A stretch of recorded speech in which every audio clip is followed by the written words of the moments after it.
Fan Studios, secured by DFWSecurity.com. This is Sean and RJ on 105.3 The Fan. This is becoming a family dynasty, if you will. And Dutch, what a year he's had too.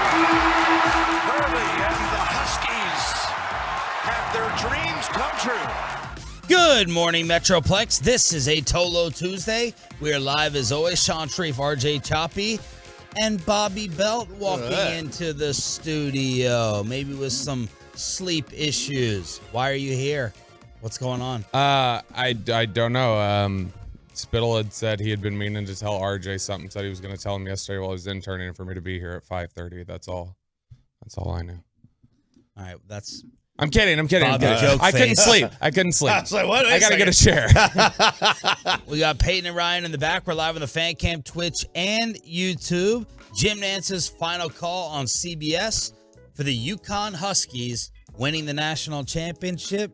This should have been a degenerate hit, right? Double play. Hit them both. Man, the Tolo's already, tweeting about this morning about, showing their receipts. So if you took the bets, you did the little parlay action. Good on you, man. Probably won about 3-1 right there. So nice little job. Why didn't you bet any of this? I did. Oh, okay, good. Yeah, I did. I stay away usually from the first weekend in the tournament just because it's so crazy. I find that you can bet better in the Sweet 16, Elite 8 stuff. So a 5 seed has still never won the national championship. First national championship matchup between a 4 and a 5 seed, and UConn becomes the first unranked team in the AP preseason poll to win the championship since 2011. UConn won the national championship, and this was an awful first half for San Diego State. Terrible. So the last game that was played, or not the last game, I went to the Final Four in Houston in 2011 that UConn won. Well, it was the best seats I've ever had at a sporting event. Literally the best. I was sitting right next to the great Mac Engel, second row, directly behind Jim Nance. That automatically disqualifies it as the best. I know. But he's like, hey, this guy's not coming from my paper. Why don't you use this seat? It was literally right behind Jim Nance. It was the next row. Definitely not the best seat. Oh, he's tall. He is tall, man. But it was like second row, center court. You couldn't beat it. And I saw literally the worst shooting performance of my life. Butler shot 18% from the field in that game. San Diego State last night, it felt like Butler. And this is against UConn. And it's the same stadium. And maybe this stadium just sucks, and it does suck because it's so high. You think AT&T Stadium is high? This thing feels twice as high as AT&T Stadium when you're on the inside. It is wild. I can't imagine the depth perception these shooters have. Stop doing these games at these giant arenas. Oh, I thought you were going to say stop doing these games at 8:30 with a tip. Stop doing these games at 8:30 too. 9:30 Eastern Standard Time. You're a UConn fan, and you have to wait until 9:30 for the start of the national title. Right, and if you watch, this game didn't end in 2 hours. It was 2.5 hours almost. I mean, I went to bed almost right after the game was over. I waited for Nance to say goodbye. That's it. I didn't wait for one shiny moment, any of that crowd. No trophy presentation. And it was 10:48. Like that's just like it's almost midnight if you're on the East Coast. It's criminal that these games start so late. Maybe Angelo had it right. Angelo Cataldi, when he said, I go to bed at 7 o'clock. I don't watch any games that start after that. I record all of them. Get up at 2 in the morning to watch them right before we go on the air. Ugh. Maybe that's the way. That sounds miserable. Like a beating too. This is the best team in the tournament won. Mm-hmm. Easy. Like this was they were so dominant all throughout. And I know there are a lot of people who push back and say they didn't have to play a 1 or a 2 the whole way.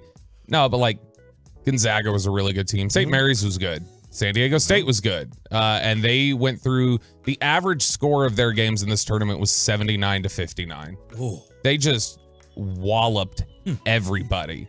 And so it's one of the it's like we mentioned yesterday. It's right up there with Villanova a few years back.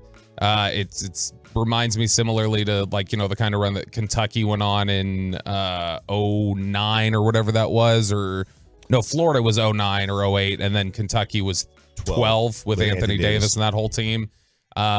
Just an incredibly talented team. And San Diego State starts this game, they go 4 of 5. They shoot 7 for their next 35 after that. Mm-hmm. Oh. Yeah, it's Tim Hardaway Jr. numbers. Made it a little bit of a run in the second half. It got a little bit interesting. Cut it to 5, 60-55, and then UConn went on a 9-zip run. And that was over at that point. And you could feel it. But I'll tell you, I'm getting vibes from Danny Hurley. I can't tell what I feel about him. Yep. It's like you want to like him. All the ingredients are there. Like he's very emotional and he's blunt and he's a good quote. And afterwards, he's picking up confetti off the floor and he's looking for his family with old Bobby in the stands. But I could see there being a little unlikability there too. Yep. I mean, and his dad was like a high school legend in New Jersey as a coach. And everybody hated that program. They all hated him. Not him necessarily, but just the program. So I don't know whether I like Danny Hurley or not, but UConn has crossed over into that threshold of LSU, where LSU's got 3 straight coaches that have won titles: Saban, Miles, Coach O. If you take the job at LSU, you basically win a championship. And now UConn's the same thing with Ollie and Calhoun and now Hurley. If you take that job, you basically get a title. And it really is crazy. They've got 5 championships since 1999. And nobody else is more than 3. This is what this program has done. Doesn't seem like it, though. Doesn't. Because I don't think they're as consistent as a Duke. Duke and Carolina are top 5 seemingly every year. And UConn will have a down year where they're not. They may miss a tournament here and there. And then all of a sudden, bam, when they get to the championship, it's their 5th title game in team history, and they won all 5 of them. I love this tweet from Will Compton from Bussin' with the Boys. See if you all agree with your brackets. March Madness has to be the only tournament that gets less interesting the longer it goes. It's like a bachelor party. The energy is off the charts on day 1, but by the end of the weekend, you're ready to go home and get it over with. Yeah, I mean, look, the opening weekend of March Madness is that's what it's all about. The tournament's all about the first 2 rounds, for me anyway, where you get all the upsets and you get all the drama, and it's so overwhelming, the amount of, we're here at this game, and we're jumping over to this one, finishing now, we're jumping over to this one, and they all, with that many games being played, you're destined to get, a bunch of really intriguing endings and a bunch of upsets. And so, yeah, I think that the first 2 rounds is what March is all about. It's Thursday, Friday, Saturday, Sunday, that opening run. Mm-hmm. And then there's usually one Cinderella team kind of, getting you down to the Elite 8 that you're following along the way. But this was an unusual year where it's like, then you get down to the Final Four. There's still no 1 or 2 seeds or any of these dominant teams that we became used to during the year. But yeah, in general, by the time we get to about the Elite 8, I got some March Madness fatigue. I don't think he's wrong.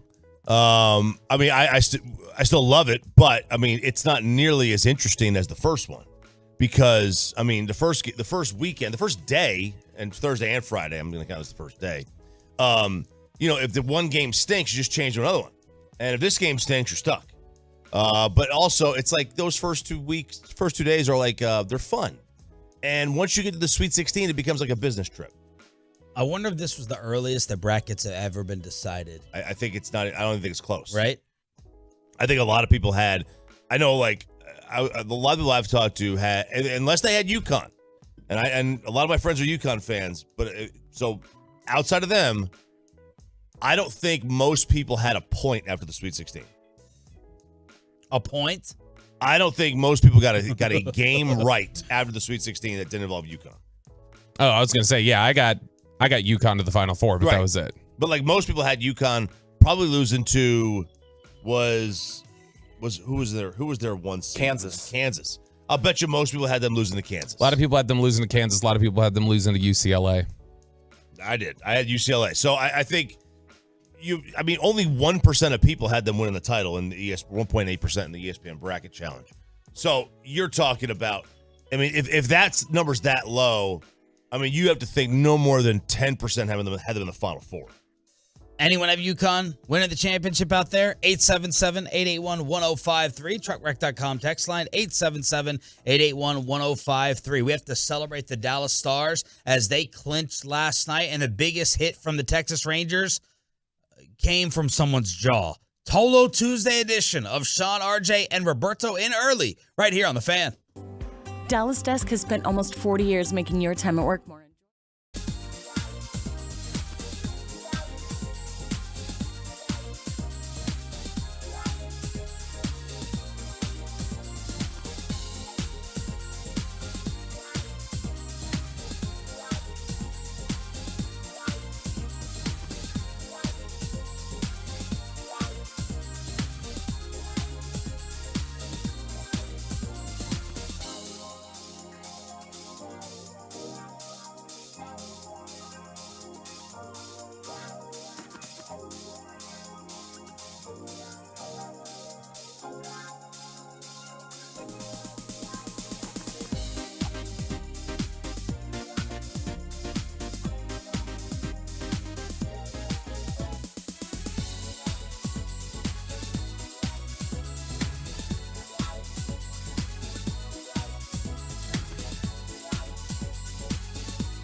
Grounder to second. Frazier's got it. He throws to first, and it is a quick 1-2-3 bottom of the ninth for Felix Bautista, who wraps up a tidy 2-0 Orioles win over the Rangers in the opening game of this 3-game series. The Rangers fall for the first time in 2023. This you, Choppy? This is my work. From Intern Day. Intern Day is my work right here. One What for is one. this? I like it. You know what this is? Nope, don't recognize it. It's catchy. So they had you pick out the music for the station? Yeah, so I came up, I found like 12 bumper songs, or whatever you want to call it. Called bumpers, yep. Bumpers. Bump ins, bump outs. You took a couple of chances on a few. Yeah. And then I had to do the editing on this too, Bobby. You did? Yeah, I had to loop it, edit it, and you didn't know I could do that. I didn't. I mean, I know you've got board history. Yeah. You've got that in your background. I had to reach back into that bag, man. Careful. I don't remember.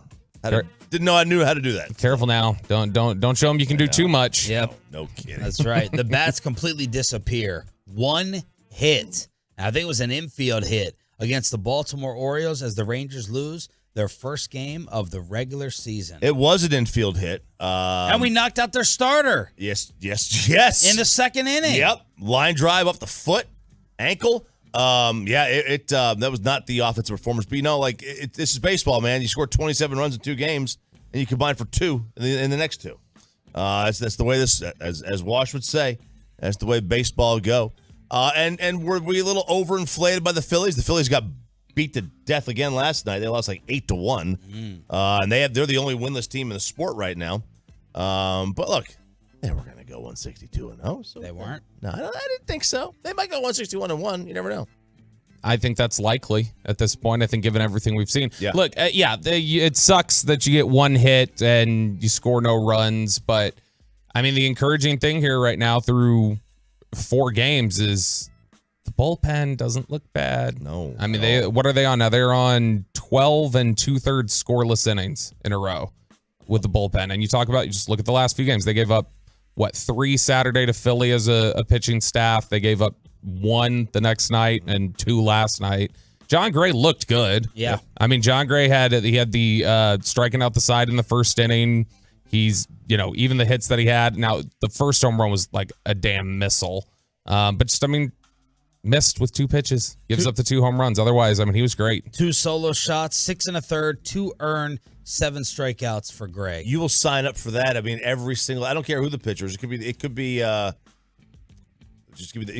best pitcher in the game. You will sign up for 6 2/3 of 1 earned. Yeah, you'd expect to win that game. Yep. I think you'd expect to win a game like that normally during the year. And 2 hours and 24 minutes. Look at that. In the 9th inning, I looked at the clock. I was like, man, it's at 2:20. Are we going to get under 2:25 again? And then, Bautista just made, 6 pitches. He had 2 outs. Both strikeouts, and then just a 1 pitch for the third at bat. And he mowed him down. He just mowed him down. The Rangers again started another game with a 3-pitch strikeout. What was the inning you said they needed to get the bats going? It was like heading into the 7th. It was like Pick your inning. Yeah, but I remember whatever you'd said like, oh, got to get the bats going. And I was like, I sat down, saw the first at bat, and then I just got up and walked to like the kitchen real quick, got something, turned around, came back, and it was commercial. Crazy. I'm like, good grief, this is moving fast. I think it was 6 pitches, something like that. It was crazy for the inning to end. Rangers' biggest hit, unfortunately, came from the face of Josh Smith. That was ugly. Yes. If you have if you have a child who plays baseball and you don't have him wearing that C-flap, which I was against that when my kid first wanted it. I was like, no. Be a man. Get out there. Stick your jaw out there. Let her hit you. You got to learn how to take a hit. You got to learn how to get hit in the face. Gives you character. Chicks love scars, man. They love scars. Man, if you're not wearing a C-flap, I don't know what you're doing. That is dangerous, and that is scary. Like, I thought it looked, I don't know how, and the ESPN says it's clean. The x-rays are clean. I don't know how. I don't know how his jaw is not in 7 different places right now. It looked like it got ripped off Joyride style. Rushed to the hospital, and it looked like his lower lip in that slow-mo was ripped off. Yeah. Yeah, I mean, it looked like, and I don't know, it may have been gum or something, but it almost looked like if you look at the slow-mo, like his teeth are jutting out, like those are getting smacked out of his mouth. But how do you get back in the box after that and take your first step directly forward? I mean, good news. Good news. He's probably not the first time he's been hit in the head. Now, fortunately, he probably got hit in the helmet, but like you'll get hit in the, I mean, guys will get hit up and in at some point in their lives. So probably not the first time he's been hit. But dude, like that's easily the first time he hit the face. Giancarlo Stanton had to change his batting stance. I once, not that this would have affected stepping back into the box, but when we were kids, we used to play in our backyard with these like metal, like Easton bats or whatever. Yeah. And my sister was standing too close to me, and I swung, and I full swing metal bat right to her face. Oh. It was, it was one of the. How's y'all's relationship today? It's actually pretty good. Oh. I'm closer with her than a lot of my siblings. But it was, man, she just blood pouring down, and like I still to this day go, I don't know how that didn't like kill you. She was like 6. I hit her right in the face with a bat. Here's what it sounded like right here on the fan. ACU.edu, and oh my goodness, the pitch goes up and in on Josh Smith, and it hits him in the helmet, and he is down, both hands on his face in the left-handed batter's box. Oh my goodness, the trainer comes out and is checking on him. That pitch came up and in, and Smith had no chance to get out of the way of it. And they have a towel on Josh Smith's face. Who's that? Zach Bigley. Oh, from the Rough Riders. Of course. And he was filling in for Jared last night. Jared Sandler already getting Wally Pitt. I don't know how to say it. Zach Bigley. How would you say his last name? Big-lead-em. Bigley. There we go. Bigley. Okay. And his big league debut, too. It was Bigley. It was. Well done, That was Peyton. his first ever big league game. Well done, Pepe. I like his voice. Good voice there. Jason Robertson becomes the first Dallas player with a 100-point season, big scoring night, and the Dallas Stars clinch a playoff spot. They get the beatdown victory over Nashville 5-1, and a fantastic, surprising season for the hockey team. Oh, very surprising. I mean, nobody thought that they were going to compete and contend for the 1 seed. Pete DeBoer, year 1. That's Again. it. That's it. It happens every year, every place he goes. Sharks, Devils.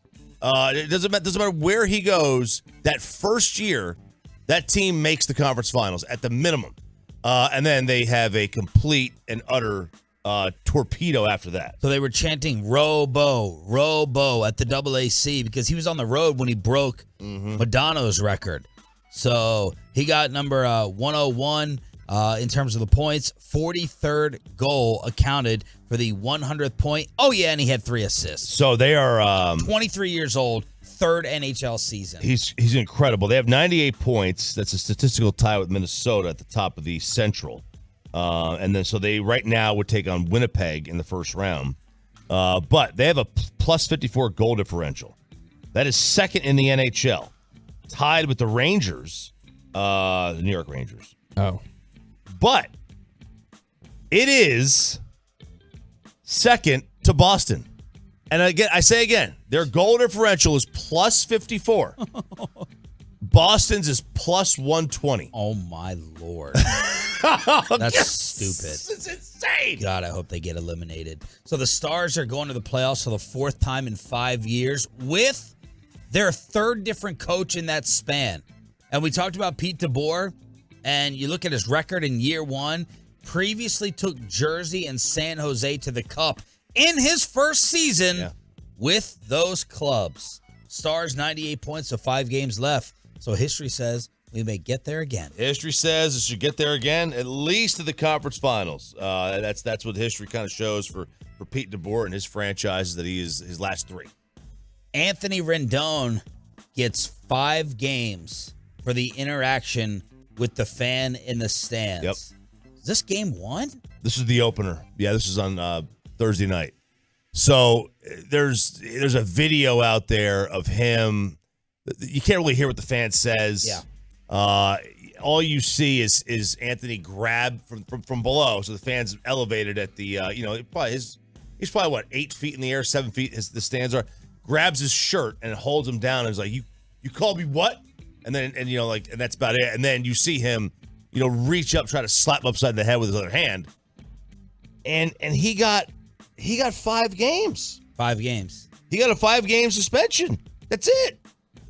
Man. Just 5. Like, you put your hand on a fan, and you only get 5 games? By the way, it's only 4 now. They moved it down to 4. It says Angel Rendon to serve 4-game suspension now. Can you imagine if this is done in the NBA? It just brings back the malice at the palace. But when I was sitting there watching that, it never clicked in my head. I don't know what the difference is, but it never clicked in my head. Oh, this could be 2025 as you were thinking. Yeah, I mean, my thought is, like, if you touch a fan, yeah, it's like a minimum 25 games. Was this Oakland? Yes. It was in Oakland. So I don't know. Oakland's got Texas has their own history in Oakland. When Frankie Francisco threw that chair and hit Jennifer Bueno, Randy Galloway's favorite individual on the face of the earth. I can't remember. I can't remember what he called her. He called her something. I can't believe you remember her name. He's got this fan by the shirt and then takes the left-handed swipe. Doesn't connect, but he's like, I heard what you said, mother blanker. You want the smoke? You can't touch the fans. I will say this. 5 games seems light. A lot of fans have gotten way too comfortable. Yeah. And I mean, I don't know. Maybe sometimes you need a quick reminder that they're right there, bro. Yeah, they are. I think that's all Rendon was doing. Was like, I am right here. Yeah. Yeah. Don't touch them though. No, I know you can't. You can't do it, but they're way too comfortable. Here's the audio. Yeah, you called me a yeah, you did. Yeah, you did. Yeah, calm down. Fan. No, I didn't. No, I didn't. No, calm down. Calm down when you're 8 feet up over him. Yeah. Now look, should players like touch the fan? No, the fans should not, like Bobby said, not get so comfortable. I can't imagine if all he did was call him the B word. I can't imagine that's going to create that kind of reaction from Anthony Rendon. Surely he is. I react like that when somebody calls me the B word. Really? I do get worked up when somebody calls me that. Okay. Yeah. I'm calling you. Yeah. I'm calling you. No, I know. You know what I'm saying. Wolchuk and I almost threw hands in Oxnard over that. For real? Yeah, dead serious. What? So the B word is your trigger. It was there at that moment. Write this down. Kind of soft. Take a mental note of that. The fan text is also noted. Yeah. Oh, yeah. Watch this. 877-881-1053. I'm dying to know what the fan text thinks about the report that the Dallas Mavericks are going to tank. Luka and Kyrie are going to sit for the draft pick when you're still technically alive. We all in on this? Next. The more you listen, the harder we cry.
105.3 The Fan.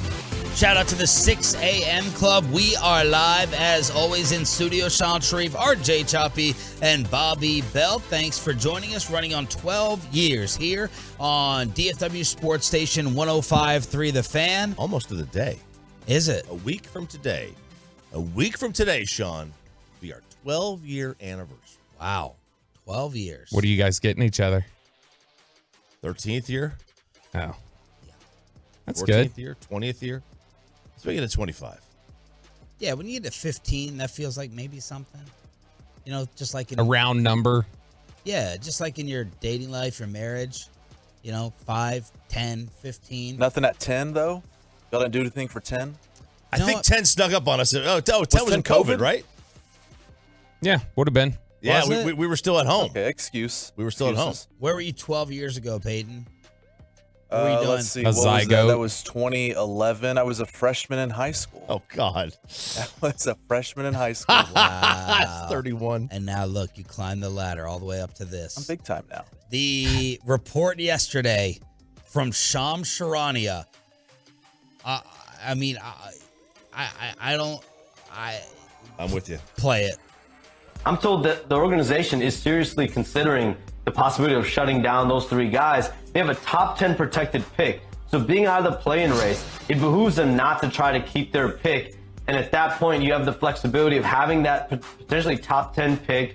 You have 3 first-round picks that you can trade this offseason to go get a star and potentially more players in the marketplace. They're going to be one of the more active teams.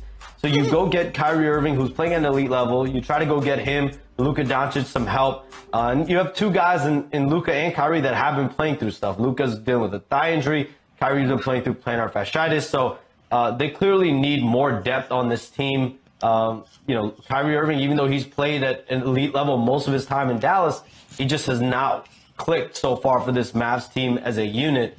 And I think you're going to start looking at them over the next few days. Look into what exactly they want to prioritize going into the offseason. This is a story that I think could take over the sports world if they actually execute this plan. You are going to get the old school versus the new school, smart versus sad, all of these things thrown into one discussion on the Dallas Mavericks with 2 of the biggest superstars in the league purposely shutting it down. And then you're going to get Adam Silver probably commenting on this. Yeah. If it actually happens. I think Cuban, the last time he talked about this openly, he got fined $600K. Yeah. He got fined $600,000 by the NBA. This was 2017, 2018. And he said, quote, "I'm probably not supposed to say this, but I had dinner with a bunch of our guys the other night. We weren't competing for the playoffs. I said, look, losing is our best option. Adam Silver would hate to be hearing it, but at least I sat down and explained it to them, and I explained what our plans are going to be this summer, that we're not going to tank again." This story has 13 different layers to it. Oh, my, it's so many. Like, what, this is... Just take it from the fans' perspective. Okay? You essentially wasted 79 games watching this team, if you watched them all. Even if you didn't, you still wasted 6 months. For them to have a chance at the postseason and decide to sit everybody. It's a complete affront to being a fan. It is, you wasted 6 months of your life watching this team, and then when they have a chance to get there, they say, nah, we're good. Like, that's disgraceful at how you would treat a fan. I think this sets up for a poll question. Bobby, maybe you won't be afraid to put this one out there today like you did with the women's tournament. I just want to say that the one I sent out last time, you were too afraid to put out. That's why I had to put it out. My Twitter and social media reaction from the Tolos is supporting this. That's why I kind of want to just put out a poll question. I think the majority of the fan base would say get the pick. Because they're bad. They're like, I mean, you mentioned wasting time.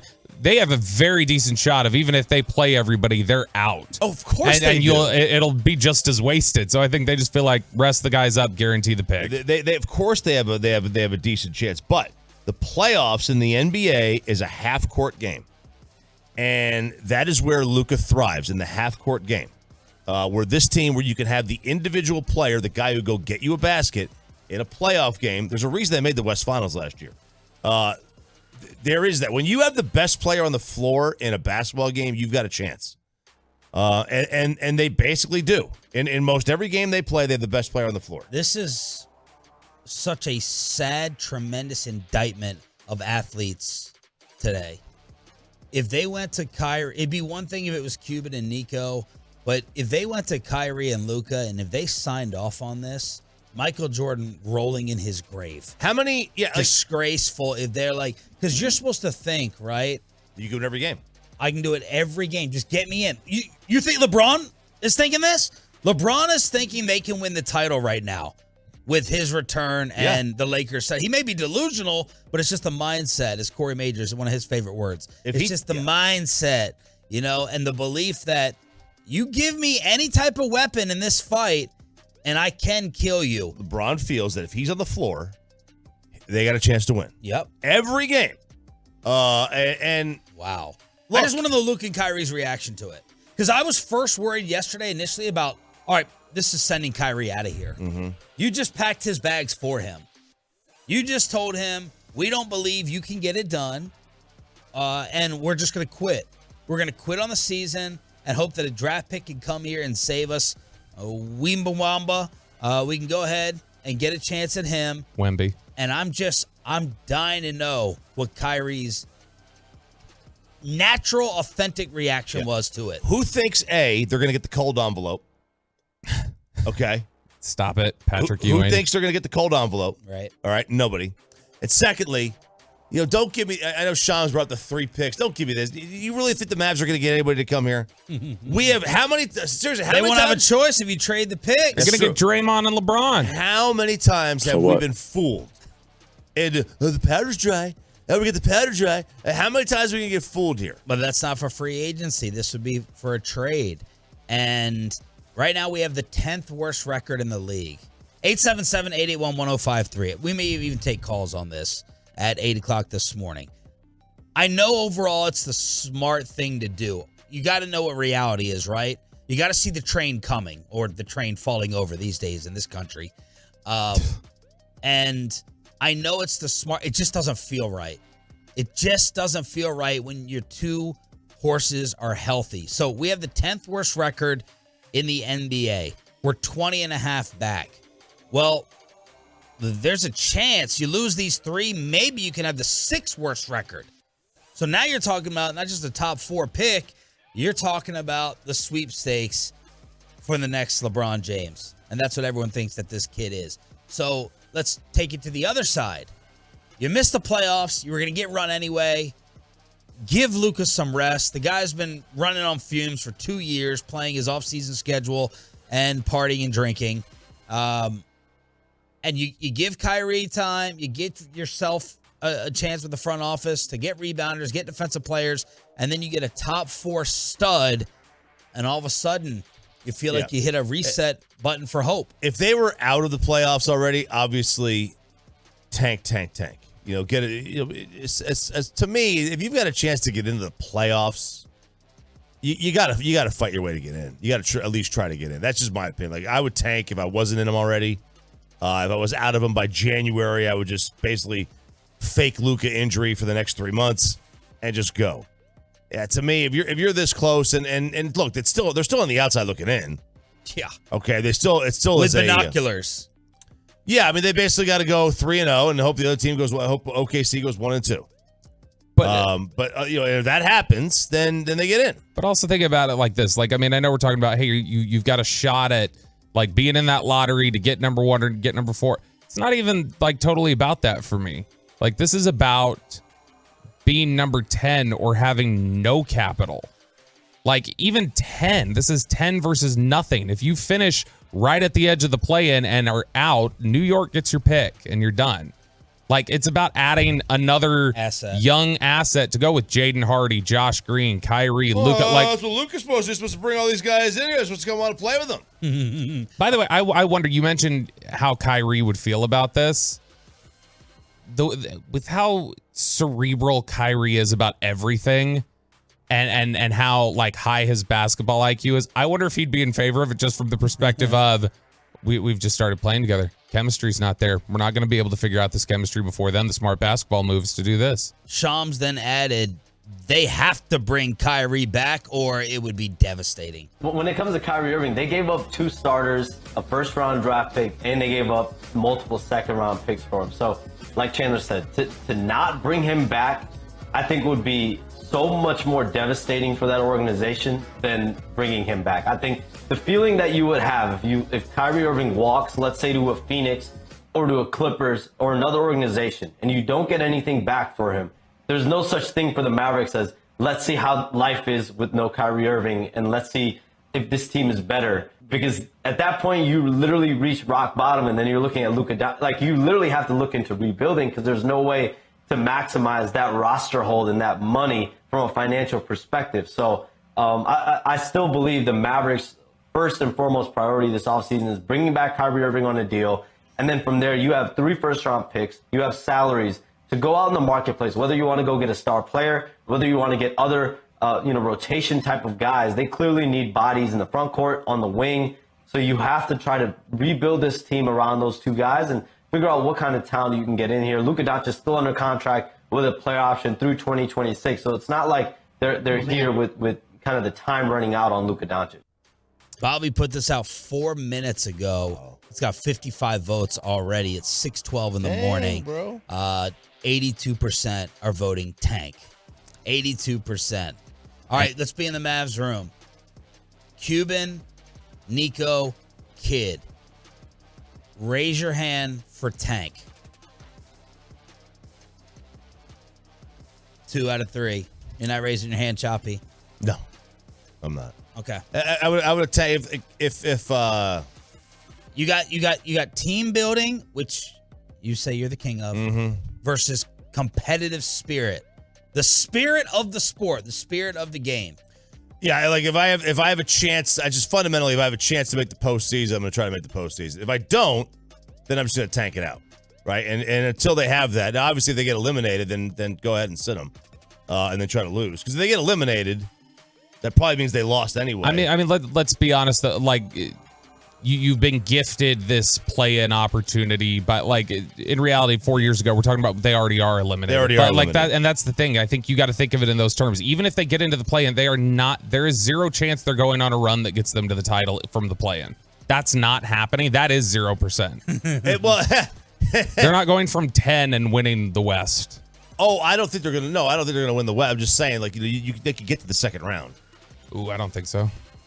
Who would you face? Memphis, Denver? You'd be Denver. Denver probably. I can't imagine they could get to the 7. This is from The Athletic.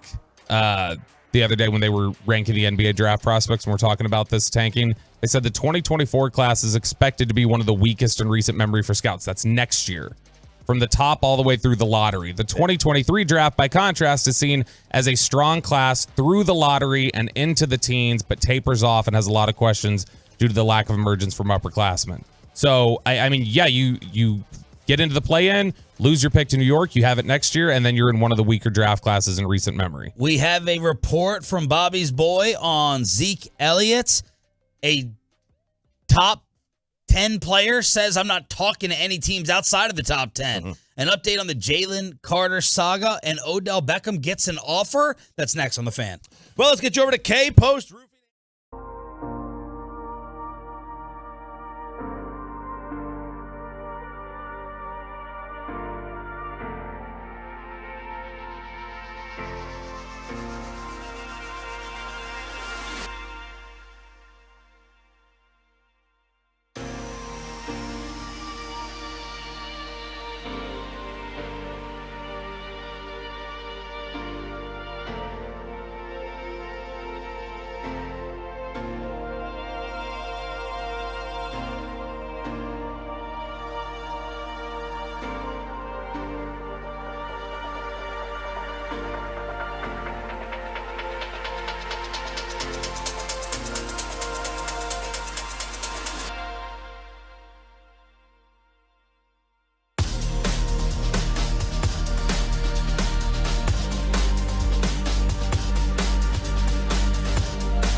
And it's back to Sean and RJ right here on 105.3 The Fan segment here, brought to you by the personal injury lawyers Frankel and Frankel. There's a reason you need a special license to drive a big truck.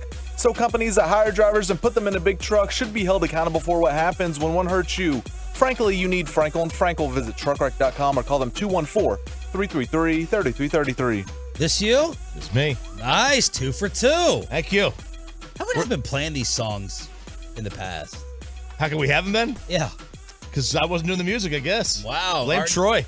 RJ Choppy doing the music for the station. Peyton, did you have any say in any music ever? No say. I just look at I have options in the system and stuff, but no, this is way better than what we get. Are these approved? Have these been approved yet? Oh God, I hope so. I mean, maybe on YouTube we get, what is it? We're gonna get, those DMCA or DCMA notices or whatever. Like Carter's gonna come in and have a meltdown because he can't log into the Twitch anymore. We'll recap RJ Choppy's intern day after losing the NCAA morning show bet payoff. Congrats to the UConn Huskies for winning the national championship last night as the number 4 seed. Were they rioting at San Diego State? Oh. Dude, yeah, that got out of control fast. So they were, I guess they were having a watch party at the arena there, and it must have been a free watch party or something. So they filled up and they closed the gates and weren't letting people in. And there were like just these masses of angry Aztec fans that are like literally starting to jump the locked gates and storm the gates and like push the doors open, and we're knocking over security people, and it was bad. They were quite unruly. Some people laughed at this notion and idea when we brought it up on Monday. Would the women's championship be more interesting and higher rated than the men's game last night? And I don't even think this takes a second to answer. That it's not even close. Was it more entertaining? Yeah, I mean, because it was a very high scoring game for one. I mean, they were nailing every jumper there is. It wasn't close. Neither one was close. Right? One was a 17-point win. The other one was 12 or whatever. I mean, both teams, right? Iowa and San Diego State made a little bit of a run in the second half, and then the eventual winning team kind of reestablished order. But I mean, for me, it's not even a discussion. It's the women win. 9.9 million viewers. Record-breaking championship. Makes TV history. Most viewed NCAA women's basketball game on record. Most viewed.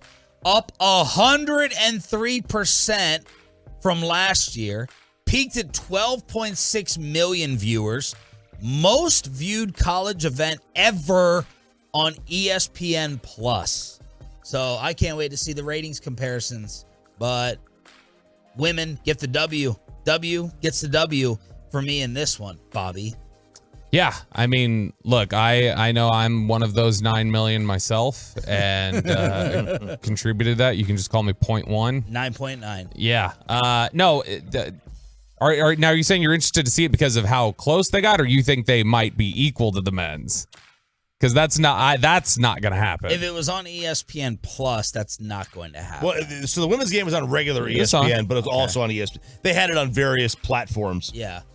So, for example, the men's final is usually like 18 million people. Now, when let's see. Okay, give a prediction, just like the numbers. Like, we doing in millions, whatever, and millions. I don't Double know. it? When did they change? They changed the ratings system this year, right, Chop? Households. To count households. So now they were getting some higher numbers. Yeah. 20 million for the men's. Okay, so it will double it. Yes. What do you think? Will it double it? Yes, because it was on. For starters, it was on over the air. CBS. So take last year for example. Last year was on TBS. It was Kansas, Carolina. It had 18 million viewers. This will probably get the 22 to 24 range. 22 to 24 million. Why would this get more? Because it's on CBS. Kansas, Carolina, though. Right. Kansas, Carolina was on CBS. No, it was on TBS. For the title? So they alternate. They alternate. No way. The national championship game had to be on CBS. Had to be. No, they've been all. So last year, last year was This will not get 20 million. This will not be Kansas, Carolina. That's my prediction. It aired on TBS, TNT, and True TV.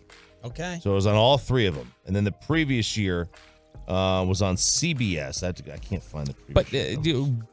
Why wouldn't it? Because again, they've changed the rate. That's why we're seeing all these ratings get smashed. Because now they're counted as households, including and people they're counted as households, and we've seen like these figures start jumping by millions for different things that we've become accustomed to consistent ratings for. And so I think you see a slight projection up, given that it's not as intriguing a matchup as Kansas, North Carolina is, but the ratings have changed a little bit and gives you a boost. So I'm going to say 20 million. Ian Rappaport with a little NFL update off the Pat McAfee show. What's up with Zeke? So Zeke, the visits are interesting because first of all, I do not know that he currently has a visit scheduled. I know there's some interest, and the money's going to be tough because, as you know, like teams are not spending a lot of money now. He's cut, so it doesn't factor into the compensation pick formula. But teams aren't really spending a lot of money now, and at that position, like there's a lot of really good running backs in the draft. Seems like a really deep running back draft. So, he might take a visit over the next week or so. But a lot of times, if you're a veteran at that level who's done it for as many years as he has, you're only taking a visit if there's a deal, right? So I think, I don't know this, but what I think might happen with Zeke is he might wait until after the draft and someone doesn't get the premium running back they want. He slides in there and fills the need. But I think a lot of teams now are like, you know what? We're getting close to the draft. Great running. Let me see what I get. We ran into Zeke Saturday night. Yeah? Yep, out at dinner. We were walking out. He was walking in. I didn't say anything. Do you have that relationship with him that he would know you? He might. I think he would know media. And he's not always a big fan seeing media out in public. But and there's no way that you said anything to him. No, I wouldn't. No, I wouldn't say anything to him. Yeah. I'd be afraid I'd knock him for a 2-yard loss just by talking to him. I know from experience that your dinners don't end at 8:30. That's true. That's a great point. Man, yeah. I don't know how Sean does 4-hour dinners. I'm like, you got me for 90 minutes, and then I might fall asleep at the table. Or in the car. What are the two? Like yesterday. No. How do you start your dinner? The latest I start is 9. That's not by choice. We were leaving at like 10:30. Yeah. We were leaving at 10:45 actually, and Zeke was walking in. Like, surely he already ate and he was going to drink, right? I'm not force-feeding myself a steak at 11:45. I know. Long day of meetings with NFL teams. Yeah, he didn't have time to eat until 10:45. The Cowboys, according to Ian Rappaport, will host at least 2 prospects on pre-draft visits today. Good. Trenton Simpson, Clemson linebacker, and Tennessee wide receiver Jalen Hyatt. Man, I am still holding out hope at 26. So remember, I think you read, it was Broadus. He read this this thing about the Giants moving up in the draft to like 12, which was to take a corner. Christian Gonzalez, does that make sense? Is that name? Yeah, Christian Gonzalez would be, it'd be kind of crazy if he fell that far for the Giants, but 12? Like, they move it to 12. Yeah, 12 is somewhat reasonable. So I loved that because the Giants are one of these teams that when you get to 25, where they pick, they're always linked to a wide receiver. And I want the Cowboys to be able to pick a wide out in the first round. So, like, Jordan Addison falls, or I doubt Quentin's going to fall that far, but maybe he does. I don't think so, but it's possible. Any of the receivers could fall. I don't know what order teams are going to have them in. They're all flawed. There's none of them this year that are like super studs, like 3 going in the top 10 like we've seen before, or 3 in the top 15. It's not like that. But, this would be Jalen Hyatt. He's really good. I just don't understand the fit. I don't understand the fit here with what they're trying to accomplish with timing short, quit. Like, that's not – Jalen Hyatt is like Deshaun Jackson. That's the receiver he is. He's vertical, run right by you. He's not the, all right, we're going to run slants all day. That's not his – he's 175 pounds. Like, that's not going to be his game. But he's a really good player. I don't know about the fit here. By the way, speaking of receivers, reports out of Miami that the Dolphins are willing to trade Cedric Wilson. Bring him back? ? Him and Dak had a good little thing going. Why wouldn't you? Why wouldn't you at least consider? What's he getting? $6 million a year? That's right. Dak got him. One of the few Something guys like Dak got paid. There you go. Stop it. So he got they- Amari Cooper paid. And Dalton Schultz. He's gotten plenty of people paid. Maybe he got Dalton Schultz. He got Cedric paid like a running back, let's be fair. And then how about this report? Zeke can't, so. The fascinating story of Jalen Carter continues as yesterday Drew Rosenhaus told Adam Schefter, we're not taking visits outside of teams that have a top 10 pick. He's a stud, generational talent, he's a good kid. We're not even speaking to people outside of the top 10, as reports are that the Raiders at 7 have already taken Jalen Carter off the board. What was he, Dion? Man, I'm not gonna do that for Right? you. I'm not gonna take your Wonderlick Giants because you guys. What are you gonna pick at 18? Right. I ain't gonna be there. Right. Rosenhaus said this, not Lamar's mom. This is a Stop Rosenhaus, it. like a veteran agent said this. Wow. Does this assure that he gets taken off more boards now? Man, it's. I feel like there are teams probably behind in the top 10 that are sitting there going, okay, well, we need questions answered. And you're not going to answer questions for us, or you're not even going to come visit us. Darren Lee at Ohio State, the linebacker, one time tweeted after he got into the league, had said, I remember sitting there getting interviewed by Jason Garrett, and the Cowboys were picking like... He stayed awake? Yeah, and the Cowboys were picking 4th that year. I think it was the Zeke draft. And he said, I just remember sitting there through the whole meeting going, why am I even here? Like, y'all aren't going to pick me at the top. Like, what's the point? This is such a waste of time. And I understand some people who may feel that way, but also you never know. You could be a trade back target for this team. This could be a team that looks to trade up from the second round. You're passing on a interview with a team who's 18 and they've got it in their head. We may want to go up to 8 to get you. Maybe it's better to not have him speak to these teams. Maybe. You know what I mean? Maybe it's better Plead the 5th. to plead the Be 5th. quiet. Good show. That's a Just good show. be quiet. Jalen Carter visited the Bears yesterday. It was his second visit after he already went to Filthy. So visiting with the Eagles, Jalen Carter with another storyline after the accident, having to quit his pro day because he was out of shape and overweight. I'll tell you. I'm glad he's doing this though. Just keep dropping. I talked to Just keep dropping. Oh, you're interested? I would take a flyer on this cat around in the low 20s. I don't like trading up. Now you haven't met with him though, and so you can't get your questions answered to feel comfortable about it all. Here's the thing: whoever picks him, he very well may go in the top 10. I guarantee you, whoever picks him is not going to feel great about it. Like when they make that pick, they're going to feel a little sick to their stomach. Like, man, he's talented. But I talked to somebody with another team, not the Cowboys, in Indy, about Carter, and they had said they were like, he's so incredibly talented. He's the most talented player in this draft.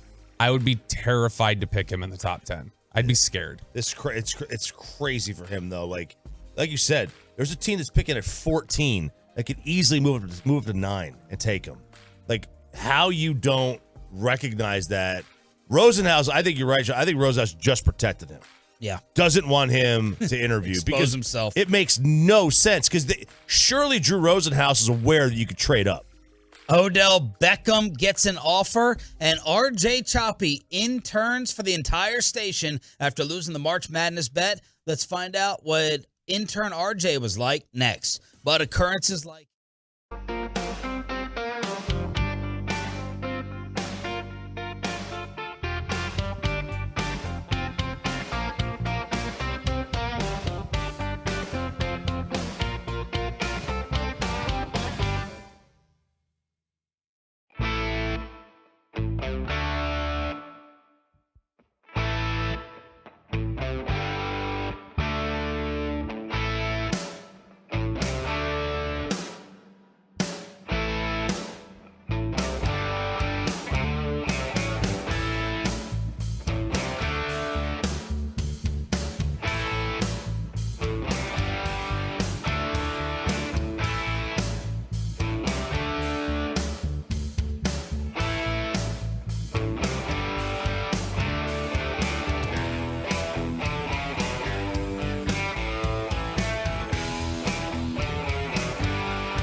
getting thrown off now by the newness, the updated return music from RJ Choppy here on DFW Sports Station. And yesterday was bet payoff day for Ralph, serving as the intern for the bosses after losing our March Madness morning show bet.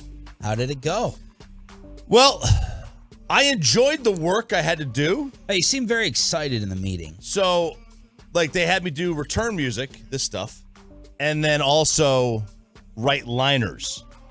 So, like, promos for, like, the fan store, the merch shop and stuff. Okay. You know, using the personality, let my creative juices flow. Right. So I enjoyed the actual work that I had to do. Now, where were you set up for your office? So my office was, it was right here in the studio here until I was removed with great prejudice by the boss so he could do his podcast. Oh. Stick tap. Okay. At which point I was thrust into this room, the conference room, until G-Bag got here, and they kind of overtook the thing. Okay. We were thrust into. And then I went into this little side studio, the Texas Sports Network studio, for a minute. Okay. So I was a nomad, if you will. Yeah. People are looking at you like sideways, like, why are you up here? Why are you here? I mean, you know, it was like I saw Lucius, and he had to like do a double take. Like, what's going on?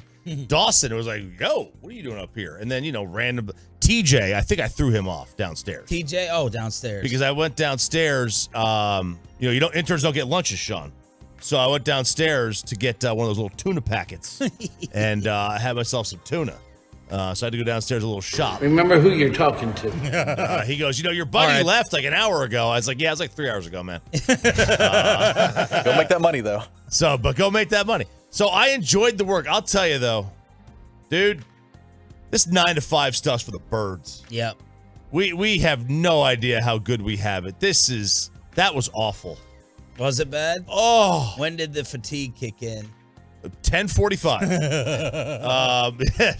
Because, you know, like, I don't really nap. Like, I'll go to the gym after the show. That kind of gives me, like, a boost of energy to get me through the rest of the day. Yeah. I didn't have that. So, like, I was starting to dress. Oh, my God. What's going on? I'm just pounding coffee here, ripping water, just everything. I don't know how you guys do it. I don't know how cubicle folks do it. The best thing that I had going for me was I got to move offices 3 times. Otherwise, there's 100% chance I would have fallen asleep in one of those chairs. The 2 o'clock sugar rush hit like a ton of bricks. I needed sugar at some point. Well, I'm tremendously disappointed. We got zero visual evidence of the entire day. We got no selfie videos of you just like hating your life. Yeah. That was our bet payoff. Did you even wear the work outfit? So I got done with the meeting, and then I met with Spittle, and that took me till about 10:45. And then I pop in here to tell the boys, hey, I'm going to go and get my gear, get this thing.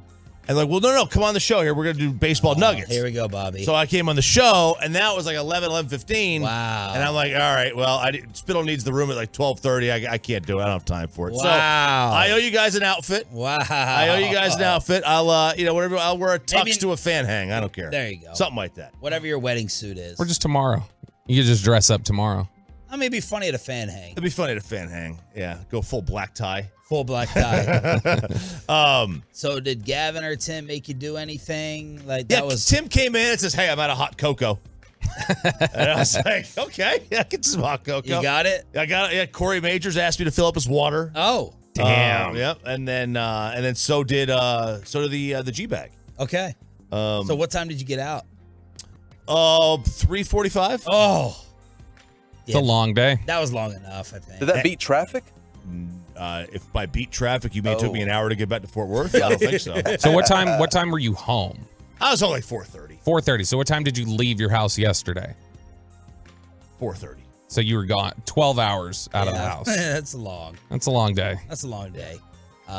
We should have Carter video some of it.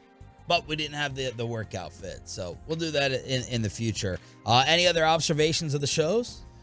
So how they make the magic work? You know, there's not a lot of like communication between at a radio station. I sat in with the meetings. At least the one meeting, the midday show meeting. Did you run the meeting? You know, I took notes. I didn't run the meeting. Did Bassick show up? Bassick showed up briefly, and then he got up and just left. He did? Just got up and left. Left the meeting. And he didn't leave. Yeah, you should try it. But the reason he left was kind of odd. He didn't leave. What are some reasons to get up and leave in the middle of a meeting? I got to go pick up my kid from school. There you go. Doctor's appointment. Doctor's appointment. Would I've got to go to Tom Thumb be in that? He was going to get vegetables for the night. I guess they were running out of vegetables. It was probably their last green beans. Yeah, had to be. So he just got up and left the meeting. Wow. Like 5 minutes in. And then, the KNC had a nice little conversation with him just the rest of the way. You remember yesterday when you were talking about Peyton, and you said Peyton is a case study in Delivery. how tone and everything else can cover over a lot. I think Mike is a great case study in just irrational confidence. Yeah. To do whatever you want. Sometimes people just allow you to do that. Yeah. Mike is my best evidence for like a lawsuit around here. Like I have a running diary of things that Mike does and does not do, and then when I get fired or not renewed, then I'll be able to say it was discrimination. Absolutely. Because my last name is Sharif, and Mike Bassick was able to get away with it all. Yep. I think it's fair. Think I'm joking. I think it's fair. No, I don't think you're joking. I think it's absolutely So fair. the things that Mike has done around here. Yeah. I mean, we should all have lifetime deals. Yeah, 1,000%. And he's still here. All right, so that was KMC. And KMC G-Bag. Let's give you the kind of pull the curtain back. Eric gets here first. Okay, they say he's the most prepped, although you said he would fill in for me walking in at 1 minute before the show. 5:29:30 was when he get in here. All right. But he got in here, says hello to me, gives me a big hug, and then he disappears. And I see him in this back room on the couch in the dark. By himself? By himself, in the dark. Completely in the dark. And then Broadus got in here. And what time did he get here? Like 11:30, 12 o'clock, something like that. Okay. Broadus gets here, and he just sits in the dark in this conference room. No lights on. No lights. 2 p.m. for everyone. It's just like that. Completely dark. Wow. Which KNC does that too. Well, at least theirs is like a little bit more in the morning. It's 9 a.m. Yeah. This is 12:30. Yeah. You'd think you'd be a little bit awake. Yeah, you think so. And then Wolchuk got here, and then Dawson got here. Wolchuk's on his computer, Broadus on his computer, Chio's on his phone in the back, and then Dawson just sits there in the chair, still. Completely silent, not looking at anything, not moving, just sitting in the chair. Like not reading, not prepping. Nothing. Just thinking. He's just thinking. Contemplating. He's in his own head. He's just taking a mental break. Man, did we nail our segment the other day? What the fan? Who would you rather? Dawson in a car ride? Yeah, Dawson in a car ride is not talking at all. He was did nothing there. Now he gets on the show, he's a different guy.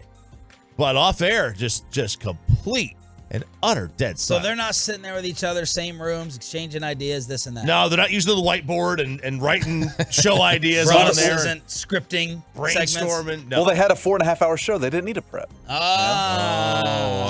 You know, Chiafalo, that makes total sense though. That he would just seclude. That's got to be the only me time that man gets is in that corner room.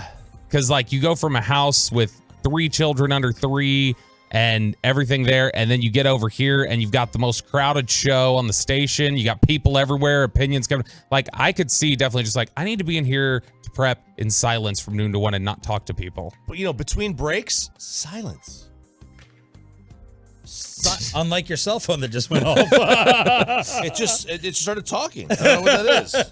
I think it's time. Privacy Hold contents. up to the mic. What did you do? What's it say? Turn on the music, Peyton. Privacy contents continued to be updated.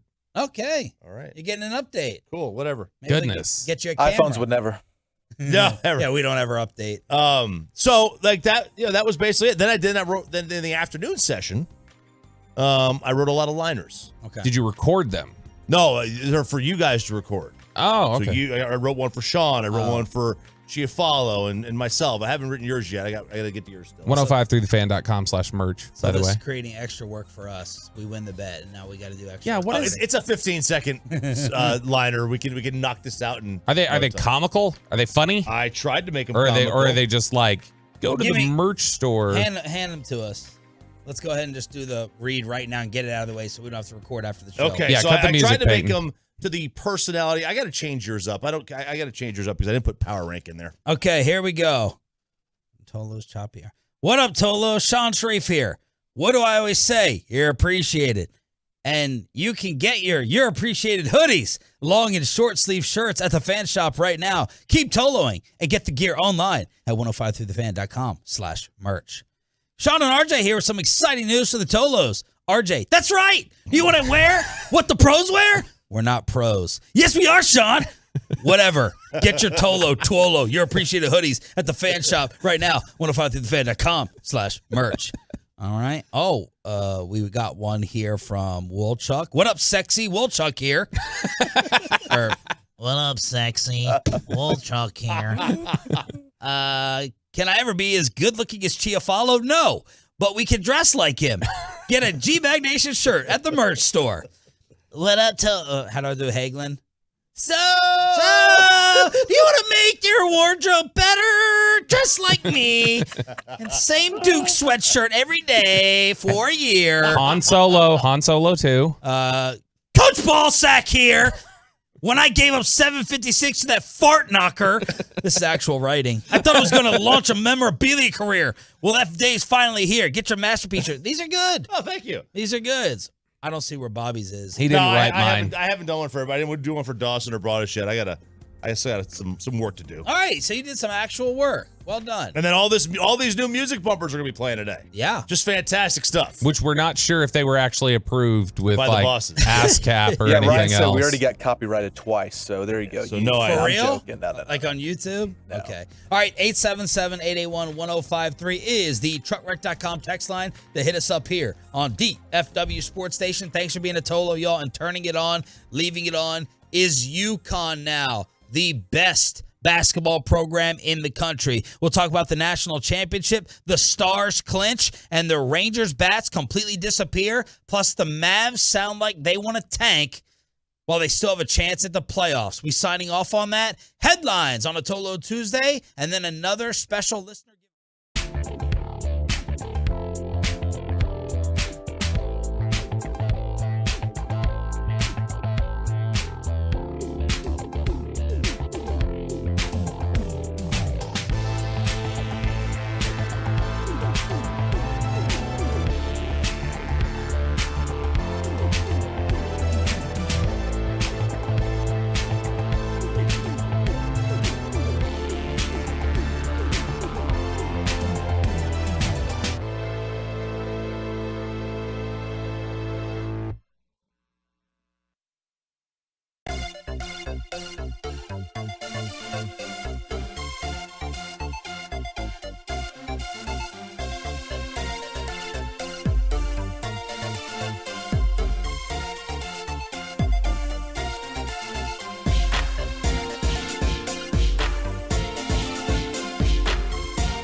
Fan Studios, secured by DFWSecurity.com. This is Sean and RJ on 105.3 The Fan. 76-59. Every dog has his day, and this day belongs to the Huskies. UConn has its 5th national championship in school history. That was the call in Westwood 1. If you stayed up for it last night, a horrific offensive display for San Diego State in the first half. They cut it a little bit close, make it a little bit interesting. But if you listen to the Degenerate segment yesterday with Ralph James, you won again as Dan Hurley and the UConn Huskies are the national champs as the 4 seed. They have 5 titles since 1999. Nobody else has more than 3 in that time. Wow. They have, in our lifetime, so I was born in 79, you were what, 80, 81? 81. Yeah, y'all's lifetime. Not Duke, mine. Carolina, and UConn. What year were you born? 89. Same year as Taylor Swift. Look at that. Look at that. Me and T Swizzle. Since that time, Duke, Carolina, and UConn each have 5 championships. Only Bama has more titles in the last 25 years. Like, are we... This was a great run. This was an all-time great run they went on. And they have these weird years where they they're not always that great. They're not always like Duke. Duke's like under Coach K. I mean, they were always a great team. UConn will have their years where they're just down. And then they capitalize. They're 5-0 in national title games. When they get there, they win. It's that simple. And we've got to consider we don't think of them as a blue blood, but they certainly are. Yeah. I mean, in our lifetime, in 43 years, nobody has more championships than they do. And they blew teams away. Yeah. Yeah. Miami lost by 13. I think that was the closest game.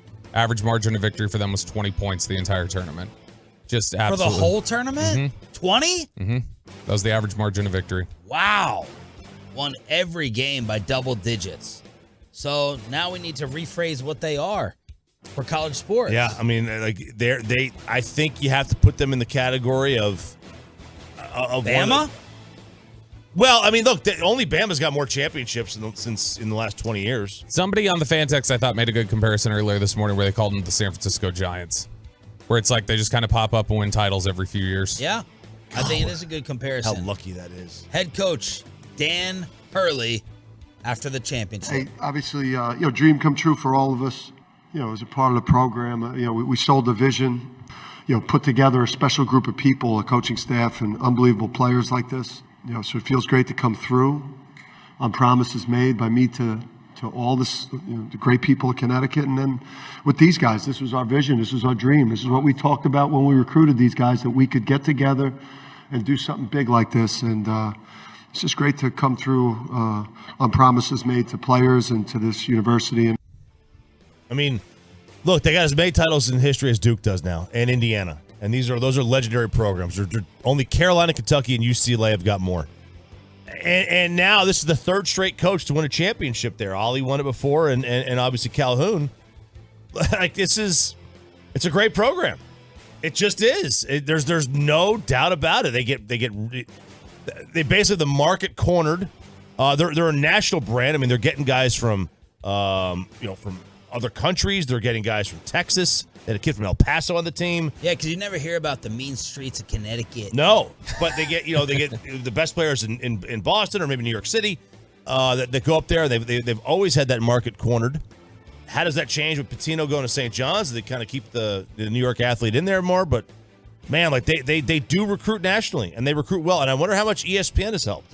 Knowing that you're right next door. Did not trail by more than 8 points in the entire tournament. That is absolute dominance. So the Huskies are your national champs. Rangers finally get their first L of the year.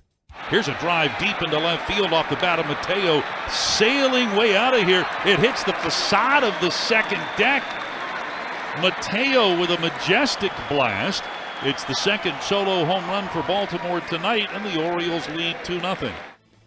I like the adjective majestic whenever they break out the majestic home run. I think it paints a nice picture there. Look, I mean, when you give up 4 hits and 2 runs in an entire game, you would expect to win that one. But the bats were asleep yesterday. But I thought John Gray overall was pretty good. He was. I mean, he was very good. You'll take that stat line from him any day of the week.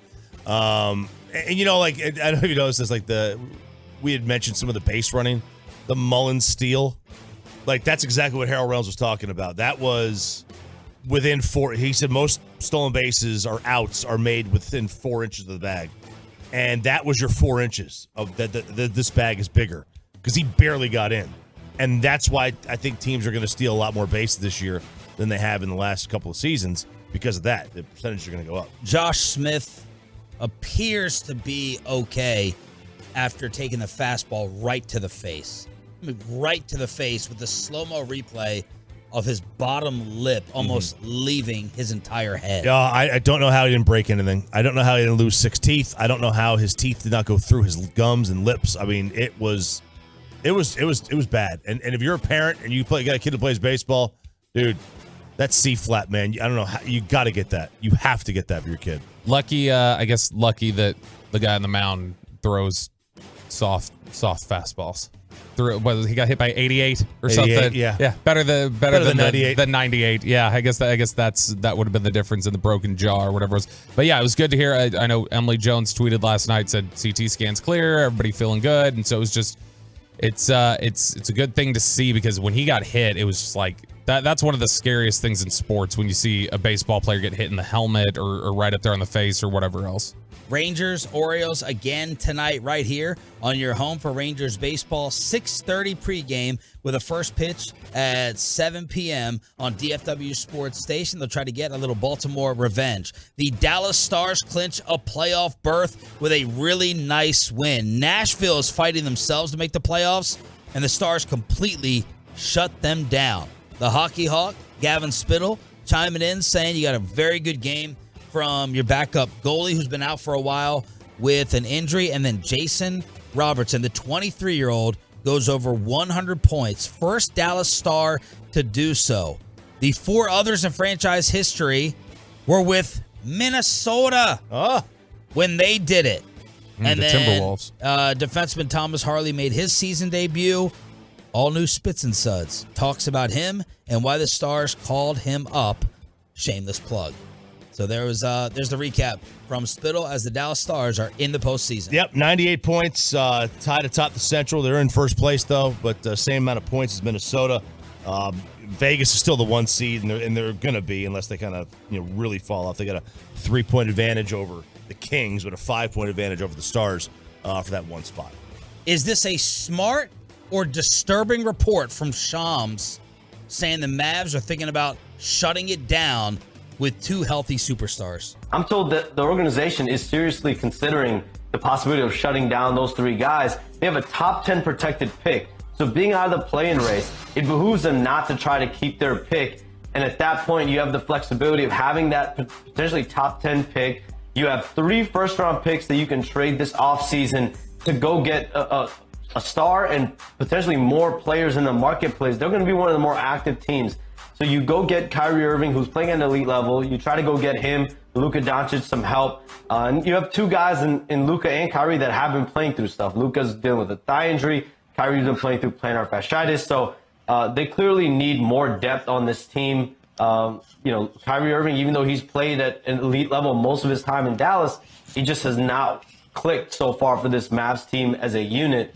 And I think you're going to start looking at them over the next few days. Look into what exactly they want to prioritize going into the offseason. So Chris Haynes, excellent reporter, also said that despite the struggles, the plan is still to re-sign Kyrie. That, according to Bleacher Report, he's eligible for an extension, but he will instead allow his future to be decided in free agency this summer.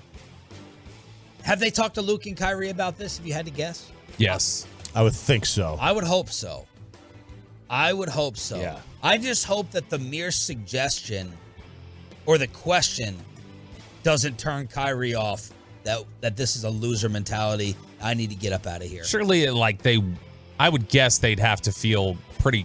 If their intention is to re-sign him, I would guess they'd have to feel pretty comfortable that he was going to be on board with it before they even bring it up. And so, how do you gauge that? I mean, how often does this happen? How do you gauge Kyrie in general? Yeah. I mean, yeah, I think with Kyrie, you gauge it by how hurt are you? And then you say to Luka, how's the leg?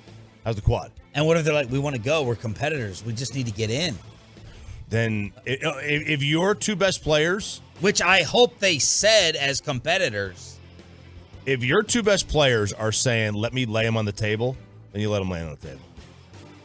Like if your two best players are adamant, it's like when you go to make a pitching change, you could, the manager judges what the pitcher says to him.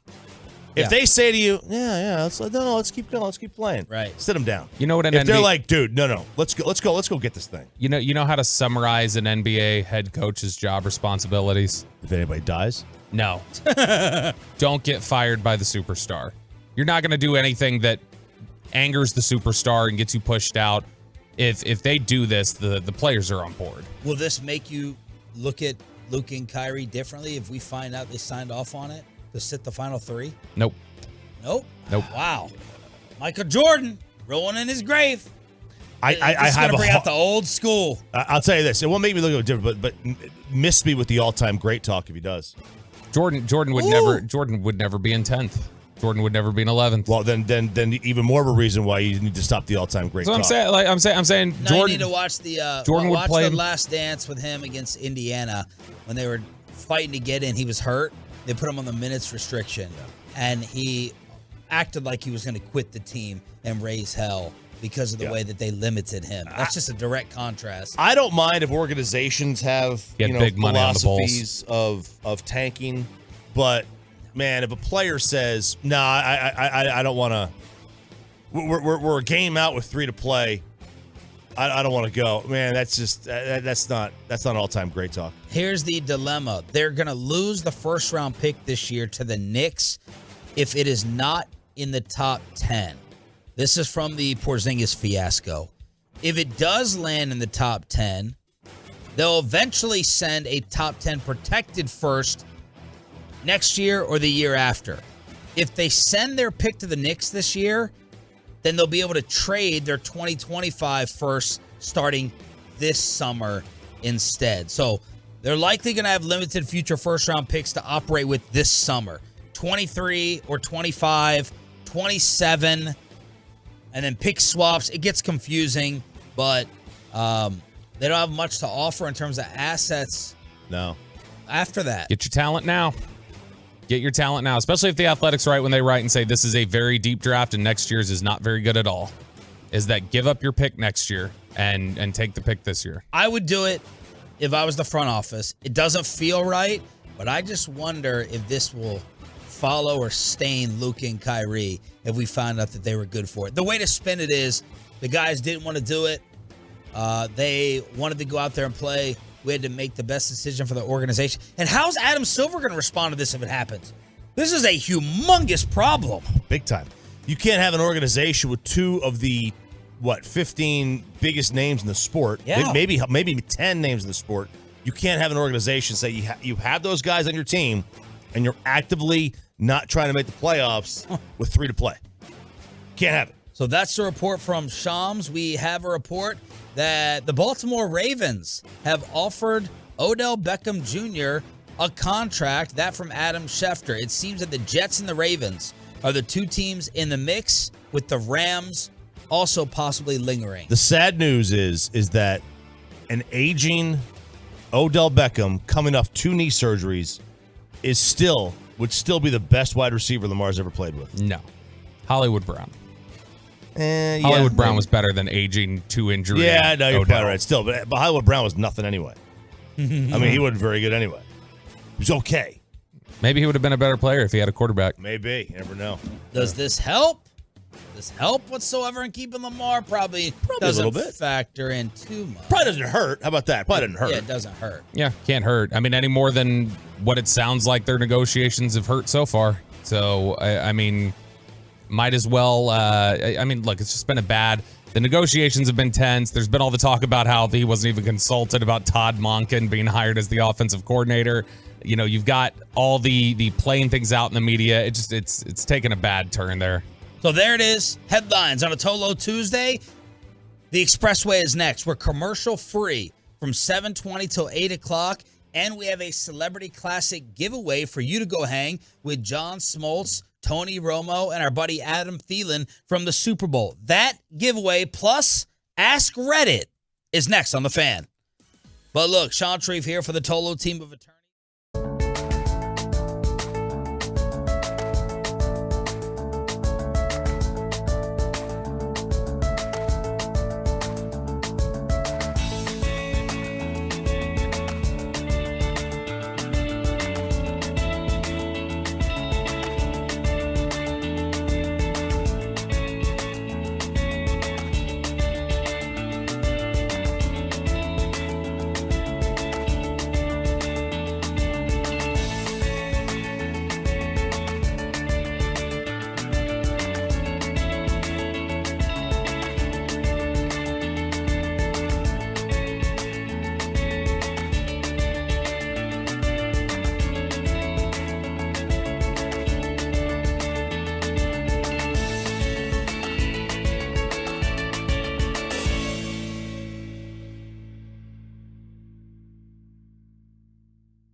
It's Tuesday, which means it's time for Ask Reddit.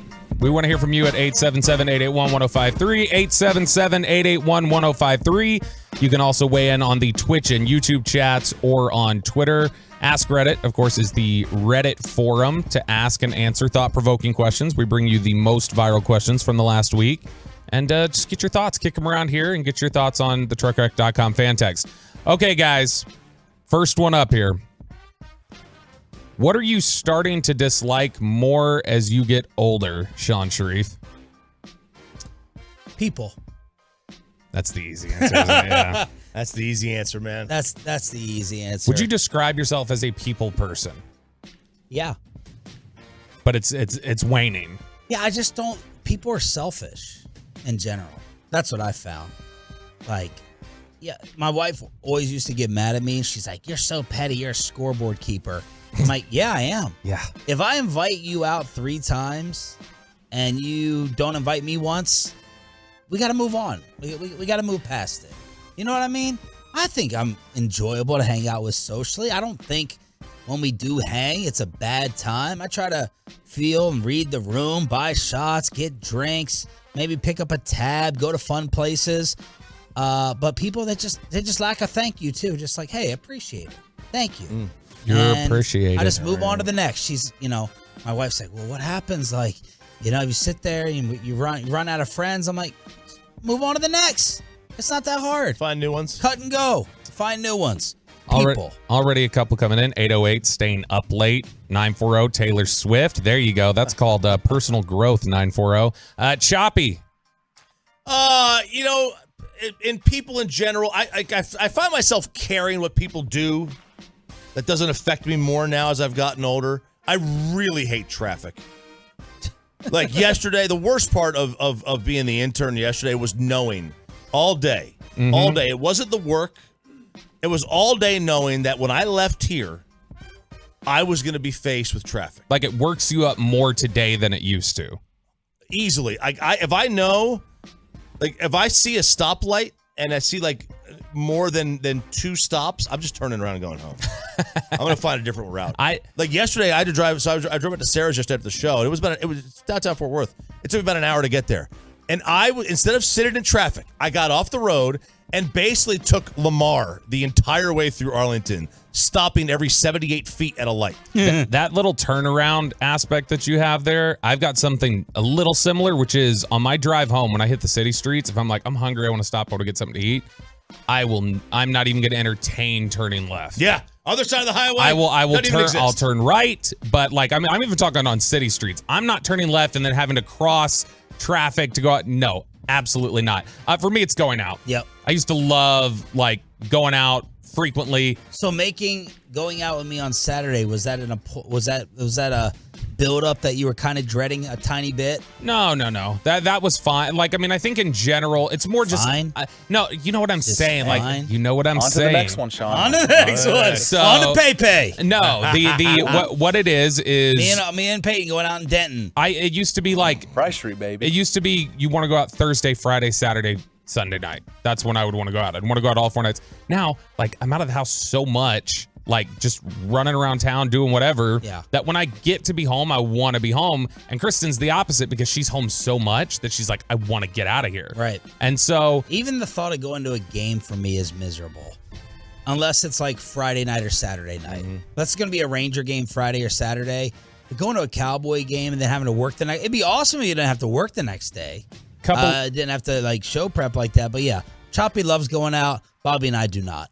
Couple answers from the YouTube and the Twitch. On Twitch, Megan Hale says, people.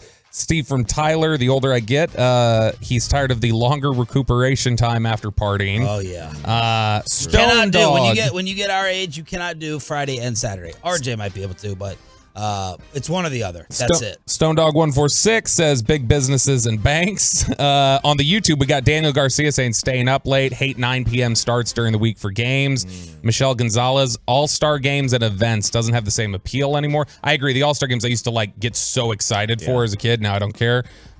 Jad says going to live sporting events. Peyton, what do you got? So for me, it's a little different. It's kids. It's not having kids. It's just kids growing up in general. That TikTok generation, they're softer, and I don't blame the parents. You are get off my lawn at 26. I love it. I don't blame the parents at all. I think they're raised properly. It's the social media. It's the wannabe, with my friend and stuff, like my friend. It's the comparison between others and stuff. They're just the bigger brain kids out there. I don't like it. Yeah, there was some yesterday that set me off about kids. I can't. Was remember. it the bus driver? Yes, it was the bus driver, but the bus driver was getting support. Yeah, the bus driver was getting support. The bus driver was Anthony Rendon. Yeah, but like I've got you have a middle schooler or I have high school and elementary. All right, so I got middle school's the worst. Those are middle school kids in this bus. I think 13, RJ's actual email was better. I'll read it. Okay, I'll read it, but it was actually better than this audio to set up. Go ahead. All right, so this is a woman, a bus driver who went off on her students. Now, these students are middle schoolers. A lot of language in here. Secretly recorded from the back of the bus. I have no idea how she didn't think she was going to get fired over this. She didn't realize she was getting recorded. She snapped. But 5-game anybody who suspension. has middle schoolers can absolutely see how or why she would snap, knowing that these are middle school kids on this bus. No. Give me the perfume. No, I didn't. I didn't do anything. I can freaking smell it. I didn't do anything. I didn't spray anything. I'm sick of you. I'm sick of all of this shit. I'm done with it. I'm gonna start kicking some fucking serious ass. Do you hear me? Yes. My foot's gonna be so far up your goddamn ass, it's gonna dangle out your goddamn nose. I'm done with you. That phone in your bag. Now you give it to me. All right, fine.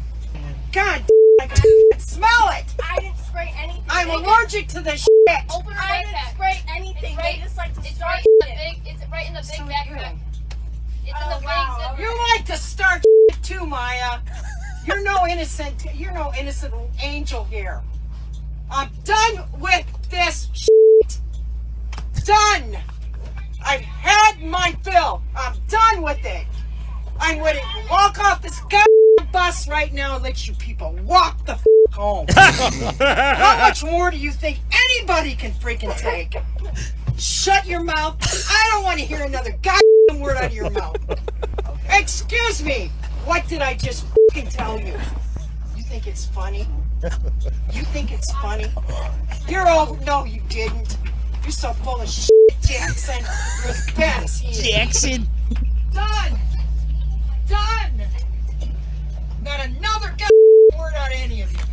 Somebody needs to come up on this bus and seriously kick some ass. Oh, first off, boy, there's some tight bleeps there, Peyton. Peyton. Good job, Peyton. Second off, you better grab 4 or 5 drops out of that. Yeah. There are 17 cuss words in here, by the way. But that was totally worth it. It's amazing audio. And normally in these situations, we're always yelling at the parent and the adult, and we're saying you're a loser. You don't need to be around children. But I felt for this woman. I'm defending her. You could feel the defeat in her voice. Yeah. These children, these little brats have drained her of her life. And it's probably a good thing that she did get fired. Where was it? Was this in Gaylord, Michigan? I don't know. It was not in Gaylord, Michigan. Shut up, Jackson. I have a middle schooler. I love them to death. Serious ass. You too, Maya. But man, middle school kids, they are the worst people on the planet. They really are. All right, let me read this from Choppy. I can easily defend this woman. This isn't his prep. I have a middle school kid. Middle school kids are the worst. They're coming into their own, so they're cocky as blank. Puberty is hit, so they're pent up and can't control these hormones shooting through their body. They're all in that awkward phase, but some are further along and others are just getting along. And they have attitudes, man. They'll talk back. They've just started to learn how to curse, so they'll drop it on you. I wouldn't have turned her in if I got that video from my kids, but she was probably right. So I was laughing out loud. Yes. You like to start too, Maya. Fantex loves the bus driver. Pretty much. There's one person, 817, says bus driver's out of control. Of course he's out of control. And she should have been fired. You can't have that person around kids, but my goodness, I could totally see how she loses it. Now, here's a good answer, or here's a good question. And we've all been the kid on the we've all right. I rode the school bus. I didn't. I was homeschooled. Thanks for ostracizing me there. That explains a lot. What'd you say, Peyton? Carpool. I was carpool with a couple neighbors. So, you remember the vehicles? Honda G-Wagon. Accord, GMC Suburban. G-Wagon Suburban. GMC Suburban. Thanks. Thanks for the brand. Yeah. But no, you're sitting there and you're throwing your spitballs and gum on the bottom and getting away with what you can. God knows they're probably vaping on the buses today, so I support the driver. RJ Choppy, what is the fastest way? This wouldn't help in this particular scenario, but it's related. What is the fastest way to calm down a man when he's angry? Keep it PG. Okay. I don't know how to calm a man. I know how to not calm him down. Like, to me, how about this? Call him a B. Don't make it look like you're trying to, calm me down. That will infuriate me more.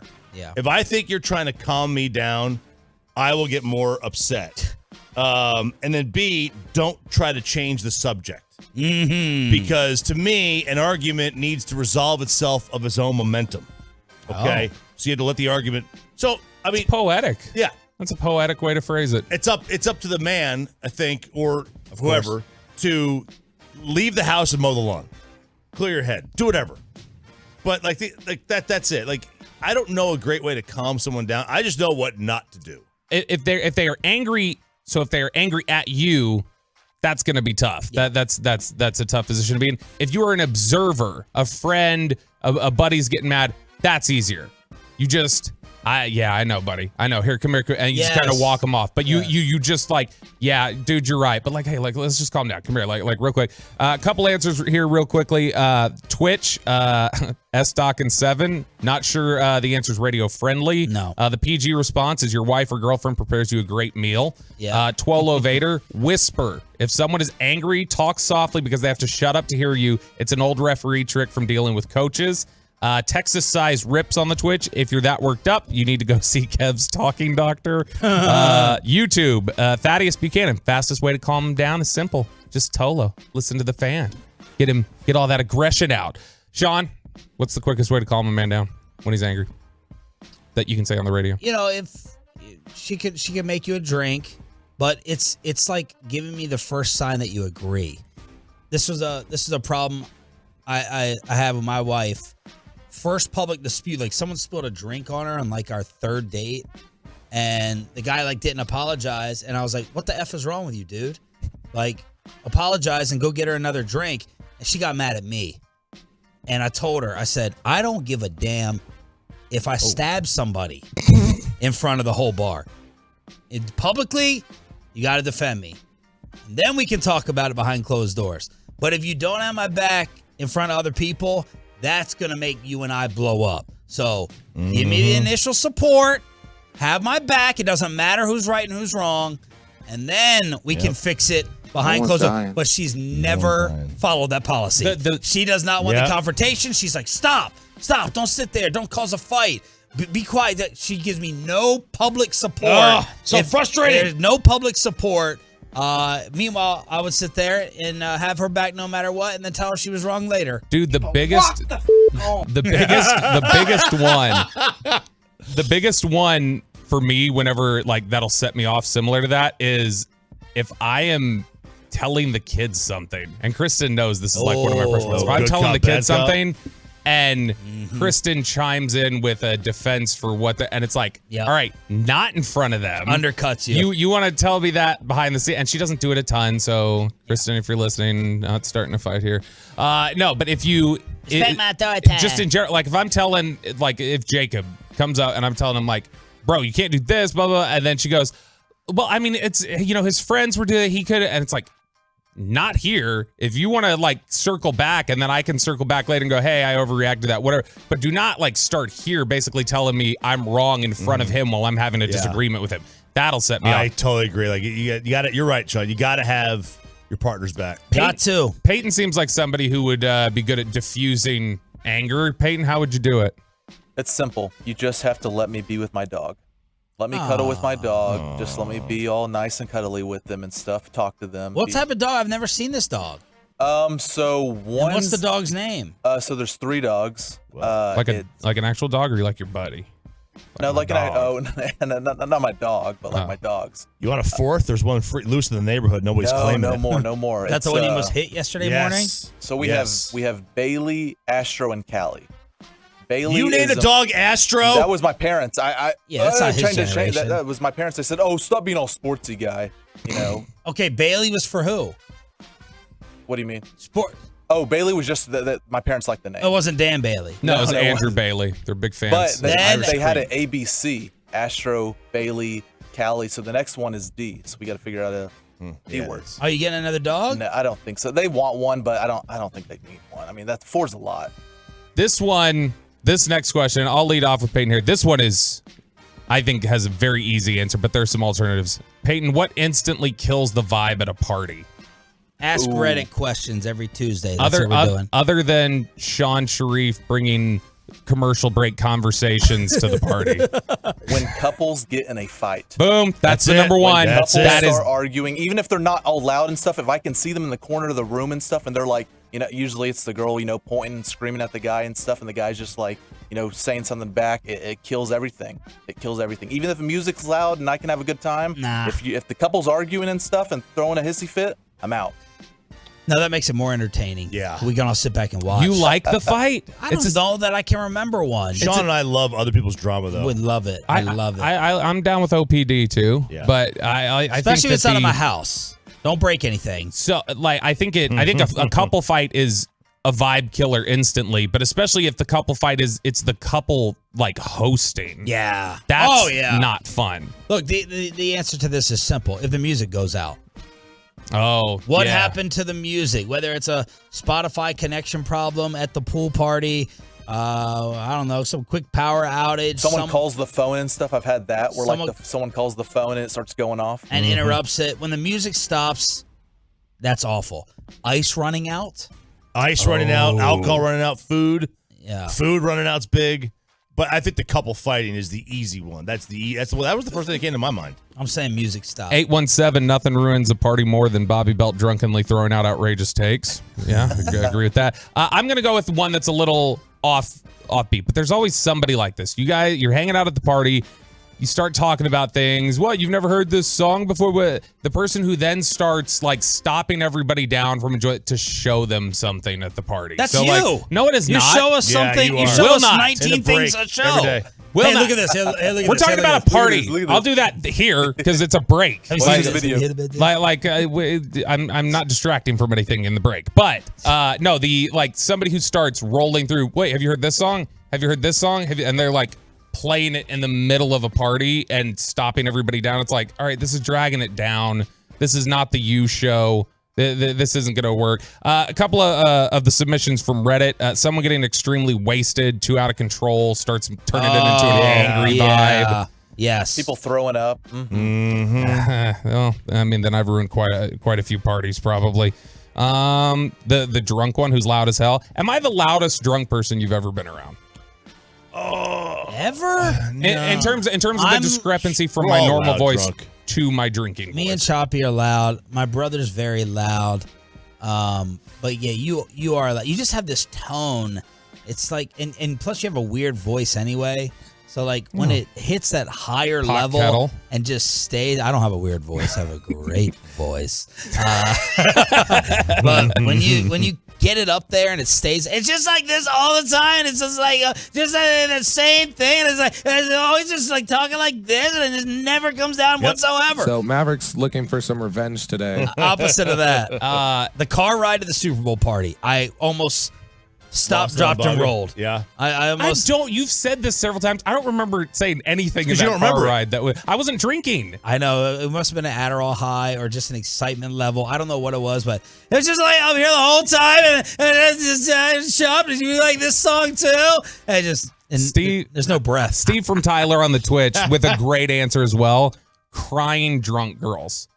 the crying drunk girl who everybody's like, what happened? Like that will pretty instantly. I remember we were at a New Year's Eve party one time. Wow. And there was this girl who she was trying to get like basically hook up with her ex-boyfriend who they had settled like, hey, we're broken up now. And she was trying to hook up and he was like, no, stop. Like, come on, we've already agreed this isn't a good idea, blah, blah.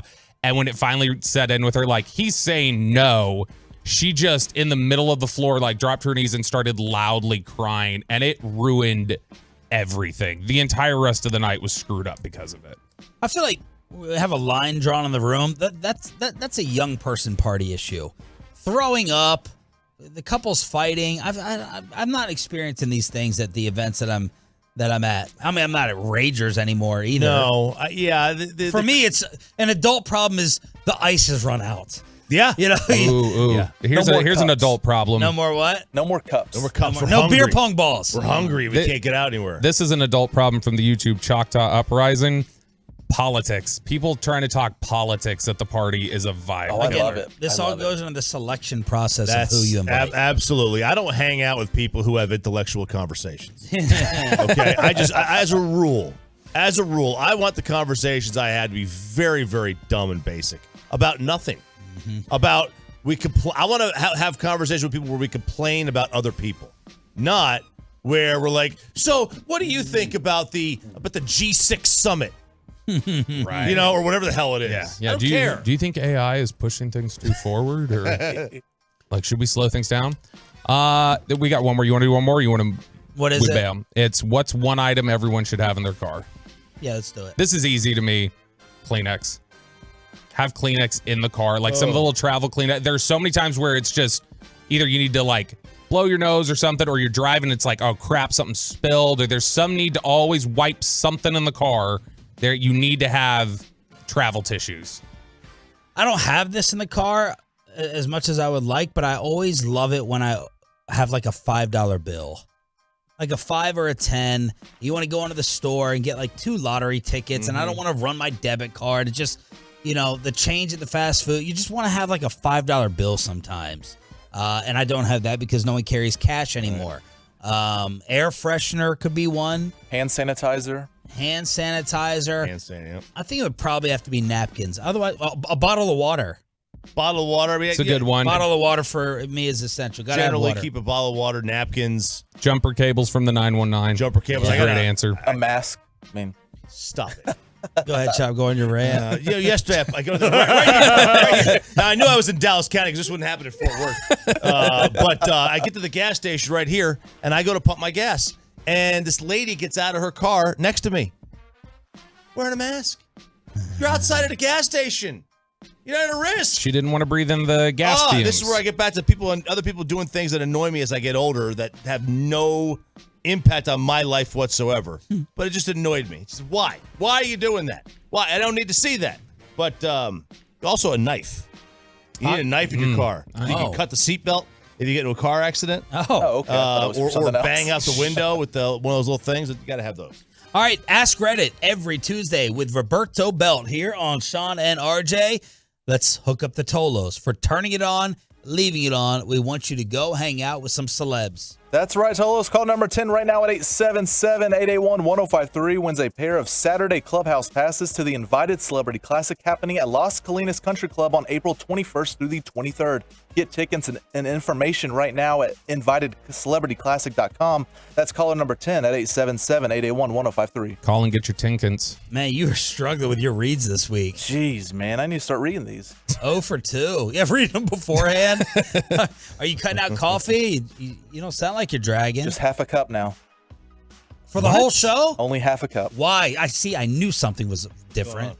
Why? It's getting cold quicker. I don't know what it is. Get a mug. I don't have time for a mug. You don't have a mug? Get a Yeti or tumbler. I got 14 mugs. I'll bring you an Alba Limo mug. Okay. I'll bring you hold up your coffee cup. It can't be the white styrofoam. No, it's those little paper ones. Oh my Lord. No wonder. It does get cold. It does get cold in there quick. Yeah, I know. You can't be drinking out of that. Here. Unless you're RJ, you take shots of it. These have been sitting in here for a couple days. Peyton should drink both these. That looks Disgusting. That's like Thai curry. I don't know. Maybe these are. I won't say that. Yeah, I have no idea. So maybe they look great. Peyton, I think I'm going to bring these in during the break. You should chug both of them. Let us know how they taste. Throw it to RJ for the. No, I can't. No, but look at it. The content. Oh. Well, like what's in that? Don't read the brand in case it is a sponsor, but what's the energy rush that you get in that thing? Oh, wow. How fast will your heart explode? All right, so it's got not a lot of niacin. Dang. That's the stuff that makes your skin red, makes you itch your face off with niacin stuff. Nice. B12, riboflavin, L-arginine, L-carnitine, L-taurine. Oh man, this is like a pre-workout. All right, there's you go. some turmeric in it. Turmeric helps with the inflammation. Gotta have turmeric. All right, speaking of politics. Angel Reese, the LSU most outstanding player of the tournament. Oh. The one who went after Caitlin Clark with the "You Can't See Me." She has been firing off on Twitter and social media. She is not scared. So this whole thing took over more so than the game. The taunting. Dave Portnoy from Barstool Sports fighting off celebrities after he called her basically disgusting. Keith Olbermann, that nut job that I proved was a nut job years and years and years ago. He basically cussed her out on social media. Shaquille O'Neal stepped in to defend, telling Portnoy and Olbermann, shut your mouths. Tyreek Hill, how the heck is this Barstool guy given any type of platform? But the number one story we're going to talk about here is Angel Reese's reaction to Jill Biden and what she wants to happen at the White House. The First Lady attended the national championship game right here in Arlington, and apparently Jill Biden said she wants Iowa to be invited to the White House as well. Everybody gets a trophy. She wants both teams to go. LSU, obviously, because of the champs, and as is customary, the champs get extended a White House invite. But she also wants the losers to go. I've never heard of such a thing. She said Iowa played such a good game. What's softer, this or Luka and Kyrie sitting? This. There's no benefit. You could argue there's a benefit to Luka and Kyrie sitting, right? The benefit to this is that you just decrease. What this does is this decreases the value of the White House visit. I think Iowa has to, if this invite gets extended, they have to shut it down. They have to say no. They have to say no. Out of the spirit of competition. What are you doing? You can't invite the losers. You're disrespecting LSU. And this participation trophy, everyone gets one. I mean, the person who lost the election's in the White House, so they're losers there anyway. Here, pose for your picture today. That's an indictment joke. Oh, my God. It was an indictment joke. Trump mugshot was trending yesterday. They said this could be. Wait, has it been posted? He hasn't turned himself in, right? No. Okay. They say that if and when this happens, this could be the most shared photo in the history of the internet. I hope he shows up there. More than the Ellen Oscar selfie? Maybe. I hope he shows up there just hammered Nick Nolte style. No. Hair everywhere. Everyone was just like photoshopping what the mugshot would look like. Is he going to wear the red hat? Is he going to be extra tan, orange, I don't think whatever? I've ever seen somebody in a hat at a mugshot. Yeah. I wonder they if make it take it off. They do. I wonder if they would let him leave it on. But how about the smirk? But there are people arguing like this is gonna increase his popularity so much even more because think of the famous mugshots of all time, right? Like Pablo Escobar, famous mugshot immediately in your mind. I was trying to think of Nolte. Nick Nolte. I don't know if that helped him. Tiger. What type of Mel Gibson's goofy smile? What type of smirk? Frank Sinatra's. Will Trump have in this? It's going to be no a smirk. Nope. Oh yeah. Nope. It'll be stern. It'll be that. It'll be a smirk. Like I know this is a joke. Everyone knows this is a joke. He's going to look like Gavin Dawson in the prep room at 1:00. No way. Guaranteed smirk. That's a good question. We'll bet these energy shots on it. No, those are Peyton's. You can have them right after you take your Adderall. So I already took it. This is Joe Biden apparently wanting the losers to show up as well. You're right. Iowa has to say no. Yep. This is crazy. She can't invite the losers there. There's no mugshot. Fantex is texting us saying they've announced there's no mugshot. Really? Yeah, he's already shown up. No mugshot. He's already shown up? Yeah. They didn't take him. How did they not take a mugshot? I don't know. We'll find out. Okay. Fantex 877-881. Okay, 1080. hold on. How did they not take a mug? How do you spell a mug wouldn't shot? we find out if that's a wig? Don't they make you take your piece off? That's right. What did you make of the other fallout yesterday? I actually agreed with Dave Portnoy. Now he's being called, unfortunately, I don't like saying that phrase often, but what I said yesterday to Kayvon Frazier when we discussed this, former Cowboy in studio, did Caitlin Clark seek out another player to personally insult them with the "you can't see me"? I felt like Reese went a little far. She took it a little far. She knew that Caitlin Clark was America's sweetheart. She was the talk of the entire tournament, and she basically spun it as, I don't like disrespect, so I'm going to go ahead and give it back to her. But I thought it was a little much. I didn't think Caitlin Clark's was in the same spirit as Angel Reese's. So I just put it in social media. I was looking for this. It's what I was waiting to see yesterday is another angle or instances where Caitlin Clark did do it to someone's face. This is like Caitlin. She hit like her 6'3". Yeah. And she just did that, and it looked like she was doing it just kind of not to anybody in particular, but just to everybody. Yeah. And it's different. It's different than being stalked out. It is. But this is what happens when you have a when Cam Newton did the Superman. Yeah. And someone forces a fumble, strip sack on Cam Newton. Yeah. And they do the Superman. I think that's fair game. Right? You're using their move against them. Yeah, I think I don't have a problem with it.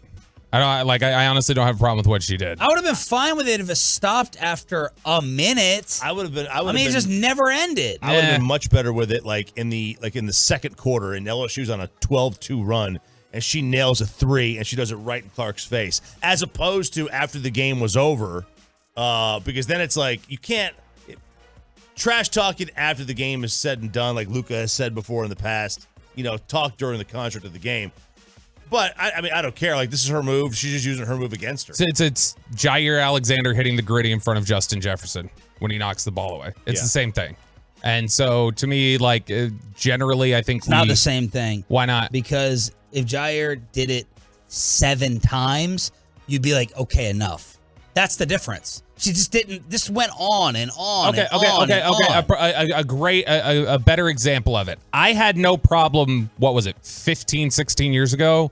Remember when the Patriots beat the Chargers in the playoffs and they all did the lights out celebration, the Sean Merriman lights out. Yeah. I have no problem with that. And that's after the game. That's aggressive. That's in your face. But it's that's you. If you put yourself out there like that, if you're doing this on national TV and you're the star or whatever, you've got to be able to take it back.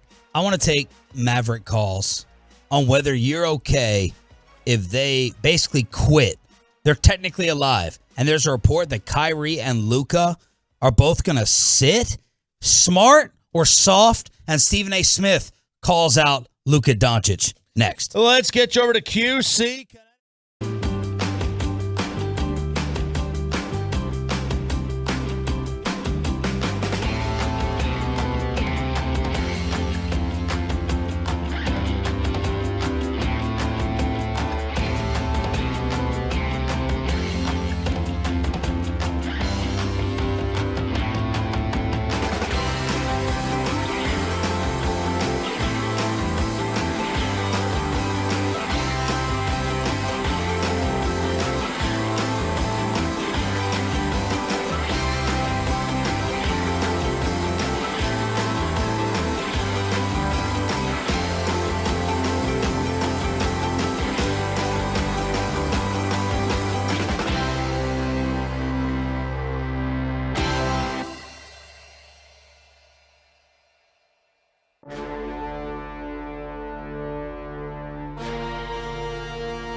Fan Studios, secured by DFWSecurity.com.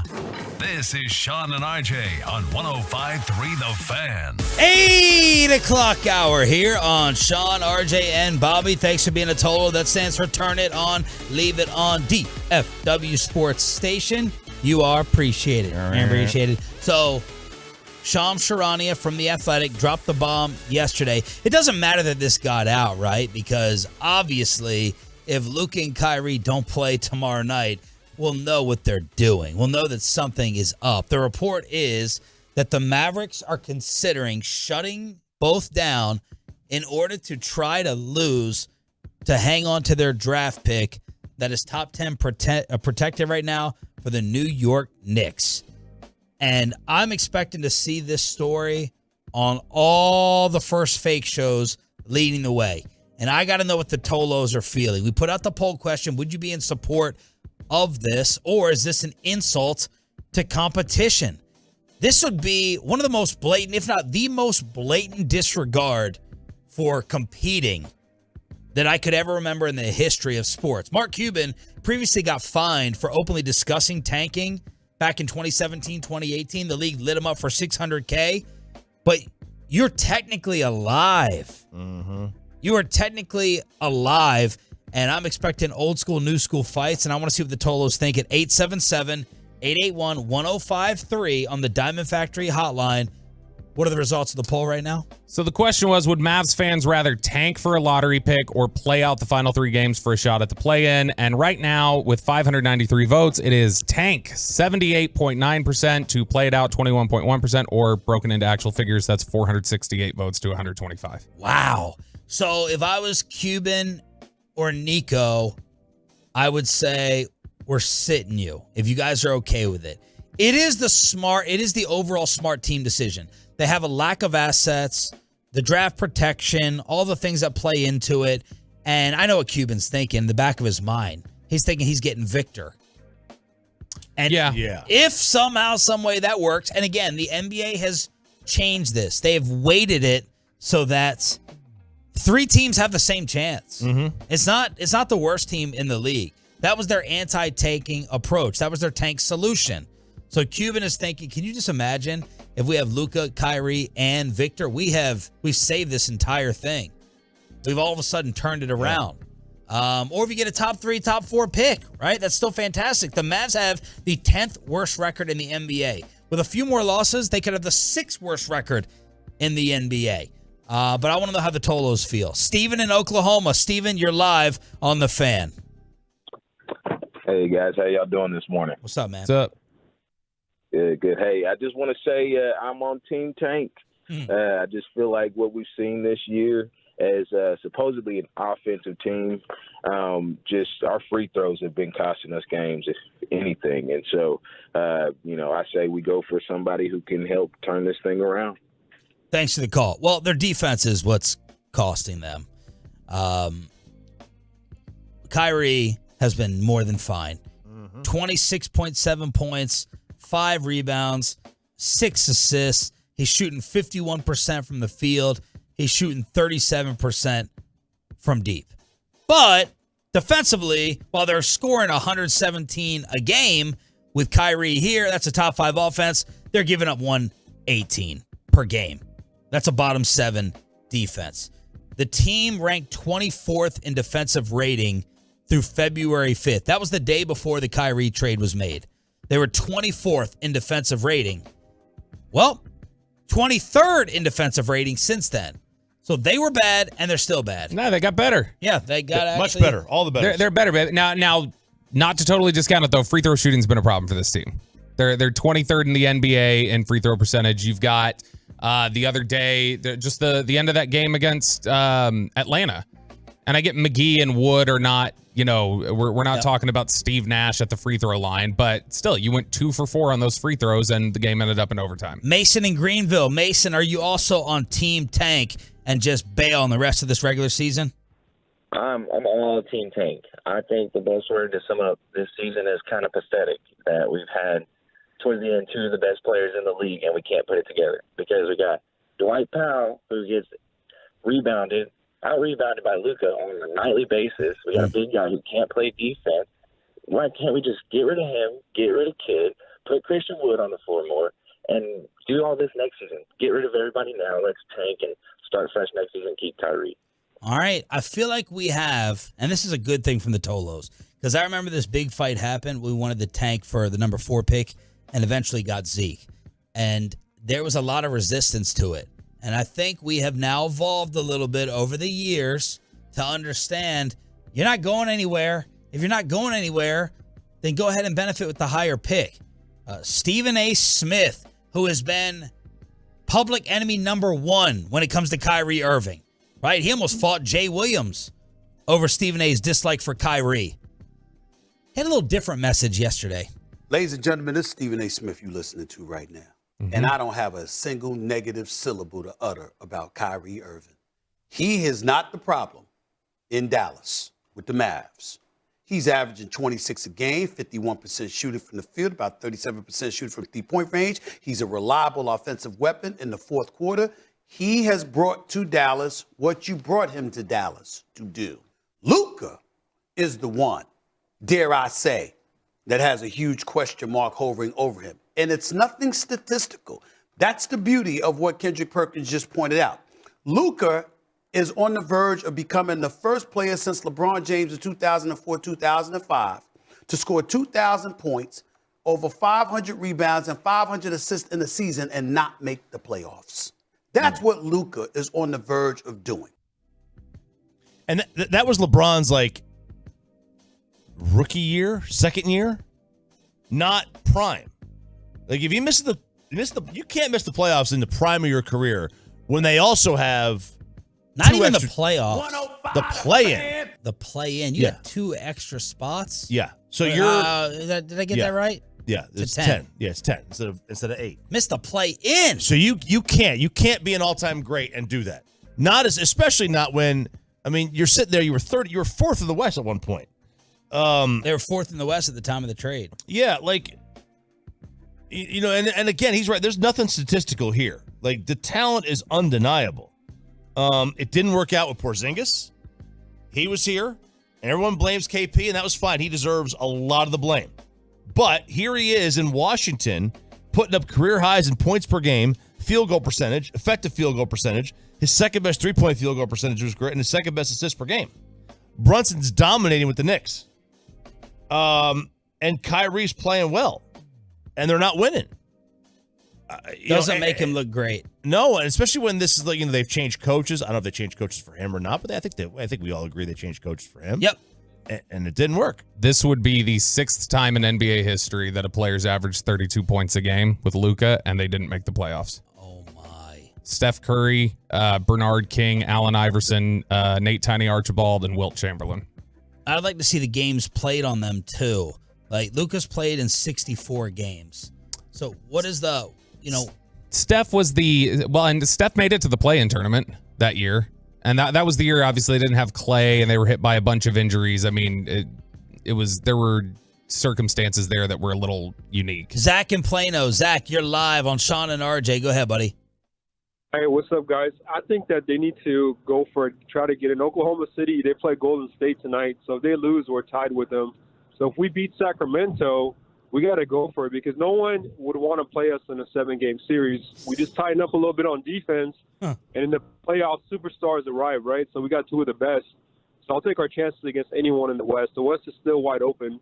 Not worth tanking at all. 0. Bad karma. Not a good idea. Thanks, guys. Thanks for the call. I would have a much bigger problem if I found out that Kyrie and Luka didn't fight back on this than I would have with Cuban and Nico for coming up with this plan.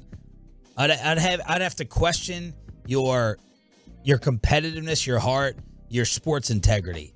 If you didn't sit there and say, no, we still have 2 bullets. Everyone else has better weaponry, more arsenal. We got 2 dangerous bullets. Who knows what can happen? And if they signed off on sitting out, what an indictment of today's sports star. I don't know the case. I don't even know if they've been asked. To me, oh my Lord, the Charles Barkleys, the Shaqs of the world, they never end. They never stop. And now we have another issue that we've never brought up in the history of Luka's career. The L word For Luka. From Love. Stephen A. Shut up. Luka gets 41. They lose a game. Luka's not only depressed after the game, he looks depressed during the game. You talk about a level of demoralization that's kicked in. This is one of the things that I was told before Kyrie ever played the game. We're going to find out about Luka. This is by an NBA official. We're going to find out about Luka, not his game, but his leadership, because of what KP brought up. You had Porzingis, didn't work out. Somehow, some way, y'all don't come up with the money to keep Jalen Brunson. We've never brought up him having a lead. And it's a very important factor. Yeah, there's one thing to have a playing style that people want to play with. Do they like you? Are you going to do the little things? Right? We can name the best leaders in sports. We know Dak has no problem. If you could take 20% of Dak's leadership and trade it with 20% of Luka's talent, you're talking about the perfect player in both sports. You give Dak some of Luka's talent, and you give Luka some of Dak's. Luka Doncic has a disciplinary problem. That's his number one issue. Well, it's like how many people want to follow a guy who constantly is complaining? You know, it's always when other players see Luka complain to the officials, it's always somebody else's fault. He doesn't passing the buck. He doesn't try on defense. He's still not in ideal shape. He may have some disciplinary other issues off the floor. I don't know. He cannot contain himself with referees. That's the next step for him that Bassick has been crying about accurately for 2 years. He's got a disciplinary issue, and he comes up short in that area. And is the rest of the league going to take notice? So only one person so far wants to try to compete. Bobby, can you check? Can we see if this decision could be made for them? Like we talked about OKC and their schedule. What would have to happen in order for the Mavs not even have to make this decision and be like, okay, we're eliminated. We got no shot. Alex in Fort Worth, you're up first. Alex, you're live on the Fan. Sean, Chop, Roberto, good morning. Morning. So I don't like the idea of tanking. If you're healthy, you should play, like Michael said. But if you look, Luka's been battling a thigh injury. Kyrie got that foot injury. Let's just say you go all in out these next 3 games, and then they get hurt. So now what? Got an offseason to recover. But then what about the playoffs if we do get in? Well, so then what are we going to do there? It's just a lot of – I'd rather just tank. Let's tank, get a good defensive player, and let's just move on with it next season. Thanks for the call. You let it ride then. If you get to the playoffs, you let it ride. I mean, now, look, Golden State is home to OKC tonight. Okay. So that's probably a Golden State will be favored. I would think. I would think so Barely. too. I would think so too. And then they play at Utah on Thursday. Yeah, and so their tragic number, the elimination number is 2. So it's any combination of Mavericks losses and Thunder wins that add up to 2 eliminates them. So Warriors are favored by 8, by the way. Yeah, they got a 67% chance on ESPN's matchup predictor, whatever, of winning the game. And it's not like they're not going to try because they're only a half game up on the Lakers for the final pure playoff spot. So they want to avoid the play-in game as well. So OKC is not going to have a cakewalk with Golden State.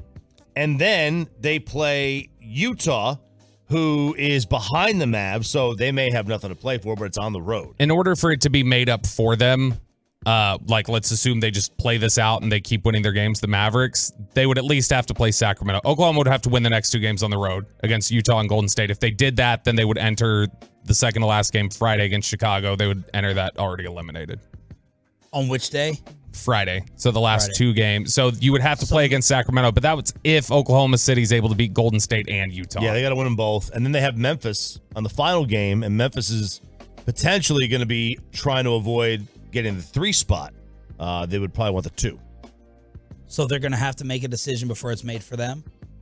They are, in all likelihood. Yeah. The Mavericks are, look, they're 6-16 in their last 22 games. We're talking about more than a quarter of the season.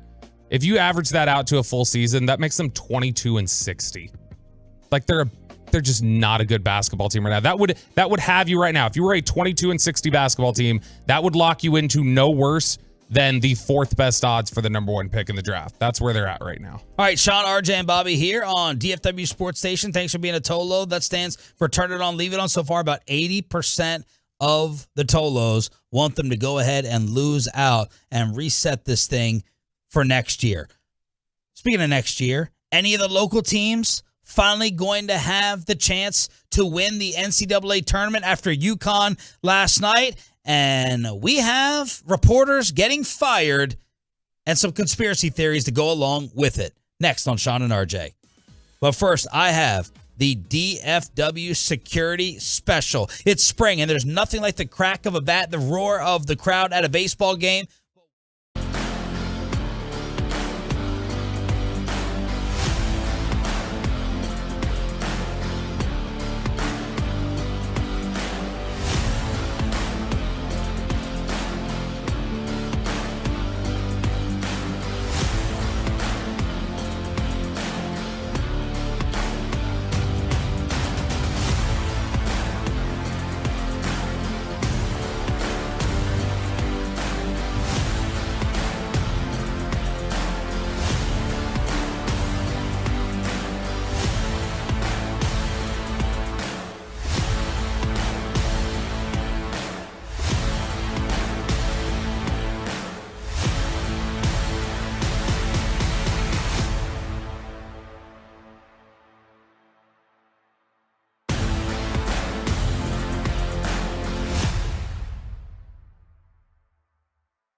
Here brought to you by the personal injury lawyers Frankel and Frankel. There's a reason you need a special license to drive a big truck. So companies that hire drivers and put them in a big truck should be held accountable for what happens when one hurts you. Frankly, you need Frankel and Frankel. Visit truckwreck.com or call them 214-333-3333. This is becoming a family dynasty, if you will. And that's what a year he's had too. Hurley and the Huskies have their dreams come true. And that was the final call for Jim Nantz ever. That was his final call ever for a March Madness game. Did you shed a tear? I did not shed a tear. I did not shed a tear. I appreciate the Tolos with the memory that they were showing off last night on social media. He's called 18 Final Fours and over 350 NCAA tournament games. But I think Choppy may have shed a tear as UConn beat San Diego State. That was the end for Nantz at this event. Yeah, he definitely shed a tear. I was Who, me? No, Nantz. Oh, You yeah. can He tell. like watched the one shining moment on the floor. I think that was with his. I think that was with his wife. This is like he's the only, and I can't believe he's only done 18 of these. Right? Seems like more. So wait a second. He didn't. Who was it before him? It was always Nantz and Packer. I don't remember. Like 18? It can't be right. I don't remember anybody else. 18 years. It's only 2005. 18 years. You know what? 18 This years. tweet may have been wrong. I took this the other day and someone said, "Oh, this is Jim Nantz's last game or last Final Four," as if the semifinal. It was confusing with whoever sent this out. I'm like, he's calling the final too, but they're trying to make it seem like the semifinal was going to be the final one. But that was it for it. Look, what's my slogan, Bobby? Balanced as F. I can acknowledge, and I do acknowledge, Jim Nantz is a monster beast. He's a stud. He's fantastic. He's an all-time great. He's on the play-by-play Mount Rushmore. I don't think there's a question. He is a whale. Really? Yeah. I don't think there's a question about I'm it. not disputing it yet. I'm just like, Well, I hear it and I kind of recoil a little. You so. have to have him at Augusta. Hello, friends. I mean, and then you talk about, I don't know if anyone's ever called him the best play-by-play voice in the NFL, but no one's had a problem with him. So he's done the Masters since 1989 and the NCAA tournament since 1991. So that's way more than 18. That's 32 years. Yeah, sorry. I probably took it from the Ballsack Sports or whatever those group of losers are that put out the fake tweets. So the other candidates, right? See, the problem with Marv, I think Marv is the absolute best at what he did for his sport. But Marv is isolated to one thing that I think of. I don't know if he did Rangers, and I know he did college a little bit. It just wasn't the same. But he was great on the NFL on the radio. He did radio with Boomer, right? Yeah. It was him and Boomer on the on Monday Night Call. Never really stood out to me with TV, NFL. Maybe he was better on radio, but like Al Michaels, people would throw up there. People were going to throw up Cosell. Look, for my money, man, I freaking love Joe Buck.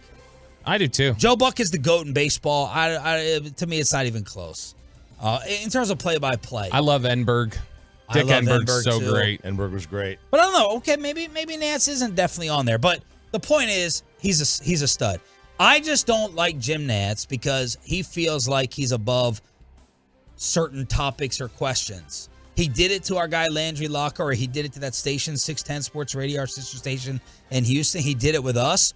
Oh, how dare you ask me about the Jerry Jones scandal? How dare you ask me about NFL Roger Goodell controversy? Dude, it's sports. Lighten up, bro. No one's going to take away your Pebble Beach hole you have installed in your backyard in California. Like, breathe a little bit. Loosen the tie a tiny bit. That's just me. That's my own personal problem with him. Michael Irvin called me, told me to breathe a little bit. But I still acknowledge he's an absolute monster. It does not change my perspective on Jim Nantz. I would miss it if he was not calling the Masters. I would miss him much more on not calling the Masters than the NCAA tournament.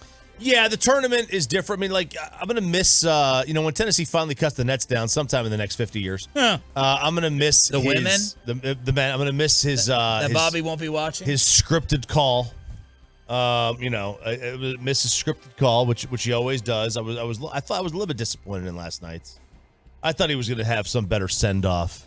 I don't want it to be about me, Grant Hill. I know, that's true. Please don't. Billy who's the other guy? Billy Packer? Oh, Bill Raftery. Bill Raftery. Rest in peace, Billy Packer, who was also a stud with Nance. I don't want the attention. Let's put it back on UConn.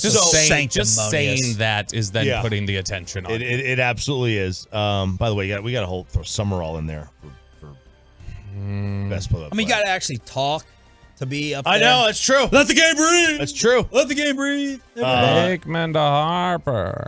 So I don't. Did they say who's taking over for him? I don't know. It could be INE. It could be Harlan. They'll be fine. Yeah, they'll be. They're going to get a pro either way. But I think he's on the Mount Rushmore. He's tremendous on just in general, and he's so well rounded. Like he can do every sport. Yep. I've not heard him do baseball, but his golf coverage is amazing. He's so gotta have him for golf. He's got the. He's just like arrogant and uppity enough to do golf well. You can't be like that's why Joe Buck did golf very well. He's arrogant, but he's not like living in a country club. Yeah, he's not old money arrogant. Yeah, like, I can picture Nance walking around with a robe everywhere he goes. Everywhere. He's either in a suit or a robe. If he smokes cigarettes, he's got one of those cigarette holders. Those like pipe. Those pipe. The pipe, but the long stick filter. Yeah. Looking like he's Sherlock. Yeah, like he carries. He carries one of those like those metal cigarette cases around with him if he smokes. Yes. He's uppity enough. Yes. He probably when he goes to Augusta, he pronounces it tournament. As they say in East Georgia. That's the Masters tournament. By the way, it is Ian Eagle taking over. I personally would have voted for Gus Johnson, but it is Ian Eagle. Well, so we can see Gus actually smoke for real on the air when he's sneaking his vapes. Ian's good, though. Ian's tremendous. He's good. He's very good. So there it is. UConn wins the national championship. Now, and who is your Mount Rushmore? Let's hear this. Vida or Ida? Just play-by-play? Just play-by-play. Just play-by-play. Only play-by-play. Nance, Marv, Joe Buck, and I'm struggling with another one. Al? Man, Al was great in his day. I think he's tailed off. I'll go with Al. Mike Breen? Does he make it? No. Here's the problem. Don't say something too bad. I think step back 1996. I think I'm going to get Mike Breen on, so don't say nothing too bad. I do like Mike Breen. Mike's great, but when I was a kid, Mike was an update anchor on The Fan in New York. Like, that's what I remember. We don't him like to as. see people come up more than us. Yeah, like I remember, and boy, he had I can't say it, he had a line on there that would have gotten him fired today. Hey, I can't talk. I can't talk We've either. all done things. I'll tell you what it is. Oh, it was. I didn't know Mike had this kind of personality though. Right. Holy cow. Let's see here. Joe Buck, Al Michaels, Dick Enberg, and then I grew up. He was the sound of baseball to me. I grew up with Costas. Ooh. I mean, I can't kill you. Costas was good. Nothing great. Nothing great with play-by-play. Who was on it with? Musburger. Musburger. Musburger's great. Okay. All right, so there it is. Next year from Vern Lundquist. Next year from Bet Online. What about Berman? You want to guess, Mr. BetQL, who the favorite to win the national championship is next year? UConn. No. Spittle said, don't forget about Tirico. Tirico's just very good. Very he solid. can't be on the Mount Rushmore. He's very solid. He does everything well. I know UConn's like going to be the preseason number one. Let's go with. It's a blue blood. Carolina. No. Kentucky. Kentucky is the favorite at 11-1. Then Duke and Purdue are tied. Then UConn at 14-1. Then Kansas and Marquette. Then Creighton 18-1. Arizona and UCLA 20-1. Then Bama, the armpit, North Carolina 22-1. Arkansas, Michigan State, Bobby's Longhorns. Damn, that's far. 25-1. USC, Baylor, Gonzaga, Miami, Florida, and RJ's Vols at 28-1. TCU at 45. No FAU? FAU, they're 50-1. They have all 5 starters returning. 50-1. And we're going to have the new UNT head coach on at 9:20 this morning. Pepe, you set that up. Nice job. Well done. Thank you. All right, so the UNT. Let's get to the tournament before we play a whale drop. Oh. That's a UNT shot for Peyton. That's all that is. They won their tournament. They did. They did win their tournament. And then we'll see if we can get the new Texas Tech head coach on as well. 877-881-1053 to hit us up on the chartrec.com text line. 877-881-1053. Speaking of media, what we just talked about with broadcasters, Bobby, we got Jim Trotter, and do we have another story as well? Yeah, we do. We have the Angels have banned the beat reporter, Sam Blum, I would guess. Maybe Bloom, like Jeff Bloom used to be, B-L-U-M. By the way, Anthony Rendon got 5 games for putting his hands on that Athletics fan. 5-game suspension for Rendon. And they got pled down to 4. Pled down? Whatever they call it. Yes. Arbitrated down to 4. Yeah. Took a plea deal, yeah. Sam Bloom from The Athletic has been kicked off the Beat Reporter Roundtable on team-owned AM 830. So I'm guessing this is like the Angels version of Chop back in the day, the football firing line. I'm guessing it's similar. But he has been banned, and he tweeted yesterday. He said, "For what it's worth, I was informed by AM 830 that I'm no longer welcome back on the Beat Reporter Roundtable program because I bring, quote, negativity to an, quote, upbeat show. I was told the decision was made by team president John Carpino." And so the negativity potentially could refer to a story he wrote last week, which centered around the Angels being one of only 2 major league teams to not send its English-speaking radio broadcasters on the road. And then, Jim Trotter. Wait a second. They don't send their broadcast on the road? No. There's like 2 or 3 teams, I think, that still don't do it. I mean, there may be a Mavs broadcast that doesn't do that. You know where Los Angeles is, right? I'm aware. you know where that? Okay. All right. I'm just saying. Does Coop go on the road for all their games? Yes, he does. I thought he always used to. Yeah. He just got back on the road this year, I think. Now the thing, my issue here with the Angels is, what do you want? Pravda? Like you want just you're trying to set it up. It's the old Soviet newspapers, the communist paper. Like you just want you want it spoon fed a certain way. Like it cheats fans, to be honest, when you just shut off any sort of dissent or anything else you disagree with. I don't know. Sometimes I wonder how many fans just want to be Spagnola. Some of them want it. Who's most likely? I think it's obvious. Who's the owner most likely to do that in this town? Cuban. Cuban won't come on this radio station because of Bassick. Yeah, that's just not happening. He can't take it. No, it's just he had Bonds hitting the home run the next day in his bet. No, he lost it because of a bet. This is a parlay That's issue. why I continue to say you can say whatever you want about Jerry Jones. A lot of it's justified negatively. I've worked in different cities and different markets. Well, we have total freedom. Greatest tweet, by the way. It's incredible. And the Rangers have taken a lot of crap from people here in town. Cheapness. Wondering about divorce proceedings. I mean, that's really diving kind of deep. I haven't heard one thing from the Rangers. No, and the Stars have asked for people to be critical. But my favorite tweet from over the weekend, I can't remember who it was. I'll look it up. But my favorite tweet from over the weekend was when Mark Cuban disclosed that he pays for Twitter Blue now.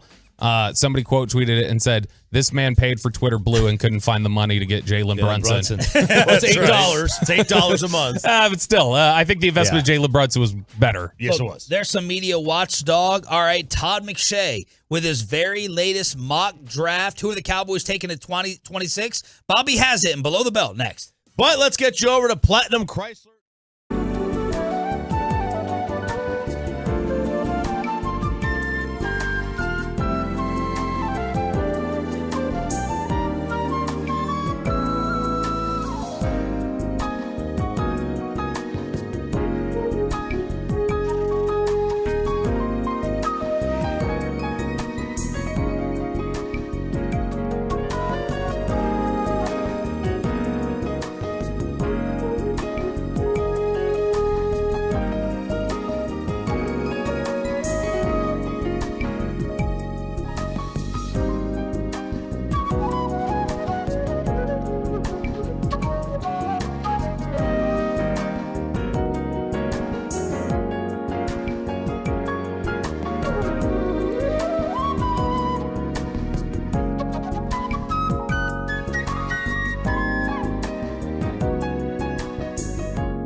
if I told you?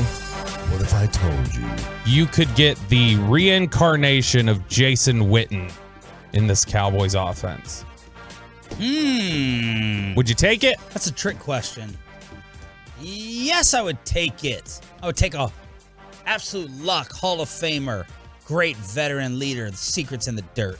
Does he come from the University of Tennessee? Because if the answer is yes, then yes. The answer is no. I think none of the tight ends would go there. But Todd McShay over at ESPN has a new mock draft out, and he's got the Cowboys potentially taking just that guy. We'll work down the list here, go through some of the headlines in his latest mock draft. He has a 2-round mock draft, so we got 2 picks for the Cowboys. Number 1, Carolina Panthers. He has them selecting C.J. Stroud. C.J. Stroud, quarterback, Ohio State. Size.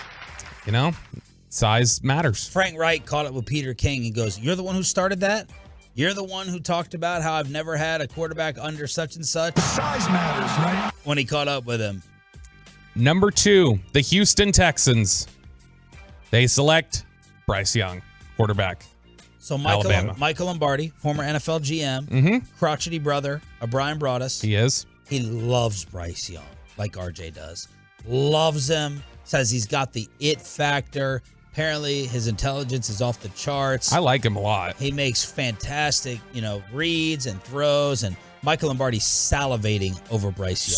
So, I don't believe Parcells would select Bryce Young. No, Parcells was 6'5" statue. He was very much I don't want to say a slave to a size, but he had his favorites that he wanted. He wanted you to be certain things. Bledsoe, Vinny. Yeah, they were all his favorite saying was, "He can make all the throws." And so could Bryce. Now Bryce doesn't have a cannon of an arm, but I felt at least lately that looking back, I want my quarterback. I'd much rather have my quarterback be a better decision maker than be an elite athlete or have elite arm strength. Yeah, Will Levis looks like he could compete in Mr. Olympia. Yeah. I don't care about that. What kind of decisions does he make? Didn't A.J. Brown warn him about that? Bro, you're going to get drug tested, man. Yes. This is a drug-free league. Is that the next poster you're putting up in your bathroom? What do you mean? Tebow down, What do you mean Levis putting up? You mean it's already up? It's already there. Shredding season, baby. 26 days till Mexico. Number 3, the Indianapolis Colts. They also take a quarterback. We got C.J. Stroud, Bryce Young off the board. You think they go your boy Will Levis here? Who's 3? 3, the Colts. Colts. I thought the Colts were 4. No? Then he's got a projected trade here. Okay.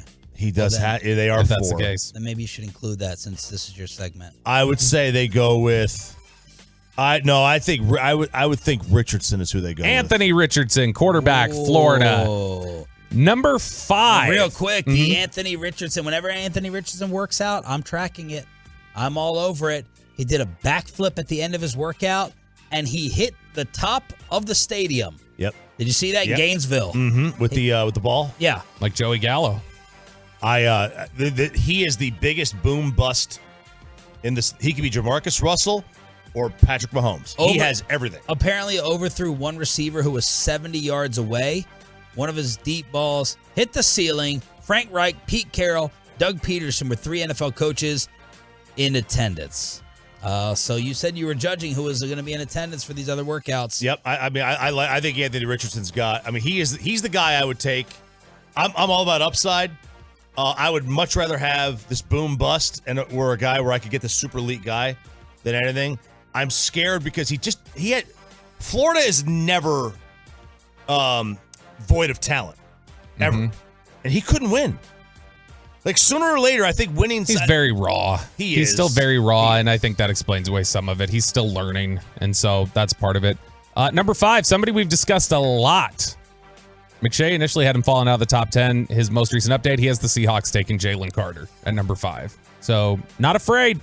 They're ready to jump right in on that. Drew Rosenhaus, his agent, telling teams yesterday, if you're outside the top 10, we're not interviewing with you. Don't even bother. Don't even bother. The Raiders have apparently taken him off their board at 7. I cannot blame them after all the first-round nightmares that they've endured. They cannot take another gamble and another risk and have a kid not be on the field for them. So the Raiders have crossed them off the board, apparently. And Rosenhaus said, if you're outside of the top 10, don't bother. How about that move? Number 10, we get to the NFC East. The Philadelphia Eagles, who acquired this pick from the Saints. They select Iowa edge rusher Lucas Van Ness. Lost a lot on defense. That's, freak athlete, a guy that a lot of people think highly of. I think he's pretty stiff. He's definitely your strong side defensive end type. I love the Iowa athletes, especially what's her name? Caitlin Clark. Yeah, big fan of Katie. Number 14, the Bucks make a trade with the Patriots. Patriots decide not to take the guy here. They let the Bucks come up and get Will Levis, quarterback, Kentucky. And who was that traded up? The Buccaneers. Okay. Yep. They don't like their Florida quarterback, Kyle Trask. I wonder, if y'all send me one more Bill Belichick story being on the hot seat, there's no way. There's no way. I agree. No way. But now, Mac Jones, they hate each other, it sounds like. Yeah, so the story there is that Mac went outside the organization to seek advice. And that's a no-no. That's a no-no in the Belichick era. That's a no-no for a lot of coaches. So he went outside the organization. He probably went to Sark. He probably went to somebody from his college days to seek advice. It got back to Bill, and that really hacked off Belichick. Number 16, the Commies select cornerback Joey Porter Jr., Penn State. He falls that far? He does. I think that's about where he goes. Probably teens, something like that. Number 18, RJ Choppy's Detroit Lions select Bobby Belt's Texas Longhorns running back Bijan Robinson.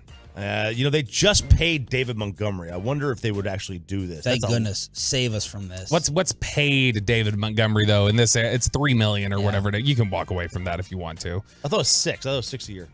I don't think he got that much. We have the internet. We can check. 22. Baltimore Ravens select friend of the show, TCU wide receiver Quentin Johnston.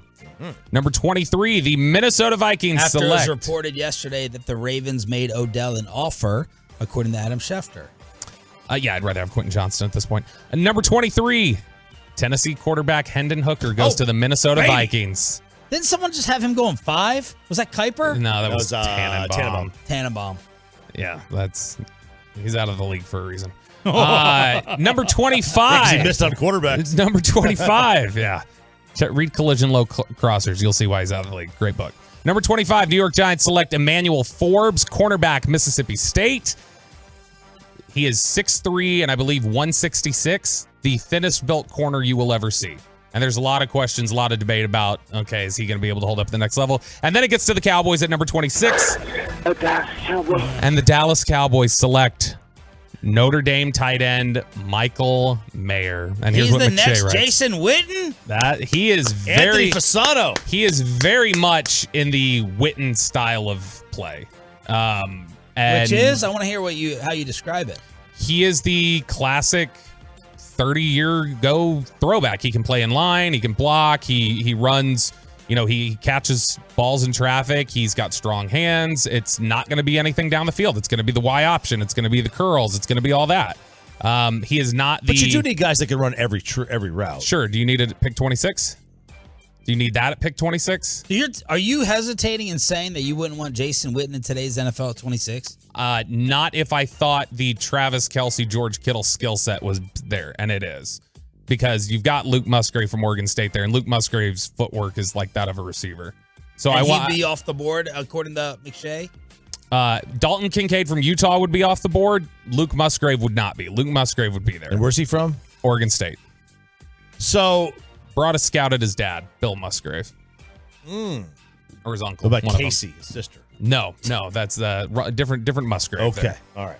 But Michael Mayer is he's a good player, but he's the same type of tight end that Jason Witten was. He's the same type of tight end that you just wanted out of here in Dalton Schultz. Jason Witten, so we didn't want Dalton Schultz out of here necessarily. No, but I'm saying this. I'm talking about this personnel department. That this personnel department said you can go on your way. With Jerry talking at the combine about what he wants in tight end, man, look at the benefit that a guy like Kelce has. Look at what a weapon he is. I'd be surprised at the direction they went. He is really good. He is rock solid. He is not gonna bring you into the modern passing game. Jason Witten in his prime early on, 07 Jason Witten stretched the field. Yeah, this is probably more like 09-10 Witten when he became more the 10 yards. He's a chain mover. That's what Michael Mayer is. And then you jump down to the second round. He has the Cowboys, and I'd be very surprised if this guy was down this far. But this is somebody who is a visitor today, according to Ian Rappaport, as Sean mentioned earlier. Clemson linebacker Trenton Simpson, who is a really athletic player. There's a little bit of a learning curve here. He's still not the instincts aren't always the best. He's still learning to play the position, I feel like. But the athleticism's off the charts and very much a guy that I would trust Dan Quinn to work with, especially if he's there at 58. All right, there it is, Below the Belt with Todd McShay's latest draft recap here on your home of the Cowboys and Rangers. Sean, RJ, and Bobby on 105.3 The Fan. Someone is saying that there's actually a chance. So you're saying there's a chance for the Texas Rangers and a medical update on the only hit the Rangers got last night. Final hour, Tolo Tuesday, and the new head coach.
Odyssey app.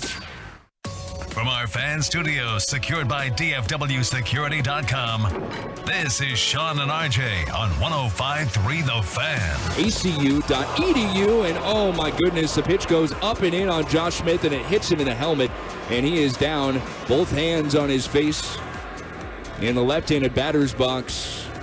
Oh my goodness, the trainer comes out and is checking on him. That pitch came up and in, and Smith had no chance to get out of the way of it.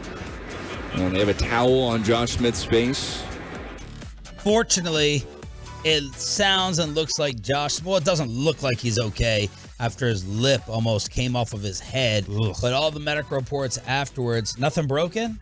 It says everything's clean. That's the first thing RJ said this morning when I walked in. He goes, nothing's broken. And I was like, at the station? Yeah, well, I mean, a lot of things are broken up here. Starting with spirits. But no, I couldn't believe it. Not a tooth.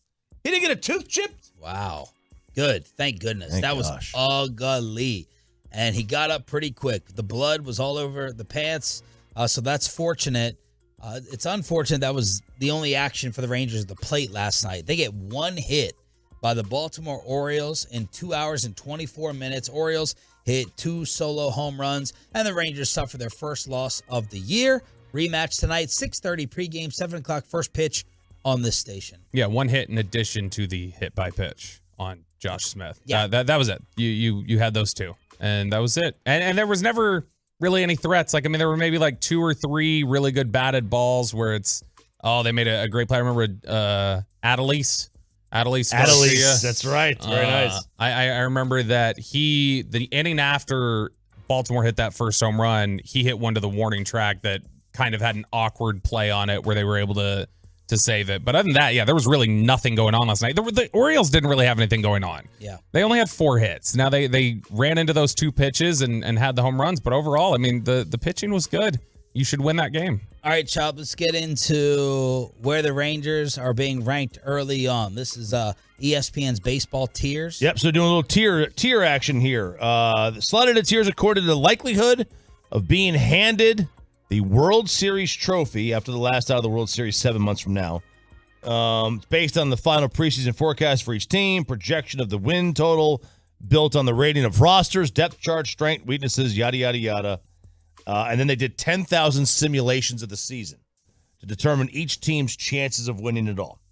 So here we go. 5 tiers. Tier number 1. Okay. The time is now. The time is now. Teams in this group are the front runners to land the top seed in their league and should be all in trying to win the World Series. So the assumption is that these are teams that are either desperately needing to win a World Series, yep, or are the favorites in their league. All right, don't tell us who's right and wrong, but I'm going to guess the Rangers are not in that category. I'm going to say they are.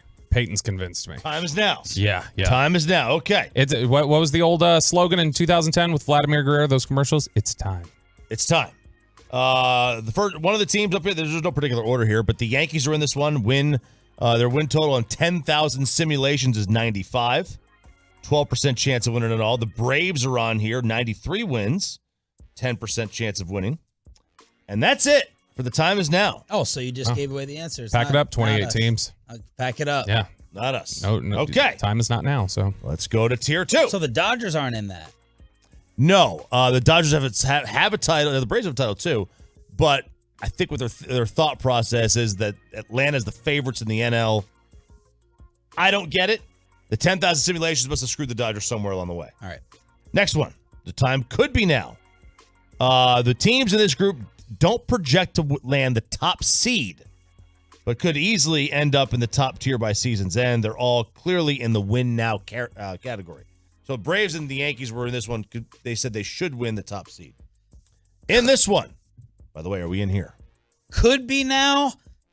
No. Robert? That's still a little bit too optimistic. No? No. Peyton? Of course, I read this, but no. No. Oh, wow. Well, for Peyton, they are. He just said no. Toronto, 92 wins, 8% chance to win it all. San Diego, 92 wins, 8% chance to win it all. The Fathers. Houston, 92 wins, 8% chance to win it all. St. Louis, 91 wins, 8% chance. The Dodgers, 90 wins, 6.5% chance. So over the past 3 years, the Dodgers have won 109 games for every 162 games they've played. The only team to ever have a 3-year stretch like that were the Cubs in 2008 and the Athletics in 1931. Like, the Dodgers have been so dominant. But, they did lose Trey Turner in the offseason. A lot of people, including Sandler, are picking the Padres to win that division. Yeah, and the division's tough. The Padres are there. All right, next up, same tier, Cleveland.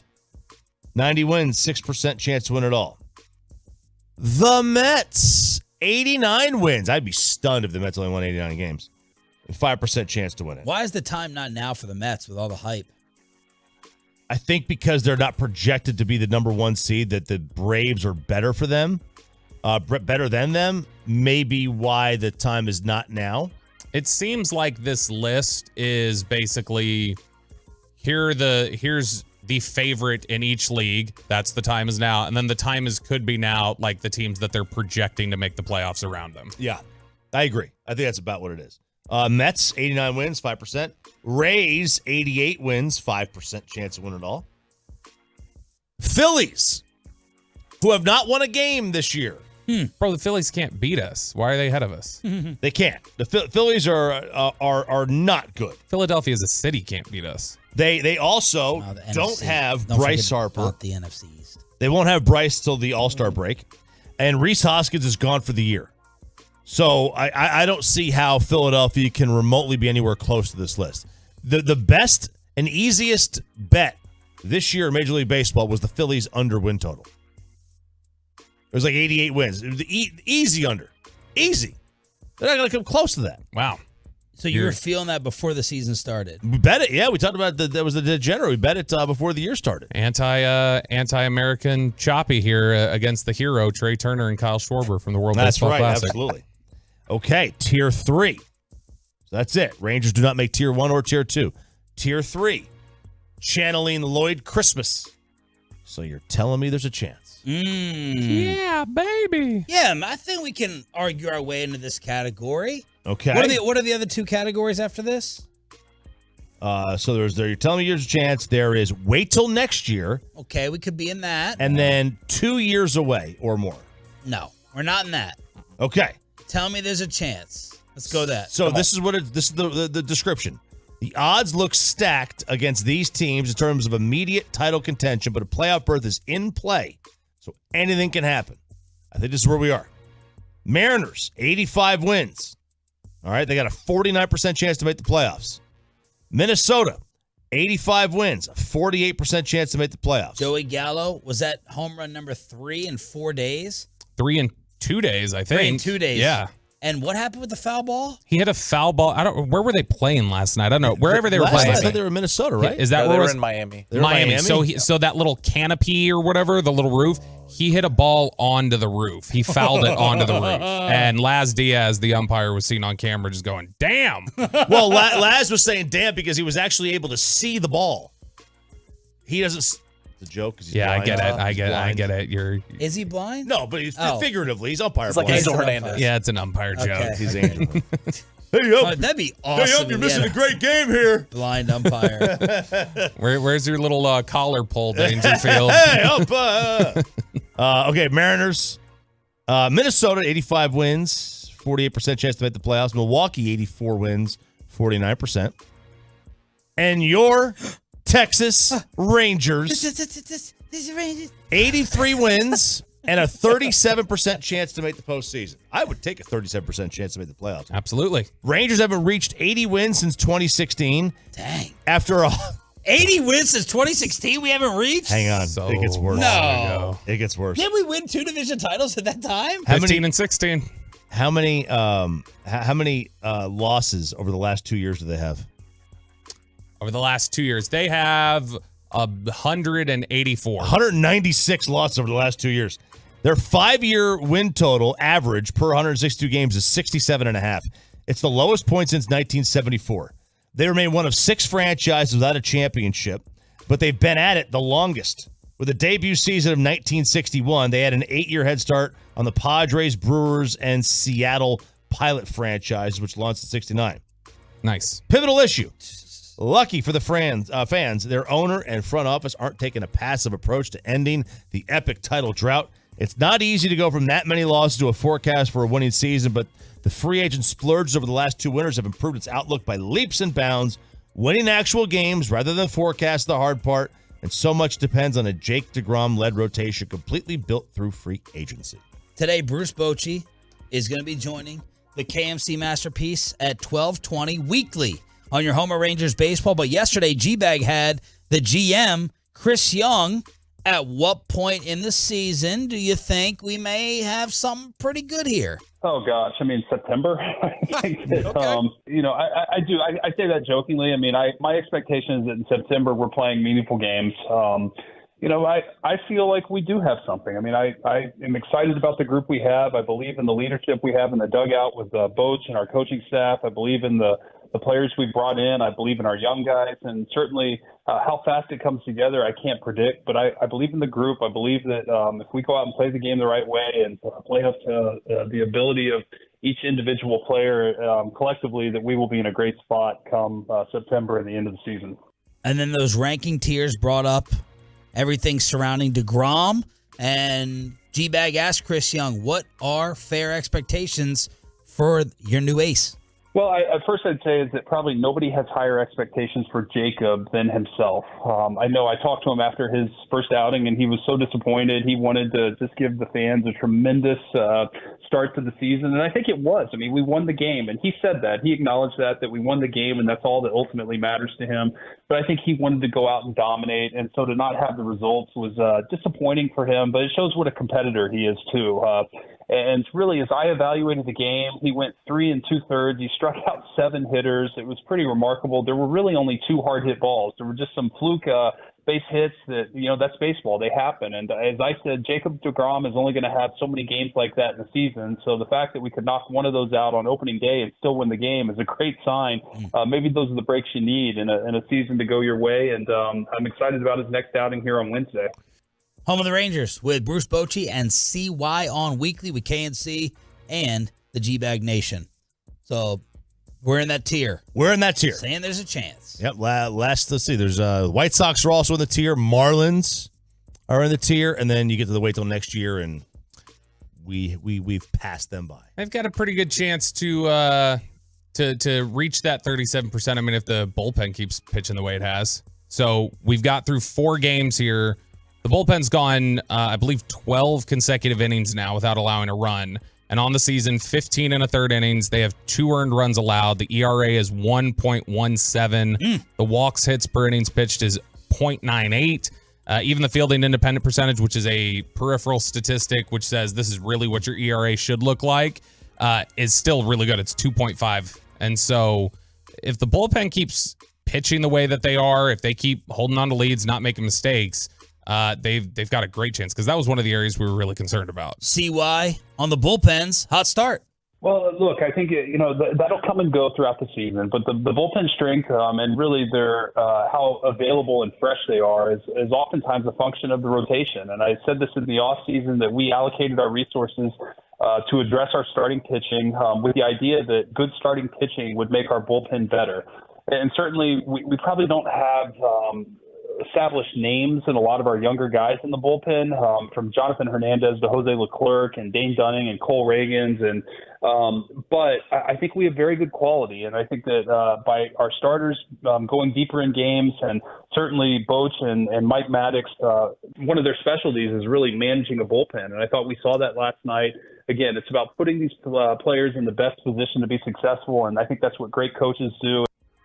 So there it is. Sean, RJ, and Bobby on your home for Rangers baseball. Pregame tonight, 6:30. First pitch at 7.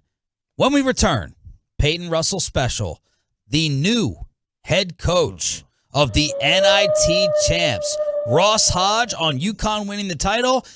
Which championship game did he enjoy more, between the men's or the women's? The UNT next basketball coach, Ross Hodge, joins us next. Now let's get you over to Dr.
105.3 The Fan segment here brought to you by Window Nation and by the personal injury lawyers Frankel and Frankel. There's a reason you need a special license to drive a big truck.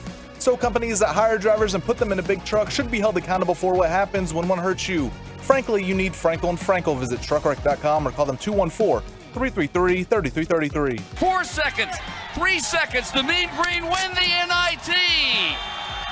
It is over in Las Vegas, and they're going crazy on the floor at Orleans Arena. 68-61.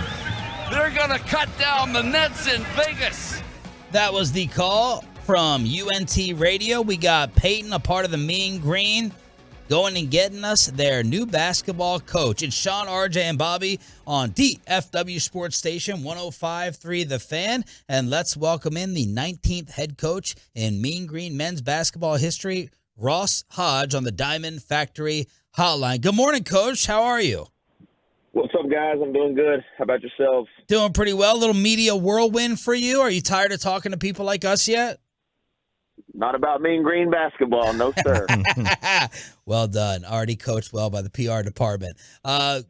Coach, when did you get a feeling that this transition could be possible and taking place with Coach rolling on out to Texas Tech? Well, part of having successful programs and having good coaches, the last few hiring cycles, Coach McCaslin's name, had been associated with some other jobs. So, you always know it's a possibility. I will say, and I give him a lot of credit, he really stayed away from talking about it too much and really just wanted to pour everything into our team. And those guys were so committed all year long, and we just wanted to make sure that, he gave those guys everything that he had up until the last buzzer sounded. So it really wasn't until we probably, got out to Vegas and you kind of knew that this could be the last time we were all together with each other coaching. And there was going to be a real possibility that after the season that he could in fact indeed take the Texas Tech job. How do you decide how much to copy and how much to change after a hell of a season? Well, we were together 7 years, and we've known it. Coach Mack and I have known each other a long time, and I was an assistant at Colorado State when he got the Arkansas State job, and he's like, "Hey, come be the associate head coach, come be my right hand man." And we were there for 1 year and had a fairly quick turnaround there at Arkansas State, and so a lot of the characteristics of the program, a lot of our core philosophies, a lot of our core beliefs, a lot of that stuff was jointly put together. Now we're different people and we have, different personalities, obviously, but as far as the core principles of what we believe and how we believe basketball games are won and the type of people that you need surrounding your basketball team, I don't think a lot will change. Does a school like FAU making a run to the Final Four allow a coach at a UNT or a school that of that stature to kind of recruit in a way where you can say, hey, look, you can make a run from this position. You don't have to go to a traditional powerhouse. Yeah, I mean, absolutely. And the unique advantage that Florida Atlantic had this year was that they were able to retain a really good majority of their roster last year, and they were a good team last year. I think they won 18 games. And so they were able to keep, 80-90% of that roster. And in today's college basketball, if you can retain a core foundation of your group, it's going to give you an opportunity to be successful because of the amount of turnover that all teams will be going with the transfer portal and, you know, the NIL situation. And so if you can keep a foundation of players, which is what we've been able to do here during our time, and you're going to lose some good ones, but if you can keep a group that understands the culture, understands what it takes, you can continue to do special things for sure. Coach, you guys had the number one scoring defense in the country for the second year in a row. You know, I think we all see like this era with the, the 40-foot three-pointers from Steph Curry and people arguing for, potentially 4-point shots and things like that.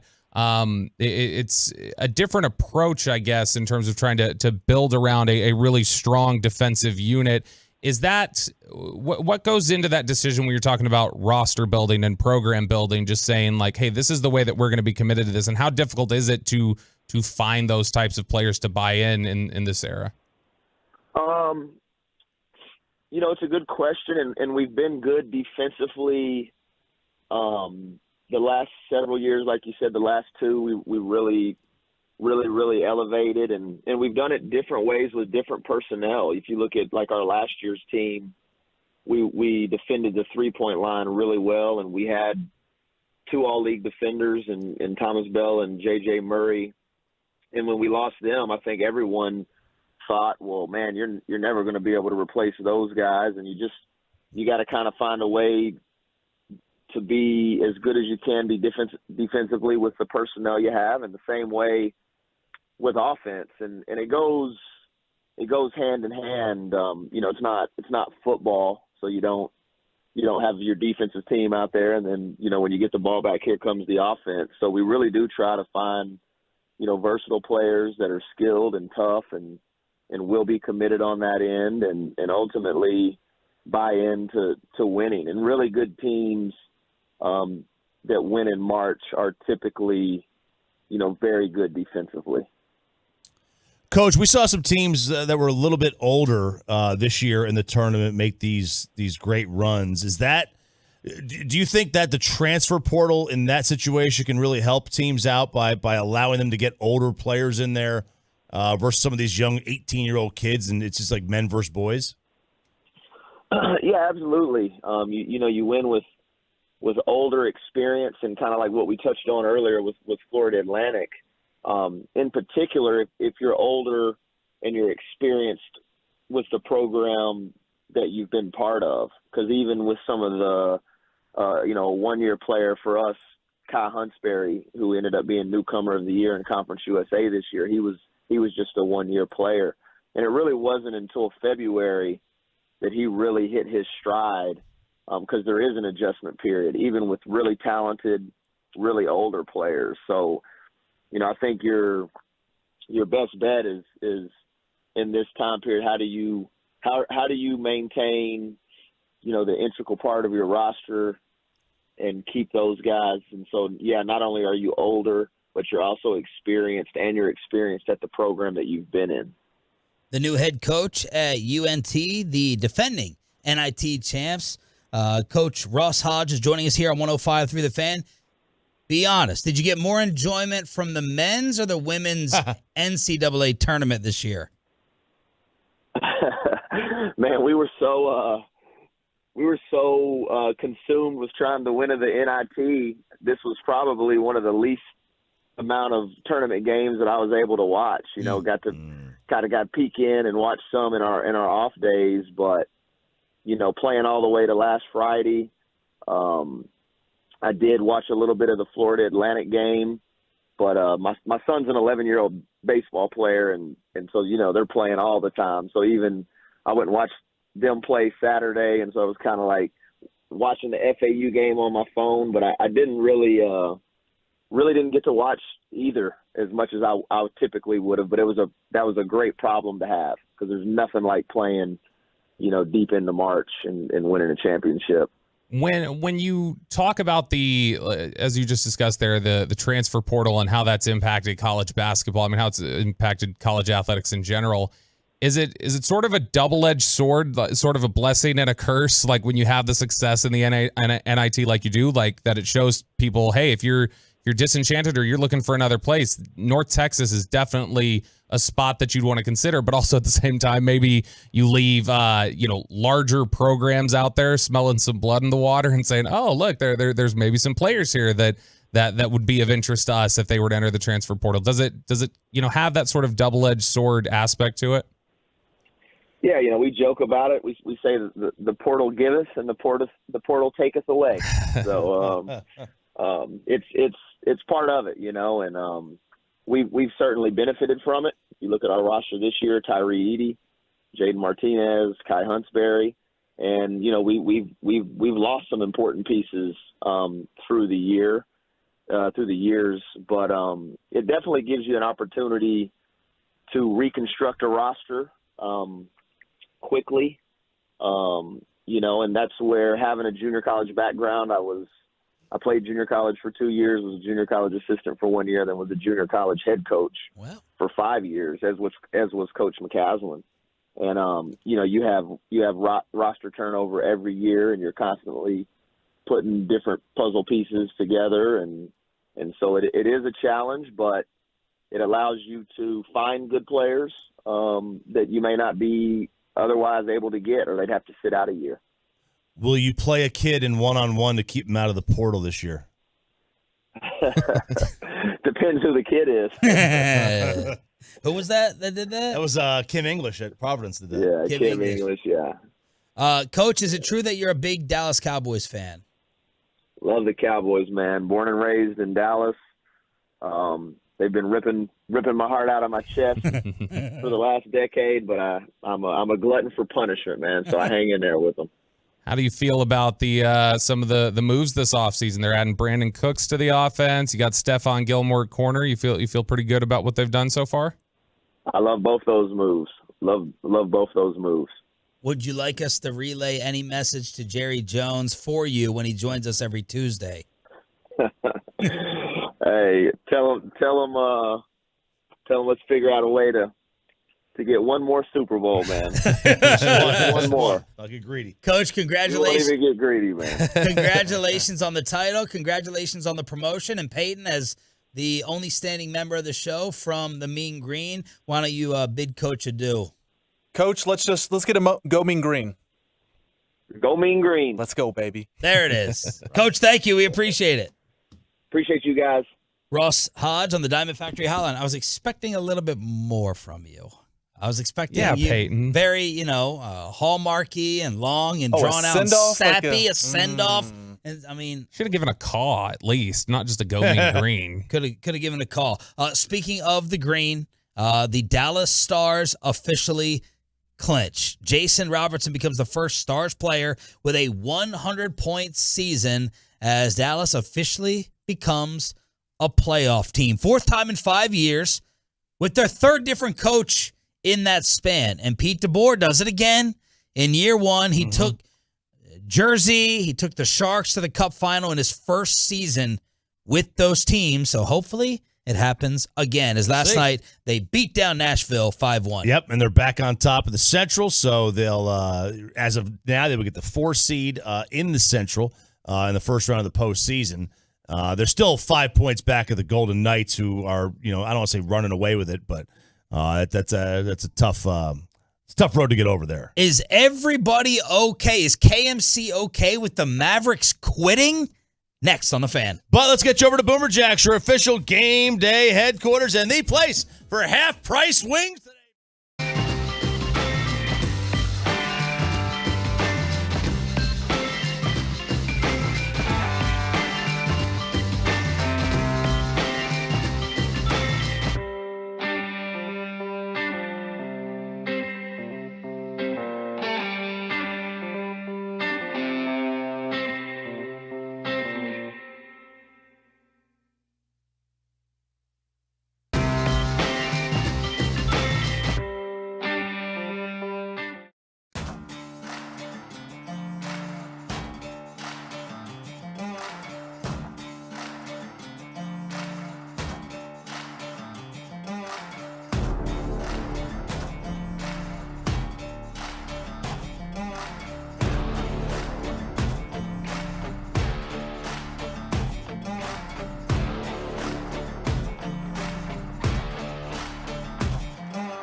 Part of the RJ Choppy internship program is new music for the morning show. This one's whack, though. What? The others have been good. This one's not good. You don't like this song? Oh, my goodness. I think it's good, Choppy. Thank you, sir. I like it. Appreciate it. High fives all around. Was it weird seeing RJ up here for hours and hours yesterday? Or did he? Did he sneak out of here? No, he was here. In fact, I liked how he just took over the prep room. Like, we had our meeting in there, and he's like, I'm just going to stay. And he didn't say anything, but he sat in there doing work and typing away while we're having our meeting, and he was there working. It was weird when Spittle was taking shots at the morning show, and he just had to listen to it and not say anything. Every now and again, he would nod his head, and I was like, oh, yeah. Facts. Did you guys hear RJ's recap of show observations and what he said about you guys? Oh, yesterday no. he was paying off his March Madness bet, being the intern for the bosses. So let's recap quickly. We're a very city show. City? Yeah, we like to sit a lot. Missing You an do. H. These guys don't move. City walk. They're in the studio. They don't move. Hitty. They don't talk to each other either. There's no communication between segments. I didn't hear. KFC? I didn't hear anything. You were out of the room. That's why I didn't hear anything. Okay. That's why I didn't hear that. He had the mics tapped, though. I did. Oh. I always kind of thought that. The G-Bag, Chiafalo strolls in here around 11:30, and then he immediately goes to the blacklight couch, or whatever you want to call it, over there in the corner, by himself. The casting couch. And then The STD room. And then Broadus rolls in here and sits in a very dark studio by himself, dark room. Mm-hmm. And then Wolchuk gets in here, and he's got his computer, and Broadus has his computer. And then Dawson rolls in and sits down in this front chair that Bassick and I sit in, says nothing, doesn't get anything out, no paper, no computer, doesn't say a word to the other guys, sits there, meditates for 2 hours, they do a show. So he's not reading a computer. He's not. I didn't notice a computer. I didn't see anything. I saw nothing out there. Yeah. I saw it's amazing. I mean, he's in his own he's in his mind. And what about the difference in show meetings? Well, I think you guys he goes easier on you guys than he does on us. He's quite hard with us. You guys, that was like mark that. I mean, that was I know, right? That was like puppy dogs and ice cream in there. And Mike, I heard there was a veggie shortage or something you had to go address. Yeah, you just get up and leave the meeting. Bassick just gets up, leaves the meeting, says, "Well, I gotta go to Tom Thumb." That's not a one-off. There are definitely times when Mike's like, "This meeting's over." When will that clock tick in your head when you're like, "All right, I'm getting up and I'm walking out"? 10 minutes. 2:20, the meeting has to be over. Okay. So any time before that, I'll stay. But at 2:20, I did not know you had a specific time. That's when good to know. when I see that the first segment of G-Bag Nation is over and they're getting ready for their next segment, I'm like, it's time to go home. Yeah. There's nothing that serious that's going on in this meeting. I mean, it might be 2:22 when G-Bag's first segment is over. Clock. Holy smokes. What vegetables were you No, dying I'm just to buy? saying that if you live south of downtown Dallas, Soda Stopa. Central Market, Trader Joe's, there's certain kind of Rich grocery places. stores Yeah. that they're like, we cannot go south of downtown Dallas. And it's not fair to us. We're not that bad of people. We're all right. Just because we live south of downtown Dallas does not mean you have to, as my wife says, food desert us. Okay. The Byron Nelson. And how thing are there. you being food deserted? By not having these Because you don't stores. have the grocery stores that you would like to have down there. And yet, man, they are building a whole bunch of condos south of downtown Dallas. A whole bunch. I mean, construction is crazy just south of downtown Dallas, but it's just interesting that a lot of companies will not go south of downtown Dallas. Corey, what's coming up? Guys, at 11 o'clock, we're playing Would You Rather. So get ready for that. That's going to be a lot of fun. That's an NFL. Yeah. Would you rather? Yeah, with NFL. We're going to do that. It's very broad. Also, If we you have wanna Bruce mix- Bochy. Bruce Bochy will join us at 12:20 today. And during the C block at 1, I witnessed a robbery yesterday. You did? Yeah. Oh, dear. What should I have done? Cradle robbery? No. Oh, my gosh. This is at a store, so we will we'll get into that at 1 o'clock today. I was scared for my life. I forgot to mention this on Friday, but Thursday, driving home from opening day. So as soon as we went off the air, I got in the car, was driving home, and right next to AT&T Stadium, and there was a fight that happened. Oh. And I was like, I was at a stoplight, and a dude got pushed down to the ground, and because it's on, parking lot, I'm like, dude, I hope that guy's head didn't pop the ground or whatever, because then you're talking about accidentally, really hurting somebody or something like that. So I remember seeing a big fight break out as I'm at a stoplight there, and I was like, I hope that guy who. If you're at a stoplight, did you think about stopping? Yeah, no. Get out in hell. There are a lot of people out there, and I was not about to get involved in that, but I couldn't tell this guy, I think, was in black pants and a black shirt, and he looked the way that he got at least pushed to the ground or knocked to the ground, like he might have been drinking quite a bit that day. So I don't, obviously I'd never heard what was said or anything for that to break out, but something broke out. Vote and guess the results of the poll question from Bobby Belt. Would Mavs fans rather tank for a lottery pick or play out the final 3 games for a shot at the play-in? Vote and guess the results so far. I vote tank. I think playoffs is winning 55-45. I vote tank, but I vote that tanking is winning 60-40. I vote win because you could be the first team to ever win the championship by being the 11th team in the playoffs. Ooh. So that's what I want to see. You're the worst. Is it 10th team? 10th team. Well, you're 11th now or something. It's tough to make it, man. Yeah. They do eliminate 10 teams from see if you could be the first Only team to ever 20 be the make it. bottom Only and 20. win at the top. And I think play is winning. Mike is closest. 78% have voted to lose out. Wow. 78%. 78% of the people are losers. I think they've seen this team play and know that ironic timing given the if somehow you beat Chicago and San Antonio, let's just say, and you make it because Oklahoma City loses out, I think people realize you're just probably going to get hammered in the play-in. And this is Shams with a report yesterday that they're seriously considering this. I have a problem, though, if Luka and Kyrie sign off on it. I have a problem with them. Major problem. Because Luka's not that competitive. Yeah. I mean, that would be such an indictment of them and this era of athletes of, you're supposed to believe you got a shot. LeBron did it last year. Did what? He sat out. He could, with about a month to go, he's like, I'm not playing to get the 9th or 10th spot just so I can get hammered in a do-or-die game on the road. Like, LeBron was like, no, I'm not playing anymore. Like, is it an indictment if, Luka's not trying to steal a pass down 10 with a minute left? Like, I mean, you cannot. That's the first off, season LeBron situation James is they're in. different. I got to remember. I trust your memory on it. LeBron James, he's got a lot of skins on the wall. You cannot sit there as these two and say, mail it in. They should fight and argue with Cuban. It's a smart organizational thing to do. I'm not talking about what I would do if I was Nico and Cuban.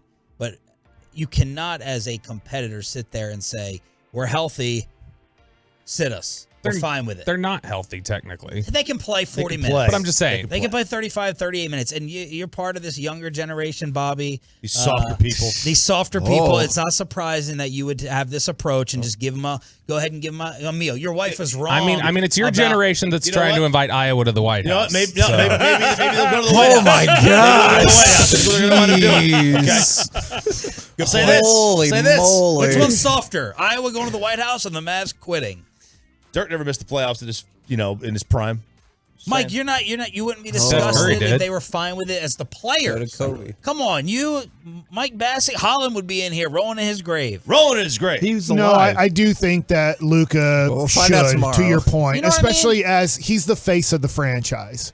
Kyrie's 50-50. He's playing fine. Kyrie's playing great, but Kyrie really has no commitment to this organization. To your point, Luka has a lot of commitment. He does have 3 years left on his contract. This is going to hurt him. Now, his legacy will be more defined on the whole thing, but Has this happened before? Like, I know you said with LeBron, Like sitting but out? like 2 or 3 games, 2 stars would be sad. I can remember this. Like, this is going to start a TNT Barkley Shaq. Doc Rivers was intentionally losing a game late when he had Al Jefferson and Paul Pierce. They were winning by like 15 points, and the other team started coming back, and Paul Pierce and Jefferson were like, put us back in to finish this game off. Well, they wanted Greg Oden. At the time, obviously, we know how it all played out. But Doc Rivers looked at both of them and said, you're not coming back in this game. Like, we need to lose this one. Now, it worked out great that they didn't get Oden, because then they traded all their picks and ended up getting Kevin Garnett and Ray Allen to end up, making that thing a championship team. But, there has been guys where Paul Pierce, at least during his prime, like they ended up being one of the worst teams in the NBA to try to get. Which means But Greg they Oden. weren't on the they weren't at 1 game or 2 games. No. And last year, like that's the one example, because now we've gotten crazy with the NBA. Like now 20 teams make it, this is why players aren't trying and sitting out so many games, because in a weird way, they're like, yeah, if I get the 10th seed, I made the playoffs this year. And so to your point, I would think that Luka would want to play. I would think. But, the thing is we're going to have a whole segment on this kind of after the season ends. Luka's That's a tease. Luka is kind of, it's more for off season. Luka, I hear from people how competitive Luka is, but competitors compete throughout the game. They don't choose to compete in certain situations. Yeah. What I said earlier is that, Luka's next hump is he's got a discipline problem. He is undisciplined with his mouth, maybe 2 ways. If you listen to Stephen A. calling him pudgy, he's undisciplined with the refs. He's undisciplined in terms of defense. And so he's got some disciplinary issues. And I think the sad thing is the other day, like he had a really nice steal, and on the ball steal playing one-on-one. He is a solid defender when he wants to be. I'm not saying he's Giannis or Michael Jordan I saw it at the end of the Hawks game. He can be an average defender, and even solid, because he can play different players. He's strong enough to play big guys. I won't say fast enough to play the fastest guys, but he can guard guards and be okay. But he refuses to really try for the majority of defense, and that stinks. One, I hope if they do this, they definitely ask the 2 players, and I hope that like Kyrie or Luka was not offended that they even thought this up. Like, how many times, I know we roll our eyes, we always take it back to Jordan, but The Last Dance, the Pacers series, it's not on right now, Kevin. That's a Popeyes commercial. Well, you pointed at it. I know. I was like, there's Rick Smits. Wow. But Michael was getting ready to destroy the whole organization because of that minutes restriction. And I just hope the mere thought that, sometimes you look at a person, you're like, did you just ask me that? Yeah. Like, did that really go through your mind? You're telling, you want us to sit and make us look like quitters? I'm surprised this isn't on these first fake shows right now today, and it's not a huge issue, because this could stain and follow them, I think, a little bit. Especially when tied into the fascinating thing, I think Luka's at 64 games played for the year. And with the new CBA things they're going to have put in place is you have to play at least 65. I know there's some exceptions to make all NBA and MVP. And so the dynamic that's set up is, well, there's nothing at stake for you right now, so you can sit. But next year when it changes, well, I need to get my award. Play for the team? Whatever you think. Get my award? I'm getting my award. Corey, what do you think? About what? Play with the award? I love awards. I like a nice plaque. more than I do a trophy. You like a plaque better? Yeah, because you can hang it up on the wall and it doesn't take up shelf space. I can put other stuff on the shelf. Yeah, instead shelf of a space is trophy. pretty valuable. Yeah. Mm-hmm. Your Totally. thoughts? Those wall space, Your though. thoughts, Sean? I think that we should Can't you play. You want a More certificate or a shelves. medal? I like medals are cool too. I want to hear more about RJ's shelf versus wall space. I think that we should play one of RJ's intro songs as the outro here. All right. Let's turn it up. Let's see. Yes. Bob, you got a problem with this one too? Turnpike. It's whatever. Oh my God. That's what the first three were bangers. It's whatever. This Turnpike Troubadour. not bad. Shut your mouth. I'm really trying to draw That's this a out. bumper though. It's like I'm really trying to extend So you this. can buy some DVDs? What's happening? So in I can. that? I'm See, waiting for Columbia House. I'm waiting for. Shut up, Corey. I'm waiting for Sandler's permission to let me read this on air. Speaking of Greg Oden, Mike, I talked to Greg Oden So the in an affiliates were gonna be Indianapolis late. bar last month. He was hanging around the bar. I Really? could see him, where he yeah. He lives? was very nice. No, we could just go to break and you could tell us at the beginning. All Yeah, right, we'll break it. We'll Kevin's break the getting news. paranoid for the number 1 or 2 rated show. We trying to have our ratings go up. It'll help because of the music. Yeah, baby. That's fair. KMC. That's fair. Let's keep going. Don't ask me to get y'all ratings again. KMC next on the Fan. The latest from the Star in Frisco, as well as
It's the KNC Masterpiece on 105.3 The Fan.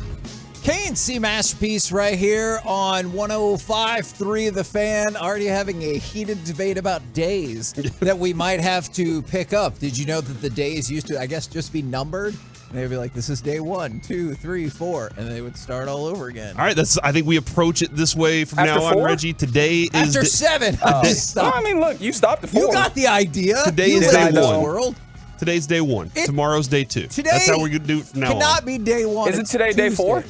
Today, how is it day 4? How'd you get to 4? Of April? We just started this today, though. He said the days were numbered back in the day. We're just starting I don't this know, now. today feels like a 7.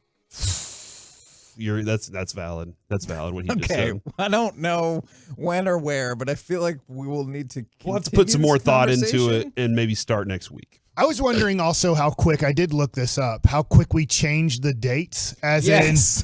in, Jesus dies. And then, I believe he rose from the dead. I understand that not everybody believes that, but I'm like, at how quick did they go? You know what? Let's start at 1 again. We Or had let's this start at 0. Yes, we had this conversation at the airport because it didn't happen the next day. And they're like, you know what? 0. Yeah. And everyone was like, that's a great point, because a lot of people were like, no, I don't believe that at all. It was like approximately 500 Yeah. years later that they're like, all right, let's start with before Christ, after death. And then at that point, did they have a guy who'd chronicled it all? Be like, it's 500 Yeah, years. dude, there were always today. dudes with scrolls and stone tablets walking But are around. you sure that this is not really like the year 2028? No, I'm or not. 2002? I am not, which Okay. would change everything. Oh, please don't make it 2000. Everything would change. Yeah. happened in your life in You don't want to relive it again? No, I'm good. All right. Reggie, what happened in your life in 2002? We don't have time for that. Okay. Yeah, because any of this is on topic. Yeah. I can see why we get such good rating. All right, we will figure out, or if you just have thoughts. 877-881-1053. What's today? Okay, that's Tuesday. That's a fantastic question. Yeah, I feel 2 like more days till I'm on vacation. That's right. That is a good point. But you can be like the Mavs and just take off right now. Sometimes I Don't do. leave. Don't leave. All right. I Did you can even mentally throw that take out off. there, Kevin. I can mentally take off when I want. That's very What's Mike's equivalent of arguing with the refs? That's when he decides, when there's a segment where he decides you need to know this thing regardless of how it's related to anything else we're talking about. And then he's like, did you know that June bugs were invented in May? Like, he'll just tell you this fact. They were invented in May. They were invented in a month. He'll just tell you this fact that you're like, that doesn't have anything to do with anything. And you're like, but you needed to know that. I And now needed you do. to know that. All right. Can we play cut number 4? Whatever we want. Please, good sir. Reggie, will you play cut number 4, please? Gray's pitch, swing and a miss. Slider down, gets Mountcastle, so all 3 outs coming via the strikeout here for John Gray. All right, so my thought is, obviously the Rangers lose last night. We do have Bruce Bochy coming up at 12:20, and then Nice. player show today for G-Bag at 3:20, Robbie Grossman. So all kinds of good Awesome. Rangers content for you today. We've seen Evaldi, Perez, and Gray with Heaney up next. Who do you think, and I know you just have to make a decision now, who do you think will emerge, by August or whenever you think the appropriate time to call it is, as the Rangers' number 2 starter? I think that I'm going to say that Martin Perez is back. This is Martin Perez. This is going to be Martin Perez for the future. I would love for it to be Evaldi. But I think that Martin Perez, after what he accomplished last year, I think this is a guy also that wants to be here for, he wants to end his career here. I don't think he wants to go anywhere else. I think he sees what the Rangers organization post-career could be like, and he wants to bring a championship to this city. So I'm going to say that there are a lot of things that Martin Perez still wants to accomplish, and he wants to accomplish them here. Fans are going to call him the number 2 pitcher here, and he's going to pitch that way as well. Corey, I hate your answer. You're welcome.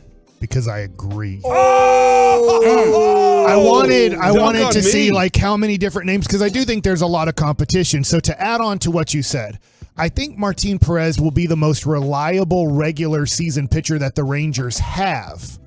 Jacob deGrom is way better. I totally get it, right? But I think that Martin Perez throughout his career has been a guy that you know is going to take the ball every fifth day. He's unbelievable at double plays. I don't know how when a runner gets on first base, he gets a ground ball like 90% of the time, it seems like, but he just does.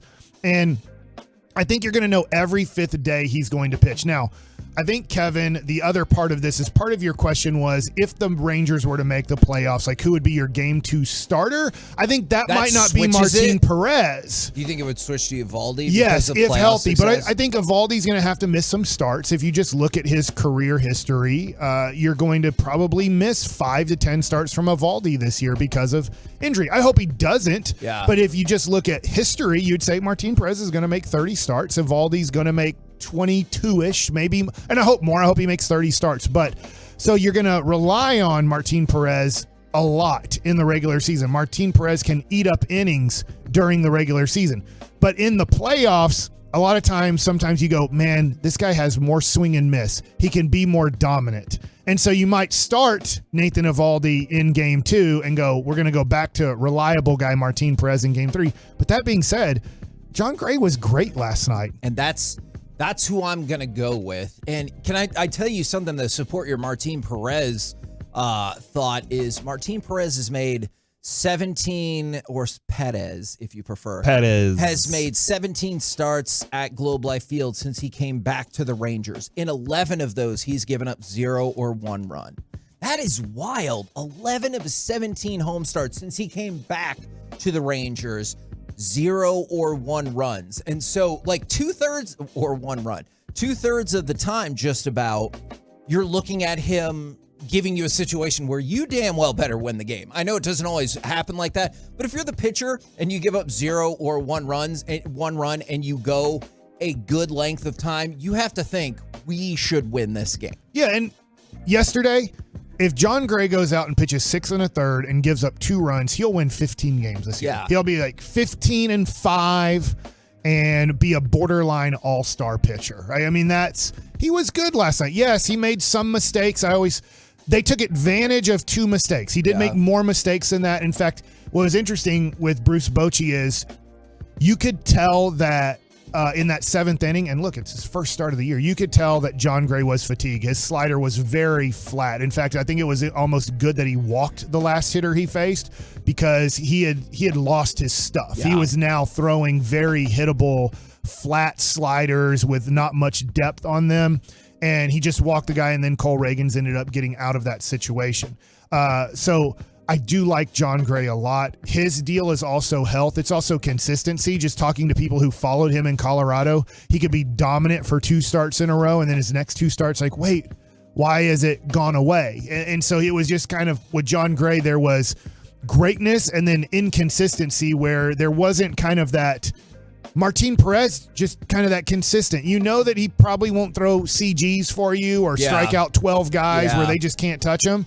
But you also know he's going to get double play balls to get out of situations that he put himself in or the guys got hits off of. So this is really good. The only guy we're not bringing up is Heaney, because if you look at his career history, last year, he had 16 starts, I believe, and he was very good with the Dodgers, and the Rangers have brought him in to be kind of the 5th starter.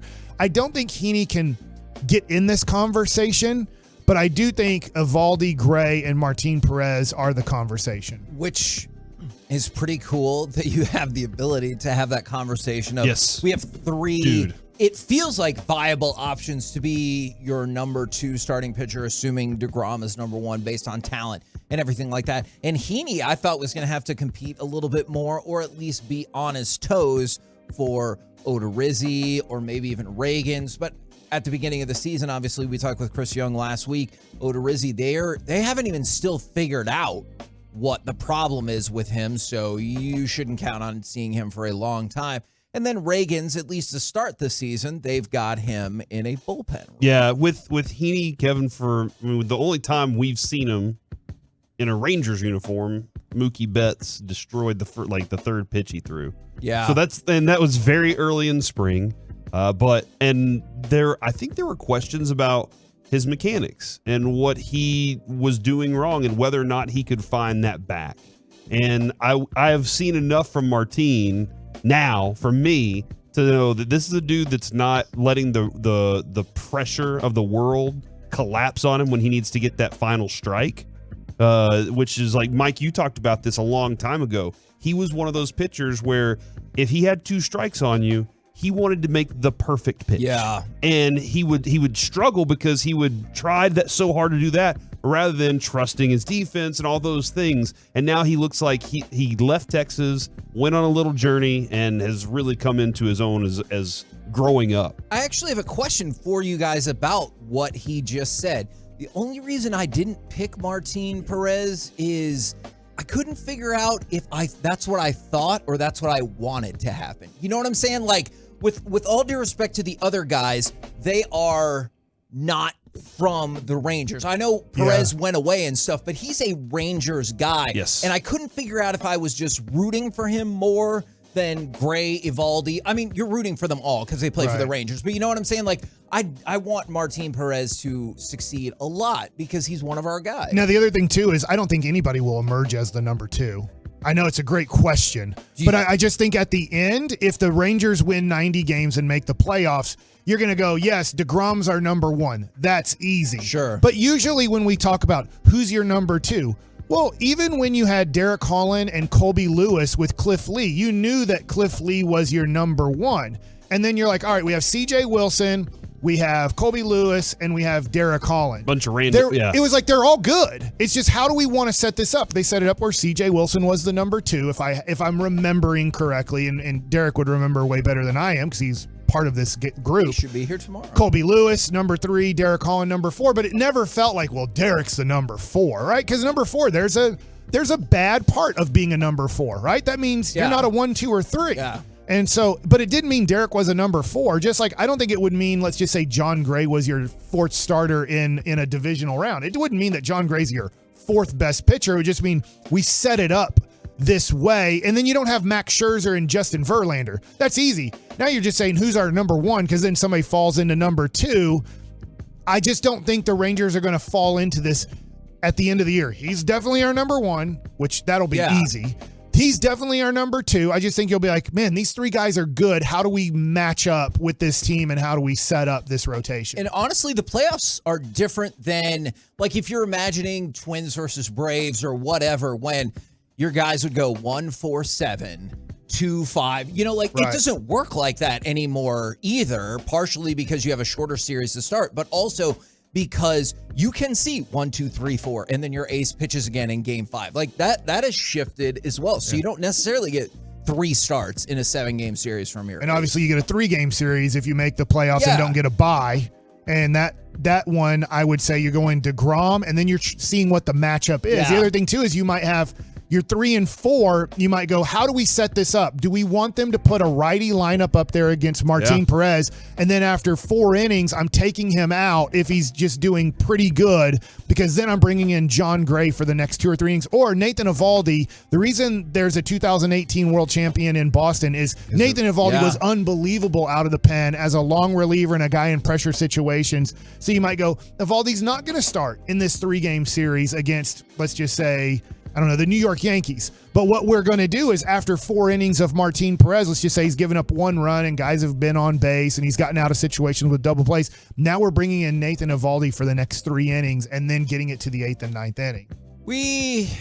I guess I'm surprised. I know we're way far into already October baseball. Well, I shouldn't be surprised. We got a ton of feedback about what we started talking about. Today's days. From the 817, seminary student here. Jesus was most likely born between 4 and 6 BC, so we most likely got the year wrong. So realistically, it could be 2027 to 2029, which leads into somebody else's text. Why doesn't he have a birth certificate that's out there? I see what you're doing. Is somebody goes, I wish it was 2028 so I could retire from the 254. From the 806, Mike said time is not real, so it can be whatever time of year that we want. From the 817, today is 2 because it's Tuesday. Well, there are a lot of people, but we get to start over. We get to start the calendar over Tuesday. Today. So is Taco Tuesday a good? Can we use that still? Well, I'm going to read you something inspirational, and you can decide from the 940. Today is the first day of the rest of our lives. So if you choose for that to be Taco Tuesday, good for you. Just remember, from the 214, knowing's half the battle. How many days do you think you waste in your life? Yes. All of them. Yeah, a lot. Do I really need to do Mike, a I do wanna 90s point wrestling out- rewatch? No. I do want to point out, it looks like you can't win them all. All right, just this year, the Rangers can't win them all. So It's a tough break. That's the next route, is to try to win the next one. Tampa Bay's like, I don't know if you're right or not. That's a good point. We're the KNC Masterpiece right here on 105.3 The Fan. Coming up next, well done. Coming up next, the Stars' curse is over, so let's talk hockey. Oh, yeah, and that boring national title game. We'll do it next right here on The Fan. We have you covered, Stars fans.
This segment of the KNC Masterpiece is also brought to you by Frankel and Frankel. There's a reason you need a special license to drive a big truck, so companies that hire drivers and put them in big trucks should be held accountable for what happens when one hurts you. Frankly, you need Frankel and Frankel. The consultation is always free. Visit truckwreck.com. KNC Masterpiece back here on 105.3 The Fan. We're going to talk about the Stars, kind of, because then this other interesting conversation popped up off air, right? Including Gavin Spittle, and we're sort of going to discuss the wayward home for lost players and records along the way. It goes a little bit like this. The Stars were victorious last night. They defeated the Predators 5-1 in a game that we talked about yesterday. You needed to get the 2 points off of that. You just had to, or else this Central Division was going to not end up how you wanted it to in any shape or form. Wait, did you say that right? Did you say that they beat the mess out of the Preds? Because I felt like that's what happened. They did beat the mess out of the Preds. That is fair. And the Predators, like we talked about with the Mavericks, they were in the same situation where they were like, just put us out of our sports misery. Mm-hmm. Like, we're ready to be done. And the Stars tried to help with that. So now the Stars move back up to the top of the Central Division. And we can talk about them. That's right. Like, I think because that's they the big didn't deal. crater. Mm-hmm. If this feels like a game, they normally would have lost 5-1 because we did a full segment about them. But I realize Colorado still has 2 games in hand, so they're probably in position to take first. But you're in a position where perhaps you can have home ice against the Wild, or perhaps you win the division, or whatever the case might be. But one of the showouts in that game, the number one star from that game, was Jason Robertson. I've heard of him. We've been good because we've talked about him a lot this year. He's good at hockey. Jason Robertson had a goal, but he also had 3 assists. So he had 4 points last night. So the Stars not only clinched a playoff spot, but Jason Robertson, who had already held the team record for points in Dallas, we'll get to that in a second, now became the first Stars player in Dallas to surpass 101 points. 100 points. If he was that good, though, he had 4 shots on goal and only made 1. Okay. So if he's that good, shouldn't he have made 100% of his shots? I hear what you're saying. Michael Scott would agree. Yes. So would Wayne Gretzky. Thank you. But a 25% success rate on shots is fairly astonishing. I'll add the 3 assists, like being one of those guys, too. Like, I'll take that. I accept. But you see all kinds of articles today and all kinds of discussions that Jason Robertson is the first Stars player to ever surpass 100 points. In Dallas, true. However, Bobby Smith in 81-82 and Dino Ciccarelli in 81-82. Those are the top 2-point getters ever in the franchise history, we think, with 114 and 106 points respectively.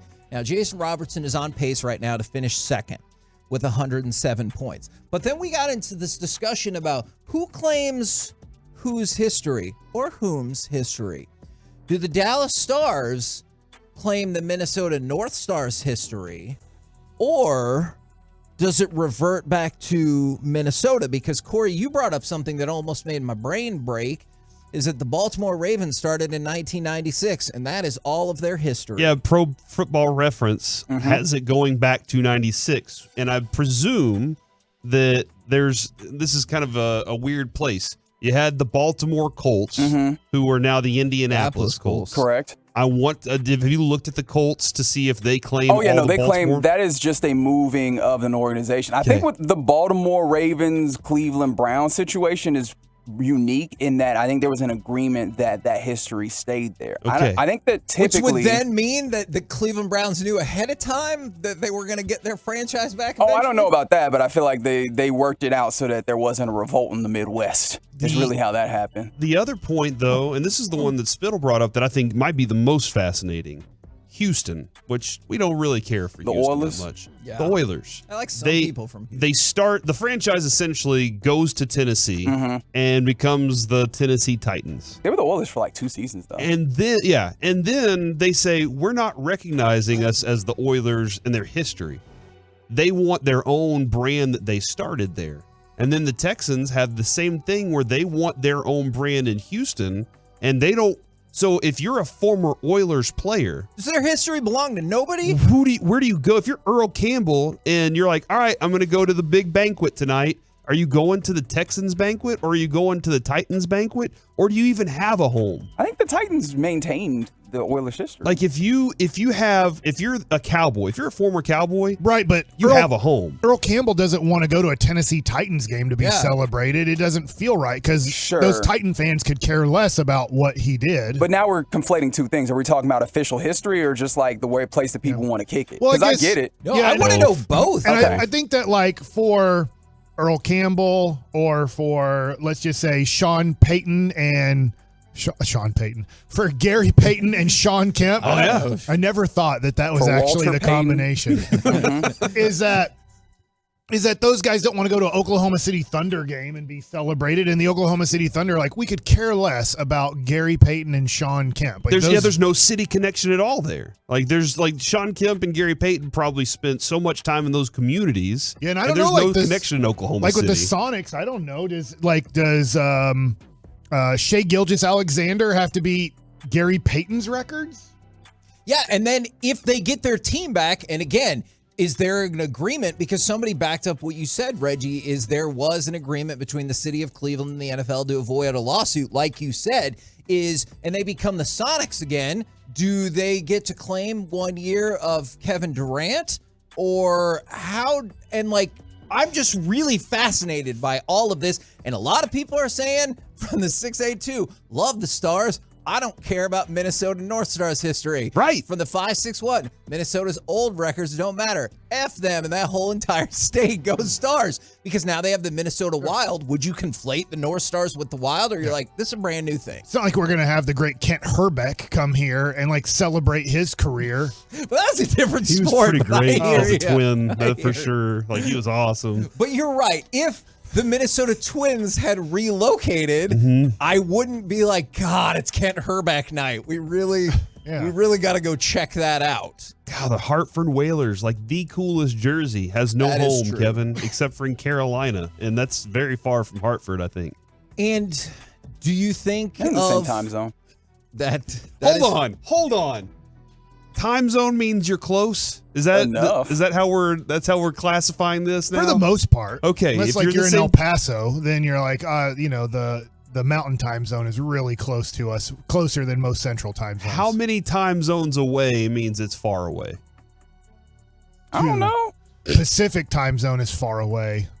So that's 2 time zones away Yeah. from here. All right, back to you, Kevin. There's only one for us because we're in the central. Yeah. So the mountain and the east are only an hour. You feel closer. I'm sorry, I missed some of your time zone discussion because I read some completely other thing that also confused me. Do you think about the Washington Senators as being associated with the Texas Rangers? And then the question becomes, which Washington Senators? Because do you know what happened? The Washington Senators, the original, they moved to Minnesota to become the Twins in 1961. And they were like, don't worry, we'll make a new one. Yes, they did. And they were like, same year. They were going to expand the next year. But since they moved to become the Twins, then the Senators were like, well, or the Major League Baseball said, you get the new Washington Senators right now. Okay, and I like so that it. was the start of a whole new thing. But do you know anything about the Washington Senators from 1961 to 1971 and equate that with Texas I know Rangers one history? I know one thing, and that is that Ted Williams' hat on his manager card was just they had to get rid of the T or Yeah, whatever. he's wearing a red hat when the Rangers didn't wear a red hat. We just talked about that the other day. That's the only thing I know. I've never celebrated the Washington Senators as my Rangers team. In 2007, when I was on the Nationals, Washington Nationals, they had back whatever original Washington, I shouldn't say original, the Washington Senators of 1970, 71-ish that were still alive and wanted to be there because it was the closing of RFK. 07 was the last year that the Nationals were going to play at RFK. That's where the Senators played their games. So Frank Howard was there. I'm sorry, I don't know the other players, but like Tom Grieve wasn't there because he was working Ranger games. I'm sure like maybe they would have had Tom Grieve back if he wanted to come back, stuff like that. So the Nationals really took on the Senators' history because they came back, even though they changed their name, and they were trying to invite back as many 1960s and 70s Washington Senators as they possibly could to try to the history of, let's just say there was an 80-year-old person watching a game in 07. They're like, I remember watching these guys play here in 1971 type of deal. It's people are all over the map about this because I know some people are. We started the conversation with the Stars, and that's easier to understand. Who won last night, by the way? That is true, to clinch a playoff spot. And that's easier to understand because you still have some even combo player retired jerseys and stuff like that. So I think that's easier to understand. But that's what spawned off into the conversation about all these other different places, because there are a variety of people who are like, Jason Robertson is the Stars leader in points. And then there are people who are like, not really, because we still claim the Minnesota North Stars history, but it's not as simple as all that with all these other franchises. And none of the fans care. Oklahoma City doesn't care about the Seattle Supersonics. The Dallas Stars fans don't care about the North Stars in Minnesota. And I totally get it, because you never watched them play. You never rooted for them until they moved to your town. So there's no connection of these players that played in a whole nother city that now your city took that team from that city. Yeah, if the Texas Rangers, Kevin, just packed up one day and went to New Mexico, and they still called themselves the Texas Rangers. I feel like they'd be the New Mexico And then they Rangers. won the World That's Series that year. Would you be like, that's my Texas Rangers? No, it hurt right there? even more. I just can't imagine the Cleveland Browns fans when Baltimore Ravens won the Super Bowl.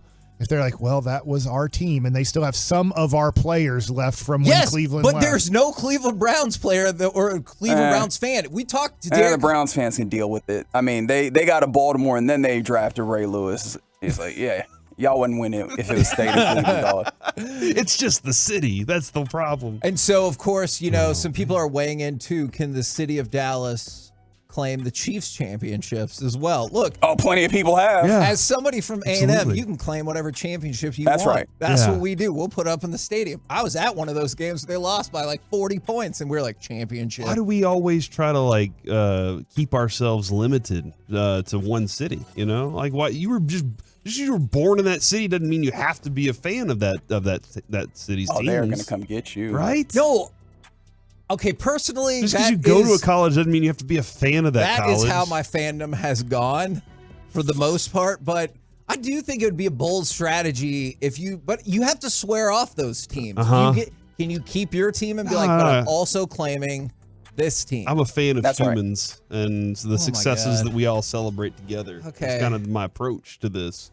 All but right. also a Cowboys fan. So you're really Hardcore. sad we didn't get into more college basketball to talk about? Dude, we'll UConn, get into that later. We will. UConn, I promise. they got up and never let go, Game man. was boring as that was hell. a boring game. But the big deal is, regardless of where you fall on the historical conversation The right Cardinals there. and Rams and Raiders. I thought it was great when I was flipping channels from the Ranger game, and I flipped over and they were interviewing the San Diego State coach, and they're like, hey, you haven't scored a basket all night.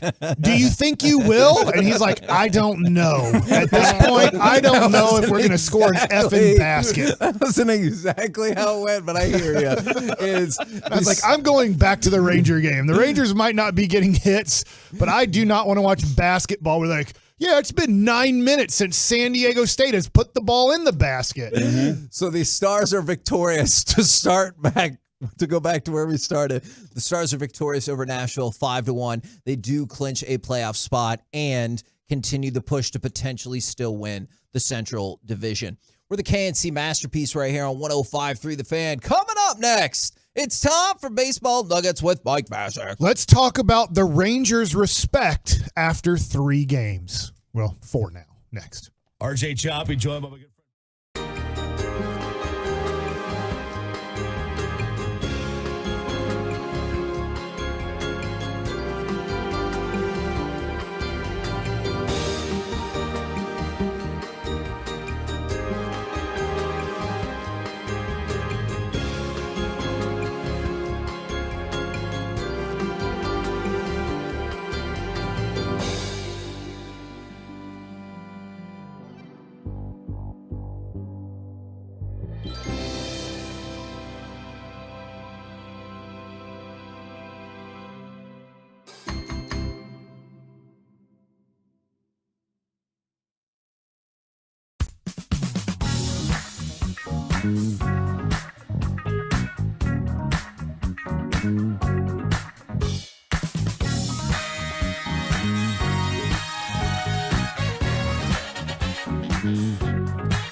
105 Through the Fan is brought to you by Classic Chevrolet. Classic Chevrolet looks at the road ahead and says, Texas, let's ride. They're doing their part with deep discounts on their full lineup. They've got unprecedented savings. Make now the best time to buy. This is Texas. This is Classic Chevrolet. Relax and enjoy the difference and find new roads. KNC Masterpiece back here on 105 Through the Fan right now. It's time for Baseball Nuggets with Mike Bassick.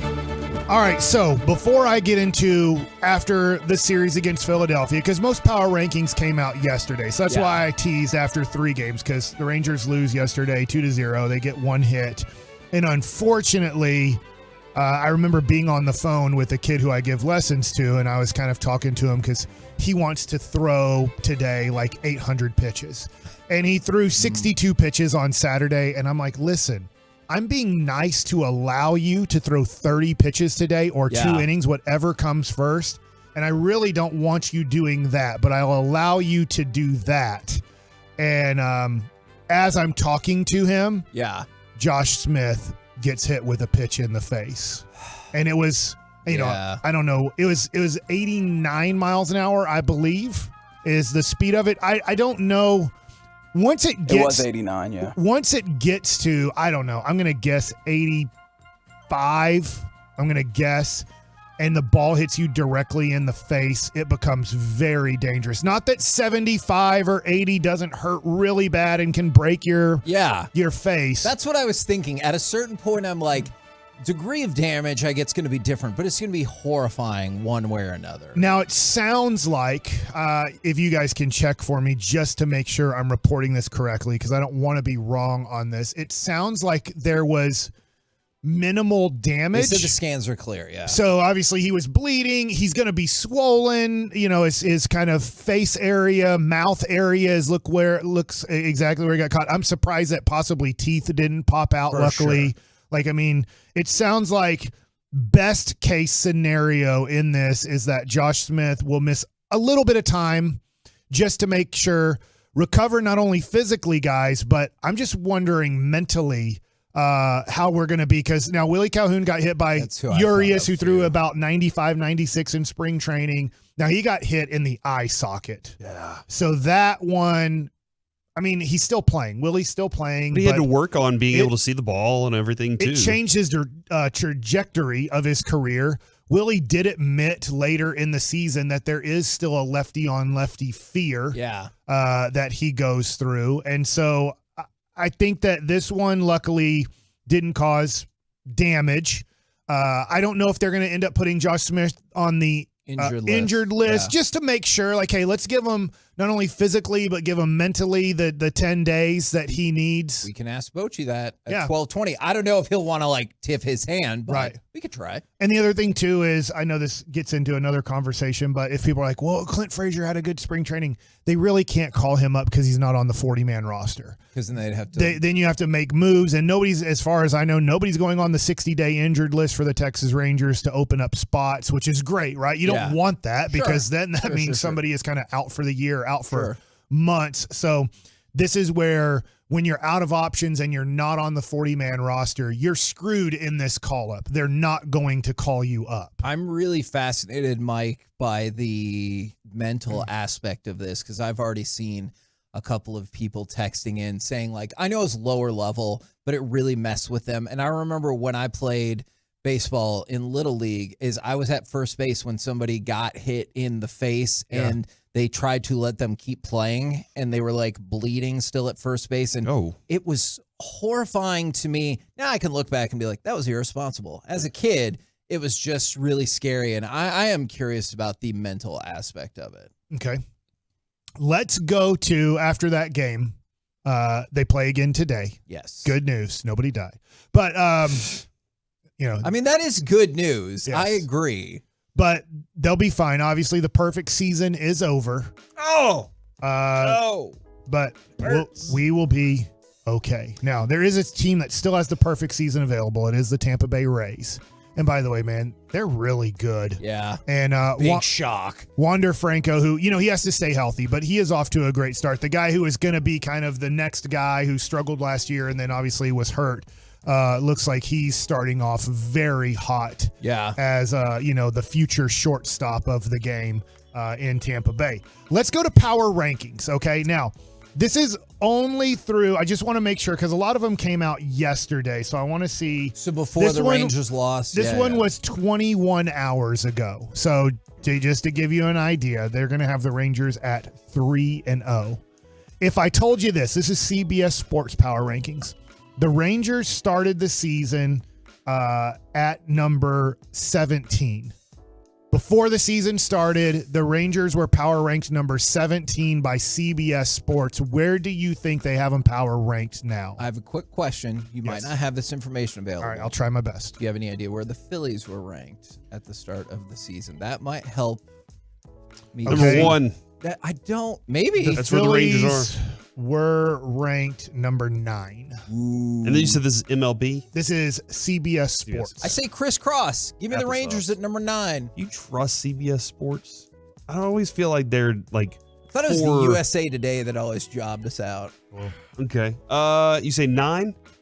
I say 9. That's where Philly was. They were 17. I'll move them up to 13. Okay. They are number 11. They did move up the most. They moved up 6 spots. No team moved up more than the Texas Rangers after the Thursday, Saturday, Sunday series. And does that make sense to you? Because we talked about the ESPN said best first series, Rangers. That's a massive move. Yeah. That makes sense to me.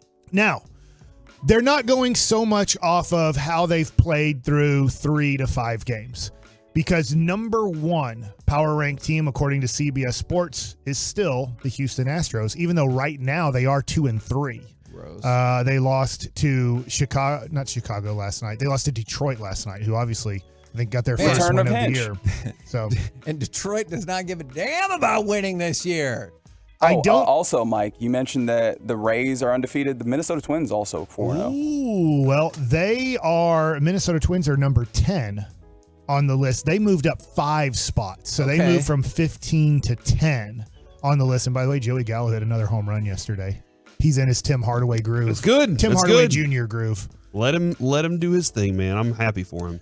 Number 2, I disagree with, but remember, East Coast bias. The New York Yankees.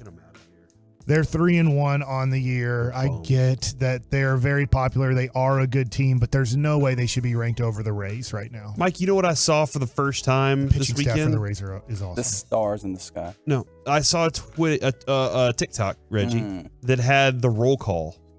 I've never. Why don't we do that? Why don't we have something cool like that? You want to copy I would say that's a little bit of copying. I want to do something cooler. But I've never seen it. I've never seen the Yankees roll call. So they've been before. doing it now for, I don't know, 70 years. 70 years? You'd have to ask a true Yankee fan. Kind of feel bad for you, Corey. This has been happening for a while. And we still don't have anything like that. I don't know if they did it for Babe Ruth and Lou Gehrig, but I'm pretty sure like when Mantle and Yogi were there, I think that's about like, I don't know. I didn't how do see you that get, one on TikTok. How do you get a community of Ranger fans, especially in the outfield? I won't say everywhere, but a lot of times it happens in Yankee Stadium, kind of near the outfield. But how do you get a community of fans to start doing something special like that? I have no clue. Like, can you imagine if you're San Diego State, like, we're going to stand up till we score a basket and then you have to stand the whole game? Okay, they eventually scored a basket. Okay. Or 2. Number 3, the Atlanta Braves. Very good team. Max Fried, by the way, went on the injured list today. That doesn't help them out too much. Number 4, the San Diego Padres. Number 5, the Tampa Bay Rays. Number 6, the Cardinals. 7, Mets. 8, Dodgers. 9, Guardians. And 10, Twins. The Rangers are just outside the top 10 at number 11. And that does make sense, right? Because it was only one series, so you're not going to like completely trash how you thought the season was going to go off of 3 games. I get it. I do. And your bottom 5 teams in baseball, which Tigers. I don't know how much this is going to change. The Tigers did win yesterday, but their first series, they lost all the games. Combined score 21-3. Oh dear. They're on their way up. Are they? Oh, they did win. You're right. Number 29. No way to spin this one. Just brutal start. The Kansas City Royals. Yeah. Although they also won their last game. Man, Central's rolling. Congrats on that opening day victory, Athletics. You're number 28. I don't know why. The way he said that sounded funny to me. I think I put too many syllables in victory. I think I put 3 victory. I might have put 4 syllables in there. Number 27. Yeah, they are rebuilding, and it's going to take some time, and that is the Washington Nationals. Yeah. You're sad about that too, right? I would lie. I have a little bit of feeling for the Washington Nationals being part of their organization in 07 and 08. I don't have really great feelings for Jim Bowden. Sure. Which organization do you feel the most for? Do you have the Rangers, even because my father played for them, first ever local guy to play for the Texas Rangers. Obviously, I grew up rooting for the Rangers, and then I'm the first ever son of a Texas Ranger to play for the Texas Rangers. So it's Rangers, Nationals, Guardians, Mets, or Mets? I guess in a weird way, the Mets, the Nationals, and the Guardians all are in the same category. Oh. Now, I did play for the Phillies for a whole season, but only in Scranton Wilkes-Barre. So Phillies and Diamondbacks were the other 2 organizations I played for, but only in AAA. Quick question, Corey. Quick answer. Are you going to cry when you go to the game where Mike's son plays for the Texas Rangers? I mean, it's his son. You're not going to feel emotional Not at at all? all. I'll be happy for whichever son chooses that path. He said not at all. but I'll pat him on the back. Hopefully Mike will still remember me at that point. We don't know. That's cute. You think you're going to get like field side? Or? Yeah. No. I mean, like, we're out of time, but I need to do this in a Mike Likes It. Me and my wife went out on a date Sunday night, and we talked about our boys, and we really kind of like only want them to play college baseball. Oh. We both want them to play college baseball as long as they want to play college baseball, but we also went through the horrible grind of a professional career of going up and down and just the insecurity of being a professional athlete when you are, I mean, let's face it, even if you get drafted, you have I believe, 9% chance of making the major leagues after getting drafted, a 9% chance after getting drafted. That means 91% never make it. And then out of the 9%, another 80% that do make it are like barely making it in the major leagues. And then after approximately your average career is 3 years, believe it or not, just like an NFL career, because everybody thinks NFL careers are shorter. They're not at all. It's the exact same lifespan of a major league career and a NFL career. And then you have to kind of get on with your life. Yeah. And it's very tough. So it's like, all right, go for it, live out your dreams, but it's not as beautiful as it kind of is put out there to be, unless you're like, Michael Young, those guys like that.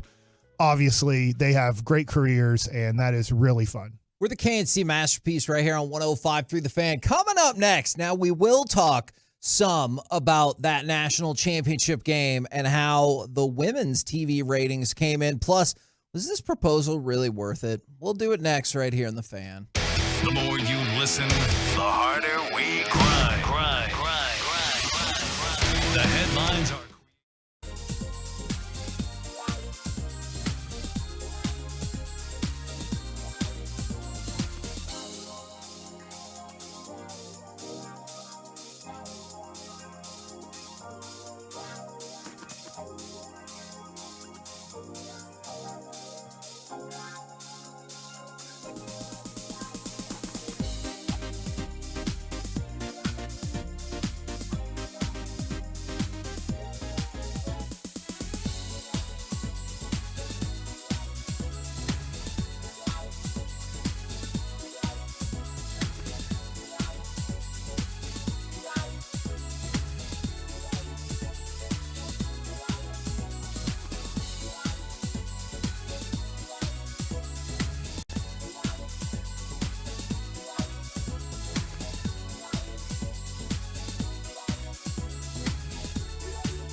Fan Studio, secured by DFWsecurity.com. It's the KNC Masterpiece on 105.3 The Fan. KNC Masterpiece back here on 105.3 The Fan. Got Bruce Bochy coming up at 12:20. We will also have a giveaway in the noon o'clock hour. But first, if we can you give me cut number 1? We were going to talk about this earlier. Let's swing back around. Let's talk about that dud of a national championship game. Mensah on the right block. Mensah backing down against Caravan, tries to dump it down low, and he threw it away. Hawkins will try a three on the right wing, and he'll hit it.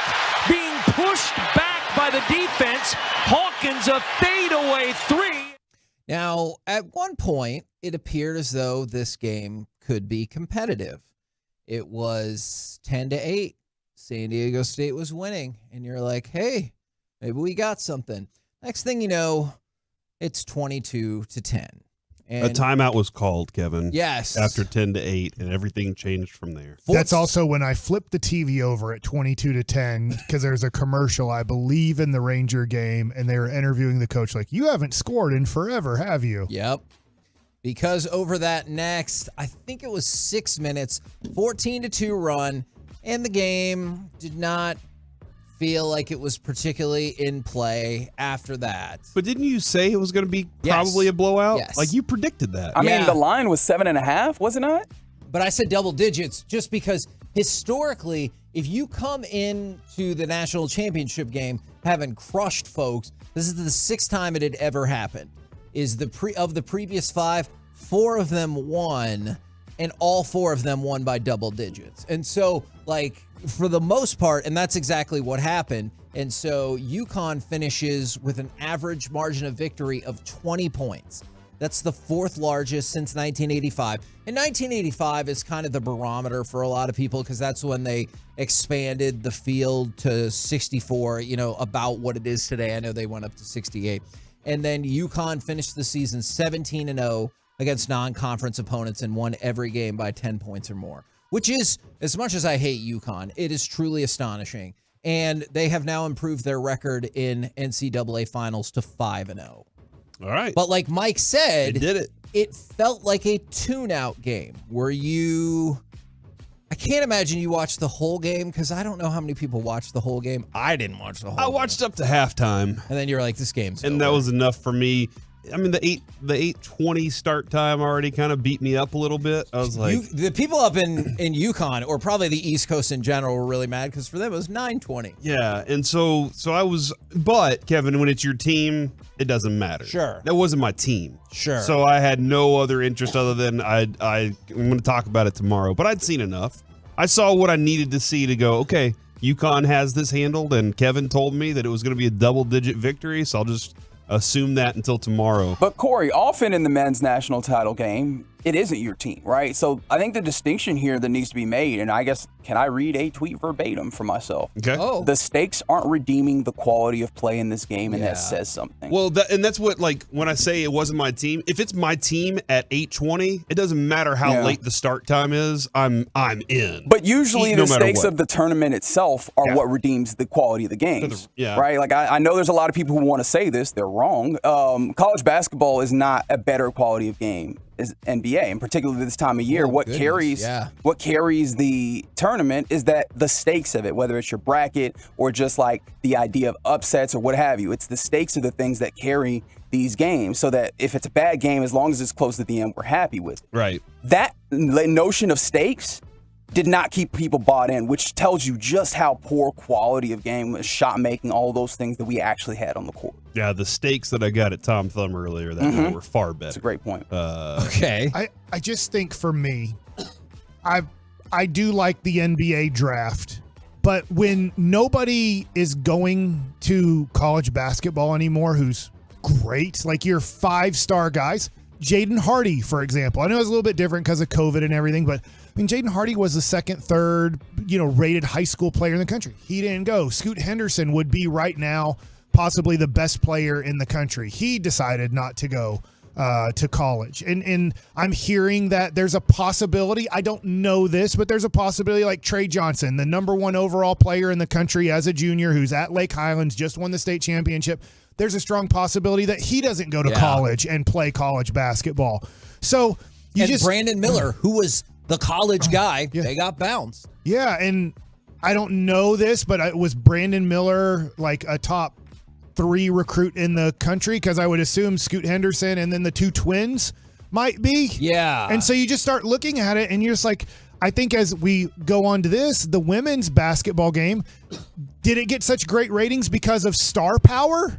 I don't know the women's game. I know that the girl from Iowa supposedly is awesome. Caitlin LSU supposedly has some really great women's basketball players. But I think maybe the tune in there was, hey, guess what? The best players in the country and the best 18 to 22-year-old women in the world are in this tournament, and they made it to the championship game. Well, Mike, some of the things that people lament about the men's game remain in the women's game, right? Like, women stay at least 3 years, if not longer. So you develop a relationship with them and the school, right? The schools, the teams develop some level of identity over courses of years. You still have personalities as head coaches, right? One thing, look around the men's game. How many personalities remain at head coach? Because head coach is usually the stalwart there, and that's where you get personality. You don't have your Coach K's, you don't have your Bobby Knights, you don't have a lot of those big personalities. You look at the women's game, you can talk about Gino Auriemma, you could talk about Tyler Van Devere, you could talk about some of the names, Don Staley, of course.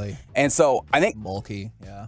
Some of the people are real. A personality? Oh boy, you saw what she was wearing all this tournament. Come on now, she was wearing the personality, right? Like, so I think there are people that are gravitating towards those things in the women's game. And I know you're not going to get this next year because of the draft and everything like that. But can you imagine, because they have college eligibility left? Can you imagine if Caitlin Clark and Angel Reese were at their respective schools next year and it looked like they were on a collision course again in the Final Four or wherever in the tournament national championship?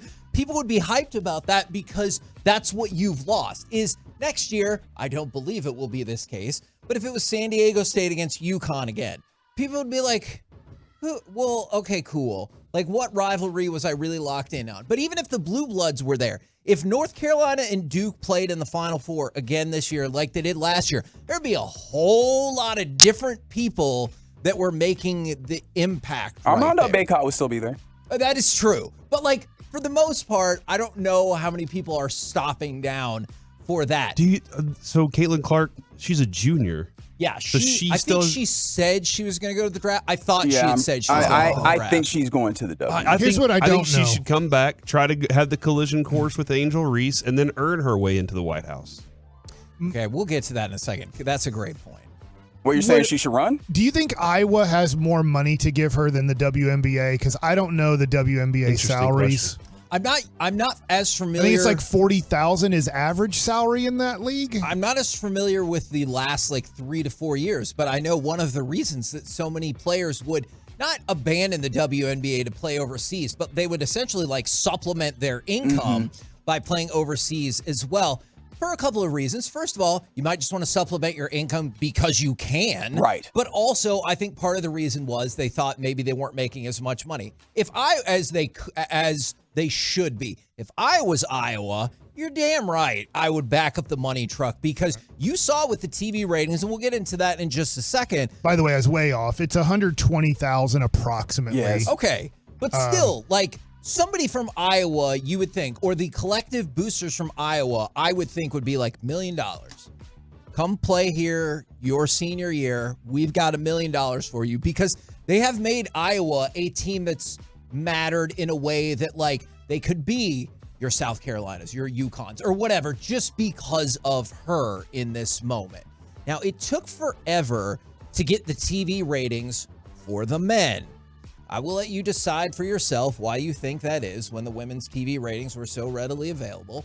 But I just now have finally seen the Final Four ratings for the men. 12.28 million, which would put it down about 16%, which is probably unfair because it was always going to go down compared to what last year's field was. And quite frankly, I thought it would have dropped even more than that. So they had approximately 2.1 more million people watch than the women's. This is for the semifinals. So they had about, I don't know, 7 million more than the women's in terms of the semifinals. Because I think the women's peaked at 5.5 for one of the games. I don't remember the other one offhand. So it was probably about 7 or 8 million more than the women. But I don't think the final is going to take anywhere near as big of a jump as the women's final did. Like, the women's final got 9.9 million viewers compared to the semifinals. They almost doubled the ratings. I guarantee you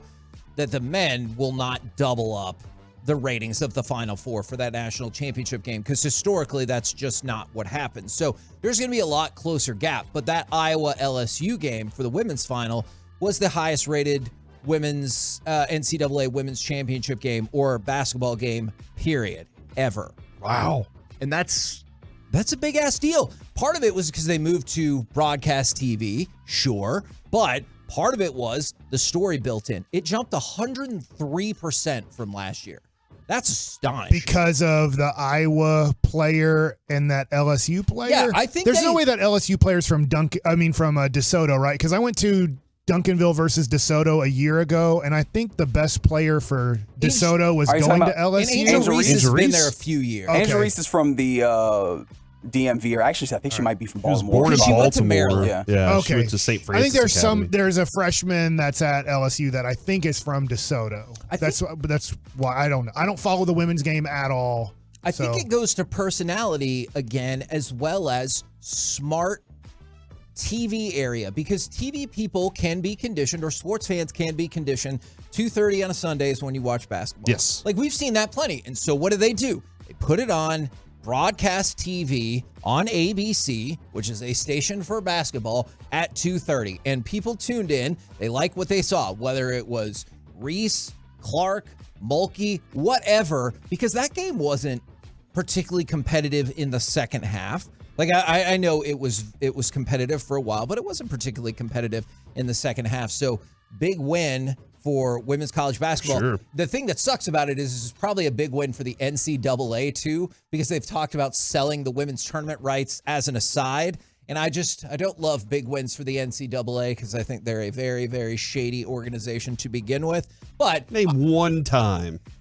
Hey, you got too much pasta on your plate. Yeah, that was like I'm going to 85 suspend cents you of unless pasta. you go back and pay $1. Yeah, that was stupid. But we could spend the entire show on that. But you brought up the other thing that I thought this was hilarious. I know people are going to turn this into a political thing. It is not meant to be political. I don't know if you guys already reacted to the Jill Biden thing. So the First Lady said, I know we'll have the champions come to the White House. We always do. So we hope LSU will come. But I'm going to tell Joe I think Iowa should come too, because they played such a good game. All right. I got a couple of issues with this. That was nice. First of all, they lost by 17 points. Mhm. This is like when the Big Ten commissioner saw Ohio State lose by 20 and be like, it was one of the great games of our time. Right. And I'm like, what are you even talking about? Like, at least just say because you think Caitlin Clark is great or because you like Iowa. Don't tell me they didn't lose like Florida Atlantic lost. Like if it would have been San Diego State and Florida Atlantic in the championship and they lost at the buzzer, I'd be like, well, that sucks. You can still come to the White House. Yeah. You lost by 17 Wouldn't points. you want to do it on different days? It doesn't seem like those two teams might want to hang out together. Actually, I kind of want. For sure. I want at the to same have. time. I want LSU to have their own time. All right, they deserve it. They They want do. it. You're That's right. awesome. I want them to have their own time, and then I want to have another dinner at some other site, maybe near the White House, like on the grounds, Chili's. maybe. Yeah, Chili's sounds like a great place. Second place. Everybody's invited, Chili's and we is all great, hang but out. you're gonna have the White House food. You got second place. Yeah, We're just gonna go to like kind of a casual dining restaurant. I love this idea. I mean, we had the creator of Chili's on our show recently. That is true. So I love that. And now I want to see y'all like talk it out and be friends and see if that's like on the Well, court. Here we are. I'm going to warn you, it did not seem, at least on social media, as though Angel Reese thought it was awesome. She put a joke with 3 laughing faces, but you can always misinterpret that. Is it she's legitimately laughing like, okay, that's funny, let's do it? Or is she like, that's a joke? Yeah, that's what it ha, is. ha. You're not inviting the losers. Yeah, that's what that. By the way, shout out to Samaya Smith. She is the woman from DeSoto who is on the LSU team that won the national championship. All right. Pulled up her bio. And from the 214, yes. Did you watch the game? The officiating took the best players out. I am aware. That's sports. That is what the Iowa people think. There is a moment when I did kind of wonder why Mulkey did not get teed up for, it looked like. Straight up. Yeah. Touching on a ref? Yeah. Whatever. And but he was touching the ref more Oh, than the that court. part. If you've ever seen a head coach, they 100% are on the court all the time. They don't stand behind the baseline ever. I thought it was the contact with the ref that I was like, that was curious that didn't draw a tech. But You want to know how the women's game is growing? We are complaining about the same stuff as we do in all the other sports. The you know refs what? cheated. That's a great point. That is a great point. And the White House, right? Like those two Okay. things. That's true. I feel like we had avoided the political pushback from that. There was no. That's Especially- has nothing to do with politics here. Yeah, this is a uniquely sports thing, Kevin. The White House is a weird thing when it comes to inviting athletes that won championships. It's a weird we're gonna serve this type of food. Like it's weird. Right? Come on, think about this. You won a game. And they're like, come Sure. be honored, just like a war veteran.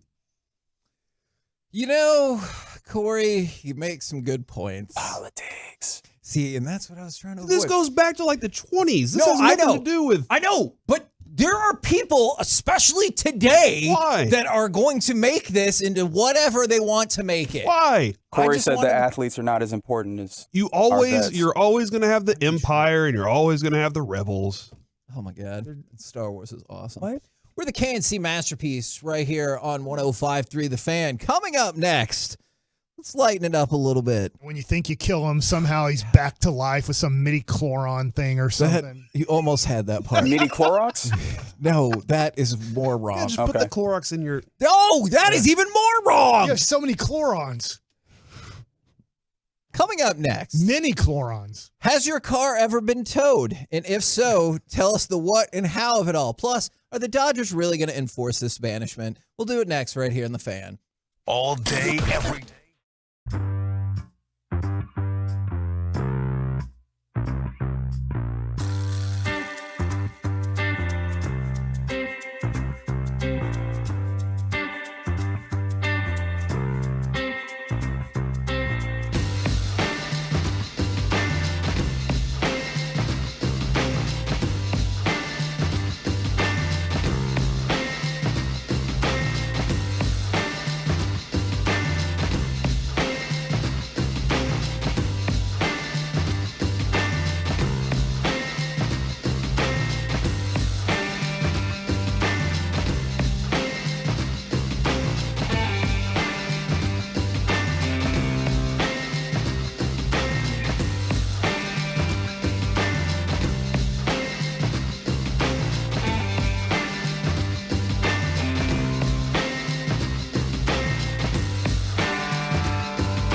This segment of the KNC Masterpiece is also brought to you by state-of-the-art weight loss, that's soda, and it's brought to you by Frankel and Frankel. There's a reason you need a special license to drive a big truck, so companies that hire drivers and put them in big trucks should be held accountable for what happens when one hurts you. Frankly, you need Frankel and Frankel. The consultation is always free. Visit truckwreck.com. KNC Masterpiece back here on 105.3 The Fan. Has your car ever been towed? If so, tell us the what and how of it all, 877-881-1053. But first, in a sports note, and I really want to know how they're going to enforce this, is you remember last week we talked about the proposal at Dodger Stadium where that dude got freaking trucked by the security guard. For proposing? I know. It was Ricardo Juarez, and he said yesterday that he has also been banished from the ballpark for a year.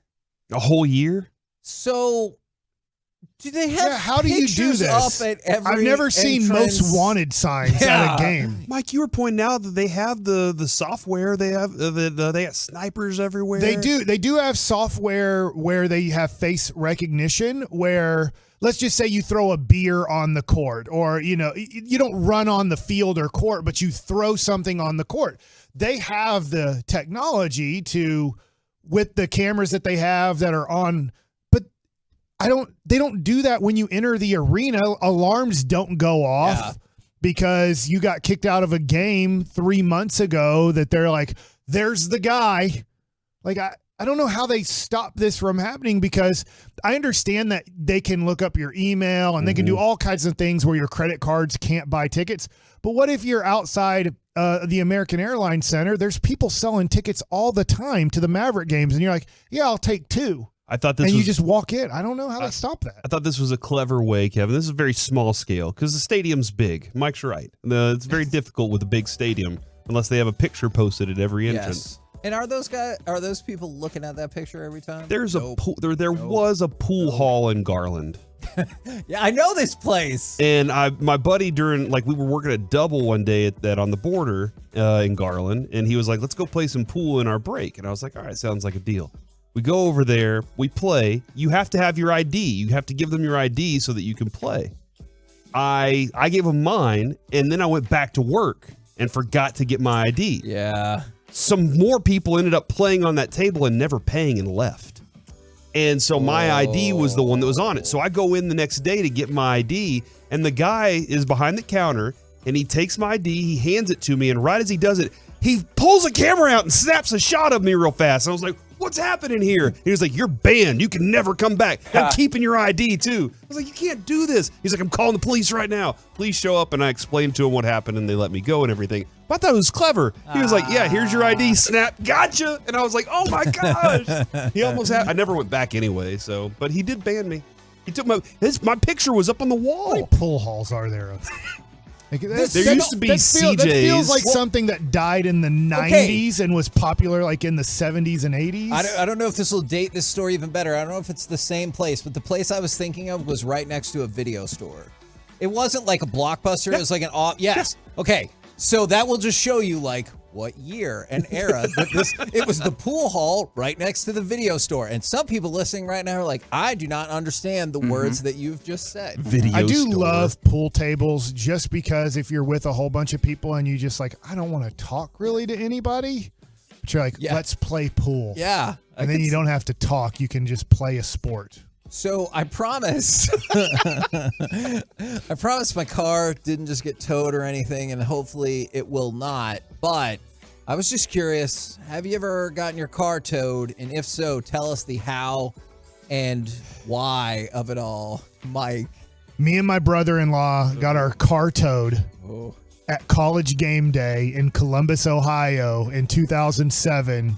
Because we wanted to go to that College Game Day show on ESPN in the morning, and we couldn't find a place to park. I played for the Columbus Clippers the year before, and former Dallas Cowboy Michael Wiley hooked us up with tickets. And do you remember him at all? Not really. Okay, he played a few years with the Cowboys. He wasn't super important. He's kind of a running back / type of a player, wide receiver, but obviously had a great career at Ohio State. And so we're like, we'll park here. We'll be fine. And then we got done with college game day and then went back to where we parked the car. It wasn't there. So then we had to go to the impound lot and then pay, I don't know, $200 to get it out. And so that wasn't the best. And the guy was not happy because my brother-in-law wanted to kind of document it for fun. Oh, he wanted to take pictures too, part of huh? our trip, and the impound lot was not too pleased that he wanted to document it was for fun, not to like sue them or anything. But just based off of TV and movies, it feels like every person who runs an impound lot is a cranky old man. So I don't know if that's true in real life or you not. wonder if they illegally towed the car. Oh, yeah, that's a good point. And they just want money. They're like, this is a great time to just start randomly towing cars because we know that there's going to be 300,000 people around this stadium and we can tow a lot and make a lot of money. From the 469, rental truck towed me for parking at my Airbnb because I didn't get the plate number registered in time. Holy cow. From the 469, parked in a handicap parking spot, but there was no sign. I had no idea it was a handicap spot. And from the 469, got towed at UNT because the sign was covered up by another vehicle. Cost $130, and I had to walk 4 miles to pick up my car. That's tough. Holy cow. That's a long walk. That is a long You could do that walk. in your sleep, though. I do walk a lot. Yeah, but that's insult to injury, right? You got to do the walk and then pay money to get your car back. When you're walking, Kevin, is there any part of you that wants to start running? No, unless there's a car coming, not really. Like, your pace looks like it could run. I do walk quickly. Have you ever walked next to him? It's like, come on, dude. We're not competing right now. We're just strolling to the car. I got places to go. What if you are competitive, though? For sure. So that pays off for me. What if I started jogging? Just because you were beating me a little bit and I started jogging, would you go, you know what? Screw it. I'm going to jog. I'm not going to lie. There's a decent chance that happens, which pays off at the gym. There are few things I enjoy more than if I like get on the treadmill or the bike and the person next to me has just started, or I start and somebody is on the machine right next to me, because that's I'm gonna win that competition. But if you lose, are you hurting that? Are you like, oh my gosh, I can't believe I lost? Then I have to reflect and figure out how. What time do you start your parking lot walk at? It depends. Usually about between 8:30 and 8:50, depending on the day. Are you gonna show up now? And I'm parking tomorrow at 8:30. I'm just waiting to see Kevin, and I'm just gonna start jogging around and seeing what happens. From the 817, came out of Idle Rich Pub. I don't think Idle Rich is there anymore, but it's something else now. Put a boot on my truck. I flattened that tire, slid the boot off, put my spare on, and drove off without a ticket. What? Okay. I do have a very, very embarrassing tow story, by the way. Okay. Very, like, I regret what I did. Because I wonder what the average cost is to get the boot off versus depending on how flattening your tire. Yeah, depending on, because if you have a bigger car, like obviously you could be talking about a lot of money. All right, go ahead. All right, so Corey. I went with my buddy to go meet a couple girls. We were gonna go have some drinks off Greenville Avenue, and then we were gonna just see where the night takes us. We got done with our drinks. We walk out of the bar, and my car is missing. And I was like, what happened? Where's my car? And then I see a tow truck drive by, and in my mind, I'm like, it had to have been towed. So I started looking around for signs. Yeah. I don't find a sign anywhere that says don't park here. And so I was like, what? That doesn't make any sense. I need to know where to go. Go back into the restaurant. And they're like, oh, yeah, if you park there, like, they'll tow you. I was like, well, thanks for telling let me know yeah. if I put a sign up. So I'm like, they didn't put a sign up. I took a picture. I documented it. And then like we go to wherever they told us to go. And the guy's like, yeah, your car, you're not gonna be able to get it till tomorrow. And I was like, what do you mean there was no sign up or anything? He's like, yeah, you're gonna have to come back tomorrow to pick it up.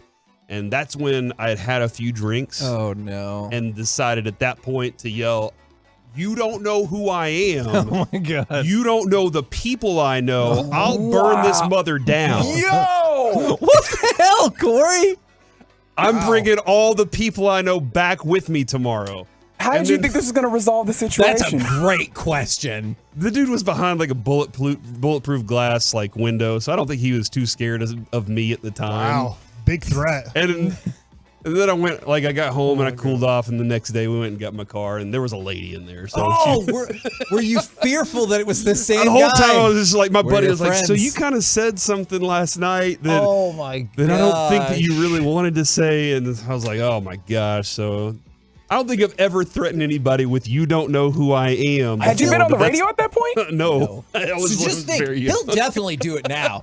Have you seen our ratings? You don't know who I am.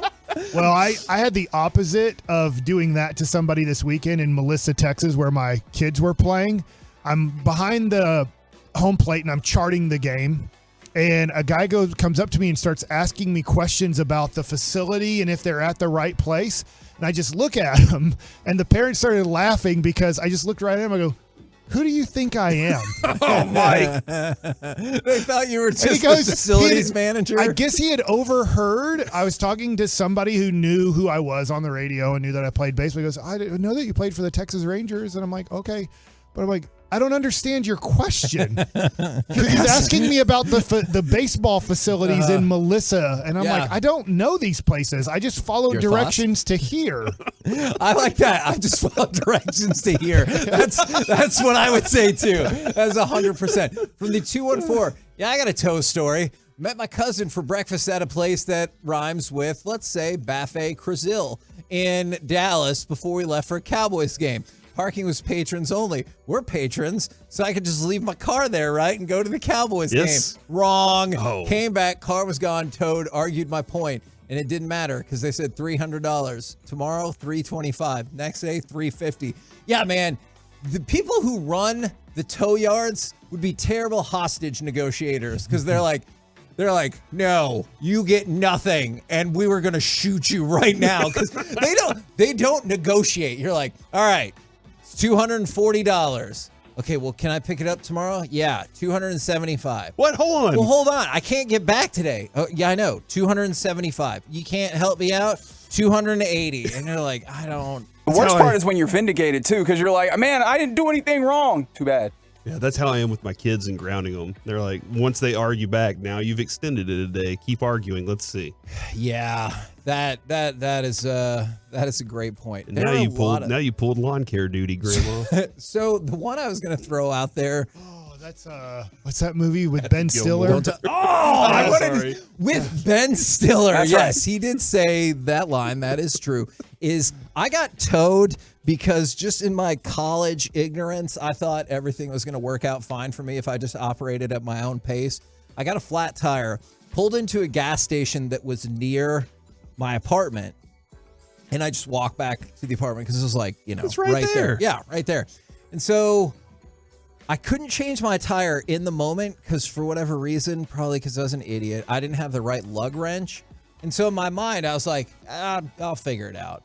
And I just thought that the car could just magically live there for a couple of days. Well, it's a gas station. At some point, the refueler comes up, and my car was in a parking spot. On top of it? But it was in a spot that was Yeah. in the way, and they were like, well, that car's been here for 3 days. They towed it. I went back to the gas station. I was like, hey, where's my car? And they're like, yeah, you left it here for several days. We towed it.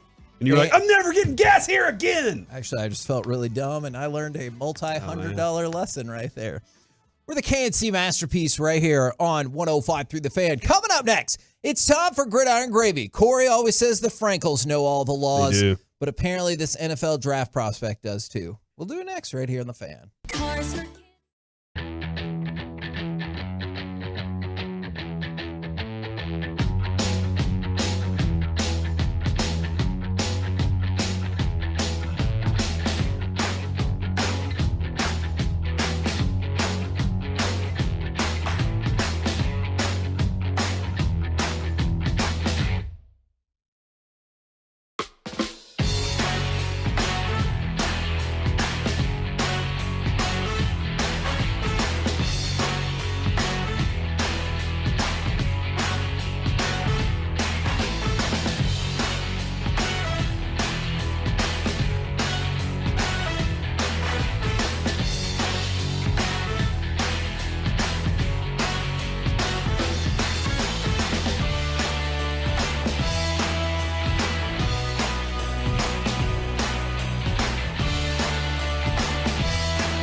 This segment of the KNC Masterpiece on 105 Through the Fan is brought to you by Classic Chevrolet.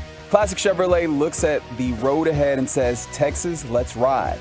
They're doing their part with deep discounts on their full lineup, and it's the best time to buy. This is Texas. This is Classic Chevrolet. Relax and enjoy the difference and find new roads. Snap to Murray. Short set. Throws left side of the end zone. One-handed catch for a touchdown by DeAndre Hopkins. Oh, my goodness. He stabbed that out of the air with his left hand. Pulled it in for a huge Cardinal score. KNC Masterpiece back here on 105 Through the Fan. Might need to mention DeAndre Hopkins as we go around the entire NFL and dip into some gridiron gravy. Biscuits? But we're going to start with what I know you guys care most about, music festivals. Travis Kelce just... I would have never thought. Guess what, Corey? I'm going to talk about music That's festivals right, today. because Travis Kelce is putting on the Kelce Jam during NFL draft weekend. Remember, he just hosted Saturday Night Live, and now he's going to host... How did that go? I haven't watched it like most people in a really long time. The event will be April 28th in Kansas, and it's in a metropolitan area of Kansas City. That's a whole state. It's in a metro area of Kansas City. Okay. And it's going to include Machine Gun Kelly, Rick Ross, and Tech Nine. I think there's other Loud ones. Luxury. Don't forget about Loud Luxury. I'm not familiar with Camp Loud playing? Luxury. I like Camp. There might be other Camp bands. is not playing the Kelce Jam. I'm just going to be honest They with don't you. seem to fit in with the rest of the motif for the... What's a Tech Nine song? Play it, Reggie. Play the Tech Nine song that we have on the thing. Oh, buddy. That's not how this is set up. What's Machine Gun Kelly? I've heard of them or him. It's a him. Because he is still or was married. So he wanted to be a rapper, got bodied by Eminem, and then decided, I'm going to go be essentially the next iteration of Blink-182. Like, he's got the drummer from Blink-182 with him, and he has a lot of songs that sound that way. Like all the small things. No, a little different, but yeah, kind of like that. Cares. But it's not bad. It's catchy. I'm so happy that Rick Ross is still at it. Kevin, remember when we saw him in Vegas? I thought the bass was going to explode. That place was rocking. It was awesome. So, this is interesting. The Kelce Jam. I think Jam. I don't like the name. Okay. I think come up with a better name. Okay. This is going to be in Travis Jam. Kansas City in April. So what'd you say? The Travis Jam. Well, I don't like jam. So The Kelce Jelly. I don't think that's... I don't know if that... Did you see how quick, though, he came back with that? Because he's been dying to go down this I didn't know if route. it was Kelce or Jam you didn't Jelly. like.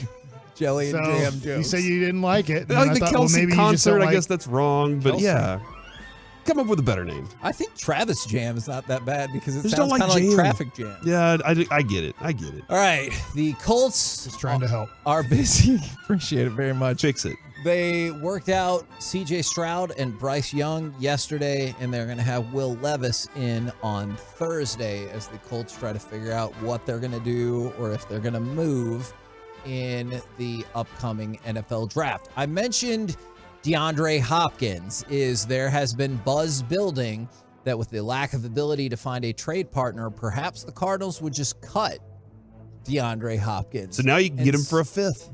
Yeah, and so actually, I do think I know my. City. It's all coming together. Kansas City. I would hope you would Or say Dallas. No, we already got our guy, Cook. I know, but if you could add another guy, Nope, too many. okay, it's too many good Too players. many cooks in the kitchen. It's like having too much range on one side of the infield. It's And that's kind why of they like changed the whole Bill Simmons thing when he was high and he said, hey, let's put Luka, LeBron, Kyrie, and Draymond Green on a team. And I'm like, how many basketballs are on this team?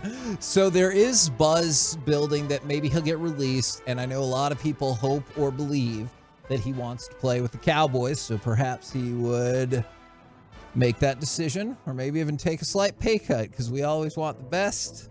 We'll see. At how that a plays. reasonable At price. a reasonable For how much price. pie we have left. All right, you remember the other day, or I guess last week, when we talked about how the owners tabled the Thursday night flex scheduling, but they tabled it till May, which is different than, yeah, we're going to table it. Oh, so they're going to revisit it quickly. They're going to revisit it. And guess what? It's gonna pass. No. The vote last time, 22-8 in favor of Thursday night flex scheduling. You need 24 votes, and the owners for the Panthers and the Broncos abstained. And so they just need those two to come on board or flip 2 votes or whatever in the next month. And that's why they tabled the vote, because they knew they were going to lose. And they were like, hey, we can't have that. So let's table it till next month when we've convinced everyone to do business our way. It's going to pass. Well, good luck. And it's probably going to pass next month. Are you upset about this? Are you happy about it? I mean, I'm not upset just because it doesn't directly affect my body, but I can understand how players would be very, very upset about this. All right, let's. But as a fan, though, it seems like a bad idea. I feel like I'm going to get a worse product. Yeah, it seems like a bad idea. And when you hear players talk about going from Sunday to Thursday, how it feels like multiple car crashes on their body, and now you're like, hey, I might need you to do it twice a year. Baseball players play every day, and football players can't. They're like, oh. Dion said baseball's harder than football physically. I remember hearing it's a that. Non-contact sport, though. Every time the ball is thrown, contact is made. That's Josh Smith. Yeah. I know about what happened to Josh Smith, and that it was really awful. Your arms, your hands have to be so hurt after swinging that bat. I'm not and then making contact with the ball. Yeah, you get blisters. It is okay. I agree, but wouldn't you rather have a blister than a concussion, right? Or like, I'm Matters just saying. where the blister's at. Okay. Where's the worst place to get a blister? Oh my God! Please don't answer that. 877-881-1053. No, please don't answer It's that. got to be your foot. If you're walking around all day. Yeah. You know, maybe not. All right, let's go to Stetson Bennett. Have we been able to procure some of this rambling nonsense from him? Oh, there's like 2 minutes of the rambling. Okay. Well, it's actually not nonsense from him. It's the 911 call, correct? Oh, we have body footage. No, there's another. What? Yeah. The thing that I sent you. There's another. There's body cam part where he's arguing with the police. Oh. Okay, so that's fine. I will give you my reenactment of it. Oh yeah, I remember this. Is Stetson Bennett, who is definitely drunk, is Allegedly.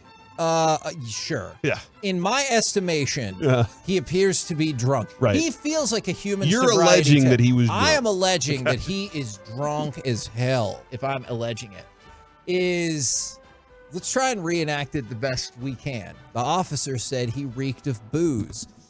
They continually said, "We're just trying to help you out. What happened?" The door shut and somebody fell asleep, and now 5 million people got to see it, don't they? Thank you, boys, for looking out for me. You guys are the best. That's accurate. Like that is. I've heard this. Kevin is very accurate here. And then and they were like, "We're just trying to help," and he added, "Reputation ruined. Everything I worked for 20 years ruined, but y'all boys just looking out for me, aren't you? Thank you, sir." Oh, this is where it sounds sarcastic. That sounds sarcastic. He right was there. being sarcastic. Yeah, but you're just looking out for me, Yeah. right, guys? He was absolutely. And then at one point, the most magnificent part of the video is when he goes, "You're just going to make up some BS law." And so he did not say BS either.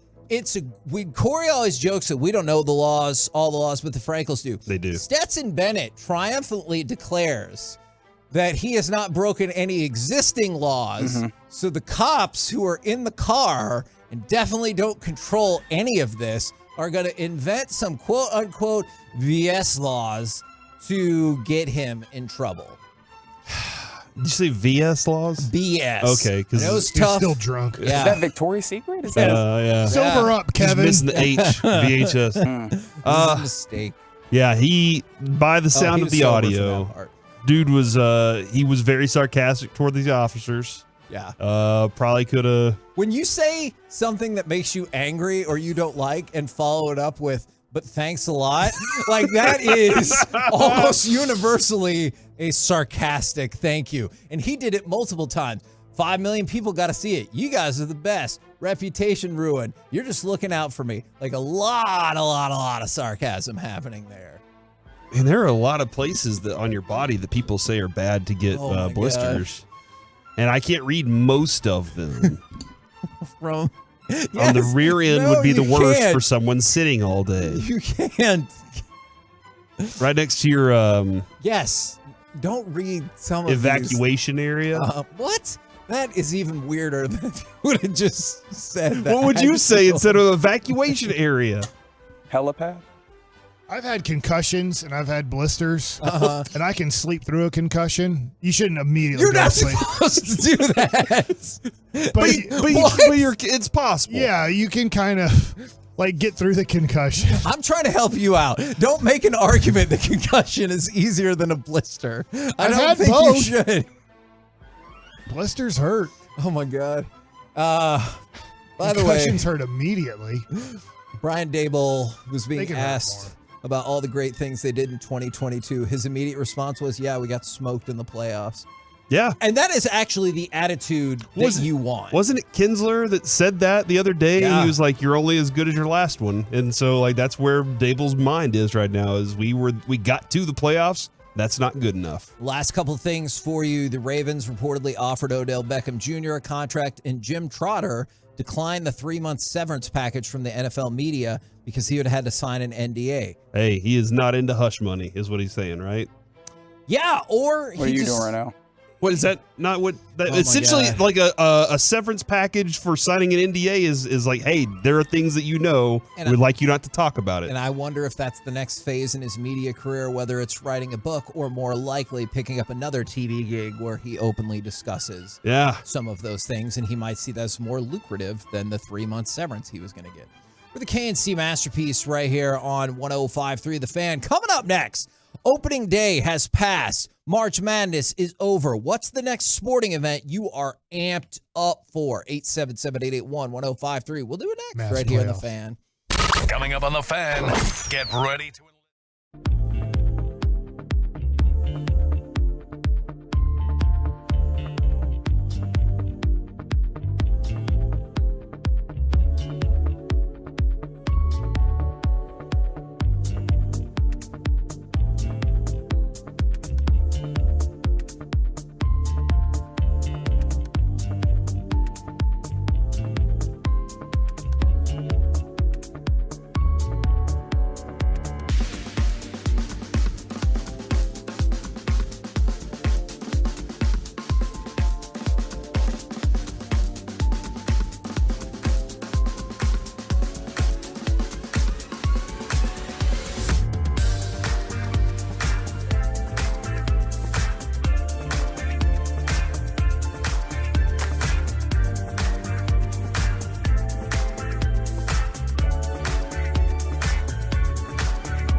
from our fan studio, secured by DFWsecurity.com, it's the KNC Masterpiece on 105.3 The Fan. KNC Masterpiece back here on 105.3 The Fan. Got Rangers manager Bruce Bochy coming up at 12:20. That will be the time, Tuesday at 12:20, that we talk with him all year long, every single week, right here on your home of the Rangers and the Cowboys. 105.3 The Fan. But can we call them Bruce Days instead of Tuesday? We call it Bruce Day. I love it. I love it. Your face, Mike. I love that. Oh, Yeah. awesome. Well, That's congratulations. great. So if you put it in my face with that much like good stuff, what? I'm for you. Thanks, Mike. The hell does that mean? This is why you're Like my he favorite. gave a positive thing. Like it's Bruce Bochy is awesome. Bruce Bochy Day. Bruce Day? Bruce Day. Yeah, I'm cool with that. He threw it in my face, but I'm happy with what he threw in my face. So my question is, why are you so upset about this? This is great. We just created I something. don't get what I've said. I'm day. positive with my teammate right you know now. what? I want you to repeat that. You know what? I don't to Bruce Bochy because you will, and then that. I gotta ask that That question. will be today. terrible. Gotcha. All right, opening day is past. March Madness is over. What's the next sporting event that you're super amped up for? Wednesday night, Mavs host the Kings. Are you super hyped up for that? I am not. Okay, I didn't think so. I don't think the Mavs are either.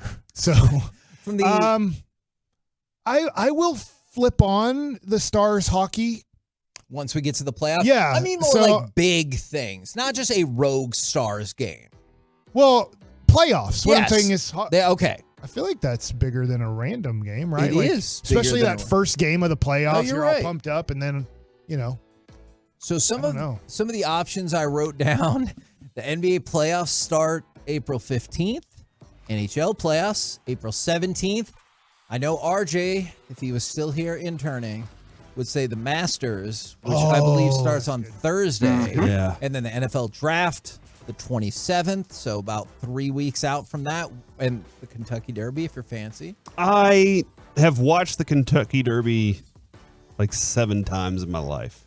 Oh, It's like it's 2 minutes, right? yes. Lots of pageantry, 2 minutes, and then I'm like, oh man, now what? That interview person on a horse goes over to the person riding the horse. And Yeah, they do the interview while they're interview riding the horse. horses. You know, That's like pretty neat. But the whole like it just I think that's one of those you have to be there kind of things unless you're Yeah. a big time horse gambler. Like if you're a horse gambler Okay. or if you have money on it, maybe that's what I need to do. Maybe I need to put some money on the Kentucky Derby to be excited about it. Because I'm usually like, oh, that was all right. It's over. Let's go back to doing let's have some more mint juleps or whatever. See, Mike, this is why I can't like root for tanking. I love playoff basketball. I love playoffs in general. It's just better. Sure. And I want, like, after last year, I was like, we're in the playoffs for the next 10 years. That was my mind was. I thought so too. Yeah. And that's where like I can't get my mind to go, I'm not going to love playoff basketball this year. It's going to happen though. If the Mavericks aren't involved in any way, shape, or form, I'm not going to be that interested in the playoff basketball they're putting out because I don't even know what this team's going to look like next year.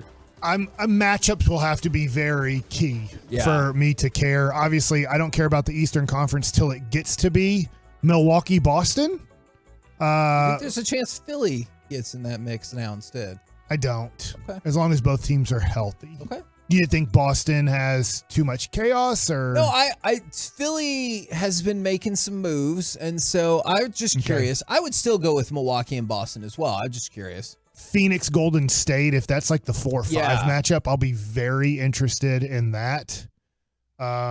So, I mean, Denver, I won't be like all on. I'm watching every second of Denver basketball, but I'll be very interested if Jokic can finally carry a team to the NBA Finals. Big deal. He needs to. So there's definitely interest there, but it will lack interest just because the Mavericks have just disappointed me so much. And honestly, as of right now, I don't even feel like there's a future for the Mavs in the NBA. So from the 817, this is the only vote I've seen for this thus far, but it was the very first vote I saw, the XFL championship. From the 469, the NFL draft from the 360, the draft from the 817, the Masters, same from the 903, same from the 940. only golf I watch all year. So early on, Masters, which starts Thursday, and the NFL Draft, which is a few weeks after this Thursday, seem to be taking the lead over NBA playoffs, Stanley Cup, anything like that. The Stanley Cup playoffs. You still haven't watched Full Swing, correct? I have not. I'm That's just fine. not super interested. I think the tough thing is on that is you don't have to like golf. So just to dig it anyway. It's like a lot of things where people don't. I don't like tennis that much.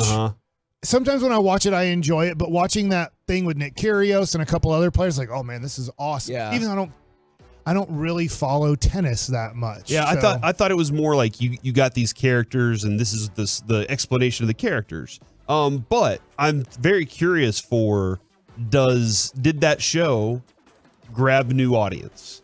Yeah, Did it grab that's a good other question. people, and will the Masters numbers be just a little higher? And will they be? Because that's what happened with F1. Yeah, and like it even delved into And the LIV LIV people tournament. can come back and play in the Masters, right? Correct. Yes.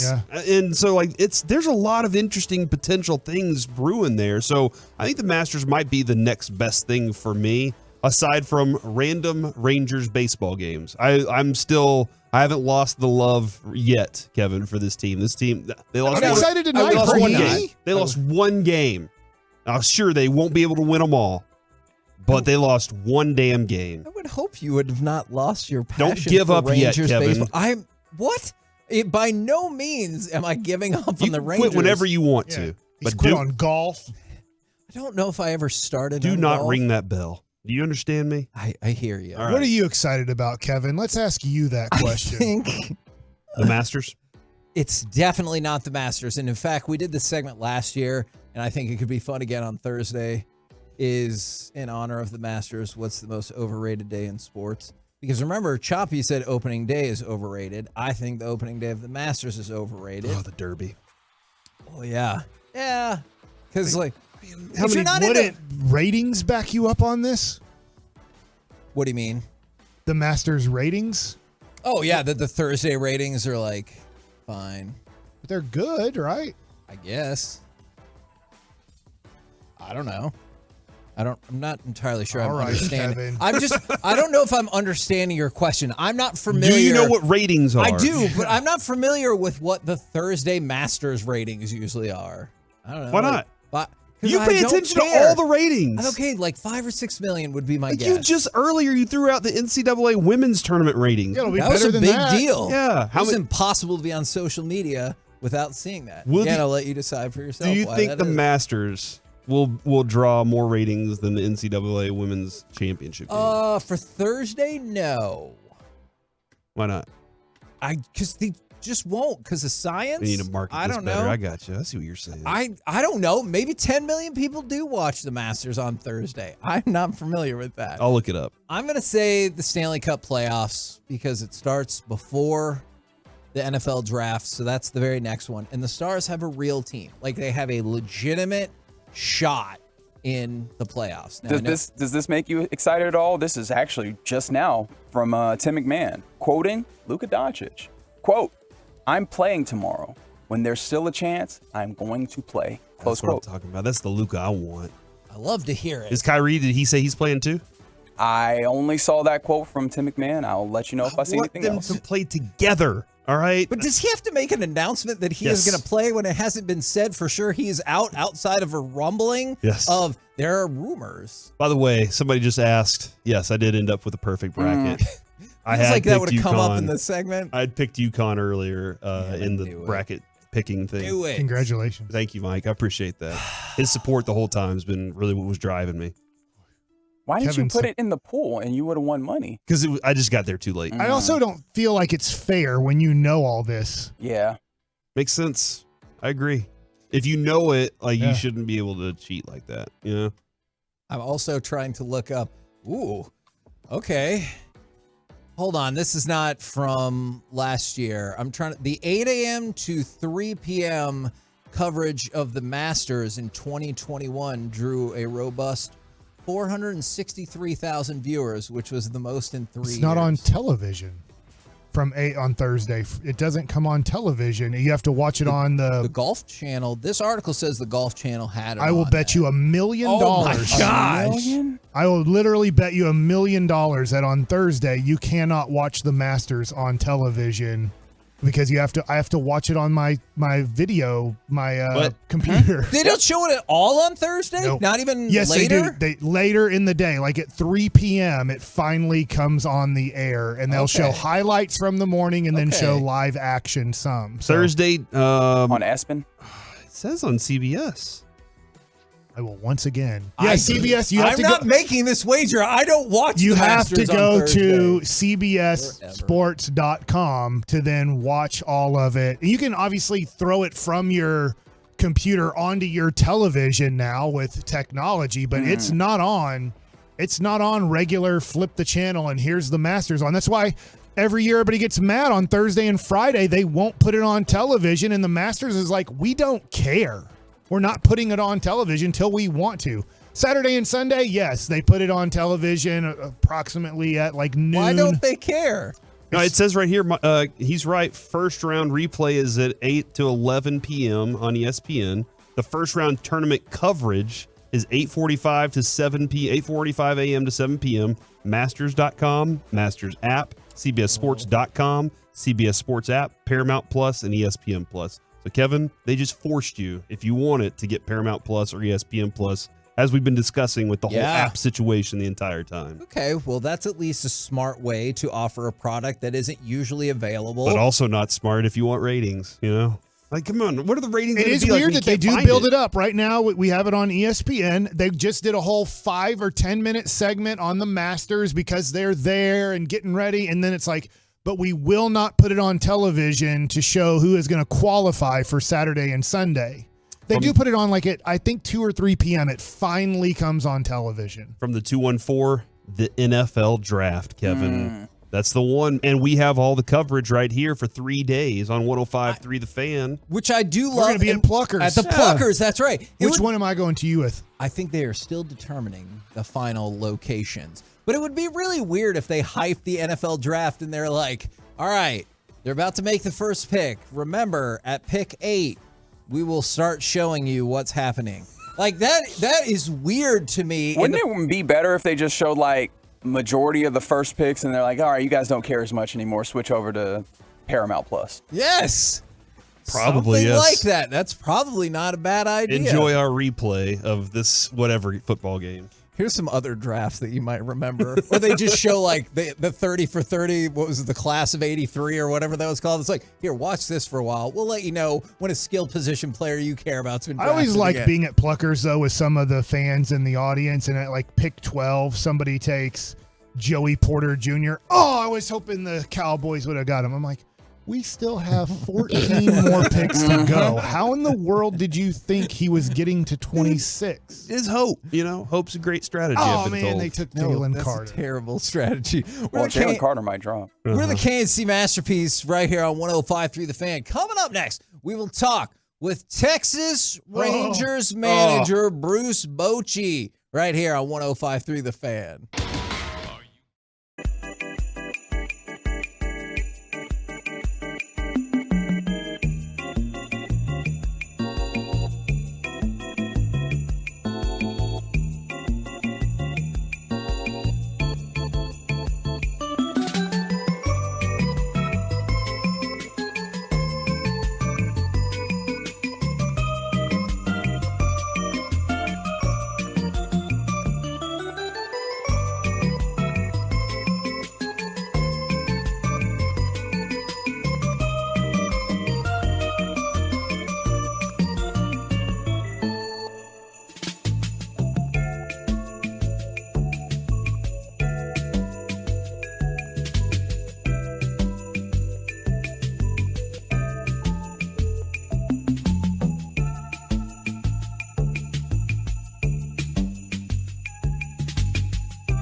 KNC Masterpiece back here on 105.3 The Fan. We will be talking with Bruce Bochy in just a minute, and we're workshopping a name, whether it's Bruce Days. What would you think about Bocella? From the I'm a 817. big fan of that one. Did I hear y'all say it's Taco Bruce Day?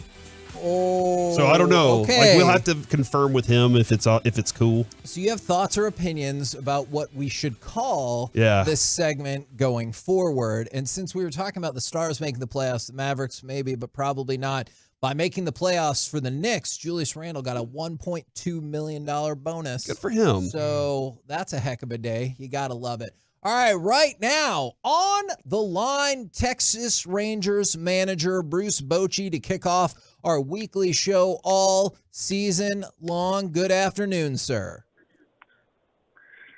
Hey, I'm sorry, I couldn't hear you there for a second. No, it's good to be here with you. How's things? We're doing good, but we need your help with something. Would you enjoy it if we started referring to these as Bruce Days going forward when we have you on?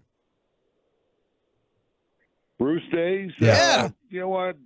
That's fine. Or Boach. Yeah, that's what all the guys call me. So I'm good. Either way, it's your choice. Okay. Now we're going to go from something fun to obviously something more serious and baseball related. I know it's part of the game, and unfortunately people get hit and people get hurt, but I was hoping you could walk us through your thoughts and how everything played out with Josh Smith. Yeah, he took a pretty good blow there to the lower jaw.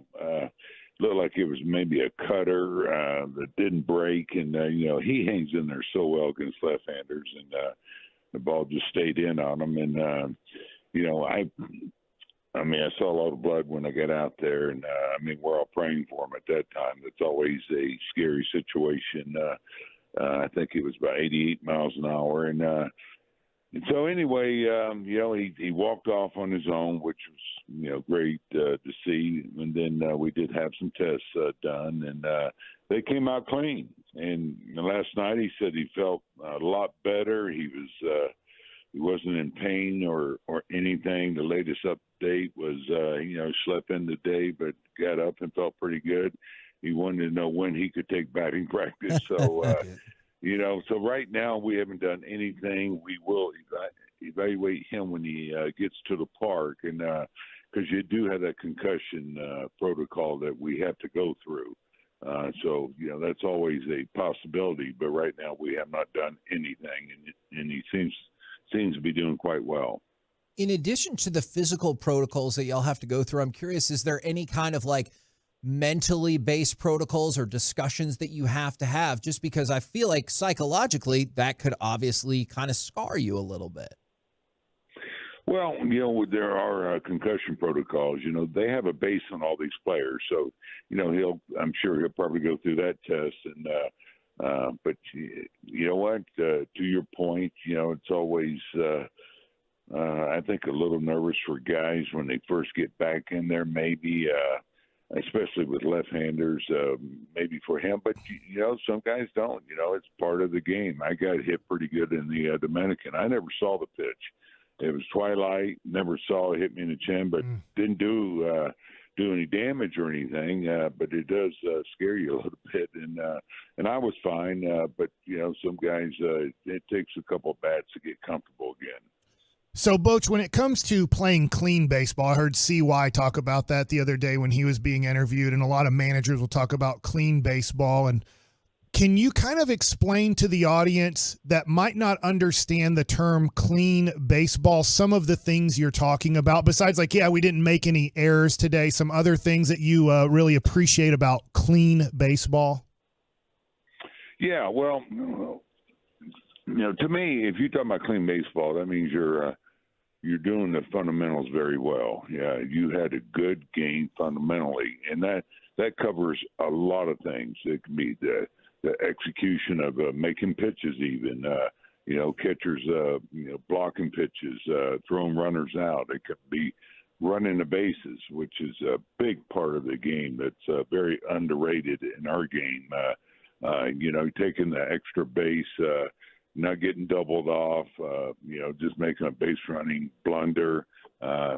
It can be cut off some relays, outfielders, the execution of these fundamentals. So that's what we're talking about. Now, you're going to have your ups and downs, with pitchers making mistakes or like last night, not hitting. We got one hit. That doesn't mean you didn't play a clean baseball game. We actually did a pretty good job. I mean, we got beat 2-0, but it's not like we beat ourselves, on the fundamentals. We just didn't swing the bats well, and that's going to happen occasionally. That's baseball. So that's what I look at as a clean baseball game. You play the game the way it should be played. Bruce Bochy joining us here on the KNC Masterpiece on 105.3 The Fan. Speaking of that, Saturday, Robbie Grossman, who's going to be on with the G-Bag Nation later on today at 3:20, he struggled a little bit with the sun. And I don't know how that goes into clean baseball, but do you tell them, hey, darker sunglasses, bigger hat? What's your approach on that? Yeah, no, that's not part of clean baseball. That's nature. It's like hurricanes, tornadoes, the sun. I mean, these are things that you can't control. And a 3:00 game, what we're finding out, that's when that sun comes into play for the right fielder. Their right fielder lost the ball. Yep. But he was lucky in the fact it went so high that he had time for it to come out of the sun and for him to catch it. Where the two balls that Robbie had, they were on that line right in the sun. So, yeah, there's really nothing you can do about that. Sunglasses aren't going to help. I mean, when it goes right in the sun, hat, whatever, you just have to pray, that you catch it right when it comes out of that sun. So Robbie's a very, very good defender, and I've moved him from left to right quite a bit, but he's handled that well. He's done it in the past, and but that's not an error. That's just dealing with the sun. Does everyone who's been in baseball for any length of time know that look on a fielder's face when you can tell they've lost the ball in the sun? I tell you what, it's the most helpless feeling. I was a catcher, and rarely did it happen, for a catcher. But on day games, it goes right in the sun. You just can't see it. Sometimes, if you're in a dome, it happens in Tampa a lot. It's such a helpless feeling when you just don't know where the ball is. and people are yelling and trying to help you, and you can hear them, but and then there's that little sense of panic. And so anyway, yeah, it's a naked feeling out there, but I think everybody goes through it, and unfortunately, especially with the different variables, when game times are domes, high sky, we call it, with no clouds, you have no way to get a good deception on the ball because the clouds aren't there to help you out. Boach, you get a lot of praise from current players, former players on the way that you manage a bullpen. I'm just wondering, throughout your career of coaching and managing, where maybe you got advice or how you got good at managing a bullpen. Well, it's good to hear that, and you appreciate it. But it starts with your bullpen. You have to have the talent down there, and I've been very, very fortunate to have a lot of talent. I do. During the course of a game, like with Mike Maddox here with his experience, we talk a lot. But it's a feel. I spent a lot of time in the bullpen. I wasn't an everyday catcher. So hopefully, I have a little bit of a feel for those guys down there and when they need a break or maybe matchups. Of course, in today's game, it's incredible the information you get as far as good matchups and things like that.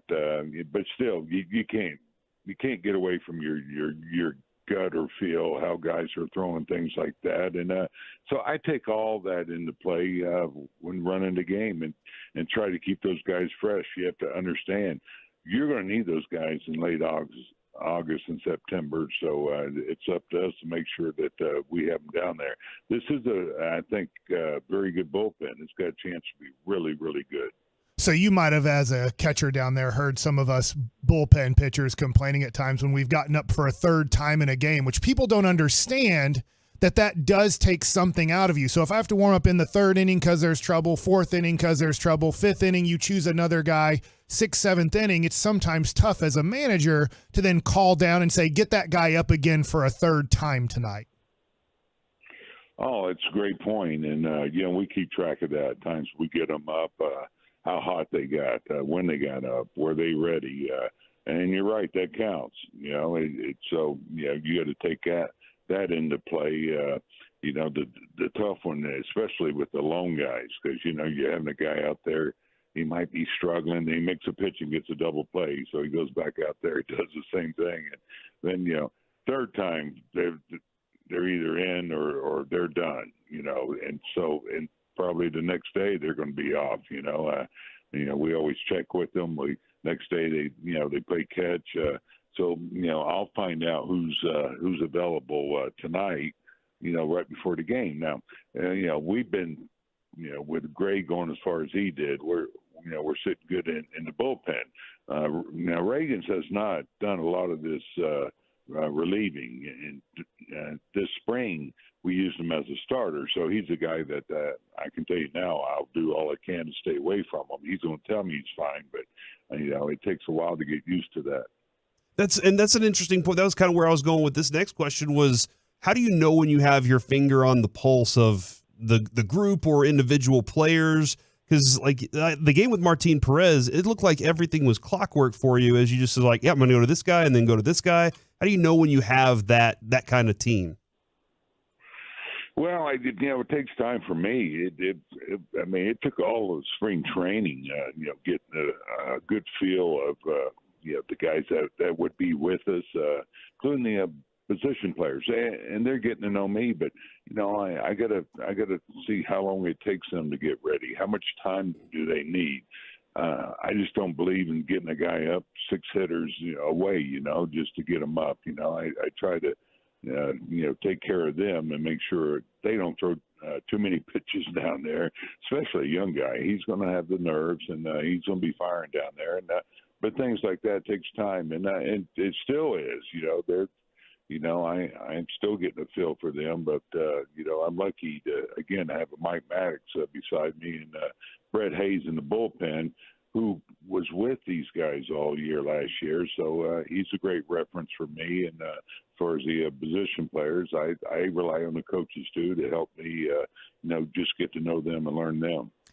Since you mentioned some of the carryover from last year, I know a win is a win and they all count the same, but this organization last year really struggled in one-run games at 15 and 35. With that in mind, how big did that make Sunday's game, especially this early in the season, showing that you could win a one-run game and hold on to a lead? Yeah, I know there's a lot of talk about it, and I'll be honest, I didn't go through all those games because sometimes you turn a 7-0 game, you're down 7-0 into a 7-6 game. Well, you did a hell of a job. It goes down as a one-run loss too. So but still, it's the bullpen does play a major part in that, and getting back to playing a clean game, the fundamentals of base running. In that game, we did a lot of things well. I mean, defensively, turning double plays, pitchers making pitches when they had to. It's good base running. Garber, who's not the fastest guy on the team, he gets a great jump on that base hit by Simeon to score, but. Meanwhile, Marcus kept going to draw the throw to second, make sure they did have a play at home plate window. That's a winning run. So I'm just saying there's a lot of variables that go into that. So it's not always a great indicator how those games turned out. Boach, do you remember Barry Bonds? Oh my God! Do I remember? Yeah, I had him for a year. Okay, all right. Do you remember the day that he broke the record? Which one? He's got a few there. You're talking about the all-time. Yes. Yeah, I remember it. Yeah, it was a home run off of Clay Hensley. Yeah. Actually, it was a home run off of our. He tied it. It was a home run off of our very own Mike Bassick, who is the co-host of our show with us here. And that's why I was kind of. I was wondering if you happen to remember the scouting report on Mike Bassick when he was pitching. Gosh, man, I'd have to go back. Yeah, man, Mike. You probably felt like you guys were going to have a good day, right? Yeah, no. I never say that.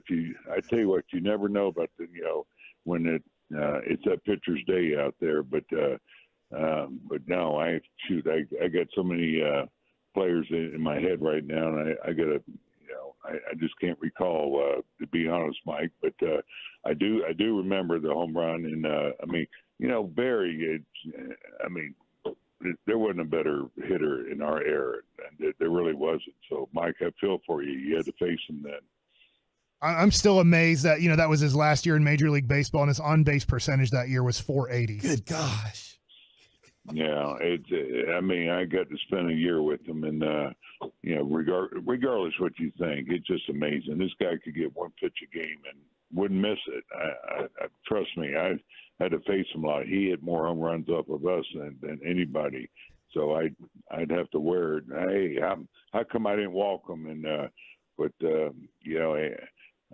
just having a year with him, you got really got to appreciate how good the guy was.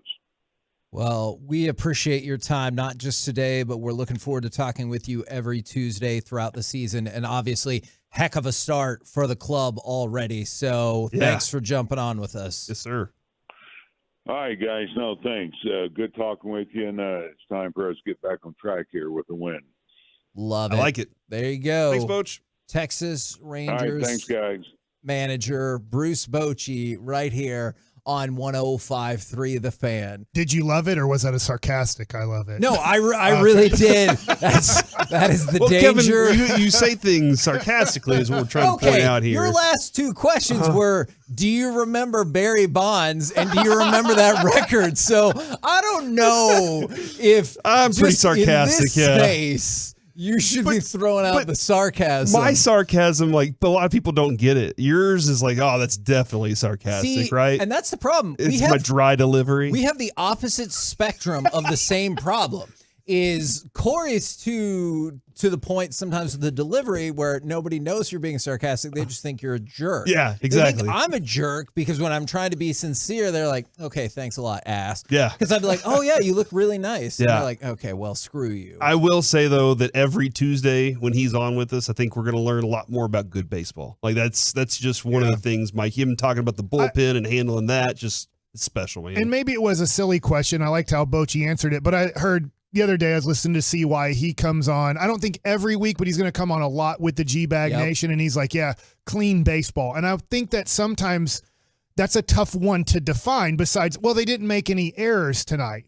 But there's a lot more, and I thought Boch did a good job of trying to give a lot more that goes into clean baseball than, hey, are you scoring from second base with 2 outs? Yeah. Like that's clean baseball. If you got the good jump, you read it well, or maybe there's less than 2 outs. You just had a good read. You looked behind. This is one of those things about people that don't watch baseball or understand like, it's boring or it's slow. Man, that guy at second base has to kind of turn around and look and see where the outfielders are playing. He has to know his hitter. Then he has to know, man, I'm reading the ball off the bat. Did I read that as a hit or did I read it as a possible out? There's a lot that goes into it before the action happens. I know when we talked with Boch in spring training, he said Sam Elliott was the voice comp that he got. I like this from the 817. He sounds like Sam Elliott, John Goodman, and Jesus all combined voices into the most wonderful sound my car has ever heard. Then also said he had to turn the bass down on his speakers. He does have some bass that goes along with his voice. And whenever you're in person, remember we had him on a headset at spring training. And I was like, man, that's going to even sound clearer, man. He's good to talk to. I hope he doesn't get like too fed up with our shenanigans at some point. I mean, he seemed really happy when you're like, oh, that's nice to hear that people think I'm good at managing the bullpen. Yeah, and he's been through this for a long time. He has. He's probably heard people worse than us. He won World Series. Yeah, you know what? Next, ask him, do you remember when you won the World I think we asked him that Series? the first time. I think while he's the Rangers manager, he's going to go in the Hall of Fame. Woo! As a Rangers manager? Well, Probably not. I mean, a little bit more for 3 championships with San Francisco, but hopefully there's a championship here in Texas Or that he can 3 in a just row. add on to. Like, hey, can you change my plaque? I got another I got another World Series championship here. We got Mike Likes it coming up in about 15 seconds. But before we get to any of that, not that, but 877-881-1053. Caller number 10 Now. will win a pair of Saturday clubhouse passes, not me, to the Invited Celebrity Classic. It's happening at Las Colinas Country Club, April 21st through the 23rd. These are the clubhouse passes for that Saturday. Can I get it those? I want to go You to are this not thing. eligible to win this prize. We have extras. Y'all We have can extras in go the pack. to invitedcelebrityclassic.com, but other people right now can win by dialing in 877-881-1053. Now, how about some Mike Likes It? So we go from one manager to another. They're called head coaches in basketball, guys. Just wanted to define that. Let's go to Jason Kidd. And I'm going to tell you why Jason Kidd is not even going to be considered fireable at the end of this year by Mark Cuban and Dirk Nowitzki and Nico Harrison and Michael Finley. I think those are the main people who make main decisions on this because from what I understand, Dirk Nowitzki had a pretty big influence on Jason Kidd becoming the head coach. Oh, okay. So I'm not saying he hired him. That's not his job. But I think that in the, hey, who should we hire? I think quickly, from what I understand, Dirk Nowitzki made a strong recommendation that Jason Kidd should be the guy to, I guess, coach not only the Dallas Mavericks, but Luka Doncic at the time. Because we now know through Tim McMahon and through other people, but that Luka was not a fan of Rick Carlisle. And I'm pretty sure the other day, not the one in Indiana, but the one here in Dallas, we could see very quickly how fond Luka Doncic was of Rick Carlisle. Right. And I like Rick Carlisle. I think he was an unbelievable coach. He led us to a championship. Yes, coaches can help. The players lead you there. But the reason Jason Kidd won't even be considered fireable at the end of this season, even if they lose out, is one, Luka really likes him. And that is the most important thing about being a head coach in the NBA. Whether you agree with that or not, guys, is that the really main thing is if you have a superstar or star player, if that guy really likes you, you pretty much are doing the job. Yeah. I'm inclined to agree with that. Yeah, Rick knew that he couldn't defeat the superstar. Yeah. And so he knew he had no control over anybody if he didn't have control over that guy. Yeah. When he had Dirk here, he had somebody that was his companion in it. He was like, this guy's with me. Yeah. And so, yeah, Jason Kidd and Luka liking each other is a huge factor. I think you're dead on with that one. And the reason I want to do this is there's a lot of social media that Jason Kidd is going to get fired or should be fired. And that's great to have your opinion. I don't think my opinion is I don't think that Jason Kidd's going to be the right coach to lead us to where we want the Mavs to go, and that is winning another championship at some point. But it doesn't matter. I'm not the general manager. I'm not the owner. I'm not the former greatest player of all time for the Dallas Mavericks. These are the people that are making the decision, and they are going to keep Jason Kidd, and I understand why. I'm laying out, 1, Luka loves him. 2, Kyrie is going to be a free agent, and Kyrie loves Jason Kidd. I don't think you can fire Jason Kidd, let's just say 2 weeks from now, after the season is over for the Mavs, whether they make the play-in or not. Like there's at most 2 weeks left in this thing, in my opinion. I think if you fire Jason Kidd, it tells Kyrie, I'm not coming back here.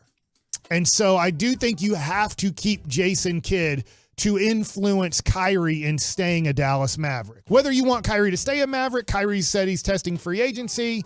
And then Mark Stein, and like that's the thing. And then Mark Stein came back and it's like, oh, the rumblings are he wants to stay in Dallas. Look, if you're Kyrie, maybe you know. But otherwise, I do not necessarily trust reports on Kyrie. I think he is Aaron Rodgers type, where it's just like he's the only one that knows. Exactly. Yeah. So if that. Yeah. If that. And so if Mark Stein says the rumblings are he'll stay in Dallas, great. Who's rumbling? If other people, exactly. If other people Royals? are like, he's definitely going to try out free agency, which I probably think he will. Nonetheless, it's really tough to predict what Kyrie's going to do. Okay, so 1, Luka likes him. 2, Kyrie likes Jason Kidd. 3, now I need y'all's opinion on this. Okay. The Mavericks know, this is more of a question/statement. You can take it either way. Okay. The Mavericks know they gave Jason Kidd a horrible roster to try to win basketball games with this year. I agree with that for sure. Like, Nico cannot look at this roster and say the coach was the problem this year. He can look at the roster and say, I am terrible at rebounding, and maybe if I get better rebounders in here, I can have a better opportunity to have maybe some of these games that are real close. I don't have to be that close and have to have certain plays called. But I think that when they look at what they're lacking, that's the thing they need to fix before they try to fix coach. Unfortunately, I think the person who makes the decisions does not think that. I love that. I think you're right that Nico does think that, and he's begging and pleading and pointing out like, hey, here's the things we need. But we're not that far removed from Mark Cuban saying they have 3 of the most underrated players in the league on their team. And I still think he thinks he's got the formula because he's the smartest guy in the room, and I'm afraid that they don't think that. This is where I love what you just said, Kevin, because I do think there's a split. I agree with both of you. Corey, I think you're speaking for Nico Harrison. Yeah. Nico knows that this is not a very good team. The issue is Mark Cuban, who's kind of, from what we understand, the real general manager, the one making all the real decisions. And Nico does have major influence. I don't want to say that, just like Dirk has major influence. Michael Finley has major influence. I just don't understand why even hire Nico. So he does not want that pressure. Especially the way, that's the thing. I don't think I agree with that. I'm not going to hire the guy unless I want him to do the job, and I'm going to give him the right to do the job. I think it was an optics thing, because we know that the Mavericks are big on optics. I think he saw the way everything fell apart with the last GM and everything, and he cannot just install himself as the GM. And he was like, I'll hire this person that people respect. And I'm not saying he doesn't listen to him. I think he does absolutely listen to Nico. But at the end of the day, Mark Cuban answers to Mark Cuban. Yeah. And that's my fear. I do think, though, that Mark Cuban believes Dwight Powell is a really good starter in this league. I do think that Mark Cuban thinks Maxi Kleber's a really good role player in this league. I think he thinks that Tim Hardaway Jr. is a really solid option in the right circumstances. Maybe Mark Cuban is now of the notion of Tim Hardaway Jr. is great, but maybe not great to be alongside Luka and Kyrie. And so I do think, like, there's this thing playing. Nico's like, no, man, these guys aren't these guys aren't good role players or even average role players at times. But Mark is on the other side going, man, I think these guys are great. Yeah. You know, and then there's that divide in that room. I think for Jason Kidd, another reason he won't get fired, number 4, he was the coach that finally won a playoff series since the championship team of 2011. So even though this year is gone as bad as possibly could go, that you're probably going to end up being the 9th, 10th, or 11th worst team in the NBA. That at the end of the day, probably their record will be after these 3 games, the 9th, 10th, or 11th worst record in the NBA. That he does have on his resume as a Dallas Mavericks coach, I won a playoff series and then took that team to winning another playoff series. And yes, they didn't do well in the Western Conference Finals, but if you look at the history of the Mavs since 2011, when Dirk was still in his prime, Rick Carlisle, like it or not, and I like Rick Carlisle, never won a playoff series. Now, part of that was, my opinion, Mark Cuban couldn't read a CBA. He read it so wrong that nobody else read it close to the way that he read it, that business continued as usual in the NBA, and Mark struggled to figure out until about 2016 or 15 that, oh my gosh, I read this completely wrong. This did not go at all the way I thought it was going to go in the NBA. But I think that on Jason Kidd's resume, he does have, I went to the Western Conference Finals a year ago with the Dallas Mavericks. He also has I've won championships. I've been to multiple championships. Did he not go with the Nets? Oh, well, as a player, he went there, but didn't win. Yeah, but I know what it takes to win those championships. We've done that before. I did it as a player. I'm on my journey to do it here. And I do think that he has that to lean back on. Now, whether or not he has the bedside manner to be a great coach, that's something that's still out. And the etches to say, hey, I got great plays drawn up here for these moments. Those things are still questionable at the moment too. Now, here's the other thing that I don't know is, does Mark Cuban have any relationships with other coaches that he likes? Because here's my question on why Jason Kidd, he only fired Avery Johnson. He didn't fire Don Nelson. Don Nelson was like, I don't want to do this anymore. And so they're like, all right, hand it over to Avery.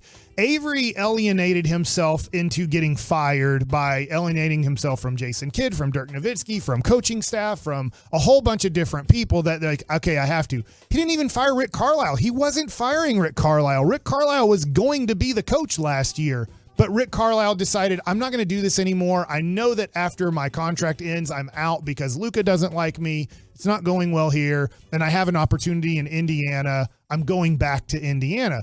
So Mark Cuban literally has only fired one coach in his 20-plus years of being the owner of the Dallas Mavericks. So then there is Jason Kidd's contract isn't expiring at the end of this year. So Mark Cuban does not like letting coaches go. He lets them pretty much coach out whatever contract they have. And then Mark Cuban didn't even go after a coaching search. He just decided, you know what, Rick's out, Jason Kidd. I'm getting advice, obviously, from Dirk, who knows him well, played with him, and says, man, I don't care. Mark, I'm assuming this. I'm not putting real words in.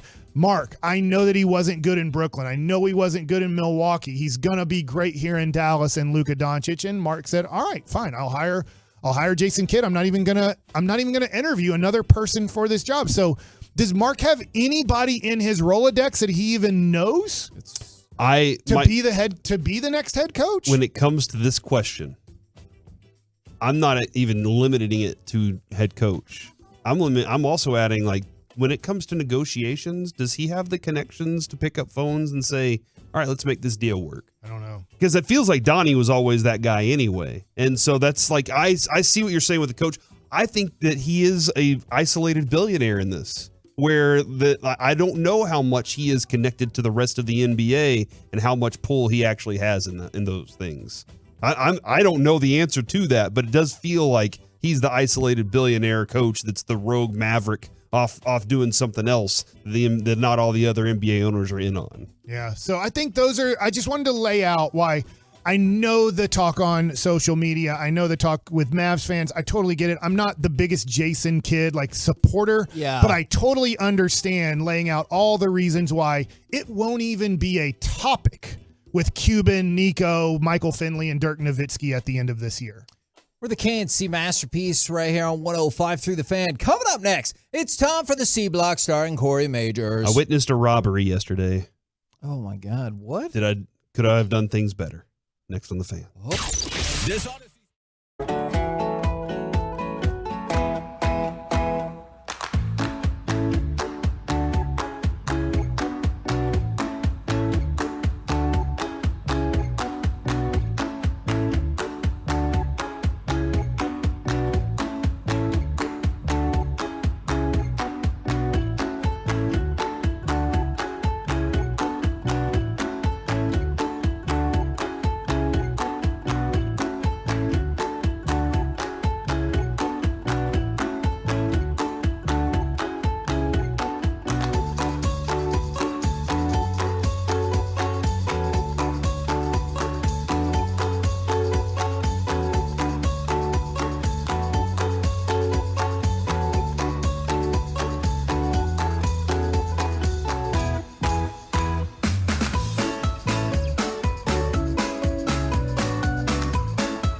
the out.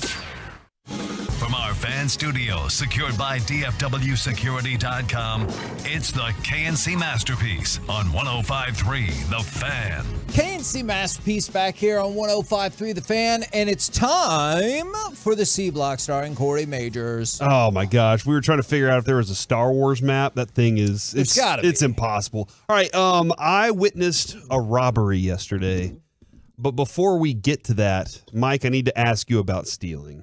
And here's why. What do you mean? Why are you doing this? Because I was a stealer. No, not about you and your card stealing habit. This is Mike about stealing bases. You son of a. So Ronald Acuna Jr. Had the moment happen. He gets thrown at twice, and then at first base, and then he's picked like off, not like thrown. Yeah, picked off. Then he says, "I'm going. I'm taking this on the next pitch." And my buddy called me this morning, and he and his friends were arguing about it. And so Joe and Ryan were arguing about it. So I wanted to throw. They asked me, and I was like, "All right, let's ask Mike." I'm a pitcher. I'm standing on the mound, and I raise my leg to throw, but I haven't gone yet. As a left-handed pitcher. Sure, left-handed pitcher, right. Because as a right-handed pitcher, once you raise your leg to pitch, you have to pitch. So then I see that Acuna takes off running.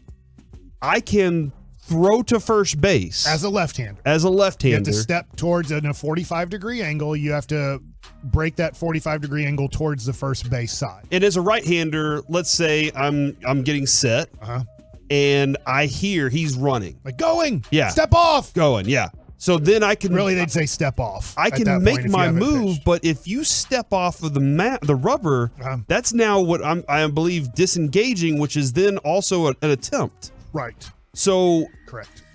If let's look at it from lefty side, I throw to first base now on your third attempt. On my third attempt, is that a balk? No. Okay, help me out here then a little bit. So now I have picked a third time. I have to get him out. So whether he gets in a rundown, whether he tries to get back to first base, as long as we get him out, it's legal. But if he gets back to first base, let's say we get into a rundown as the pitcher, let's just say the pitcher doesn't cover first base. Mm-hmm. The first baseman runs him to second, throws it to the shortstop. The shortstop's running him back to first, and the catcher or the pitcher is late to the base, and he gets back to first safe. Time, the runner got back safe to first base, you immediately just walk to second base. It's now considered like a balk pretty much, and he gets second base for free. If you pick him off on like a lefty, you're going to go first move most likely. I lift my leg, he goes first move. First baseman catches it, throws it to second base. Acuna slides in safe. They're like, all right, well, it's fine. It didn't matter because he's safe at second. He's at second base. Okay. But you can pick a third time. But you have to get an out with the guy that you picked off. You can't be safe at first base. If you don't get an out and he gets back to first base safe, he immediately gets to go to second base for free. So there you go, Joe and Ryan. I hope y'all enjoyed that. I think Ryan did. I'm not really sure based on this morning, but I think he did. So what they call is instead of even saying 2 pickoff moves, you have 2 disengagements. The other day on opening day, Aaron Nola with the bases loaded in the inning, the Rangers scored, I believe, 9 runs in the inning. Is he stepped off with the bases loaded. He didn't pick anywhere. He didn't pick the third. He didn't pick the second. He didn't pick the first. That's considered a pickoff attempt because he decided he came into a stretch. He got his hand set, and then he stepped off the rubber. He didn't care about that because he needed extra time to think about this pitch because the bases were loaded, big situation. I'm just going to disengage from the rubber to now give myself an extra kind of 10 to 15 seconds to really think about this pitch. And he wasn't worried about a pickoff because he knew with the bases loaded, I don't need to pick off. We're not going to call what you'd call a back pick or something at first base or second base. I just need more time to really think about this pitch that I'm about to throw. Great. Like this is, Kevin, now there's even more new strategy to the game. And I know like there might be some, what's the word? I want to say conservative, but that comes off the wrong way. People that don't like want change is kind of what I'm going for here. Yeah, traditional, more purists or whatever that might say, I just don't like it because it's changing the game that's already beautiful. Sure. But now there's even new strategies that, like he just said, not all pitchers are going to be on the mound thinking that way. But Aaron Nola, who's a veteran, he's done this, he's played the game. He knew what he needed and he knew the moment. I do assume sometimes pitching coaches will talk about, hey, look, if the bases are loaded, remember, you do have 2 pickoff attempts or 2 disengagements. You don't have to pick to third base. We don't have to throw the ball to third base. I don't even want you concentrating on throwing the ball to third base. But if the clock gets down to 4 seconds and you need more time, step off and you get another 10 seconds or 15 seconds as the clock resets. You can do that twice with the bases loaded per batter to kind of give yourself a little bit more time, because it's just considered a pickoff attempt. Just don't do it a third time or it's a ball. I think it's interesting. I'm sorry, it's a balk, and the runners get to go from third to home, second to third, and first to second. I don't know this answer, Mike. Is it considered then a stolen base if I throw to first and he gets to second and then that goes that way? So you do get a stolen base if you got to second safe. Okay. All right. I assume this. I don't assume they're going to give you a stolen base if you draw a throw and get back to first base. I think they consider it more of a balk and not you want a stolen. Because could you imagine if Ricky Henderson's stolen base record was broken because a guy figured out how to get back to first base a third time, multiple times, and like stolen base? I think they call it a balk instead of a stolen base. From the 682, I already didn't fully understand baseball. Now I understand it even less. But you know what? Not what you but that's why we're here, to try and understand I will it say in baseball, there less. seems to be more rules than any other sport. Interesting. And I would say it's at times more confusing rules. Balk is a very confusing rule. Yeah. There are lots of people that a lot of different ways to balk. You have catcher's interference, you have runner's interference. We're like, did they interfere? And I know it goes into kind of pass interference type of situation. You have to scream pickle if your teammate's in a rundown. Otherwise, are you a good teammate? Those kinds of things. Mm-hmm. Is that not a rule? I think in Sandlot baseball there might be. All right, so I don't know if y'all saw the video this morning. Sean and RJ's. You're pretty screwed in a No, rundown. Sean and RJ and Bobby's video of their putt off that we've been having here at the station. Ours will be released on Instagram and Twitter at 3:00 today. So be ready to check that out on Instagram and Twitter. And considering it's not out yet, we did great. We did awesome.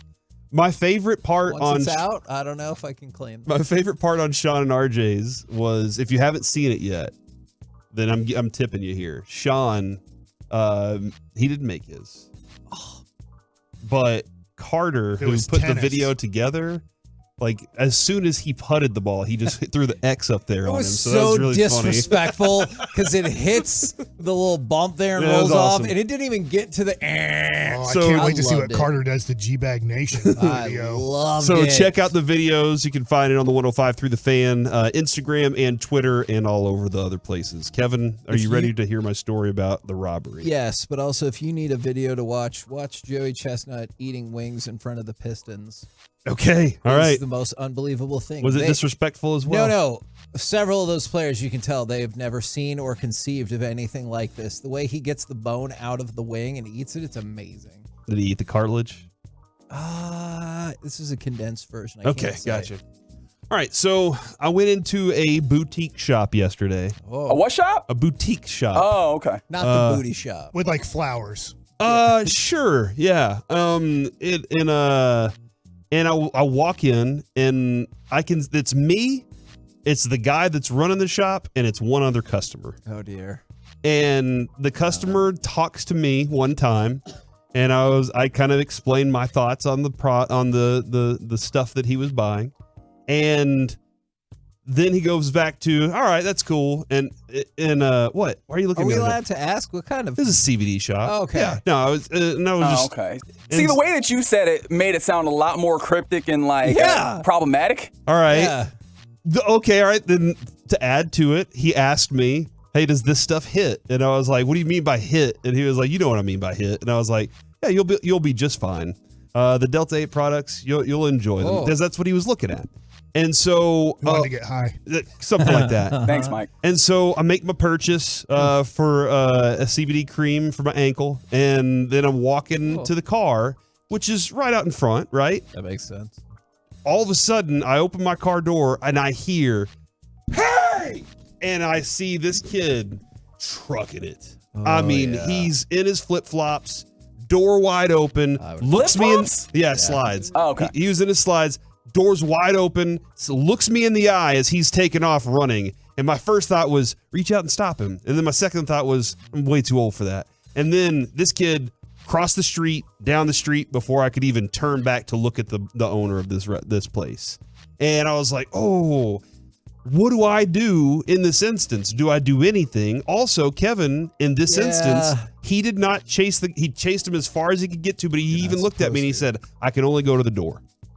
That's smart of him. And he said, why I got fired. He said, I can't call the police about this. I can't. There are all these things that I couldn't do. He was like, well, I think maybe he was like, I'll go call. Yeah. But he was like, yeah, I can only go to the door. There's nothing else I can do beyond that. He was even like, I don't even need your help because it's not going to help anyway. So that was kind of the vibe on it. Man, that's a bold strategy to ask for suggestions on the product you're going to steal. Like, I like that. He's like, I'm not going to buy it. I just need to know which thing is the right thing. Although, to be steal. fair, that feels like what you should do, because imagine you put yourself in danger of like whatever the punishment is, and it's not even the thing. Well, I mean, to use the right parlance, it don't hit. Yeah, it If didn't hit. I wanted to rob a store, as long as I get outside of the store, I can then casually walk to my car and casually drive away. Did you say you've always wanted to rob a store? Well, I'm just saying, if you get out of the store, it sounds like you are now not a threat. Yeah. And if they do anything, it's against them. So as long as I can get out of the store with the product, now they can't call the police.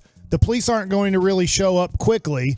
And those people can't do anything to me, or they're the ones that are breaking the law. I cannot speak to it's breaking the company policy, not the law.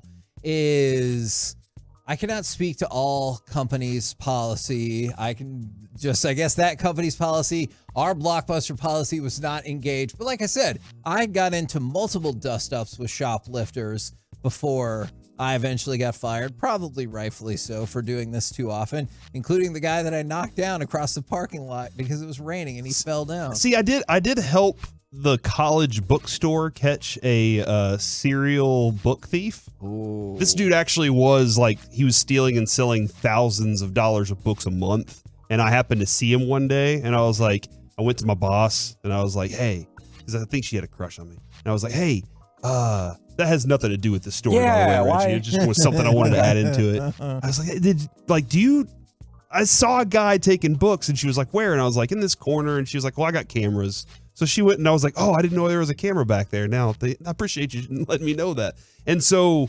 then, like, she said, okay, we're going to keep an eye out for this guy. Evidently, like 2 days later, he comes back to sell the books. She calls security. He bolts, and they find him. Police find him 2 blocks over on the roof of some house, just some random house. He's just laying on the roof hiding. And that's how they ended up finding and getting that guy. So I've only had 2 moments where I've ever dealt with these kinds of robberies, Kevin, which now I'm learning that's not a robbery. I think robbery, is it intimidation and force or threat? Yeah, I think there's force. this was, that makes sense. This was theft, right? This is different than a robbery, because I don't think he didn't hold him at gunpoint or anything. He just grabbed it and went. Like, that was what he took off. That's fascinating. Some of these responses. Used to be a manager at Tom Thumb. Can't follow you outside. Just get your plates, call the police, hand over a DVD of you from the cameras.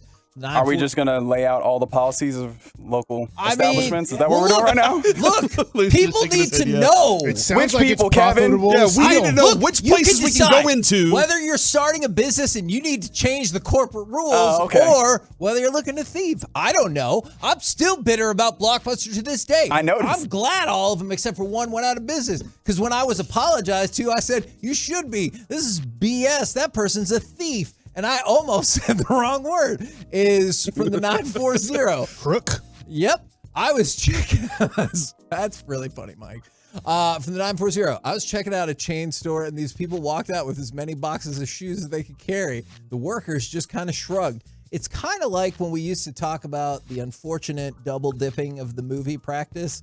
Somebody who worked at the movie theater said, I think you've vastly overestimated how much the person who takes the tickets actively cares. Or gets paid, how much they actively get paid. Yeah. And like whether they're not like, you know what? That's on the boss. Oh, man. When I worked in retail, I very much told myself I don't get paid enough for that. You ever tell the boss that? Look, want me to go chase somebody down? It's going to be an extra fee. Was there a price that if they would have paid you this amount, and they're like, but I need you to enforce. Not that they were willing to give me. Okay. Well, I just want to know if there's a price out there. They're like, hey, look. We pay. Oh, yeah, to let me go Terry Tate office linebacker on somebody? Yeah. If you're at 7-Eleven, Kevin's the kind of guy that's looking for that moment because he wants to tackle, and you're like, pay me the tackle. and you want a candy bar and a soda, and you just grab it and walk out and just tell the cashier, I ain't paying for this.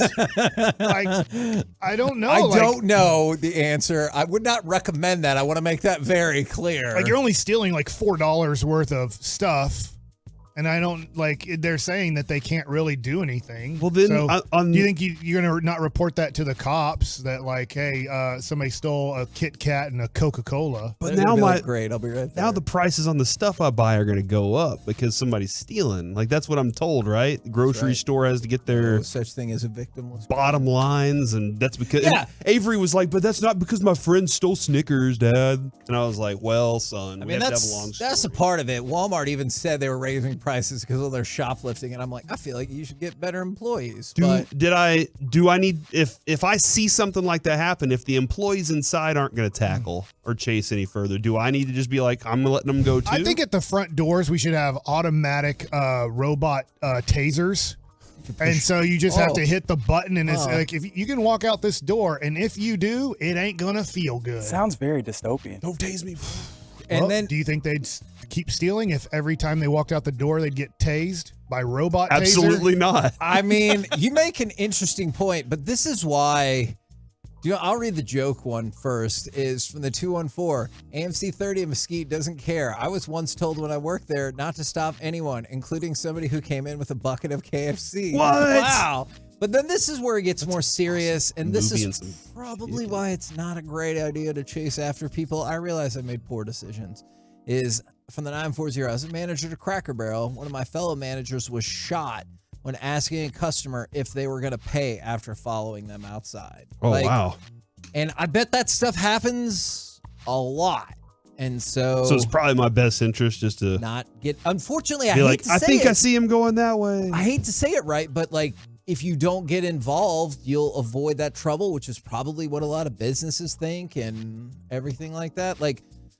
I don't know. It's just the way of the world, I guess. I got another one for tomorrow then, very similar to this. Oh. I almost broke the law, but that's for tomorrow. What? Today, that kid broke the law. That's a good tease.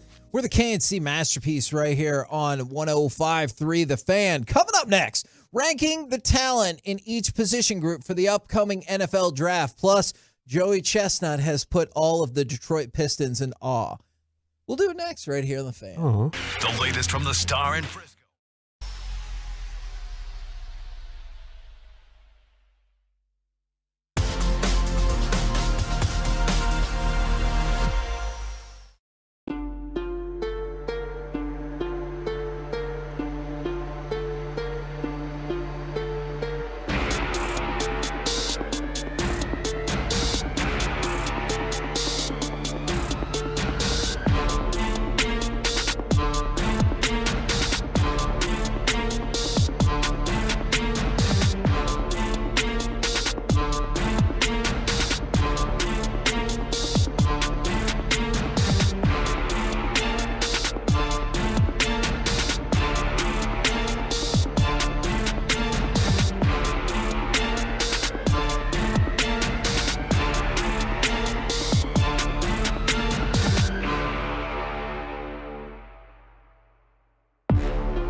This segment of the KNC Masterpiece is also brought to you by Window Nation and is brought to you by Frankel & Frankel. There's a reason you need a special license to drive a big truck, so companies that hire drivers and put them in big trucks should be held accountable for what happens when one hurts you. Frankly, you need Frankel & Frankel. The consultation is always free. Visit truckwreck.com. KNC Masterpiece back here on 105.3 The Fan. I know I promised a football conversation. We will have to get to that down the road. Are y'all more interested in some more Mavericks updates? You want to talk about wing eating or sports gambling? Sounds like my buddies decided that none of the answers Mike gave changed their argument. They're still arguing with you. You know what, Mike, you know how whenever it's just neither side's going to give in on something? It is factual, though. If you pick off for a third time and you get him out, he's out. If he is safe, he gets to go to the next. He gets to go to second base if you picked him off at first. I don't know how that's not just factual. There's no opinion in it. What happened, Kevin? Yeah, what happened with the Mavs? What's happening with You want to go with the Mavs first? You look concerned. No, my concern is I'm reading updates about the sports gambling stuff that I didn't have a chance to check out earlier, so we can get to that in just a minute. But we told you that that Luka is not going to shut it down because he was asked about practice today, and he goes, no. I'm playing tomorrow. When there's still a chance, I'm going to play, so that's not going to happen yet.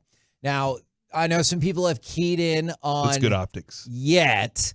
And then the other thing that he said that I also think is good optics is he goes, I think they knew I wouldn't want to do it. They know me like that, so it was not a big discussion. So essentially, it sounds like they're like, hey, we're thinking about, but that also means it came up, right? That is what it sounds like it, but they might have asked, or maybe they asked Bill Duffy, his agent. Sometimes you go through agents on stuff like that. You might want to not directly ask the player, hey, you want to sit out and have the team possibly lose for a better draft pick? Sometimes that's why there are agents. That's why those discussions need to maybe go through an agent than directly through the player to make sure you don't offend the player that you might be trying to lose the last 3 games as an organization. Interesting. Yeah. And then he... Also, it's not shared with, you think Luka might share it with the rest of his teammates. Where if you talk to Bill Duffy, Duffy isn't going to then have a meeting with the other 12 players on the team that he doesn't represent and say, hey, you won't believe what they're thinking about doing. Yeah. Well, and the last thing Luka added was there's little chance of making the play-in. We all know that. But, you know, like I said, as long as there's a chance, I'll play. So you can't help but wonder what that means for Friday's game and Sunday's game, because obviously they have to win tonight. But Or if they're down by tomorrow 30. night, you mean? Oh, yeah, tomorrow night. I'm sorry, tomorrow night. I Yeah. will say tonight, the Timberwolves play at the Nets. If the Timberwolves win, that eliminates the Mavs catching the Timberwolves. That would end but then that. the Thunder are still The Thunder in would play. still be in play. That would be the only team in play the rest of the way. And the Thunder are at the Warriors tonight. Okay, and the Mavs are going to need to win on Wednesday to keep this going and hopefully get Luka continuing to play. And I haven't heard anything from Kyrie because I just know that they talked to Luka during practice. So Luka will not sit out, but the key word that came up a couple of times is yet. So we'll see what Friday and Sunday could hold. Now, on the sports gambling front, they cleared the first hurdle, but it's not looking as great because some prominent people have spoken out about it. So you have to get your discussion for a constitutional amendment out of committee.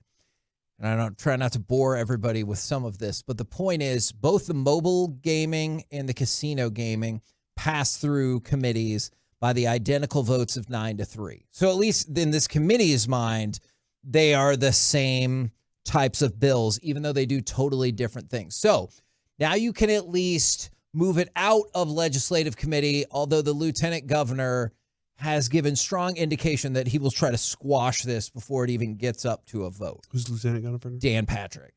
Not the sports Dan. I know, not the sports Dan Patrick. Just political Dan Patrick. Yeah, okay. All right. Because it's morally, what's his reasoning for squashing? He hasn't gotten his cut yet? You know what? That is interesting. And I know actually subsidies have come up and they're like, oh, we get subsidized a lot. And then people arguing for the gambling are like, yeah, but the money we will make will just dwarf that. But there is a moral component that I've heard people talk about is they think it's wrong. They think it's not okay, which my counter argument to that remains as simple as it was before. We already have gambling in Texas. The lottery is gambling. You can go bet on horses. That's gambling. Yeah.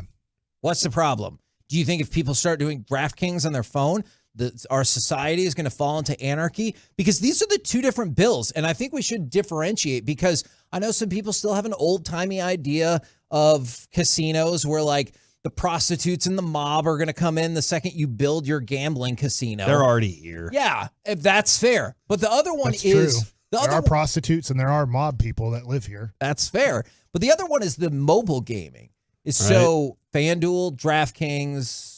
You think it's going to fall apart if people can do that on their phone? And so that is kind of the argument against it. And remember, you have to get 2/3 of the House and the Senate in Texas to vote to get this on the ballot. And that's just to get on the ballot. And then if it passes the ballot, I don't know. But Dan Patrick said there's not enough votes for it, and that's not going to change.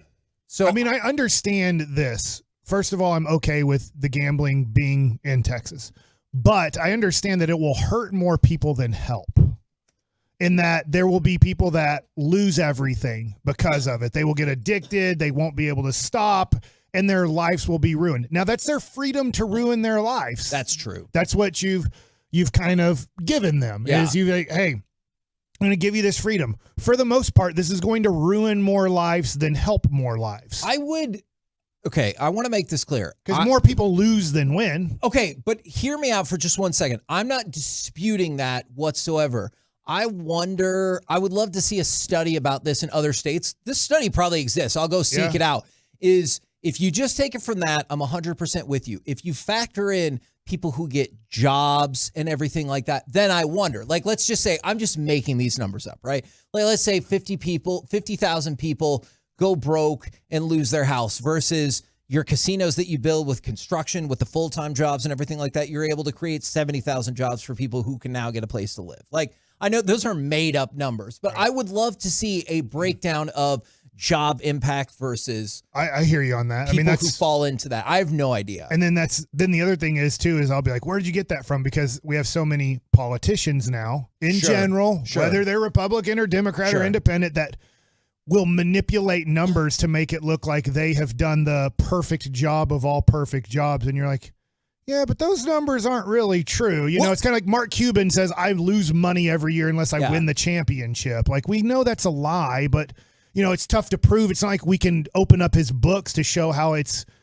it's kind of manipulated through people that are really smart with money to make it look like you lost And money. also, that doesn't count the team as an asset, which is disingenuous. Corey, it's already started, though, because they've already fudged the numbers before we even started this, right? Because they were like, hey, we're going to bring in this much tax revenue. And some critics brought up, that's more than any other state that's had gambling has generated. Okay, sorry. I was about to ask, did they already like show, hey, here's the percentage we're going to be taking from this? 10%.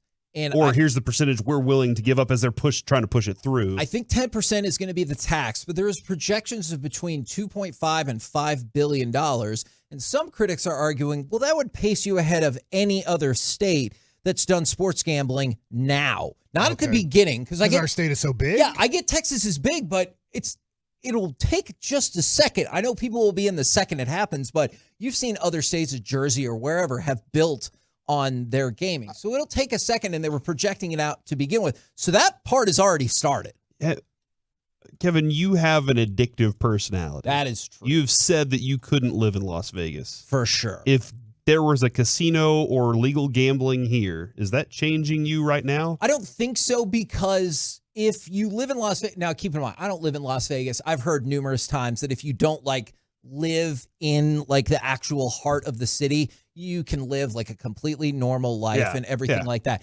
Is building a destination casino or 2, 3, 4 destination casinos, I don't think will change for me, because my life is already built here as is, and it doesn't involve that form of gambling whatsoever. But there are some people out there that will probably suffer. 100%, I agree with that. And I'm not trying to dismiss anyone who says this will have negative impacts on people. I guarantee you, if this passes, some people's lives will be ruined. I concede that point for sure. I just would also love to know where freedom of choice fits in that. And I would also love to know the economic impact of new construction and new jobs working at these casinos and better tax revenue for, I don't have those studies yet. So I might have to go track out, some stuff in Nevada and New Jersey. And quite frankly, it's legal in a lot of states. I'll say this too. My mom, Mike, I was talking to her about next year, I'm going to go watch football games with friends. I'm not going to stay home and watch on Sundays. I'm going to go watch Cowboys elsewhere. And my mom said, that's great, because if you come with me, we're going to go up to the WinStar or Choctaw, and we're going to watch up there. And she's like, look, we go up there frequently, and don't gamble. Just go up there and watch games, because the crowd's having a blast. Yeah. And that just creates another venue. I don't know if they would put one in Dallas or Fort Worth or Arlington or where they would put a destination like that. Arlington makes a lot of sense to me. But that is sure. Jerry's getting a piece of this. Or Mike, right there in the Star. I would also love to know this. Louisiana obviously has had gambling for a very long time. A lot of people, Bossier City, kind of drive. Shreveport, too. Right. You just drive right across the state lines, and there you are. You have these casinos. Doesn't Louisiana have some really, their numbers for education are really bad, really low? I think ours are too. Sometimes you say, if we do this, teachers will get paid more. The school systems will get better. And you're like, wait, hasn't Louisiana had this next door to us for 40 years or more, and it doesn't seem to help out their educational situation at all? As far as I know, they're not building new elementary schools and great high schools where it's beautiful and protected. And because that's how you sell it. Where does the money go? That's it. I mean, it goes back into this kind of giant rainy day fund, or it goes to projects that help get people reelected. It feels like they've had hurricanes, which would be considered rainy days in Louisiana, and they call up the national government to be like, we don't have any money. And I'm still of the opinion that, because y'all brought it up, doesn't matter. You can pick whichever party you hate or whatever, is people will take this to use it to their advantage. Like the Texas lottery. It's for the kids and the schools and everything like that. Go check out what percentage of that money actually goes to the kids and schools and everything like Texas that. is ranked number 34, by the way, in education. Okay, that's, probably out of 50. I understand. Thank you. 50. It might be 51, because I think District of Columbia gets counted separately. I'm going to say 50. Okay. What about Puerto Rico? My education tells me 50.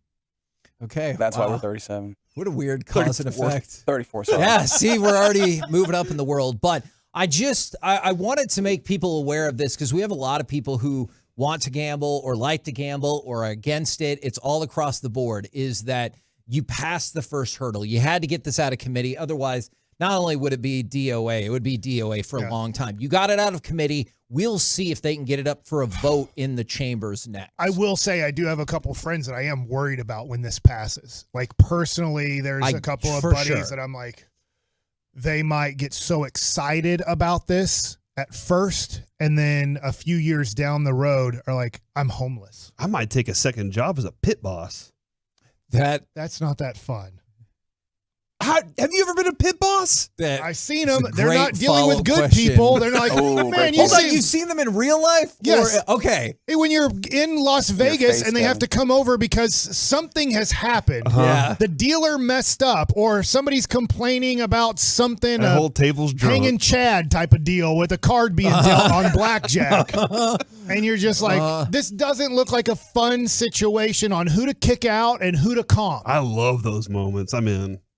We're the KNC Masterpiece. I'm going to moonlight as a pit boss. Right here on 105.3 The Fan. The stories I'm going to have for the C block. Oh, true. Yeah, then one day you're going to end up being as corrupt as the people you track down. I've seen it. And I'll have a podcast about that. That's a great point. That's a great point. Coming up next, let's have that chit chat with the fellas from the G-Bag Nation right here on 105.3 The Fan. All right, man, let's give you.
This segment of the KNC Masterpiece on 105.3 The Fan is brought to you by Classic Chevrolet.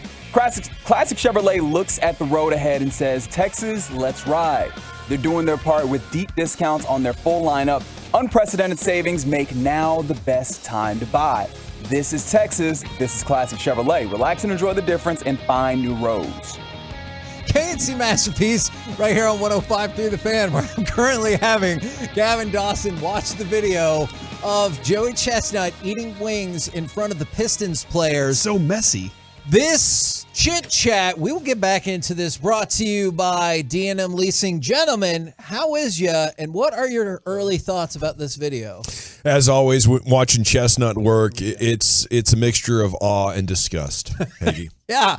Okay, so he has this motion. Tell me if you think I'm describing it appropriately, where one of the wings, it looks like in one squeezing motion, he gets out the bones and then shoves all of the meat into his mouth. Well, that's going to cost me. But you get the point. It was incredible. There's a fantastic technique for the flats where you can pull them apart at one end and flip it open kind of like a butterfly knife, and all the meat just comes flying out, and then you can, slam it pretty quick.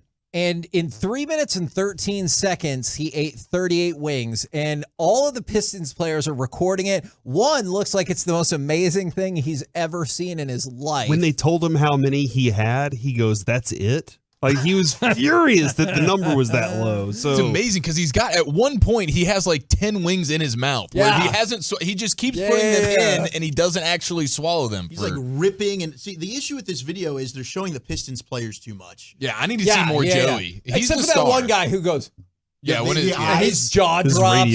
I know. That's why I gave the descriptor. I got to. Watching eyeballs pop out of a dude's head is pretty cool. Yeah. But watching Joey Chestnut house a bunch of meat is even cooler. You know what else is amazing is Detroit only has 16 wins, and they did beat the Mavs. It's pretty amazing. Nice job, How did they do that? And that's what they did during shoot-around. They just watched Chestnut. I mean, that's pretty much what we do during shoot-around. I know you're not watching him eat wings, but we pretty much do the same thing. The Mavs might get more ready for a basketball game if they ate wings than they do the 15 minutes prior to a basketball game. It's kind of like watching the circus. It's kind of fun. Yeah, they're hitting balls off their shoulder. Yeah, they're kind of moving and grooving to the music, and it's choreographed. I think it's very good the way they do it. How did you take in the "you are fat" Luka chants at the free throw line the other day? Were you offended? Were you trying to defend your guy, or I'm not offended. Happy? I'm wondering this. Joel Embiid, and I know he still deals with injuries, but he's one of the best players in the NBA. And at 24 years old, Shaq and a whole bunch of people were all over Embiid because he was immature. It seemed like winning didn't matter. He just wanted to goof off. He wanted to be on social media and goof off and have a great time.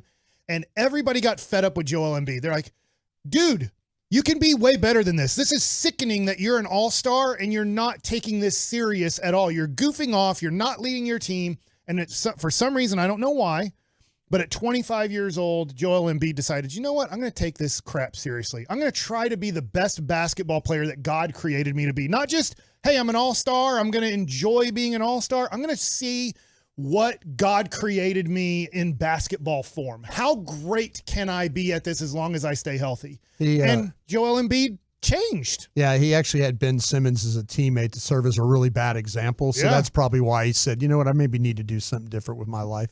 And so I'm just wondering if Luka trade for Simmons? No. I'm just wondering if Luka might have kind of a, whatever you want to call it, come to Jesus moment in the offseason of like, you know what? I am great, but I can be so much better if I really changed some of my attitude, some of my technique, some practice at free throw shooting. I don't like, there can be things that he can get better at. He's great. He's not great. He's great, but he's not taking it to the next level. Amen. Now, we were having this conversation earlier. Sports gambling cleared another hurdle. I know it still has a tough road to hoe ahead of it, but where do you guys fall on? I know y'all have discussed elements of this. Are you pro against sports gambling in Texas? Pro. Big time pro. Okay. I mean, we're amateurs, but we're pro betting. You know what I'm saying? Sure. Totally in on that. And BetQL.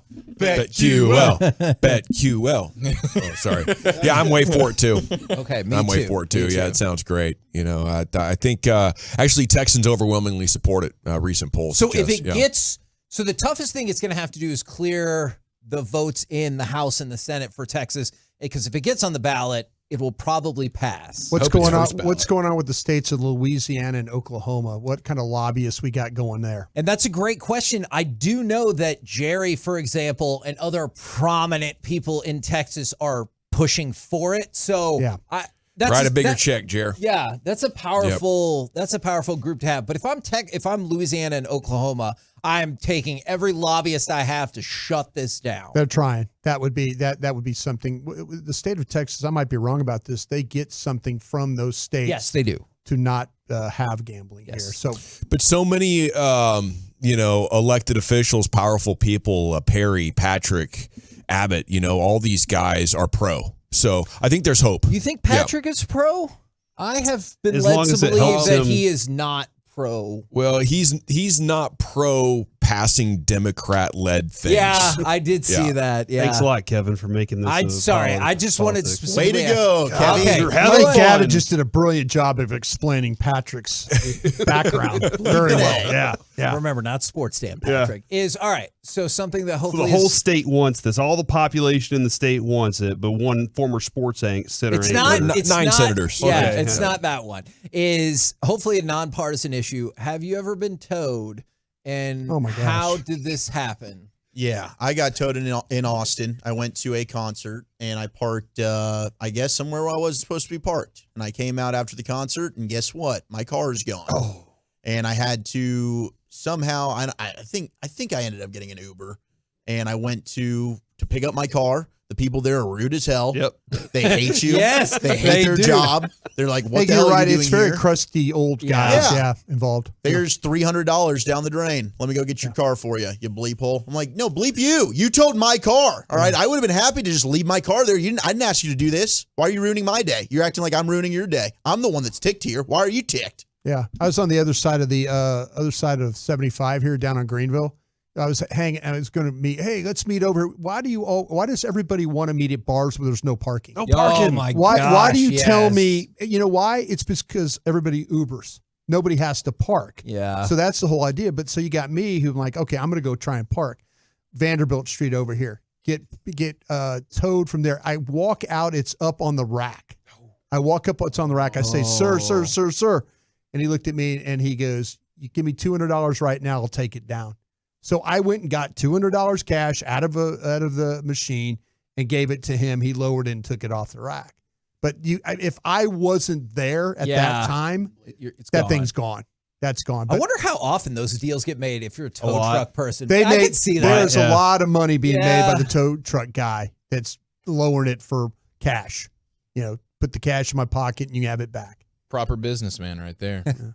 What do you find, gentlemen, got coming up on the program today? Pure Gold as always. Thanks for asking. The great Robbie Grossman at 320. Nice. All right, looking forward to that. Roll home with the G-Bag Nation. 5 ribbies. I know. 11 at bats. He's on fire. So this is now He's on pace for about 275. Is this now the preemptive G-Bag bump? You find out you're going to be on there, and then they take off before they even get to you guys? Well, I think it's going to be even better. I think he should enjoy his time in Ted Williams territory in the days to come. Okay, I'm looking forward to Robbie, Ted, Williams, Grossman at 320. Roll home with the G-Bag Nation. We've been the KNC Masterpiece. Make your way back with us tomorrow, 10 a.m. to 2 p.m. right here on 105.3 The Fan. Say Bruce Days, Kevin. Bruce Days. Or Bocella. Be a part of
From our fan studio, secured by DFWsecurity.com, you're rolling with the G-Bag Nation on 105.3 The Fan. It's hour one of the G-Bag Nation here on 105.3 The Fan. Hope you're having a great day. We have everything that's been developing in the sports world since last we talked with you, including a couple of Mavs storylines that are breaking. General at your service, Eddie's. There's Brian Broaddus, Zach Wolchuk, Eric Chiafalo, Lucius Alexander, who's in the Pimp Cup at Master Control over there here at 75 and Fitzhugh. And Carter Freeman is coordinating your video. You can watch us Twitch, YouTube. Please like the video. And you can also watch us at 1053thefan.com. Yeah, if you're watching and not liking, I mean, we're cool and everything, but we'd really like to let other people know. Come on over and watch us on YouTube. You know, maybe there's Cowboys fans that could be Tolos across the world somewhere. They're picking up YouTube. Bang. You hit that like button. You smash up the likes. Next thing you know, Tolo's gone international, buddy. All right? You'll be hanging out in Taiwan someday. Guy's going to come up, tap you on the shoulder, say Tolo. All right? That's what you got in your future. But we all got to be in this thing together, so please smash the like button. Yeah. Smash your balls. Luka will not be shut down as long as they still have a shot. Makes sense. Yeah, it probably makes the most sense. It'd be pretty obvious tanking at this point if you're just like, no, he ain't playing. Yeah, but that thigh, man, that thigh's bugging him. That's right. Thigh's bugging him. Can't risk next year. Kyrie's got that foot. Yeah, plantar fasciitis. That hurts, man. That sounds awful. You ever heard of plantar fasciitis, Adam Silver? Freaking hurts, bro. He can't real play. Deal. Yeah. I think Penson's looked a lot better playing. I think he needs some more work. Theo needs to get some more Develop run. him. Yeah, I think guys need minutes. The guys need some minutes down the stretch here. People are trolling him. They're making fun of him like he's a cheerleader. That dang Magoo looked like a badass the other night. Don't say Magoo. They get offended. We got to evaluate some of these guys. Yeah, we need some evaluations here. Yeah, for they sure. jumped all over Bassick. Mr. about Magoo. That was quite a scene. And then the Mavs are still planning on re-signing Kyrie Irving despite their struggle since trading for him. That's not a big surprise. You know, this has to be, a situation where you keep Kyrie and Luka and you put guys that can actually rebound, protect the rim, and defend the perimeter around them. This is going to be very, very good. This is just the absolute rock bottom of their soon-to-be journey to the top, Ryan. Then why are we having like half of the league is like in the mix to get him next year? It's like, Well, they can dream. It's all the insiders. Every insider. Miami, L.A., Clippers. I mean, everybody's got a chance at this guy. Yeah, they're going to try for him, and I don't blame them. And if they do, then I think you'll get a chance to do a sign and trade and maybe bring back some talent that can be a winning formula around Luka. It does not take, building a super team around Luka to be a successful team in the playoffs. He almost beat the Clippers twice by himself in a 7-game series. When Jalen Brunson finally arrived to stardom, they get to the conference finals.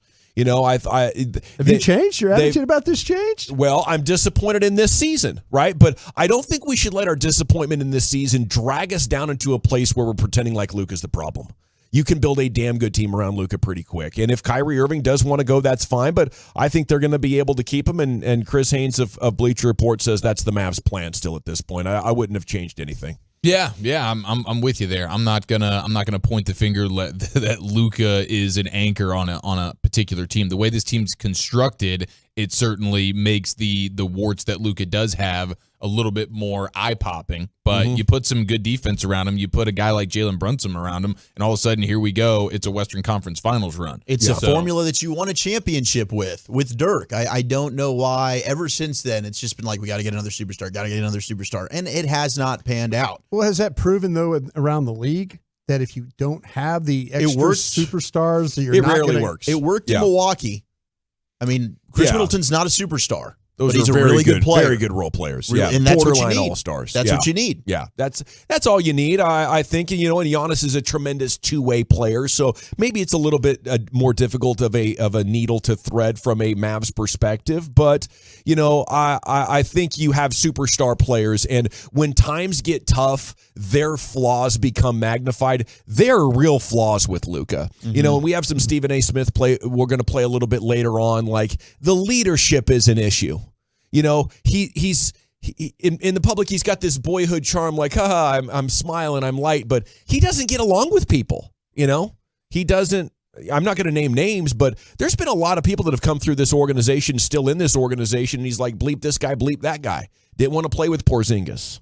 Wasn't the biggest fan of Rick. Yeah. Vegas Bob over there. Oh, yeah. There's even higher placed guys that he doesn't like, And I think his inability to get back on defense, those are all real things. But there are very few players in the entire league that are going to bring you closer to winning a championship. So you ask him to improve on those things. You keep your fingers crossed that he can address his lifestyle that I think is a legitimate issue. How the hell do you put on 12 pounds during an NBA season? Tough. You're getting so much damn cardio. What's that calorie load like, especially for a guy with that much muscle? Chia follows Mr. Workout Man. He taught me last week. I'm sure Lucius would teach me the same thing. The more muscle you have on your body, the more calories you burn every day. Mm-hmm. Just to keep those muscles turned on and awake, it takes a lot of calories. So there's not many players in the entire league stronger than Luka. He's got more muscle than a lot of NFL players, and he's putting on 12 pounds in the most cardiovascularly demanding sport that we have in America. How is that happening, Luka? These things are real. But the thing that's not real is he's the problem.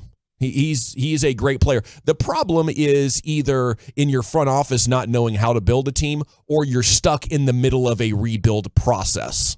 And you could not go on to step 2 without incurring 35-plus games of really bad basketball because your roster is incomplete. Right. And now they'll get a summer to sort of work on that. It's tough with it's the trifecta, right? Because it's the eating anything you want and too much of it. It's the beer and the heaters. Can we just remove one of those? Yeah. And I don't think the heaters are the problem. I think he came out of the womb with a lung capacity to handle any type of Marlboro. But the food and the beer, there's got to be a substitute here. You can't have all three. I would say you're onto something there. And I think you make a great point. There's been some fantastic Euro athletes over the years that have been able to handle the heaters and continue to play at a pretty high level. And I don't understand how that works. The few times I've ripped heaters in my life, it feels like, I've been hit with the slug bug or something. Yeah, you got a weight on your chest when you're trying to breathe. Yeah. These guys, I had a buddy in the Army. He was a pack a day, and he ran the Paris Marathon. He was in the Army, and #built different. They took a train over there, and I was like, wow, man, that's the real deal. And the heaters are cigarettes for the 682. That was like, what are the heaters? I will say, and the hookah. I mean, it's hookah Luka. Remember hookah Luka? Yeah, no doubt. I mean, that's also Luka Doncic. It's gonna hurt, and the chest area. That's really just gonna sit in there. I've participated in the hookah. If you over hookah, man, immediate headache. It's all fun and games until the headache. Can't over hookah. Right no there doubt. in that forehead. If you can't re-sign Kyrie, which they're going to try and do, is Miami the best team to try and get a sign and trade with if he decides he wants to go to Miami? Because you can Bam added to Bayou. You can try and go for Bam, or you can try and go for Jimmy Buckets. Yeah, there's a lot to like there.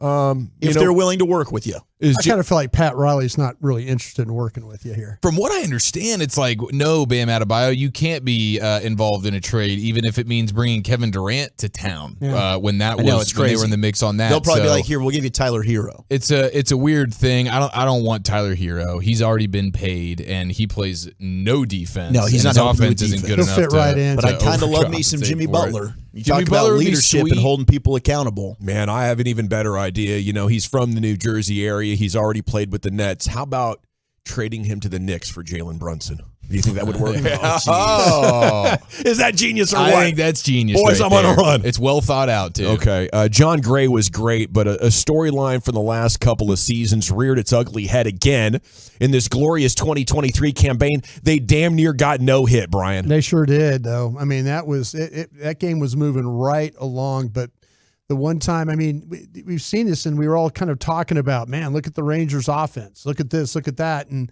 yeah, and the thing about it was even more of just a head scratcher.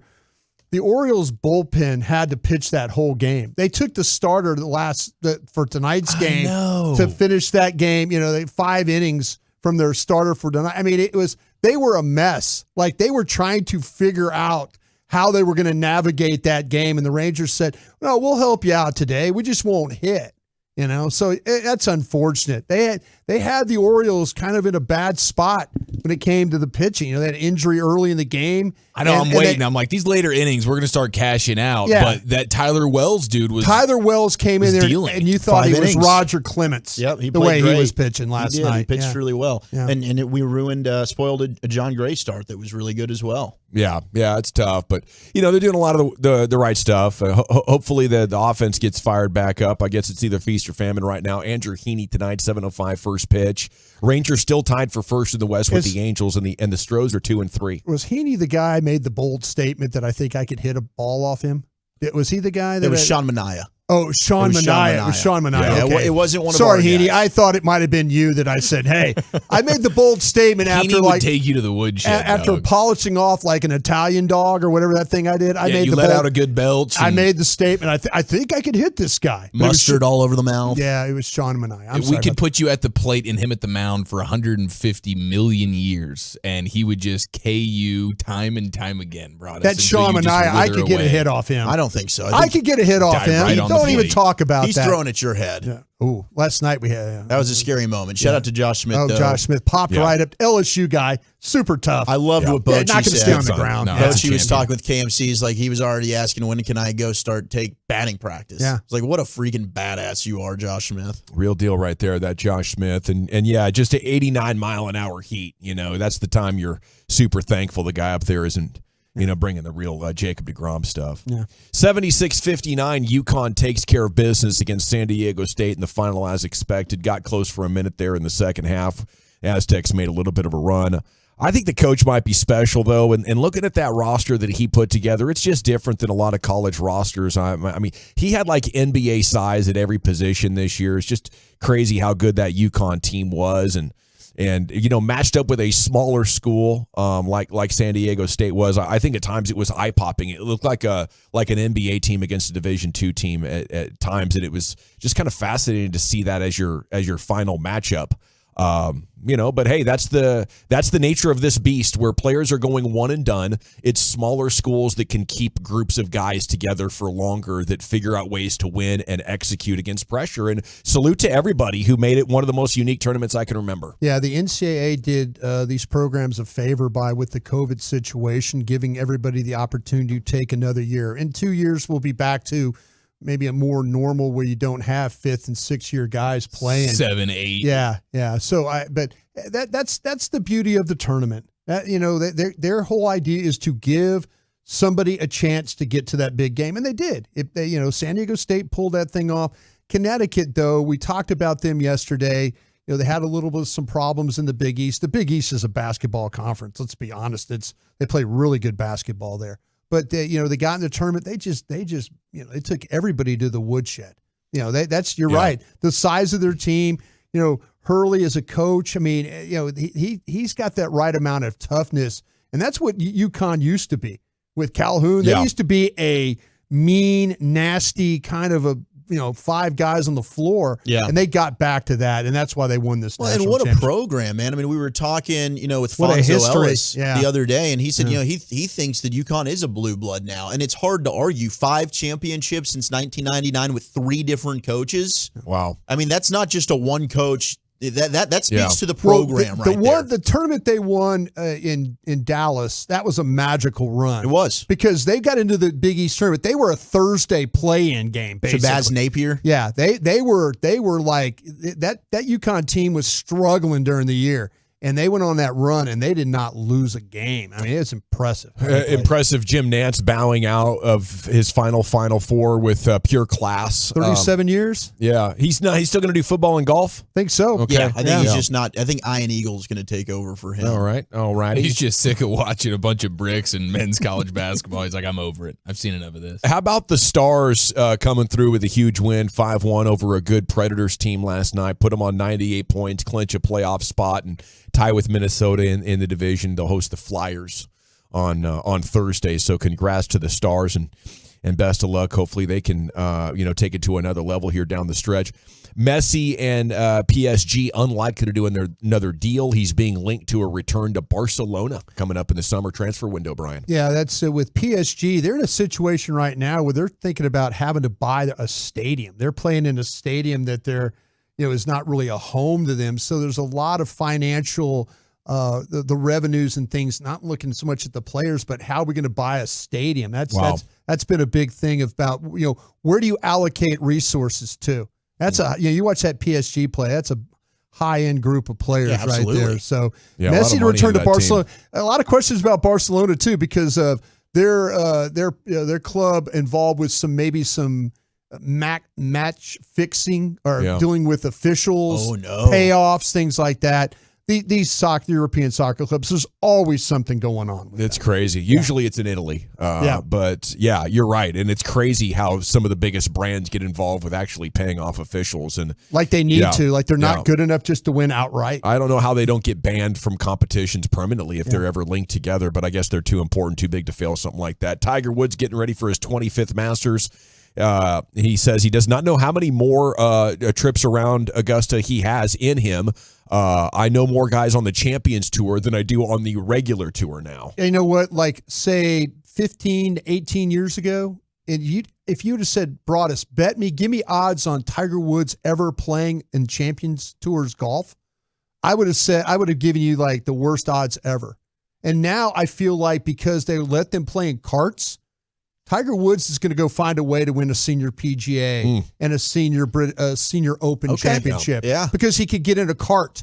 He could play kart golf and be super competitive. It's walking these hills that he can't do. Especially at the Masters. I mean, you guys have talked about how crazy that course is, the up and down. You got to bring an inhaler, right, Broadus? Oh, yeah, oxygen tank, whatever you need. But seriously, it's one of those courses that TV doesn't do it justice for the undulation that you have to deal with. Yeah, a lot of hiking there, but I do love playing golf with carts.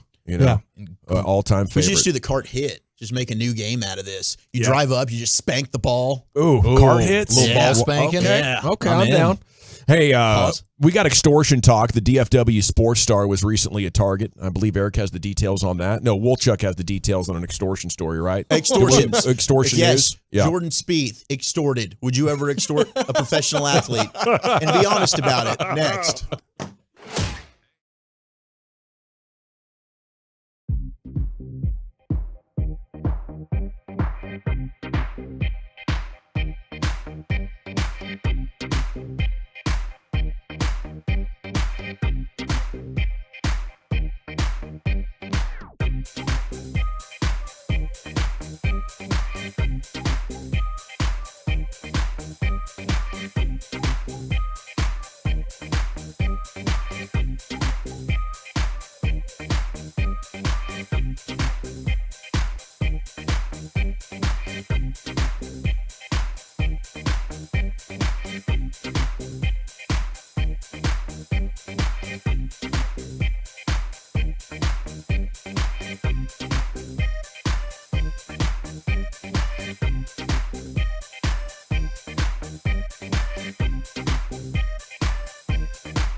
Welcome back. It is the G-Back Nation. Segment's brought to you by the Frankels.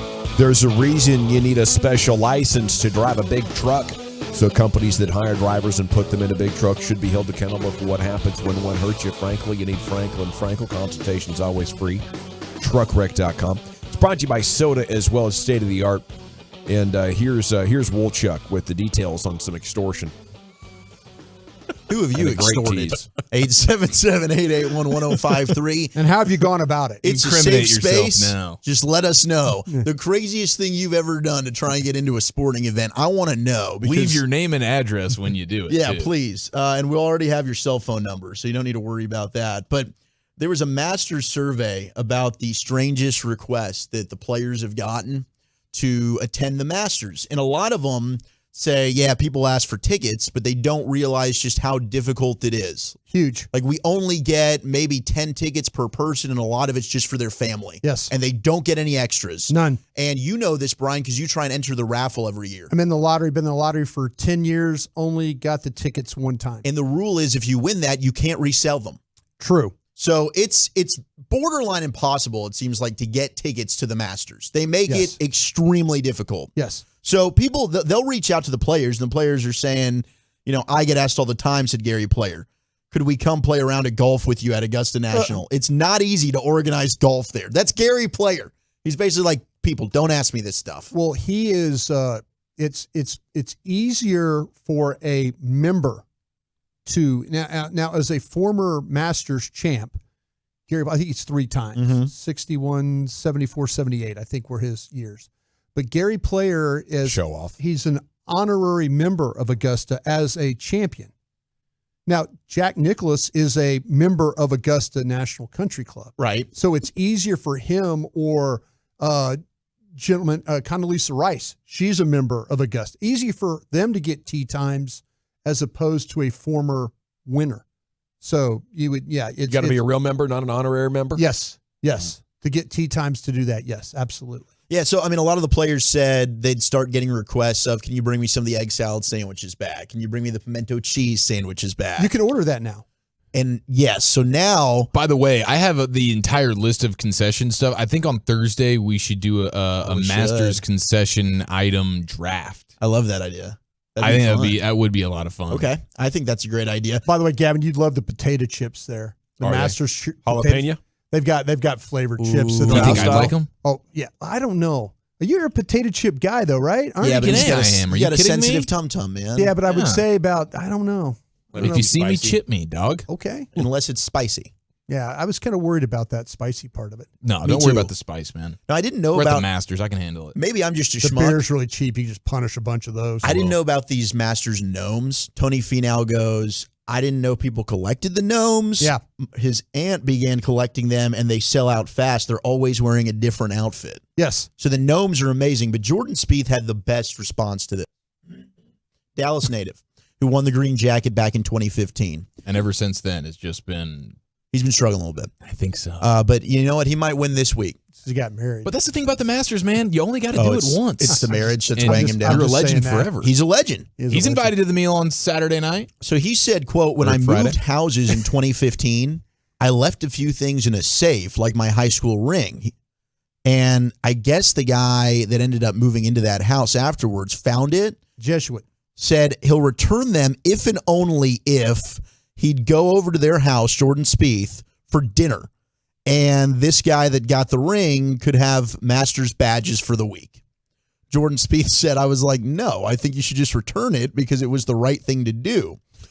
So I think what ended up happening is I said, yeah, we'll figure out a time to get together. Could my mom just pick it up because I was out of town? She did, and I just haven't done anything. The guy's pretty upset. He's left a note at our gate about it. So not true extortion. No. It's not like you. Tongue in cheek. Like he finds this and he ends up saying, I'm only giving it back to you if you come have dinner with me and I can get into the Masters, which Jordan Spieth basically said, go bleep yourself. Had his mom go pick it up. They get the stuff back and Jordan Spieth's done nothing since. Yeah, because he was out of town, he says. Throwing mom into the line of fire right there, dude. I like it. Yeah. I mean, I guess he thought that these people can't be. Story. You know, they're living in the house that he used to live in, which I'm assuming was a relatively nice house. Hey, whatever you left is no longer your property. I don't think it's the right thing to do to give it back. You know, I think it's the right thing to do to take all your stuff when you leave. So if the guy wants a little bit of compensation for storing his goods, you know, Jordan just doesn't want to have any fun. I think that's what it comes down to. I think in a perfect world, he's a fun sucker, that Jordan Spieth. His brother is a lot of fun. Is he? I fished with his brother. Wait, brother Spieth is the man? Yeah, his brother Steven is a blast. He played basketball at Brown, and matter of fact, they played out here. They played SMU. We all went. I sat behind the Brown Bears bench, and like President Bush was over there, and like Steven shook hands with him before the game and all that. A former Packer was supporting the Bears. Yeah, well. President, what do you mean? President Bush. Oh, me. You're a Packer and you were supporting the Bears. Okay. Oh, I see what you're doing there. I'm sorry. I didn't pick it up on that quick. It's all right. But no, his brother is a hell of a nice guy. Great fisherman. Those natty lights will punish those things. Yeah. Like Jordan's a pretty good hooper too, isn't he? Yeah. Was this dude a sharpshooter? What kind of game does brother Spieth have? He was. They were like for like a half, 3/4 a game. They were playing with SMU. What a beast. And Steven was knocking down. I think he had 24, 25 points in the game. Oh, wow. So he's legit. Yeah, he's Spieth's legit. family seems like a bunch of badasses. 817 said Jordan's ma is a badass. Yeah. And then we have the 714 text in. An employee was trying to carry watermelons into a baseball stadium. They were a special request for one of the television announcers. So this guy grabbed one and walked right in with them. No check, no pass, ticket check, anything, and just got into the game. Oh, that's awesome. Pretty clutch. Bro. Will Zalatoris said the weirdest request he's gotten is, do they have foam fingers? A friend asked me to buy him one of those. That's plain The pro ozone. shop, let me tell you what, the Mavs, the Masters pro shop is amazing.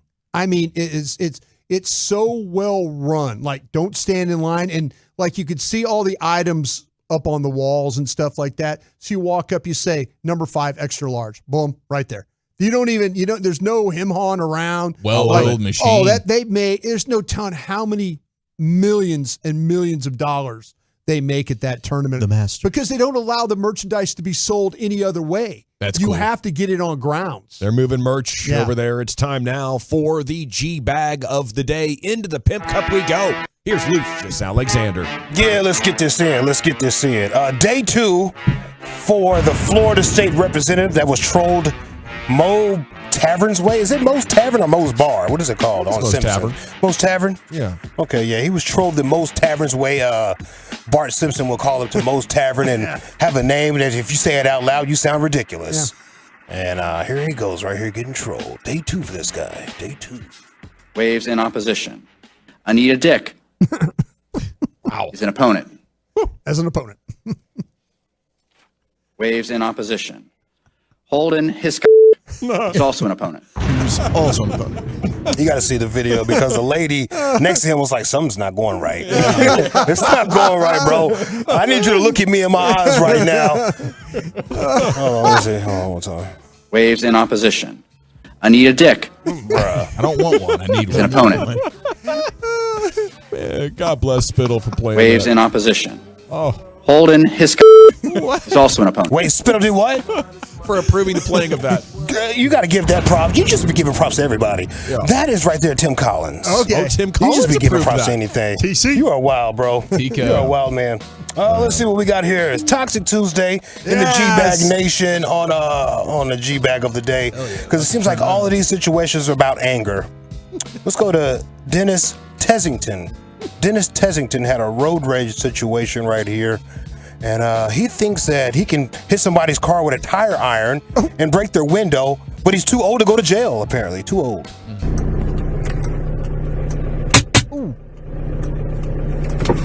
Aren't you in enough trouble? No. You're gonna be.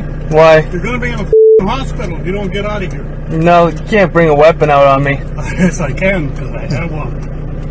Okay. Okay, I'll get the out of here! Get! What's your name? Dennis Tissington. Dennis Get the out of here. Tissington. Yes. Get out of here!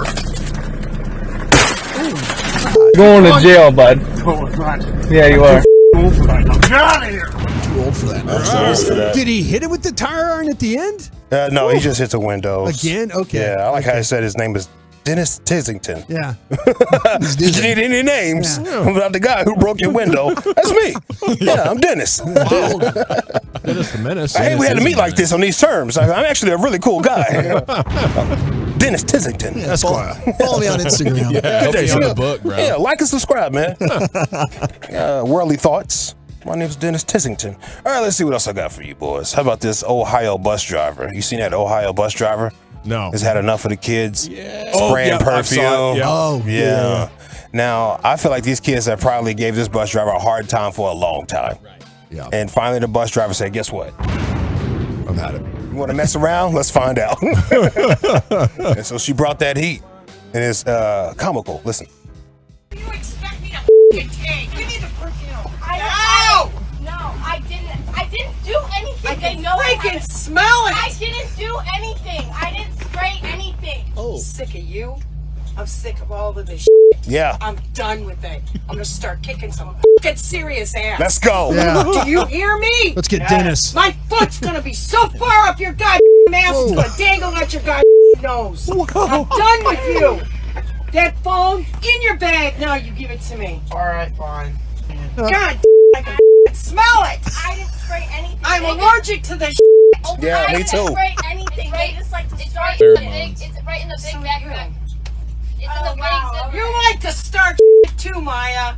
You're no innocent. You're no innocent angel here. I believe you, Maya. I'm done with this. Done.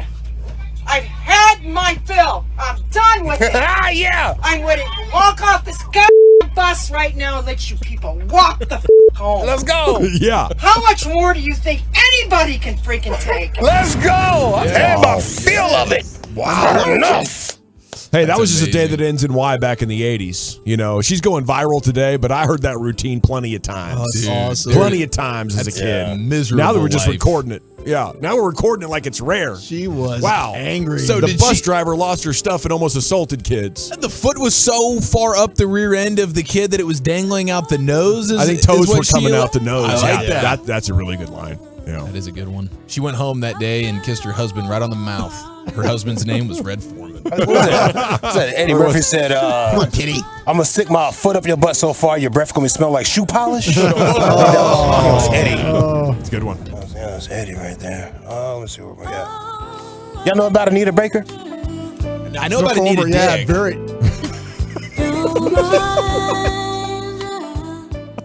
Beautiful Anita. Very, Don't you guys? But very famous singer. Let's see. How about this one? Proper way to order food, brother. You might like this one in the fast food line. Sure. I guess the order was kind of confusing. I ordered everything, then took it off, and then added some more on, and the lady was like, hey, we ain't got time for that. Oh. Hi, how are you today? Who was talking to us back there? Do you have a question? A About different question? about somebody saying you don't have to be this difficult? It doesn't have to be that difficult to order a sandwich. There's a way to order it, and it just confuses the cooks in the front. So if I don't want my sandwich with everything on it, we're not allowed You say that to. at the beginning, because when they put it in, it already prompts up to the front. Everything you say back there goes all the way to that front. So it just confuses them. So they start making it with everything on it, and then you say you don't want it, and you just want bacon. So it confuses the cooks. Okay, The but best there's way a to order a nice there's sandwich a is nicer plain, way. bacon. Okay, but there's a nicer way to say stuff. And there's a proper way to order food. So All by the right. same If time you don't order want your food, they have job, the argument. if you don't want your job, just quit. Ma'am, if you don't know how to order food, then go somewhere else. Don't play with me. Ma'am, don't play with me. I'm not going to go ahead and pay. Go ahead. Here's your card. Cancel that order that's coming up. Take your card, please. Thank you, sir. Have a great day. Yep. You too. Yep. Yep. You stupid ass. If you don't like your job, just quit. I almost told that to a linesman Friday night, actually. I was at a playoff soccer game. Oh, wow. Yeah. What are we doing? Yeah. Man, cringy. Didn't look like he wanted to be there. It Where's your a- passion it was at, man? It was a gal. No, they made the wrong decision. Where's your passion? Yeah. It was funny. That is funny. People do lose Yeah. their minds though when they get up to the booth to order the box. They're like, You ever feel like that oh in the gosh, business? when I was taking orders at Chick-fil-A, absolutely. Yeah, we're fresh out of all right. Say that Oh, about that's 30 me right there. times. Let me get y'all still do those number threes. Jesus, come on. Yeah, that's definitely me. Hold on, let me step to the side. Let this other person go real quick. I still don't know what I want, dog. Yeah, that's me. All right, that's it for us. Alrighty, is it order too difficult? Is it Ohio bus driver? Is it Dennis Tissington? Or is it the Florida State rep who has trolled our one-time G-Bag of the Day champion? I'm going to go with that bus driver. It's a good rant right there. That was good. Yeah, it was. It was incredible. I'll go with the reigning champ though. We're tied at 1, Lucius. Yeah, that bus driver speaking to my soul today. 2-1, Will Chuck. I like the bus driver. 3-1, Broadus. The sandwich lady's got my vote. Okay, by a score of 3-1. And your new G-Bag of the Day champion. It is the Ohio bus driver.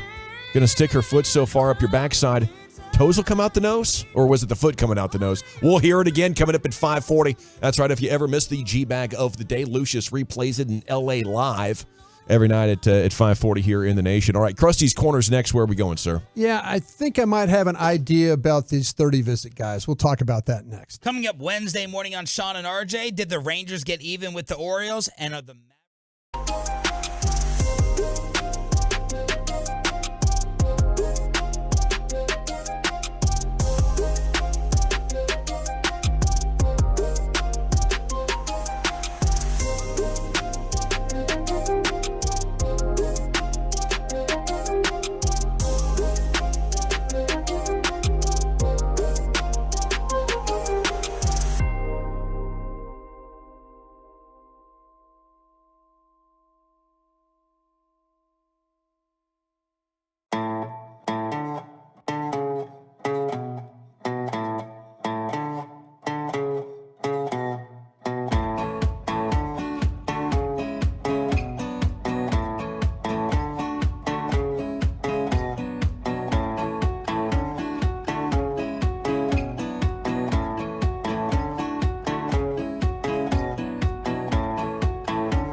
not be getting any break on this tuitional thing. But you're paying all the tuition? Yeah.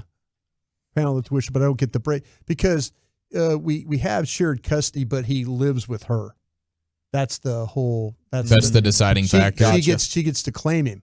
She gets to claim him because his residency is it. Living in America. Exactly. Well, then she needs to pay the tuition. You will Venmo her the money, and then she'll get the tax deduction and send that to you. Oh no, there's yeah. Well, wink, wink, nudge. There's nudge. ways around this. Oh right? no, I was just. This is the first time that I've had to pay tuition, like That's college insane. college Yeah. tuition, and so yeah, there's a way that. But I sent it in and I have a feeling my CPA is going to call me back and say, Brian, hey, I'm sorry, you can't do that. Sorry, dog. Yeah. So. Well, you are on kind of a bad luck streak. I was hoping it had come to an end. You know but what? Maybe this is the last domino to fall.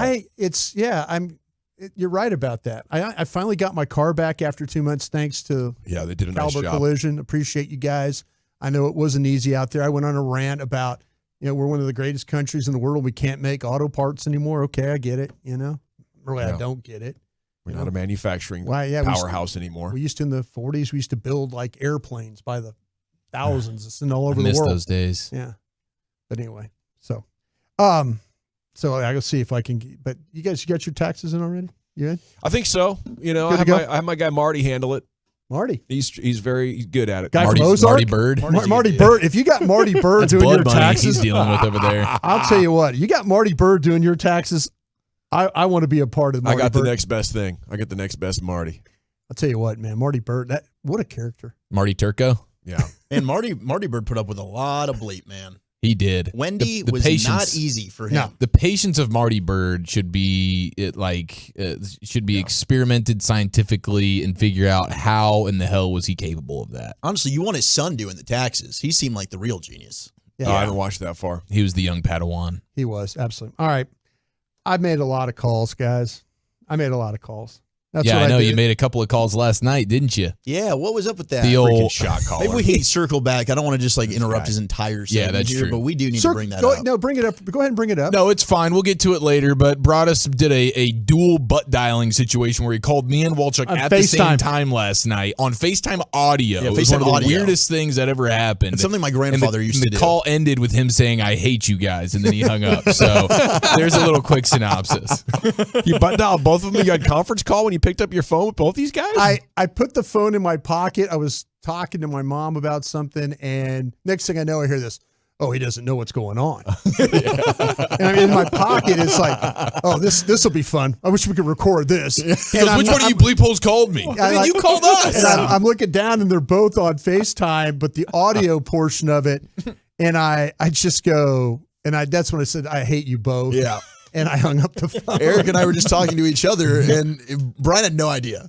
I heard So you in my think he pocket. knows? Yeah, exactly. Because Wolchuk's like, oh man. I really wish we had this Yeah. rolling. We were recording the audio because this is too good. All right, I'm sorry. I didn't mean to waste a lot of your time there, but yeah, I hate you both for being on my phone. We love you. All right, I've called a lot of people here.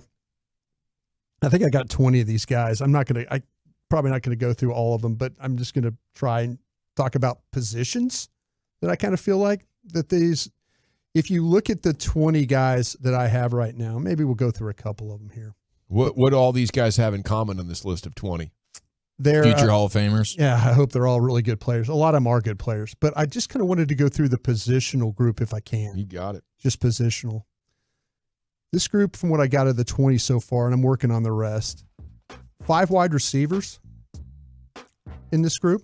Go 5 wide like the G-Bag Nation, man. 5 wide receivers. I like it. Spread them out. 2 offensive linemen, both of them are guards. 2 edges. 2 linebackers. 2 corners. 1 defensive tackle. That would be your guy, Roy, from LSU. Would be that guy. Sure it's not Wah? Wah. Patrick Wah. You can never be too careful. I think it's Roy. Jacqueline Roy, I think is his name. He's an LSU kid. I think about that from time to time when I drive around and I'm all sad in my feels, just doing some self-loathing. About Think how about you that just moment. how you just went on and called him Roy. I butchered Patrick Wah. This hockey player, Roy. Patrick Roy. Crickets. But 2 tight ends, 1 quarterback, and 1 safety. So are we gonna take anything away from 5 wide receivers? And it seems like everything else is kind of balanced. You think we're looking at wide receiver at 26? No, I think they want to have a big list of wide receivers to see which one falls to day 2. Yeah, and I know a lot of these wide receivers don't have the physical makeup that traditionally McCarthy goes for. Right. So you're bringing these guys in and seeing, okay, who can make the difference with personality and some other things, I guess, that we can see in person to say, okay, you can be our exception. You're a little small, you're a little short, or whatever it may be, but we had him here, and we'll make that sacrifice. Like Dawson said, hey, in the second, third round, this is a guy we'll go ahead and swing for. It's interesting because they've met with like Zay Flowers, who came in yesterday. Right. First round receiver. Right. So some of these guys, I mean, maybe they'll end up sliding, but I wonder if they're just trying to get as much information as possible. So if they're sitting there on the board at 26, and Zay Flowers is a guy that I don't think will be there, but if he is, that's such an intriguing player. Pound for pound for me, I can see the argument that he might be a top 3 wide receiver in this draft class because he plays big. He's small, but that dude wins in contested catches. He had a terrible quarterback, right? That wasn't good. Terrible Boston, quarterback, yeah, Boston and I College. saw like the way he was able to dominate versus zone defenses, and with the league moving into such zone-heavy defenses, yeah, he might have the type of skill set that you'd say, okay, he's good, man. Zay's a fun player. He is a fun. Okay, I'm going to ask you this question then. Handicap these wide receivers then. How you have them? Hyatt from Tennessee, Johnston from TCU, and Flowers from Boston College. Of that group, I go, oh, man, that's tough. I've got Hyatt, Johnston, Flowers. Could any one of those 3 guys be a first-round player on your board? Yeah, all three could be. I think 2 out of the 3 are. Flowers is Hyatt, I think, is starting. He's my favorite of the bunch, but I'm seeing Hyatt sliding. I think I would be comfortable taking all 3 of them in the first round. I think they're all 3 first round, especially at 26, where you're picking. I think they'd all be worth the spot there. So one more time for me while I was looking down. How did you handicap? Hyatt, Johnston, Flowers. Okay, so you kept the shorter of the guys. I did. But and it's just because Jalen Hyatt, man, I'm just giving him the benefit. To me, he's grown on me throughout the process. Anytime I'm crossing film, it's Jalen Hyatt making plays. So versatile down the field. This team needs some speed. Yeah. Jalen Hyatt's a guy that can take the top off the defense. Zay Flowers is as well, but at least Hyatt's a little bit bigger. It is a Toxic Tuesday today here in the G-Bag Nation. 512, go ahead and get that Zay guy then, because we have a horrible QB as well. Oh.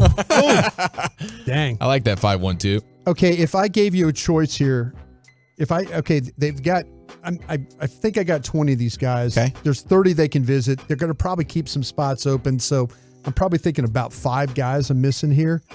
But right now they have 1 running back, and we've talked about that would be great for you guys, right? For the guys that are kind of like, listen, don't want to take a running back. They're not bringing a first-round running back in on my board. Zach Evans, the running back from Ole Miss, is not a first-round guy on mine. I don't know if he's third rounder. Yeah, so that's what I'm saying. Perfect. Maybe we're missing some guys, the 5 guys. Maybe, we'll see if we can find Bijan Robinson, something like that. But right now, it doesn't appear the one running back they are bringing on is the third-round back. And that's a dude that I think you want to meet with because of the character issues in his past. Yeah. All right. And just one final thing. The one quarterback was Clayton Tune from Houston. Okay. So where are you thinking about Clayton Tune over there? Clayton Tune's a day 3 guy. I think like 5th round for Clayton Tune. That's where I'd start looking at him. But I like him. I mean, him and Aiden O'Connell to me. O'Connell's a guy. They had a private workout with Aiden O'Connell from Purdue. I can see there's potential there, for a developmental backup quarterback. I like both those kids. All righty, great stuff. Krusty's Corner every afternoon, 2:40 here in the G-Bag Nation. Woolchuck, we got NFL news of the day coming up, right? Yeah, we sure do. Joe Burrow is now the most popular man in Cincinnati as he was able to unseat this thing. I'll tell you about it next. All right, let's talk about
Fan Studio, secured by DFWsecurity.com. You're rolling with the G-Bag Nation on 105.3 The Fan. Welcome to the nation. Here we go. It's hour 2 of the G-Bag Nation here on 105.3 The Fan. Hope you're having a great day.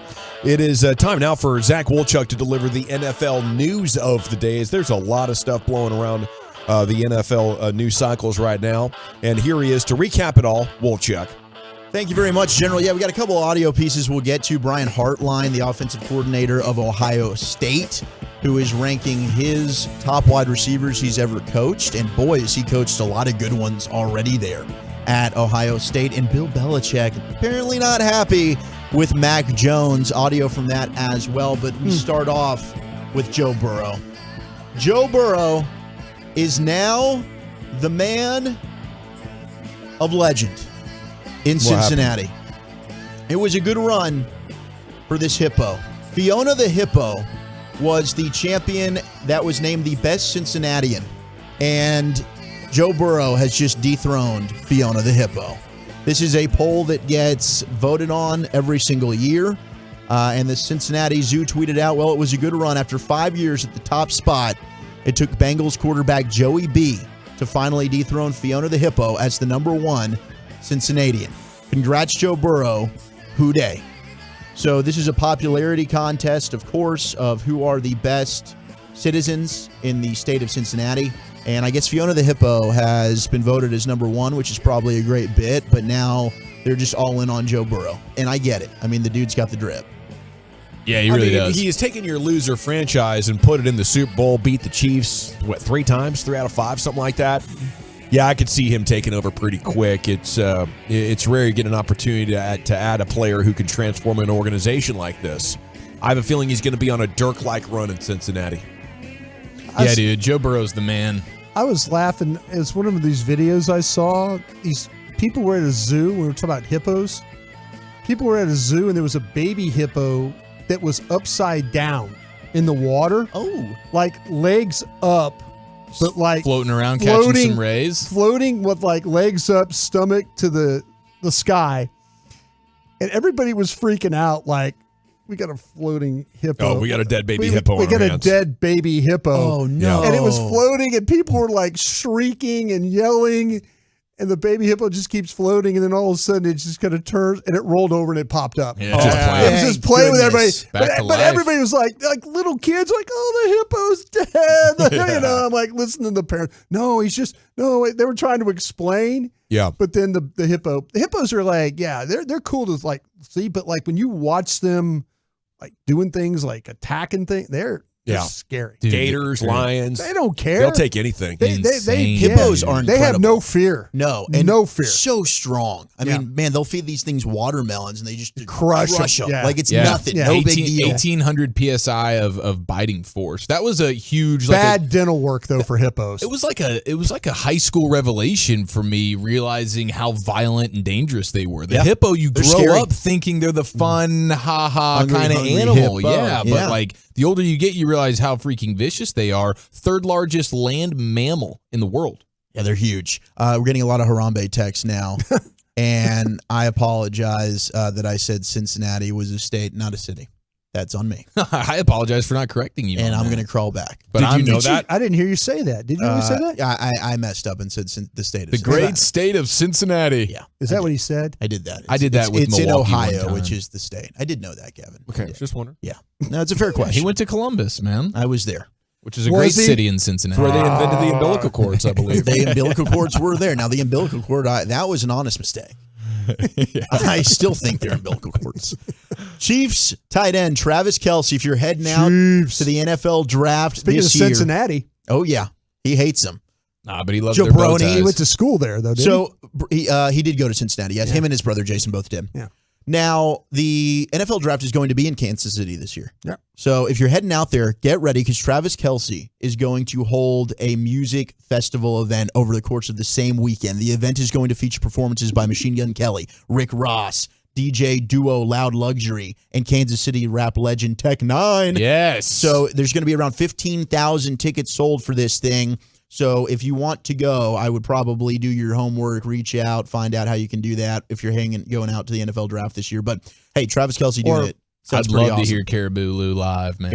Or get a hold of Jordan Spieth and just extort him. Yeah, just extort him. Just steal Travis Kelce's Super Bowl ring or something. Be like, I'm only giving it back to you if I get some tickets. If I get tickets to this event. All right, Patriots quarterback Mac Jones. He's ticked off Bill Belichick. And I wonder if we need to start thinking about Mac Jones' future there with New England. Dunsky. We go to WEEI radio as Tom Curran, who covers the Patriots for Boston, had this to say about maybe a little bit of a bad blood. It is a city. It's not a state. Yeah. Bad blood that's building here between Bill and his quarterback. I will say one thing that's interesting to watch play out. We're going to talk about this on Early Edition tonight, too. Oh, good. Okay. Is just what's left over from Bill being agitated at Mac for more than anything else. You know, the yelling and the gesticulations during the games was irritating enough. But Chris Sims alluded to this, and I heard it reaffirmed today, going outside the building for counsel as to, is this the way we're supposed to be doing this? That really pissed Bill off.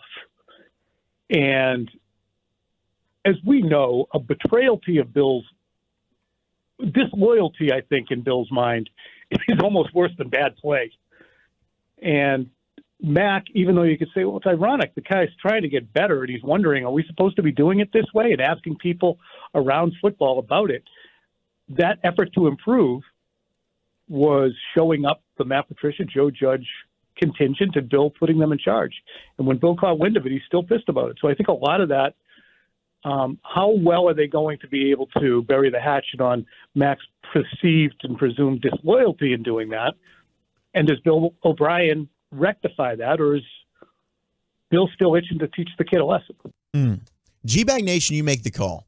Who's right in this situation? Is it Bill, young quarterback, undermining my way of thinking? What the bleep are you doing? Why don't you just come ask me? This isn't how we do it here in New England. Or is it Mac Jones who's realizing you have Matt Patricia and Joe Judge, who are not offensive coordinators, over here running the offense, and I'm just reaching out. Is this normal? Nobody knows what the bleep's going on. I'm trying to get resource and help for this. Yeah, I think, football teams want to manage everything internally. I'm right about that, right, Brian? You got it. And coaches are control freaks, and I get that, but that's not realistic.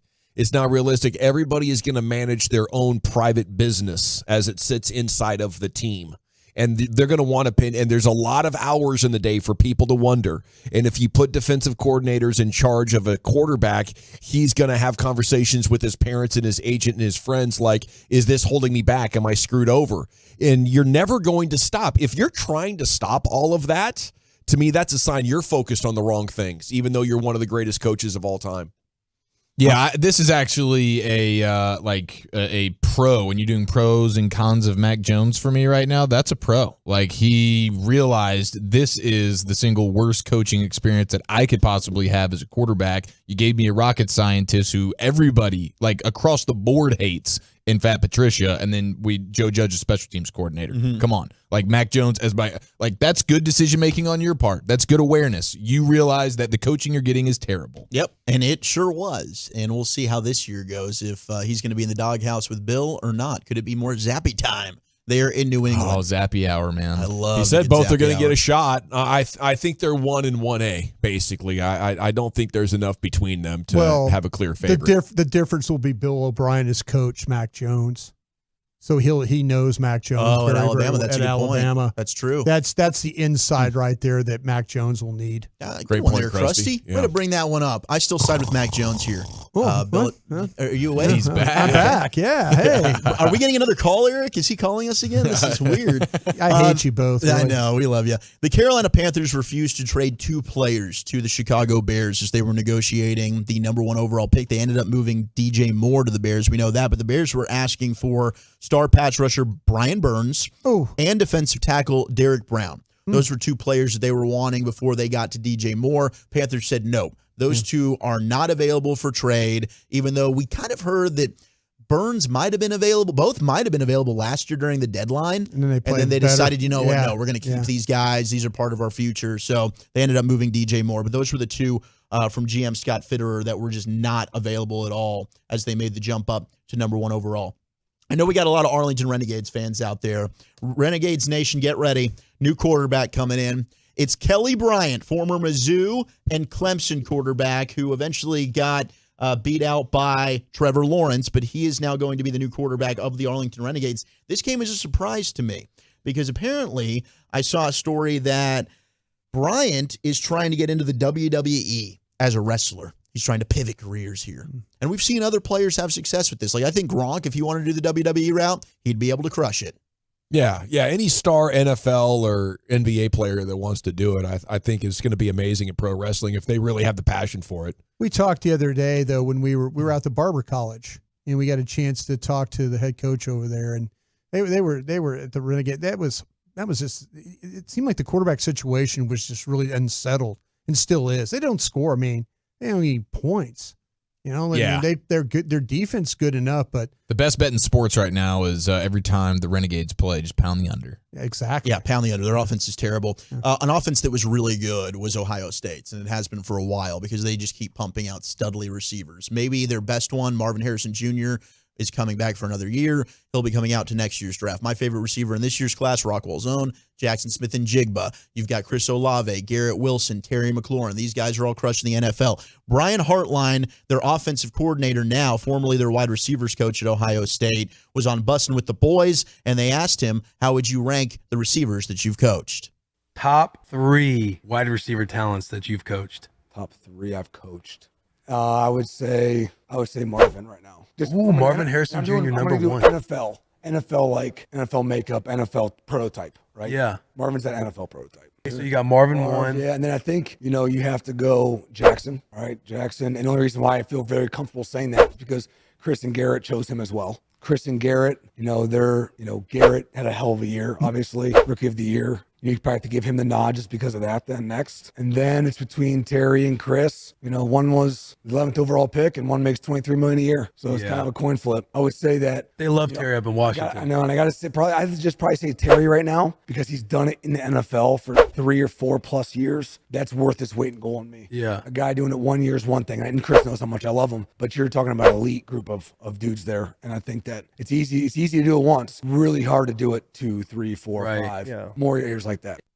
It's crazy. He would put 2 guys that haven't been in the NFL ahead of McLaurin, basically projecting them to do more than a guy that's already accomplished it. He was just talking about that very dynamic. Would you be comfortable saying Smith and Jigba and Harrison Jr. are going to have better careers than McLaurin? Harrison is going to be the next, Chase Jefferson, that guy. He's a stud. And it's not just because of his last name and his dad always played on the right side of the court. No, this guy is a legitimate. Mom had something to do with this one too. No, he's dad really and mom good. on this one. He's special. Yeah, he has got. You could go back and watch. And the game that really put Smith and Jigba on the map was the Utah game, Rose Bowl. In the Rose Bowl, and Harrison was just as good. Yeah, So yeah, he's. I could see where he's going there. Yeah, but he's also trying to help Smith and Jigba too with the draft stock. Maybe he's talking. Maybe. Let me compare him to. But that Terry McLaurin. I mean, has anybody done more with bad at the Commanders when you're talking about receivers or quarterbacks? All those guys, I think, are on par with studs. Hopkins in Houston. Yeah, he was dominating. Yeah. They're all studs. This one is a passionate story here from George Kittle. As we've talked about the NFL, and they're looking at maybe moving the flex scheduling with Thursday Night Football, but they also are now looking at, teams can play twice now on Thursday Night Football, which players are hating. George Kittle was talking about this. He said, quote, "I'm in multiple car accidents every Sunday. I've had games where I hyperextended my knee that's going to affect your season, or you burst a bursa sac in your knee. That's going to be there for several weeks. And if you get lucky, you don't have to deal with that stuff. It's a little bit better, but you're still getting into these car accidents. Monday, I have to do a big lower body lift. I have to be able to move. Otherwise, you get really stiff and you get more sore. So you do a big lift. Try to stay a little bit mobile. Mondays, I usually feel okay. Tuesdays are really, really, really hard days. You're kind of feeling everything, especially when we play on the East Coast. We have a 4 or 5 hour flight back. We get home at 4 a.m. Those are tough. You get in these car accidents, and it takes like Thursday to Friday is when I start to feel myself again. The more into the season you get, the more your body is wear and tear, wear and tear, wear and tear. Really now is how I see it. If I'm not doing football, I'm doing recovery. And He thinks that these extra Thursday night games, it's just terrible for player safety, terrible for player health. And I got to say, I agree with him 100%. Yeah, in some ways, I want to say, well, you signed up to play a very violent game. I also want to say players are getting hurt all the time anyway, Now, can we find some scientific data that says if you play Thursday night, you're twice as likely? See, Roger Goodell's is that out there? Roger Goodell's come out and said that the data shows that they're not getting hurt more, and that's why they're pushing for this. Yeah. Well, the product sucks more. That's for sure. That's that's absolutely true. And on that, I think what they should do is look at, rolling into almost every night of the week and just having between 6 and 9 days off and more of a fluid NBA season. And we can massage it. Maybe you have to add 10 days to the end of the schedule. Maybe you have to take out bye weeks, but there will be more off days. And if the NFL is really all about just maximizing the revenue, we want NFL football on TV. And on Sundays, we're wasting huge opportunities by playing so many games at the same time. At 12 o'clock and 3 o'clock, we are flushing money down the toilet. Let's put those games on Tuesday night, Wednesday night, Friday night, Saturday afternoon. And I think if you really just want to go after the big bag, which is what the NFL wants to do, that's your model. It doesn't kill the NBA or MLB. It doesn't dilute the product that you have games on every night of the week. I think that's because their ratings are they're bad. They've been losing ratings. They have, and the NFL is the king for sure. MLB ratings are as good as they've been. No, they might not be as good as what the NFL's are. And the stakes for those games for MLB and for NBA are not near as high as they are for the NFL because there's still only 17 games. So every game still matters. In the NBA, I know that this is one of 82 games. In MLB, I know this is one of 162 games. There's in the something to NFL, that. it's still every game matters. I just wonder how much the NFL makes from NFL Red Zone. Because I know as a fan, that's going to hurt the Red Zone. That's going to hurt That the was Red my Zone. first thought. But how much does the NFL care about that? I don't know what type of moneymaker that is for them. But as a fan, I would miss that Well, I greatly. think they care a lot. I mean, look at what Apple just bought the Sunday ticket for. And that's because of Red Zone? A ton of money. Well, yeah, that's their most popular thing on the Sunday ticket. All right. Speaking of big money products, new Love of the Star podcast is out. 1 million downloads in less than a year. Getting it done. Broadus and Belt. You get that wherever you get your Peyton podcast. Russell's on that too, helping us produce. But thanks to everybody out there. Appreciate you bringing that up, Crushing Gavin. it, boys. It's out today and going to go strong too through the draft. We got a lot of stuff coming up, and we're going to make sure through OTAs, mini camps, this thing ain't going away. So, but thanks to everybody out there that gives us a listen. Rangers player show coming up. Robbie Grossman swinging a hot bat to open up 5 ribbies so far through 4 games. And Robbie joins us next here in the G-Bag Nation. The more you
Welcome back, G-Bag Nation.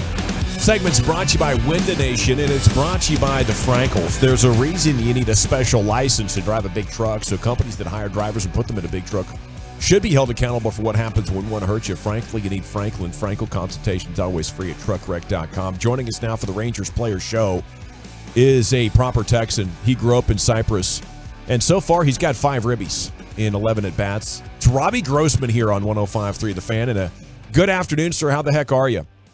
I'm great. Thanks for having me on. Well, it's great to have you again. We spoke with you in spring training, and we loved it. And I want to congratulate you on your success. Seems like you're settling right in here. You having fun out there? I'm having a lot of fun. It was a great first 3 games, but and looking last night it didn't go our way, but we're looking to come back today and do our thing. Well, you'll have to forgive us fans, Robbie. You might have been tracking the team, but it's been a long time since we've had this much success in the first 4 games of a season. So if you notice the fans getting a little bit more excited than maybe you think we should after, just 4 games, I hope you understand. No, it's great. The fans at the ballpark have been great. And, it was really loud here on Sunday Night Baseball. And all the guys from just talking in the clubhouse, they were really pumped to play in front of these fans and the energy they brought. And, man, that was a lot of fun. Sweet. You looked great in the powder blues, by the way, just for the record, Rob. Well, I appreciate that. It's the first time I've ever worn powder blue, so that was a first. I think it might be your color, Robbie. Do you have a favorite jersey color? I don't really have a favorite jersey color. I love this Rangers uniform. As a kid growing up in Texas, you know how much it means to wear that Texas across your chest, and I'm just happy and feel very lucky I get to wear it. Well, speaking of Texas, rumor has it you're a big Longhorns fan. So how are you following the tournament, and are you optimistic about their football season upcoming? Oh yeah, I followed the tournament. They had a great run, but I'm a football guy. I love college football, and I'm very excited for this year's this upcoming season. You already got an Arch Manning poster up in the man cave? No, I don't have an Arch Manning poster yet. I think Quinn's our guy right now, but we'll see what happens going forward. You never know. Are you just being nice about it right now, or do you really have a deep down feeling that, man, we might have to make a quarterback switch here? No, I think I'm a big Quinn Ewers fan, and he can really sling that rock, and I'm looking forward to seeing what he can do with another year under his belt. Yeah, he put on a show a few times last year. That was great. Did you play football growing up yourself? Yes, I did. Only played my freshman and sophomore year and then focused on baseball. But like I said, I grew up in Texas. I know how much football means in this state. Yes, yeah. Cy-Fair played some good high school football there, Robbie. What are you someone, as you've gotten to travel around, you will vouch that Texas high school football is the best in the country? Oh, for sure. Yeah, I'm a Texas homer. They're with our facilities, the stadiums we have here, how much the fans and parents and school engages in Friday Night Lights, and there's nowhere else like it. Robbie Grossman here on 105.3 The Fan. It looked electric there for opening day in Arlington. You've gotten to have opening day at a couple different locations. What was the atmosphere like? How did it compare being there out in Arlington? Oh, it was awesome. It was a memorable one. Just the presentation with the Texas Rangers and W being here and Abbott and they really showed out, and I was just happy to be a part of it. Hey, Robbie, as we get to the early part of the season stuff, travel to different cities in the weather and stuff, are you an indoor baseball guy or an outdoor baseball guy? I'm definitely an indoor baseball guy at the beginning of the season. I've spent my fair share of time playing in the 30 and 40 degree temps on opening day and the beginning part of the season. And I'd trade it for indoor stadium at every single time. I think it's 13 opening days now, Robbie. What's the key to still be killing it, going into your mid-30s here? What are we doing? Is it P90X? Is it old school weights? Are you going Rocky? Are we chasing a chicken in the alley? What keeps you going like this, Robbie? I just think ever since a kid, I just love playing baseball. The winters can't go fast enough to get to spring training and the baseball season. It's my passion, something I care deeply about, and I've been lucky enough to do it as long as I have, and looking forward to doing it more. What's your most dominant capability in the weight room? I don't know. don't know, just consistency. I think that's the most important part is doing something every day. Get your body moving. Try not to take any days off. There's only so many days of the season. Continue to go. Who's been the most impressive teammate so far in that weight room? In the weight room, I'm going to give a little shout out to Boach. Boach has been in there a lot. All right. And getting after it. So I'm gonna have to throw some. I'm gonna say him. You think Boach is in there kind of like eyeing everybody up, like making sure guys are working out, kind of getting like, oh, that Grossman guy's in here for about the 4th straight day. I like what I see from him. No, I just think he's in there doing what he needs to do to keep going. This is a long season for everyone. But they have such great facilities here. It's hard not to spend time in everything they have here. Robbie Grossman here on The Fan. Okay, what's the biggest difference? Is it the pitch clock, the shift rules, or other for this year compared to last year? I think the pitch clock, as you've seen, the games are crisper. There's more action. A lot of the nonsense in between pitches has kind of been cut out, and it's a crisper game, I think. How cool was it to see Josh Smith get up last night? What's that like in the dugout when something like that unfortunately happens? Oh man, you never want to see that. And Schmidt's such a good dude, and I checked up on him this morning. He seems like he's in good spirits, but Schmidt's a dog, and he'll be back. He'll be here today, and just wish him the best because that's a scary moment. You never want to see that happen. It is, and I think a lot of people like me, played baseball growing up, but nothing compared to what you guys do with guys throwing so fast. I guess it was kind of good that it was only 89 last night, but that's still very, very fast. So I always wonder, what's the key to standing in there, because that was always a struggle playing as a kid. Like, holy crap, they're throwing a really hard. Do you just block it out, or do you think this can't hurt me, or what's the key there? I think it's just something that's part of the game, and it's unfortunate that it happens, and it's scary. But that was a tough at bat. Schmidt, he's a grinder. He stuck his nose in there. That guy's predominantly curveball guy. He's got a really good curveball, and it's a left on left at bat, and he kind of just hung in there, and it was a four seam up, and luckily he didn't have any. It sounds like he doesn't have any broken bones or broken jaw or missing teeth, so he'll be back. I know he's a grinder. Yeah, Boach hopped on our midday show earlier, said he was already trying to get back in the batting cage. So what a freaking badass. Wow. For Josh Smith. Yeah. Speaking of Smitty, though, him, Ezekiel Duran, you got some young cats out there in the outfield, and you being a veteran, what have you seen from some of these youngsters like Bubba Thompson, even Leote, who are hoping to get back soon? Man, these guys, the group of guys they have in here, CY's done such a great job of just getting baseball players and guys that enjoy showing up every day and putting in the work, and it's refreshing to see the pride that these guys take in their work, and their work ethic is through the roof, and I'm just lucky to be a part of it and get to watch these guys every day. Robbie Grossman here on The Fan. What position were you in football? I played a little quarterback back in the day, as everyone in this locker room, I'm guessing. At one point. A lot of good natural athletes. Yeah. Cowboys or Texans? Do you have an NFL team? Well, let's see. I grew up in Houston, so we had the Oilers at one point, and then we went. It took us a little while to get back to the Texans, but I do like. I'll have to give a shout out to the Texans for hiring D'Amico Ryans. He was a heck of a player, and I'm glad he got the gig in Houston, and I'll be rooting for him. So you were like you said about the Oilers. Were you a love you blue guy? Was that kind of growing up? I mean, those uniforms and the logo were so iconic, and and it's just a shame that kind of went out the window when they moved. Yeah, like Eric said, I think it's your color there, Robbie. I think it is. Dang right it is. So being a true Texan, I'm sure driving up 45 like all of us, you stop off at Buc-ee's. What's the go-to Buc-ee's order? Because I cannot go there and not get that brisket sandwich. Oh yeah, chopped brisket. I hit it on 45 going to Dallas and going down to Galveston, and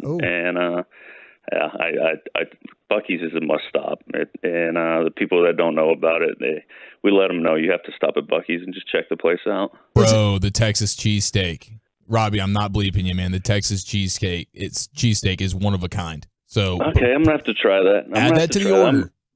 I'm I like the breakfast burrito, the taquitos, or whatever they have in the morning, and breakfast tacos. And so I've tried a lot there, and I'm a frequent stop at Buc-ee's. Do you find it overwhelming at times walking around in there? You're always trying to avoid somebody. I think got a toy section. Yeah, well, I know, but I'm saying you're always trying to avoid somebody to get to where you need to be. Robbie, are you that guy? Like, excuse me, pardon me, that guy? I'm the guy that's always finds myself in like where all the coolers and the grills and the rocking chairs, the fishing shirts, all that. Yeah, I'm with you on that. Yeah, that rocking chair is nice. I've been eyeballing one of those for a couple years now. Yeah.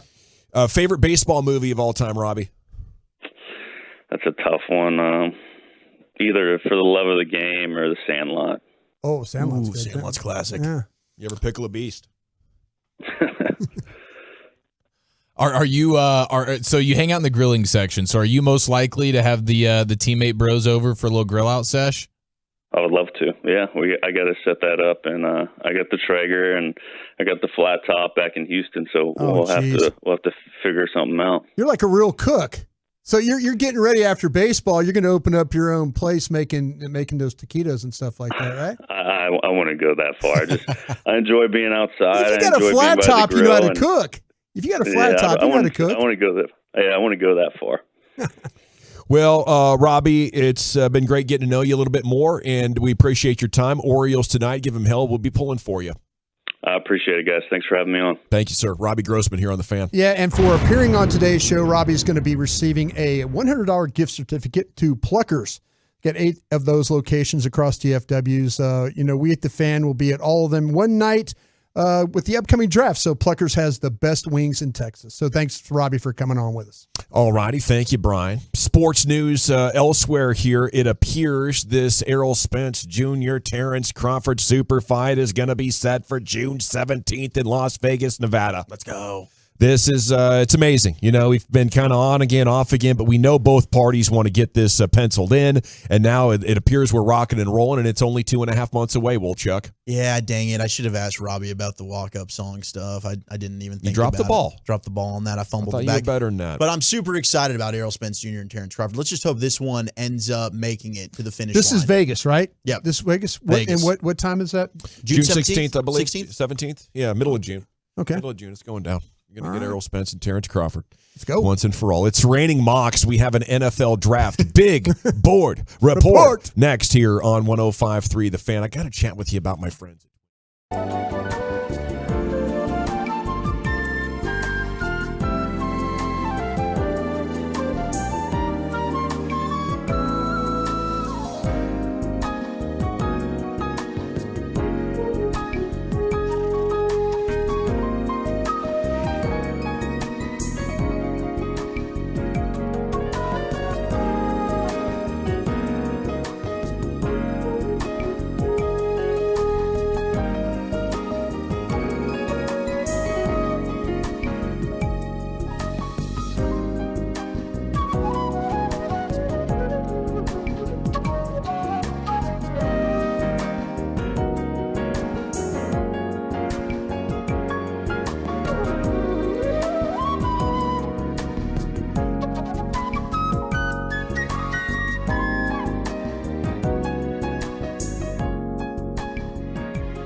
rant.com. Don't miss it. The Grand Champ Truck Month at Classic Chevrolet in Grapevine. 63 acres of discounts. More than just Silverados. There's Equinox, Tahoes, Traverse, Malibus, and all of your favorite Chevys. This is Texas.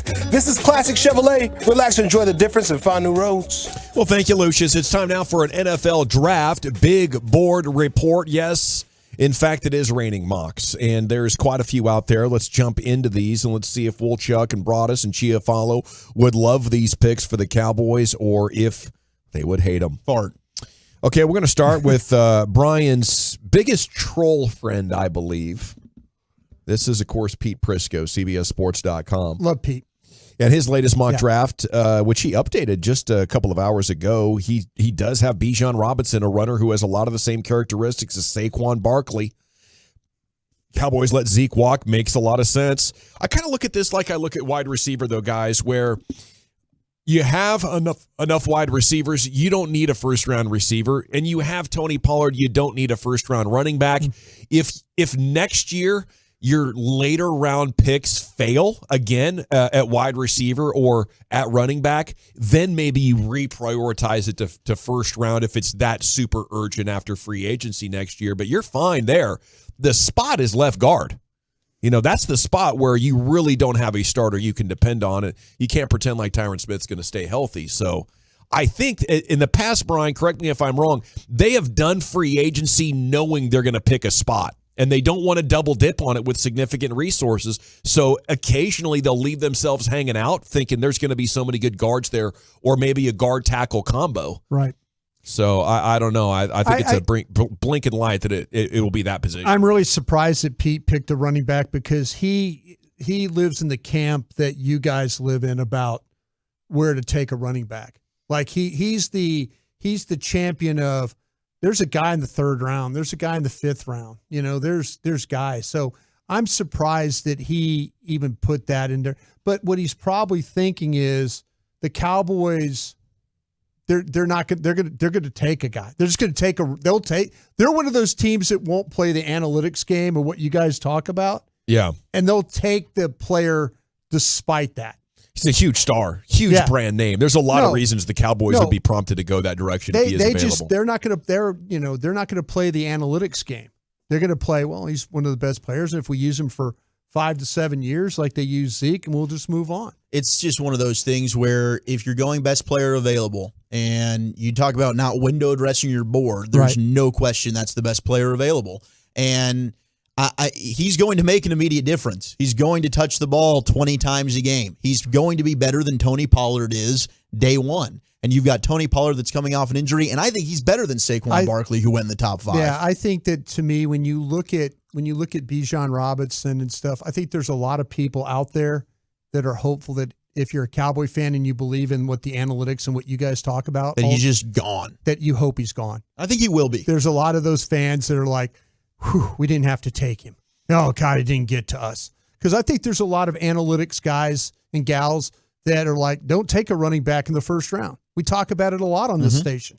But you know, that teams the hope, are thinking that more and more. Yeah, your biggest fear is the Cowboys will take that guy when you know damn good and well they probably shouldn't.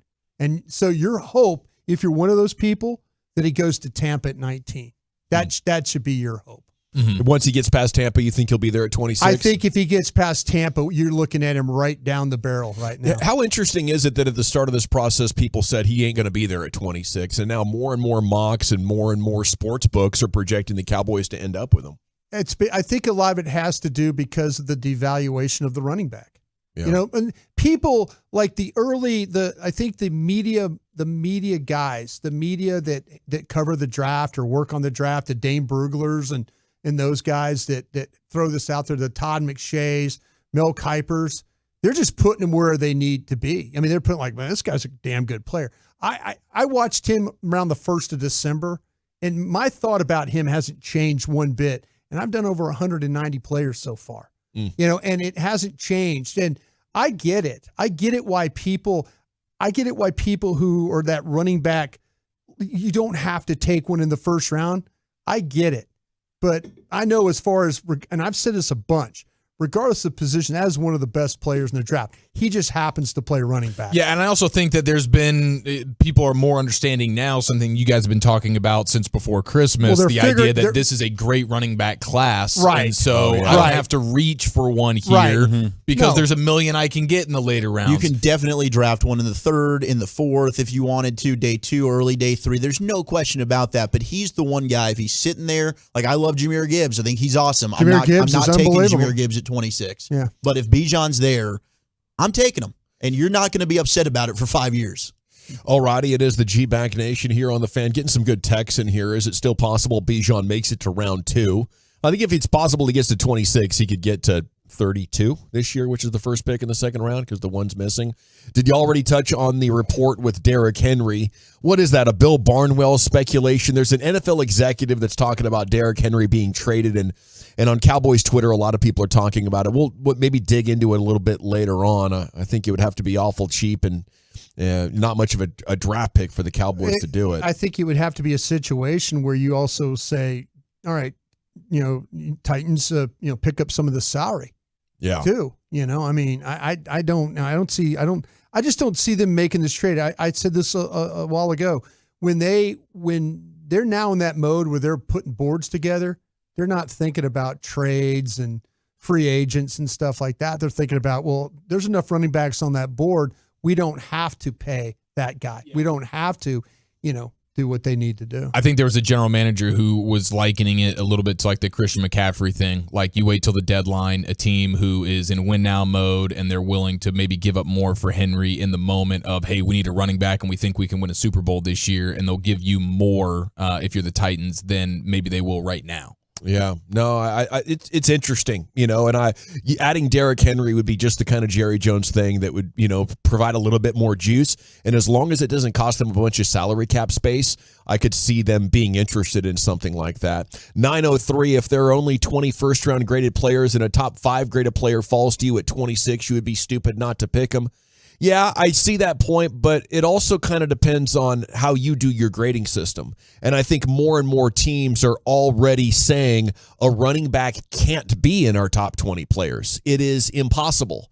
That would be like putting a kicker in your top 20 players. I know this guy's making them from 60 yards and never misses, but he's not as important as a wide receiver or a tackle. I think that's how more teams are looking at it. I think you have to give the player his due, regardless of the position. I think that's the thing that when they put together boards, you don't want to window dress your board, but you also you're right. If you don't have an intent of taking Bijan Robinson in the first round, don't put him in the first round. That's teams will do that. You're absolutely right. But I think when you watch him play, when they're getting in those rooms and they're talking about these players and they're thinking, okay, let's stack this from 1 to 150. And you put him down there and you think he's the 29th or 30th best player, man, that would be almost to me like you're window dressing your board because you're just devaluing. You're just acknowledging the positional value. Yeah, you're saying that because you're grading on a curve. Because right? No, you're not. He's a 10. No, you're not. You're grading. You're just. I have my own grading system though, Brian, and that's the way I see it. That's my reality. Well, you have your history supported way of working in NFL offices and saying this is how we grade our boards.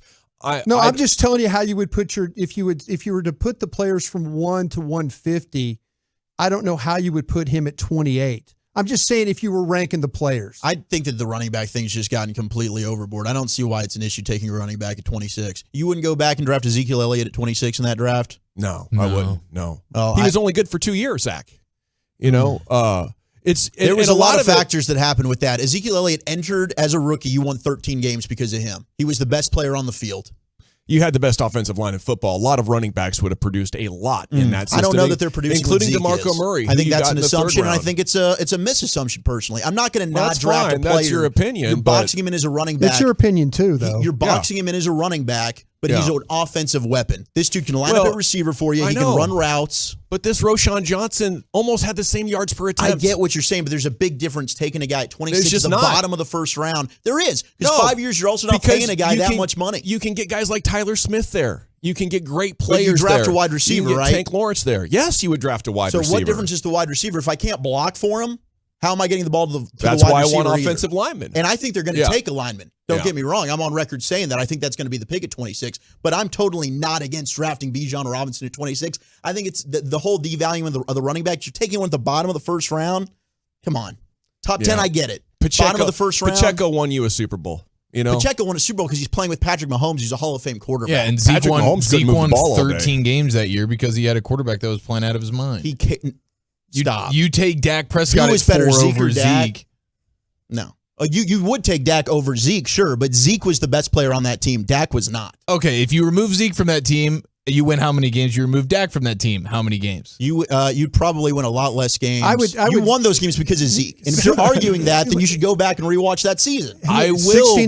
My quarterback is always the reason. My quarterback. Then why do we always go back to, you've got to go ahead and bring the offense back down, scale it back down? That's what you did the rookie year for Dak. You ran the football. You didn't ask him to do anything. He was a bus driver. I never say that. Zeke was running the ball well. I say and Dak was that's how throwing you won. out of 3rd and longs all season. No, you're telling me that Dak was better than Zeke that year, which is not true. Well, that's Dak fine. was. Dak was way better than Dak Zeke. influenced. Dak was better than Zeke. Dak was the reason you won games that year more so than Zeke was. He didn't turn the ball over, and he was able to finally save you at the quarterback position, but I don't think he was more of the reason than Zeke that you won games that year. It's just quite Zeke simply carried the sport. that team. It's the sport. A running back's never carrying a team. Derrick Henry didn't carry the Titans? To where? To an AFC championship game, which is more than the Cowboys have been to in 27 years. Or they got Ryan Tannehill, who was a respectable quarterback, and allowed for that to happen.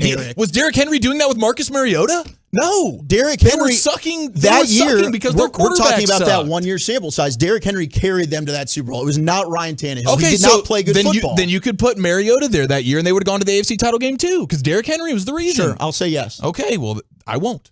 Well, then you'd be wrong. But I love you. I love you back.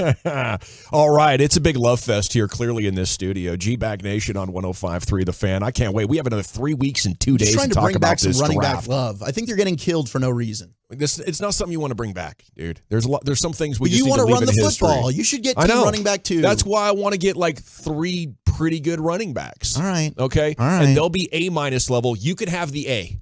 I'll take the A- in the 3rd round. That's fine. We can take Tajay Spears, and I'll be fine with that. Sports betting news. Historic moment in the Texas House. Could we be close to a little mobile sports betting on your smartphone inside these borders? It's coming up next here in the G-Bag Nation. I want to chat D&M Leasing. Any area code 35 lease, dmautoleasing.com. D&M's the best. If you want a foreign, domestic, car, truck, SUV, it doesn't matter. They have access to everything.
of Dallas Cowboys football. KRLD FM and HD1, Dallas, Fort Worth. Let's go, Cowboys. Always live on the free Odyssey app.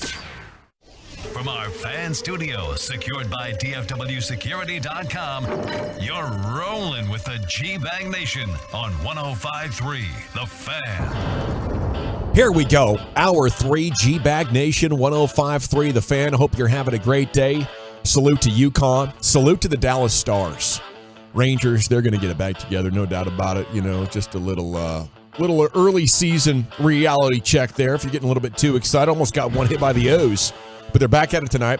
And we just talked with Robbie Grossman back there at 3:20. If you want to go back with the Odyssey app and listen to any segment that you might have missed, you got Robbie Grossman back there at 3:20. General at your service, there's Brian Broaddus. You have Wolchuk, Chiafalo, Lucius Alexander, Carter Freeman coordinating your video. And along with you, we are the G-Back Nation here on The Fan. Just had a pretty good Bijan Robinson fight. That might be the last one before the draft. But I don't know. You guys seem pretty squirrely. Dare tempt me. Yeah. No, it's gonna be contentious the whole way, man. There's a part of me that wants Bijan Robinson on the clock at 26, so I can go fight to the death with Broaddus and Wolchuk, trying to bring running backs in here. Gosh dang it, he was so good. He led Texas to a bunch of those titles, man. They did so much winning with Bijan Robinson. Best thing we've seen ever. He attributes to wins. When he's on your team, you get the victory. It's the way it goes. You're right. Sorry over there, Broaddus. Are you getting a brain freeze? No. Okay. Just getting some out of my eye. He's upset. No, I'm not. That wasn't theatrical at all because that was well timed. No, I actually had something in my eye. I wouldn't listen. What did you say? he was talking out of his ass. I had like a boulder in my eye, and I was worried I wouldn't be able to see. Like I'd have to have a patch. Like you know, I couldn't see. I know you probably said something really stupid, but I'll let it roll. But I did. I had something in my eye, and you were just droning on about something, I guess. So, eyelash, maybe? I don't know what it was. He was making fun of the kids from Tulsa again. Like, they can't play as a rookie in the NFL. It was like stupid stuff. You know what's crazy is I kind of hope they do pick him just because I want to see the brilliance of it. And when you have a great running back going off for you, even though in the back of your mind you're like, man, it'd been way better if they could take a player that could make it past his 26th birthday as a good player in the NFL, you're like, dude, this is freaking awesome. I'm going to enjoy this 3.5 years. Yeah. This is going to be freaking epic until his body breaks down. Much rather that than a Taco Charlton. Absolutely. Absolutely. Okay. These texts just keep coming in. Okay. Explain how a wide receiver at 26 will help them win. They have a damn good receiver group, but let's waste another pick on a guy that can't get the ball to. They have 2 good receivers. They don't have a good receiver group. Yeah. Okay. What do you think about their tight end group? Are you willing to go 26 on a tight end? I absolutely am. And there's a great Warren Sharp article right now explaining the market inefficiency and capitalizing on the tight end position and how much more valuable it is in a sport now where everybody's playing zone and too high. You're seeing that the advanced metrics will tell you that the success rates and the expected points added all going to the tight end right now. And you're living in a world where your best tight end's making $15 million, your best wide receiver's making tight double end or that. left guard. If you told me that they were both going to be Pro Bowlers or like if they were both going to be top 5 at their position, I'd rather have the tight end. I'd much rather have the tight end if you told me he was actually going to pan out. You rather have the tight end than the left guard? All things being equal, I'll take the left guard. But Chiafalo is making some great points. Like the best tight ends are making 15, the best wide receivers are 30. You got to let that sink in. There's not a lot of good tight ends. But it doesn't matter. George Kittle right now is making less than Hunter Renfrow. That's what's happening. So if you can go get yourself a top 5 tight end, which is not an easy thing to do. Exactly. They're not growing on trees for sure. And so that's the challenge. But if you told me right now I can have a top 5 any offensive lineman or top 5 tight end, legit Kittle, Kelsey, Andrews guy, give me that 10 million times out of 10 million. Yeah, we all hated the Tyler Smith pick last year, didn't we? Yeah, we did not like that. We all hated that one. No, it didn't make it. Well, because everybody had him projected as a 3rd rounder. I just thought it was a reach for a player, who was not that widely considered to be 1st-round draftable. It was considered a project. I think that's what I was basing my information off of. Well, they crushed it with that pick. There's no question. Yeah. I'd probably lean with the guard just because I still think it goes back to everything we're talking about. If you can't block, none of these skill positions matter. You're not going to be able to have time to get them the football. But, gosh, if you could guarantee a top 5 tight end in football, that's hard to find. Yeah.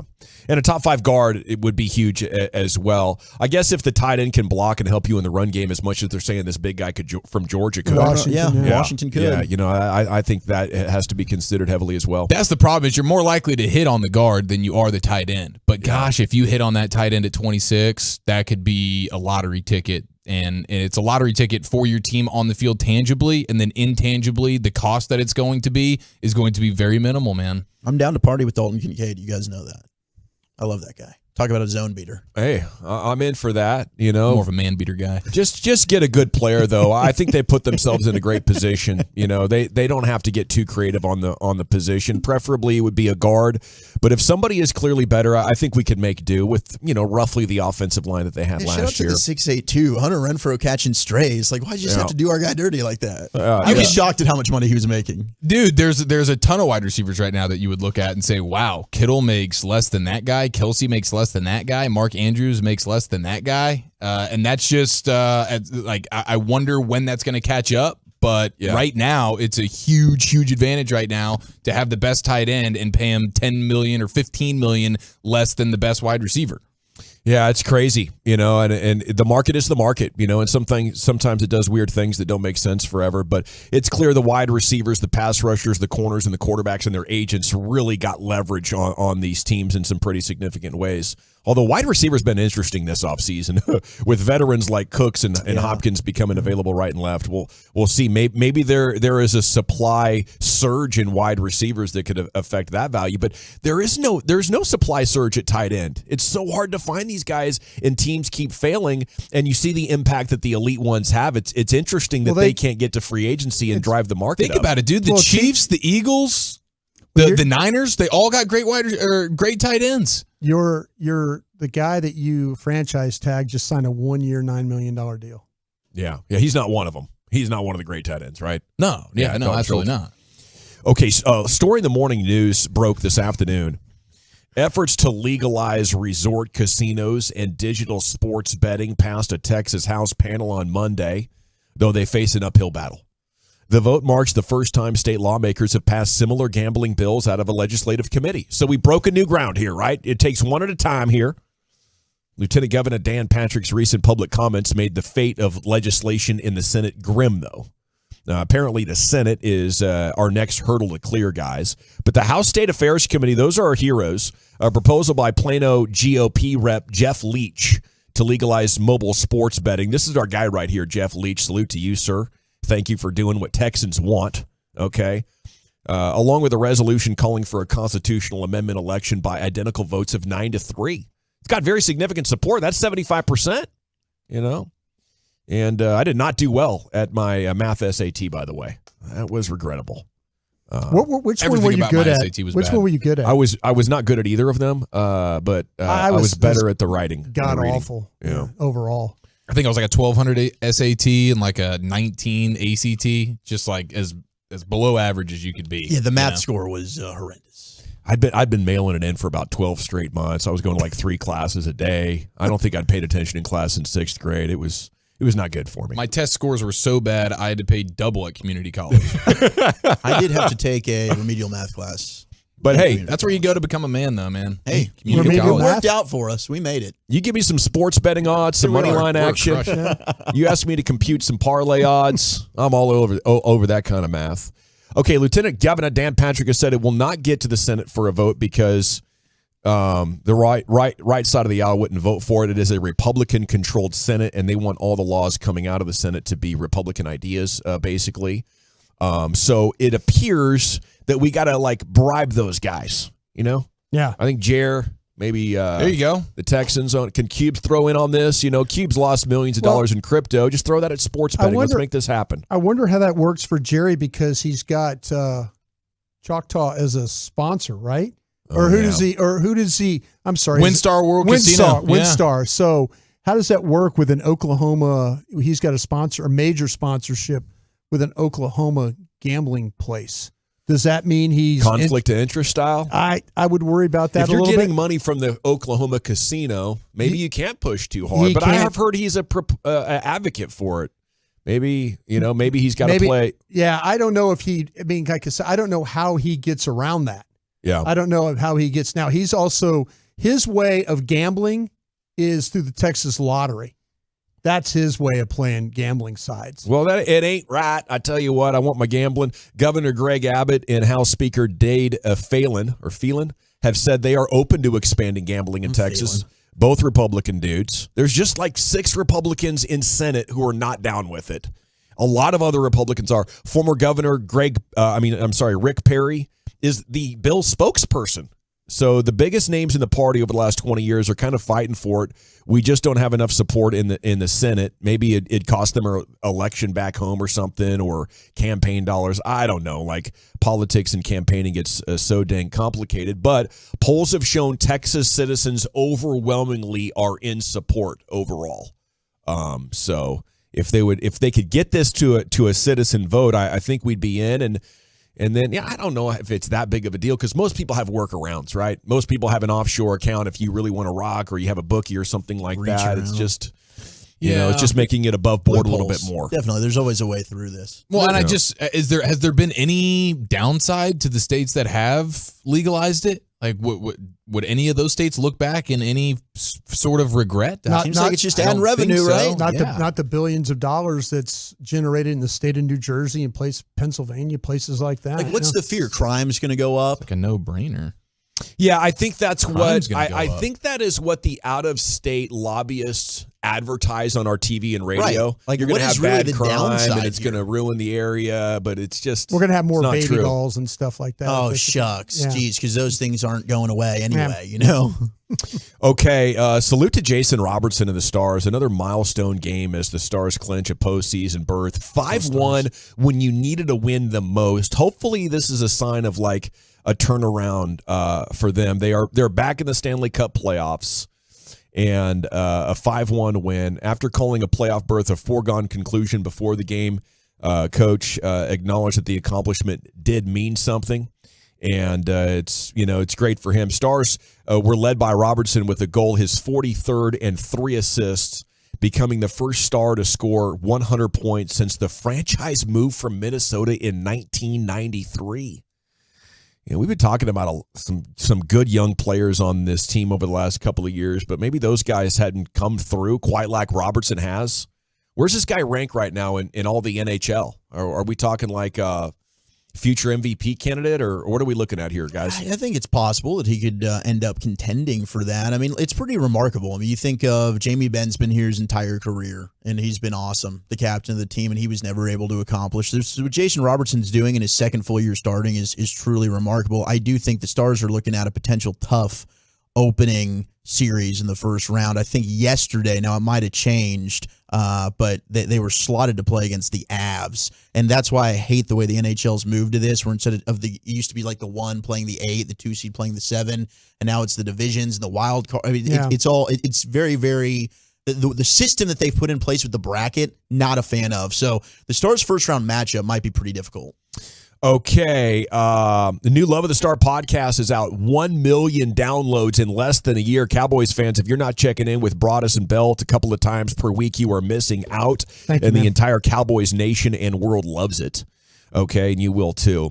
Top 10 at 420 is coming up next. Where are we going with that, sir? Can you guys believe it? We've got the movie Air that's coming out already tomorrow. We're all pumped about it. I got the top 10 basketball movies of all time. Let me know your favorite. 877-881-1053. Draft Bijan at 26. Next on The Fan. We have you covered, Stars fans, with exclusive content from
The specialist at Glass Doctor can install new insulated glass in existing frames for less than you might think. Visit glassdoctor.com today.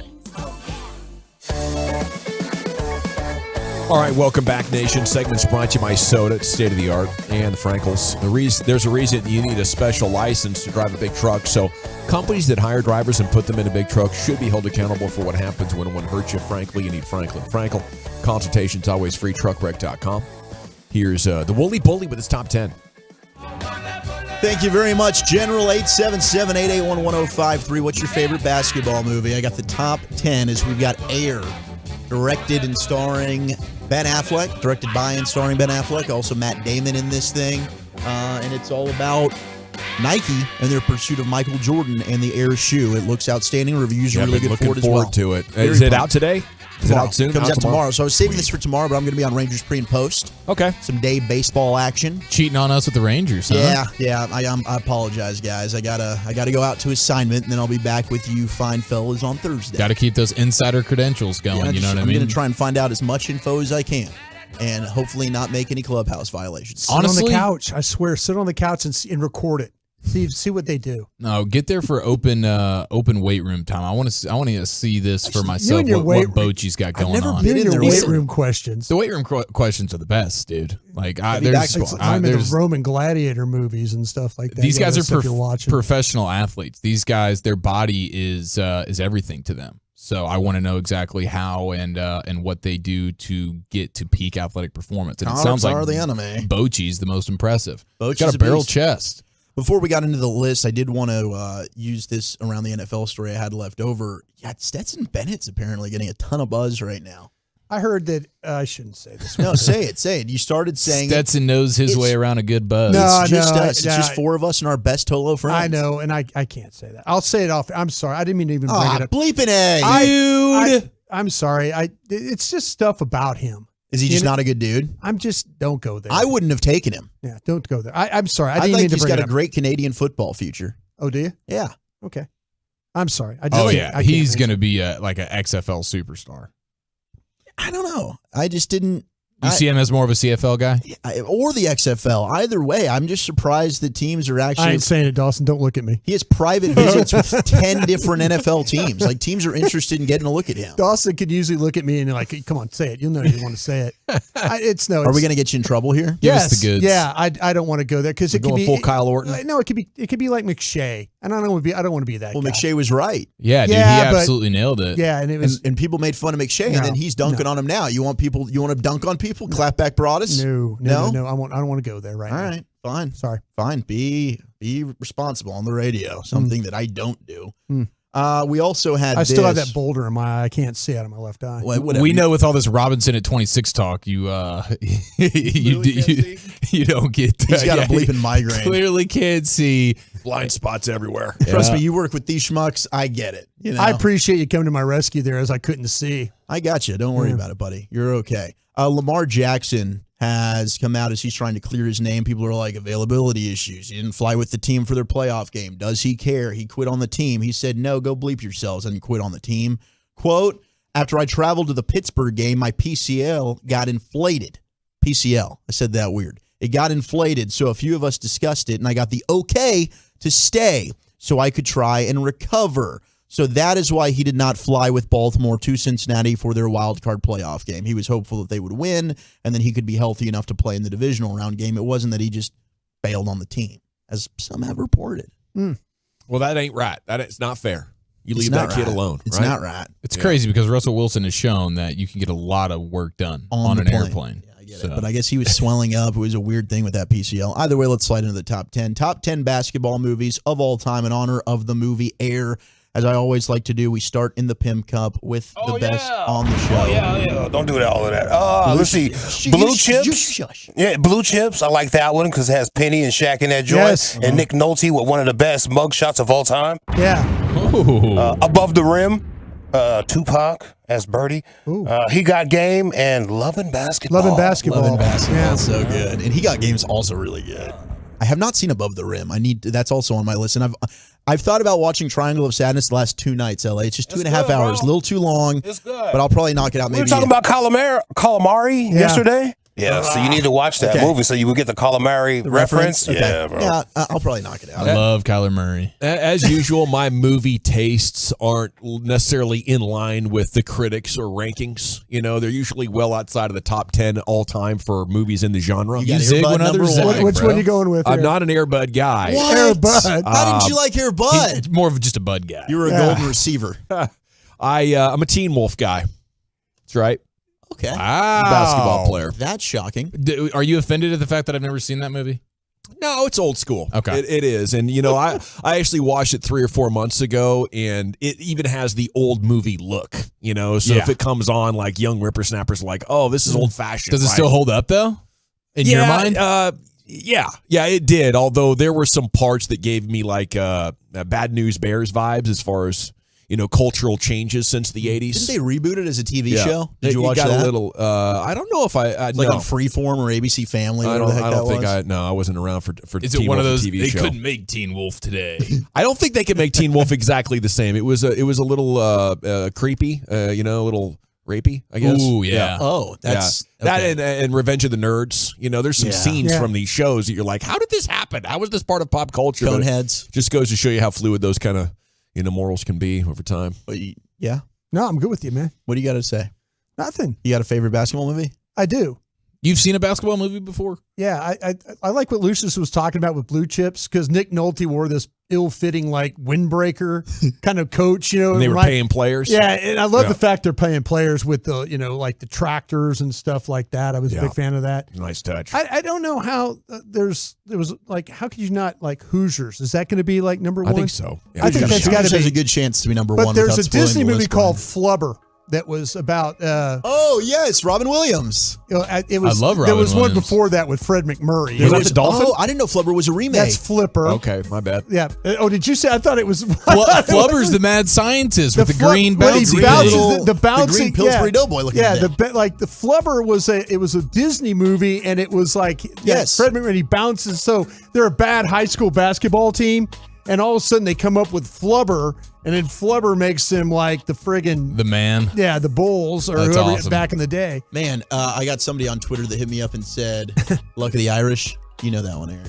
Oh, yeah, Luck of the Irish. You watching Isn't this that movie, when he Gavin? becomes a merman? You watching No, Flubber? that was 13. I don't think so. Oh, you're reading it's the same I kid. I thought you think. were saying Yeah. Flubber. I was Yeah, like, getting a lot of good texts in. Yeah. Yeah, a lot Coach of good- Carter. Coach Carter, Space Jam, Semi-Pro, which is an honorable mention on this. Along Came Polly. Oh, It's got one of the best basketball scenes Let ever. it rain. Yeah. So sweaty. Shout out to Around so the Rim. hairy. Absolutely. What's the Will Ferrell movie where he's That's Jack? Semi-Pro.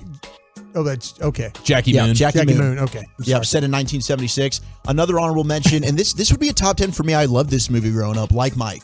Oh, yeah, dude, that was like Mike is no question Bend it like Beckham. one of my Coolidge. favorites. And 469, Joanna Man.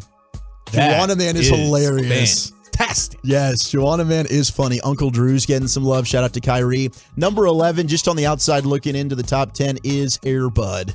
I loved Air Bud. Yeah. Oh, how could you not, dude? Man, when those clowns come and steal him, yeah, it just rips my heart out. Yeah, that clown. What an evil clown that was. That clown kind of freaked me out as a kid when I saw that movie. Clowns are Absolutely. freaky anyway. Yeah. 832 should have thrown this one out. This was another one of my top fivers. Basketball Basketball is with the awesome. South Park guys. Yes. Hilarious. Basketball is fantastic. And shout out to Hoop Dreams. Hoop Dreams, I don't believe, is on this list because it's a documentary. If you've never seen Hoop Dreams, you have to. It's incredible. And that, to me, is the Should we best really basketball trust movie you? ever made. You should trust me on a lot of things, Brian. Okay. But I know you don't. Except I that do. whole Robinson at 26 thing. I absolutely trusted. I loved what he was, the passion he showed that time. I appreciate it. I tried. Number 10, Love and Basketball. Okay.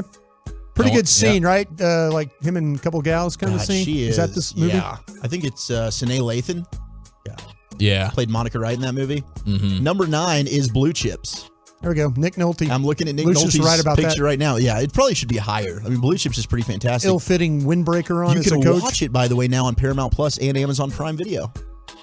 Number 8, and I'm surprised it made it, and I don't think anybody's texted it in. If you have, then I just haven't seen it because we're getting flooded with text, and I appreciate all the interaction. Double teamed. Disney. Weird title, but yes, a good movie. That was that's what it was like a precursor to, it's like the prequel to the What did real you life guys do as Cavender kids? twins. Did you guys just go to movies? These your are all whole Disney life? Channel original movies. Yeah, Double Teamed you could catch on. No, just on seriously, like Disney. you guys have seen every movie ever made. I love No, movies. What did you do I as just kids? confessed I'd never seen Teen Wolf. So I get your haven't facts seen straight. Teen Wolf either. I'm making stuff up. So over read here. a Wolf bleeping 2. book for once. I'm sorry. Teen Wolf 2? Not seen that one I either. saw the third, Oh, okay. but not the first I got two. it in my queue though, man. Hustle. No, you And I don't, probably will for the liar. next 100 years. Hustle with Adam Sandler comes in at number 8. Ooh, yeah. That's yeah. that's a recent one, isn't it? Well, absolutely. Came out last Hashtag, year. what have you done for me lately? Number 7, haven't seen this texted in either. Also a very good movie. Finding Forrester. Sean Connery. Dude, amazing. Great film. Yeah. Sean Connery. What? Sean Connery stars in that He's movie. an old author that's dying. And Yeah. Oh. befriends this kid who's Oh, hooping really? He's below in his the part movie? of the building. Yeah. Sean Connery's in this movie? He's in the movie. Yeah. Yeah. You should watch it. You'd like it. It's a 2000 movie.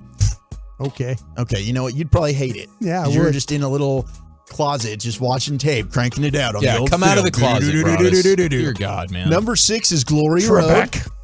Road. Glory Road, yeah. Texas Western. Shout out to you. Here's Oh. the top 5. Who's the actor in Glory Road? The guy who I plays was the just coach. thinking the same Who's thing. the coach? He's in, I Don know Haskins is his name. I know he's in Sweet Home Alabama. Yeah, I think he's in Ford vs. Ferrari too. Yes, he is. Okay. Yes, he's he the, is. He's the bleep hole Ford guy. Yeah. Yeah. He's got like a little knockoff McConaughey vibe. He going. does a little bit. He Yeah. sure does. Who's that? Matthew. All right. Top 5. Bijan Robinson, bro. You should know Matthew McConaughey. He got me. Number 5 is He Got Game. Spike Lee. Yeah, dude. Spike Lee is good. Number 4, and this is also one, hasn't been mentioned. Space Jam. Yeah, a couple of people on the text are Didn't you upset mention about it us earlier? not mentioning I it. didn't mention Space Jam. I thought you did. Did I? Kind of like Cincinnati. I like the new one better.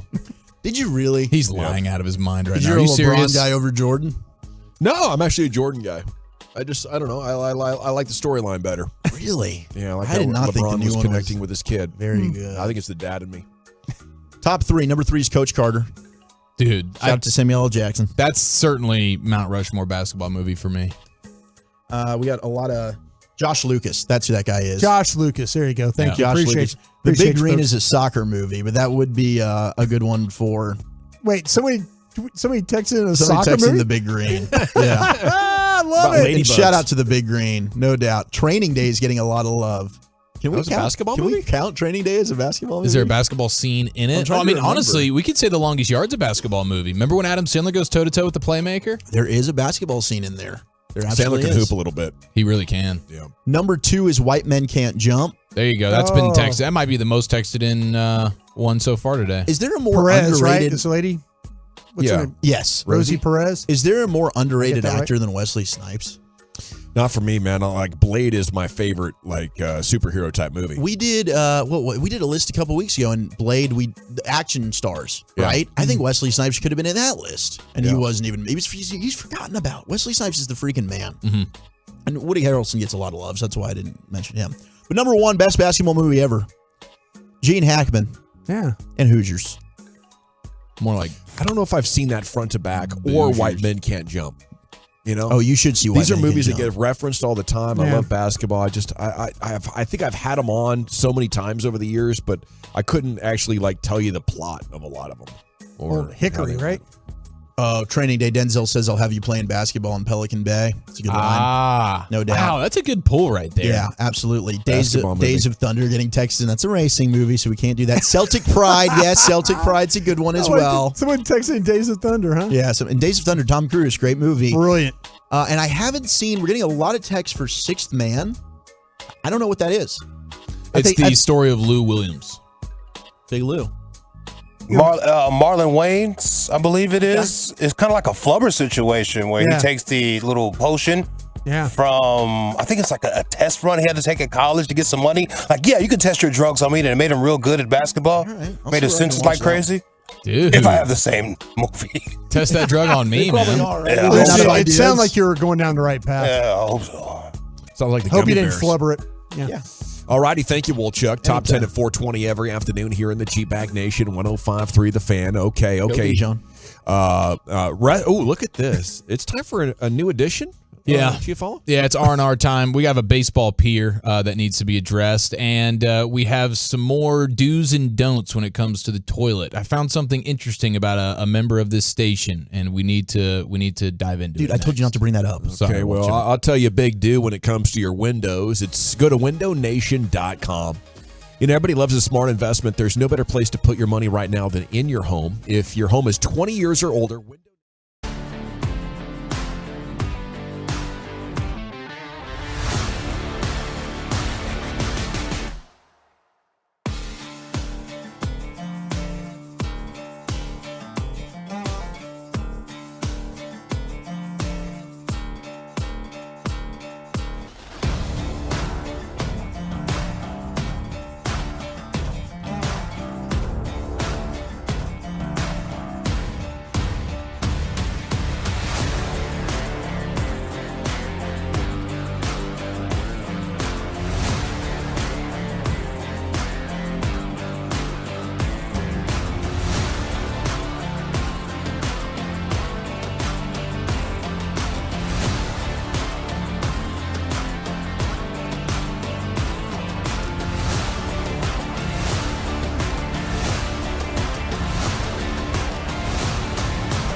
restroom revelations.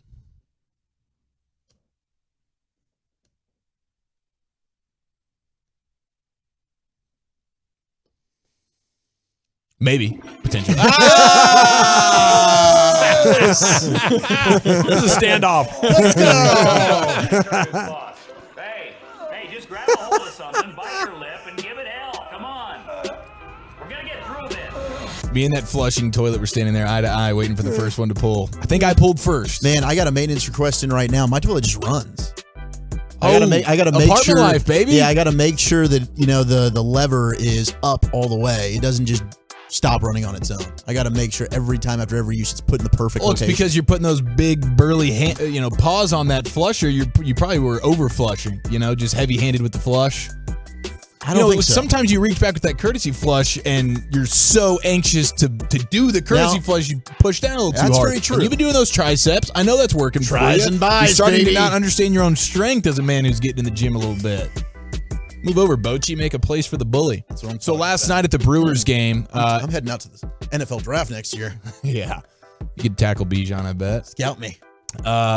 There was it was the home opener for the Milwaukee Brewers, and there's video gone viral. I've been to one of those. A drunken Brewers fan, just in the middle of the concourse, just whipping it out and taking a good old fashioned leak ski.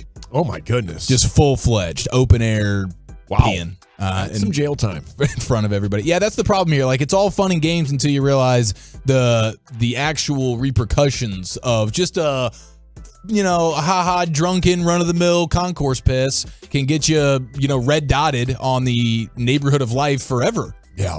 Which is a huge, huge bummer. But I do imagine this guy didn't wake up with that intent. He just wanted to, cut out early from work, get to the ballpark, open up a few brewskis with the boys, maybe have a couple of those famous Milwaukee brats. And then next thing you know, he finds himself peeing all over the place. And it was funny because in the video you see one of the stadium just workers like walking up and like thinking they're going to do something about it, and they get like 3 feet from him and they kind of stand there and they're like, they kind of throw their arms up and they just walk away. Like, this is above me here. There's nothing I can do about this right now. I imagine this guy was arrested and escorted out of the building, and he's no longer back. Welcome was back. Was he just in the going ballpark, on the but steps? No, he was in the middle. I'm talking in the middle of the concourse where everybody is just walking through.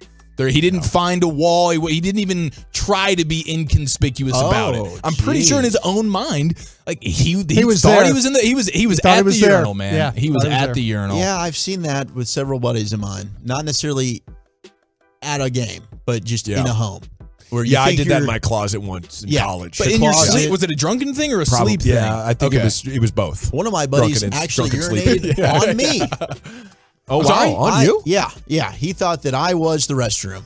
Oh, wow. Wow, what? Did you enjoy it? Your friend? I woke up to your friend gave you a golden shower. I woke up to the sound of a waterfall. Thank God the sheets that I was under was a barrier. And I'm like, dude, what the hell? And I kicked him straight in the gonads. And then he wakes up and is jolted and goes, what, dude, what the hell? I'm like, you're peeing on me, okay? Ooh. Why are you mad at me right now? Yeah. Is it an eye for an eye situation? I needed to stop Sleeping this. with Cowboys? What are you doing over there? That's one of my good buddies from high school. Okay. Yeah, this was in college. It's one of the Wayback Boys. I went and visited him at Lubbock. That's one of the Wayback Boys, yeah. That's Walchuk's second least favorite golden shower he's ever received. I've become a big fan of pulling off to the side of the road, and if you're in the right lane and you cross into the other side of traffic and then go into their shoulder, you can open up that door and just take a leak while you're standing. He just texted me. I like that. Yeah. Oh, did so he? that's, I actually pulled that move a couple of weeks ago when we were coming back from the barber college. I was down in that really rural country area on 20. I go out 20 and then pick up on 635. Then I'm out 80 into Sunnyvale. And there were some nice areas. I took an exit and, drove down a little gravel road, and boom, I was right there in my comfort zone, just like it was my own private restroom. I'm telling you, dude, a good, inconspicuous outdoor pee from time to time is one of the most liberating feelings ever. Greatest feeling, the outdoor pee. The outdoor pee. Sometimes off a balcony.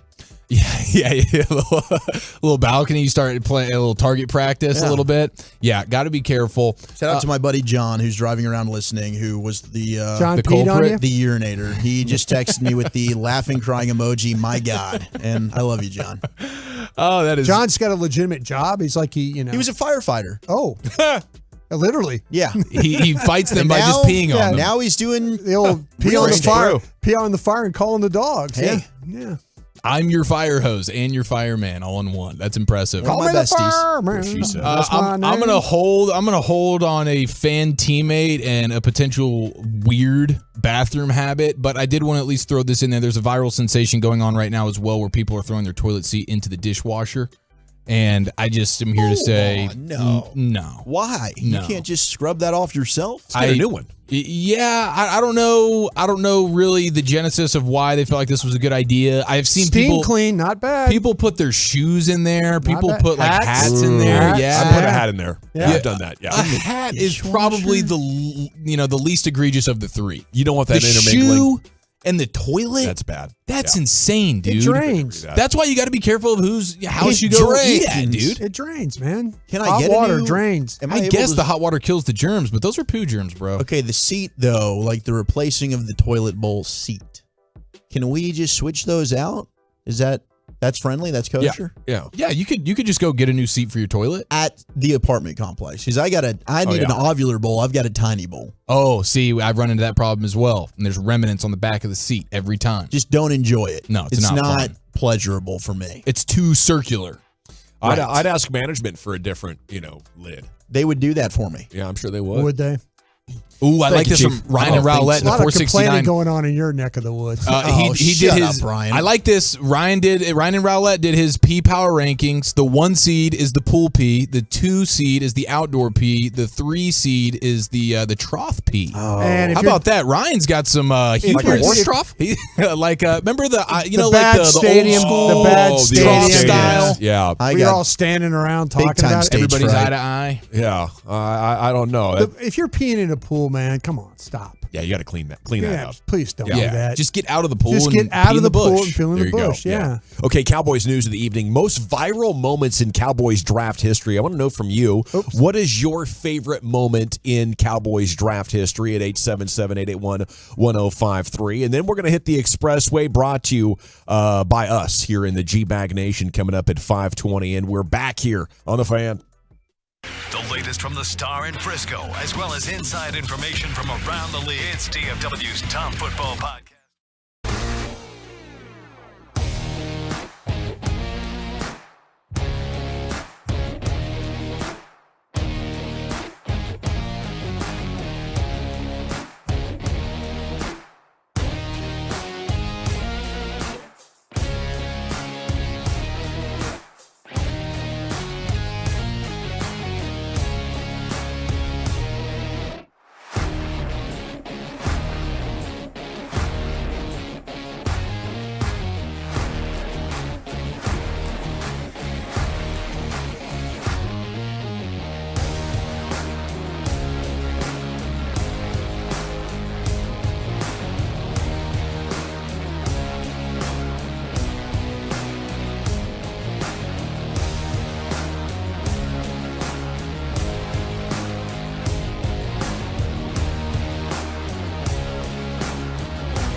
From our fan studio, secured by DFWsecurity.com, you're rolling with the G-Bag Nation on 105.3 The Fan. It's hour 4 of the G-Bag Nation on 105.3 The Fan. Welcome in. Time for the C-Note here. Cowboys news of the evening. And gentlemen, we have rumors of a possible all-pro running back. Had another big year in 2022.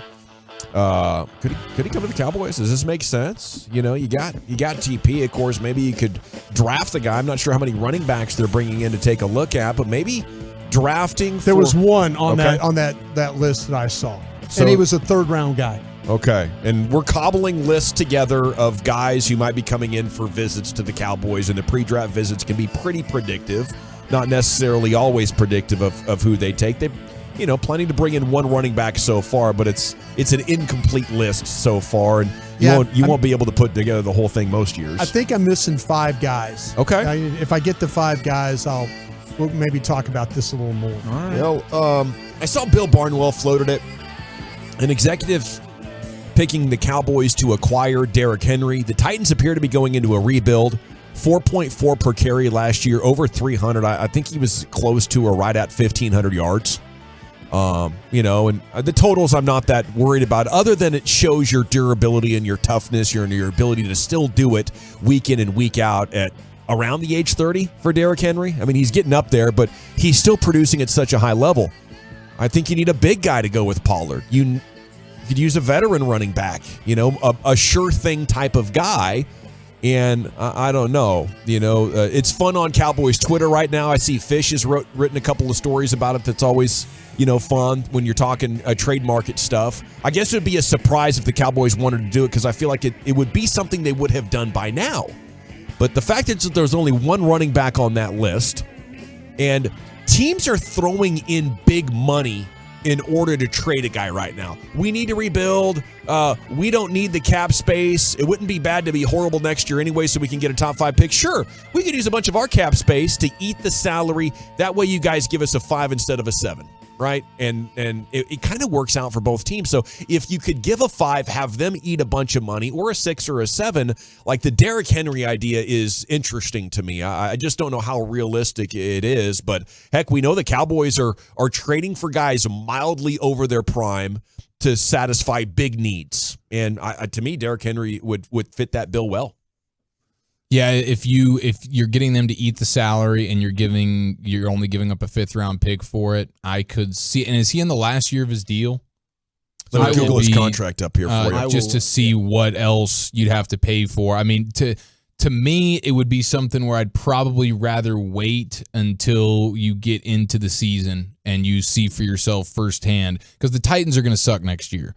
So the Titans are going to be ready to sell at the trade deadline.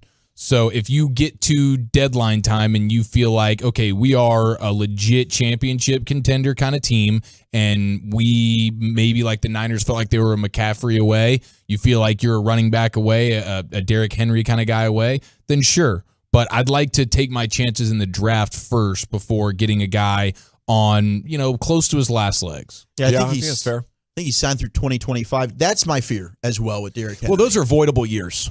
Okay. I got that on overthecap.com. This is the last real year of his contract. And then they've added voidable years to spread out the cap hit. That makes sense for Tennessee to have done that. That's my only fear with Derrick Henry, is like hell of a player. And, we talked about, would you rather have Henry over Pollard? Initially, I was like, probably Pollard. And then I looked at Derrick Henry's numbers, and no, the answer is clearly Derrick Henry, right? Last year, he was still a very explosive football player. The question is, you don't want to be the team that gets him, and then he hits the running back wall, where he's no longer good, because he's about to be 30 years old. There's a risk to it. They've loaded a ton of carries on him. And again, it goes back to, you're not going to draft a running back that is going to be Derrick Henry immediately, unless it's Bijan Robinson. But I'd probably rather just draft a guy, and now I have a young back to just go ahead and utilize there, and it's going to be really cheap. Yeah, Tony Pollard, they talked a lot last year about how he's like a split the job kind of player. And I don't know if that has totally changed much in their mind, like 15, maybe 20 touches at the most. You need another guy. And is that a young guy, or is that a draft pick? I'm thinking like I can get certainty for at least 1 year. And if it's a 6th or 7th round pick, I can be more certain of getting quality with Derrick Henry than I could with any player I'm taking in the 6th or 7th round at running back. So maybe a coin flip whether that guy's a legit NFL player. I don't think they're going to wait that long. I think they're probably going to take a running back anywhere from rounds 3 to 5. All right, at 877-881-1053 if you want to jump in on that. Where are you at with it, Brian? Yeah, I'll tell you what, the guy that they kind of have an understanding, it's not Henry, but maybe a little bit of a knockoff in this draft is Kendre Miller from TCU. When you start to talk about a guy that can run, I mean, I know he's 5'11", but he's 215 pounds. His running style is that way, where he kind of is. He hits the hole. He makes cuts.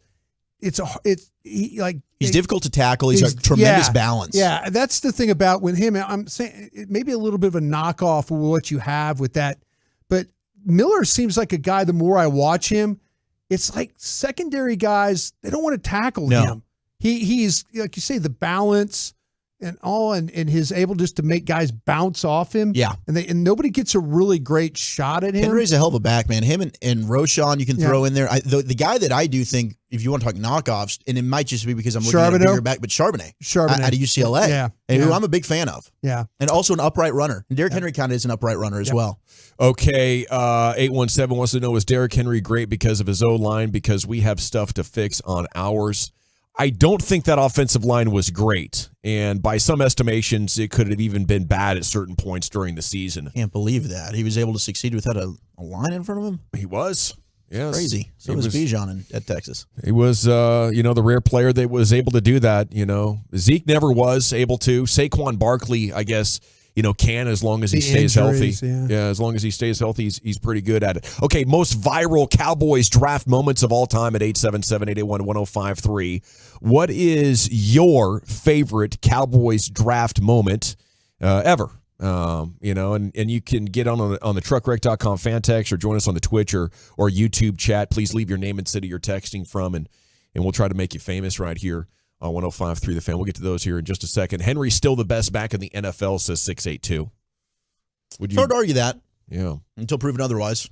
It's definitely getting a lot of conversation on Cowboys Twitter today and on the text throughout the day. I think maybe the most popular conversation other than Bijan Robinson as far as, things that can really get the chatter going and being a polarizing discussion. Very polarizing, yeah. Brian, what was your favorite moment when you were working with the Cowboys from your draft? When we drafted DeMarcus Ware. That was because that was a struggle. That was one of those times where, Parcells had a big stick in that room, and Jerry and Steven and everybody was lining up on. It was a good discussion. It was a fair discussion. When you talk about Sean Merriman and stuff, and it was my last draft, and I just remember how passionate the scouts were about the player and how they felt like, Bill, you got to listen to us on this guy. And a lot of people were, and Bill was like, no, I don't want to listen. But to Bill's credit, he allowed it to happen.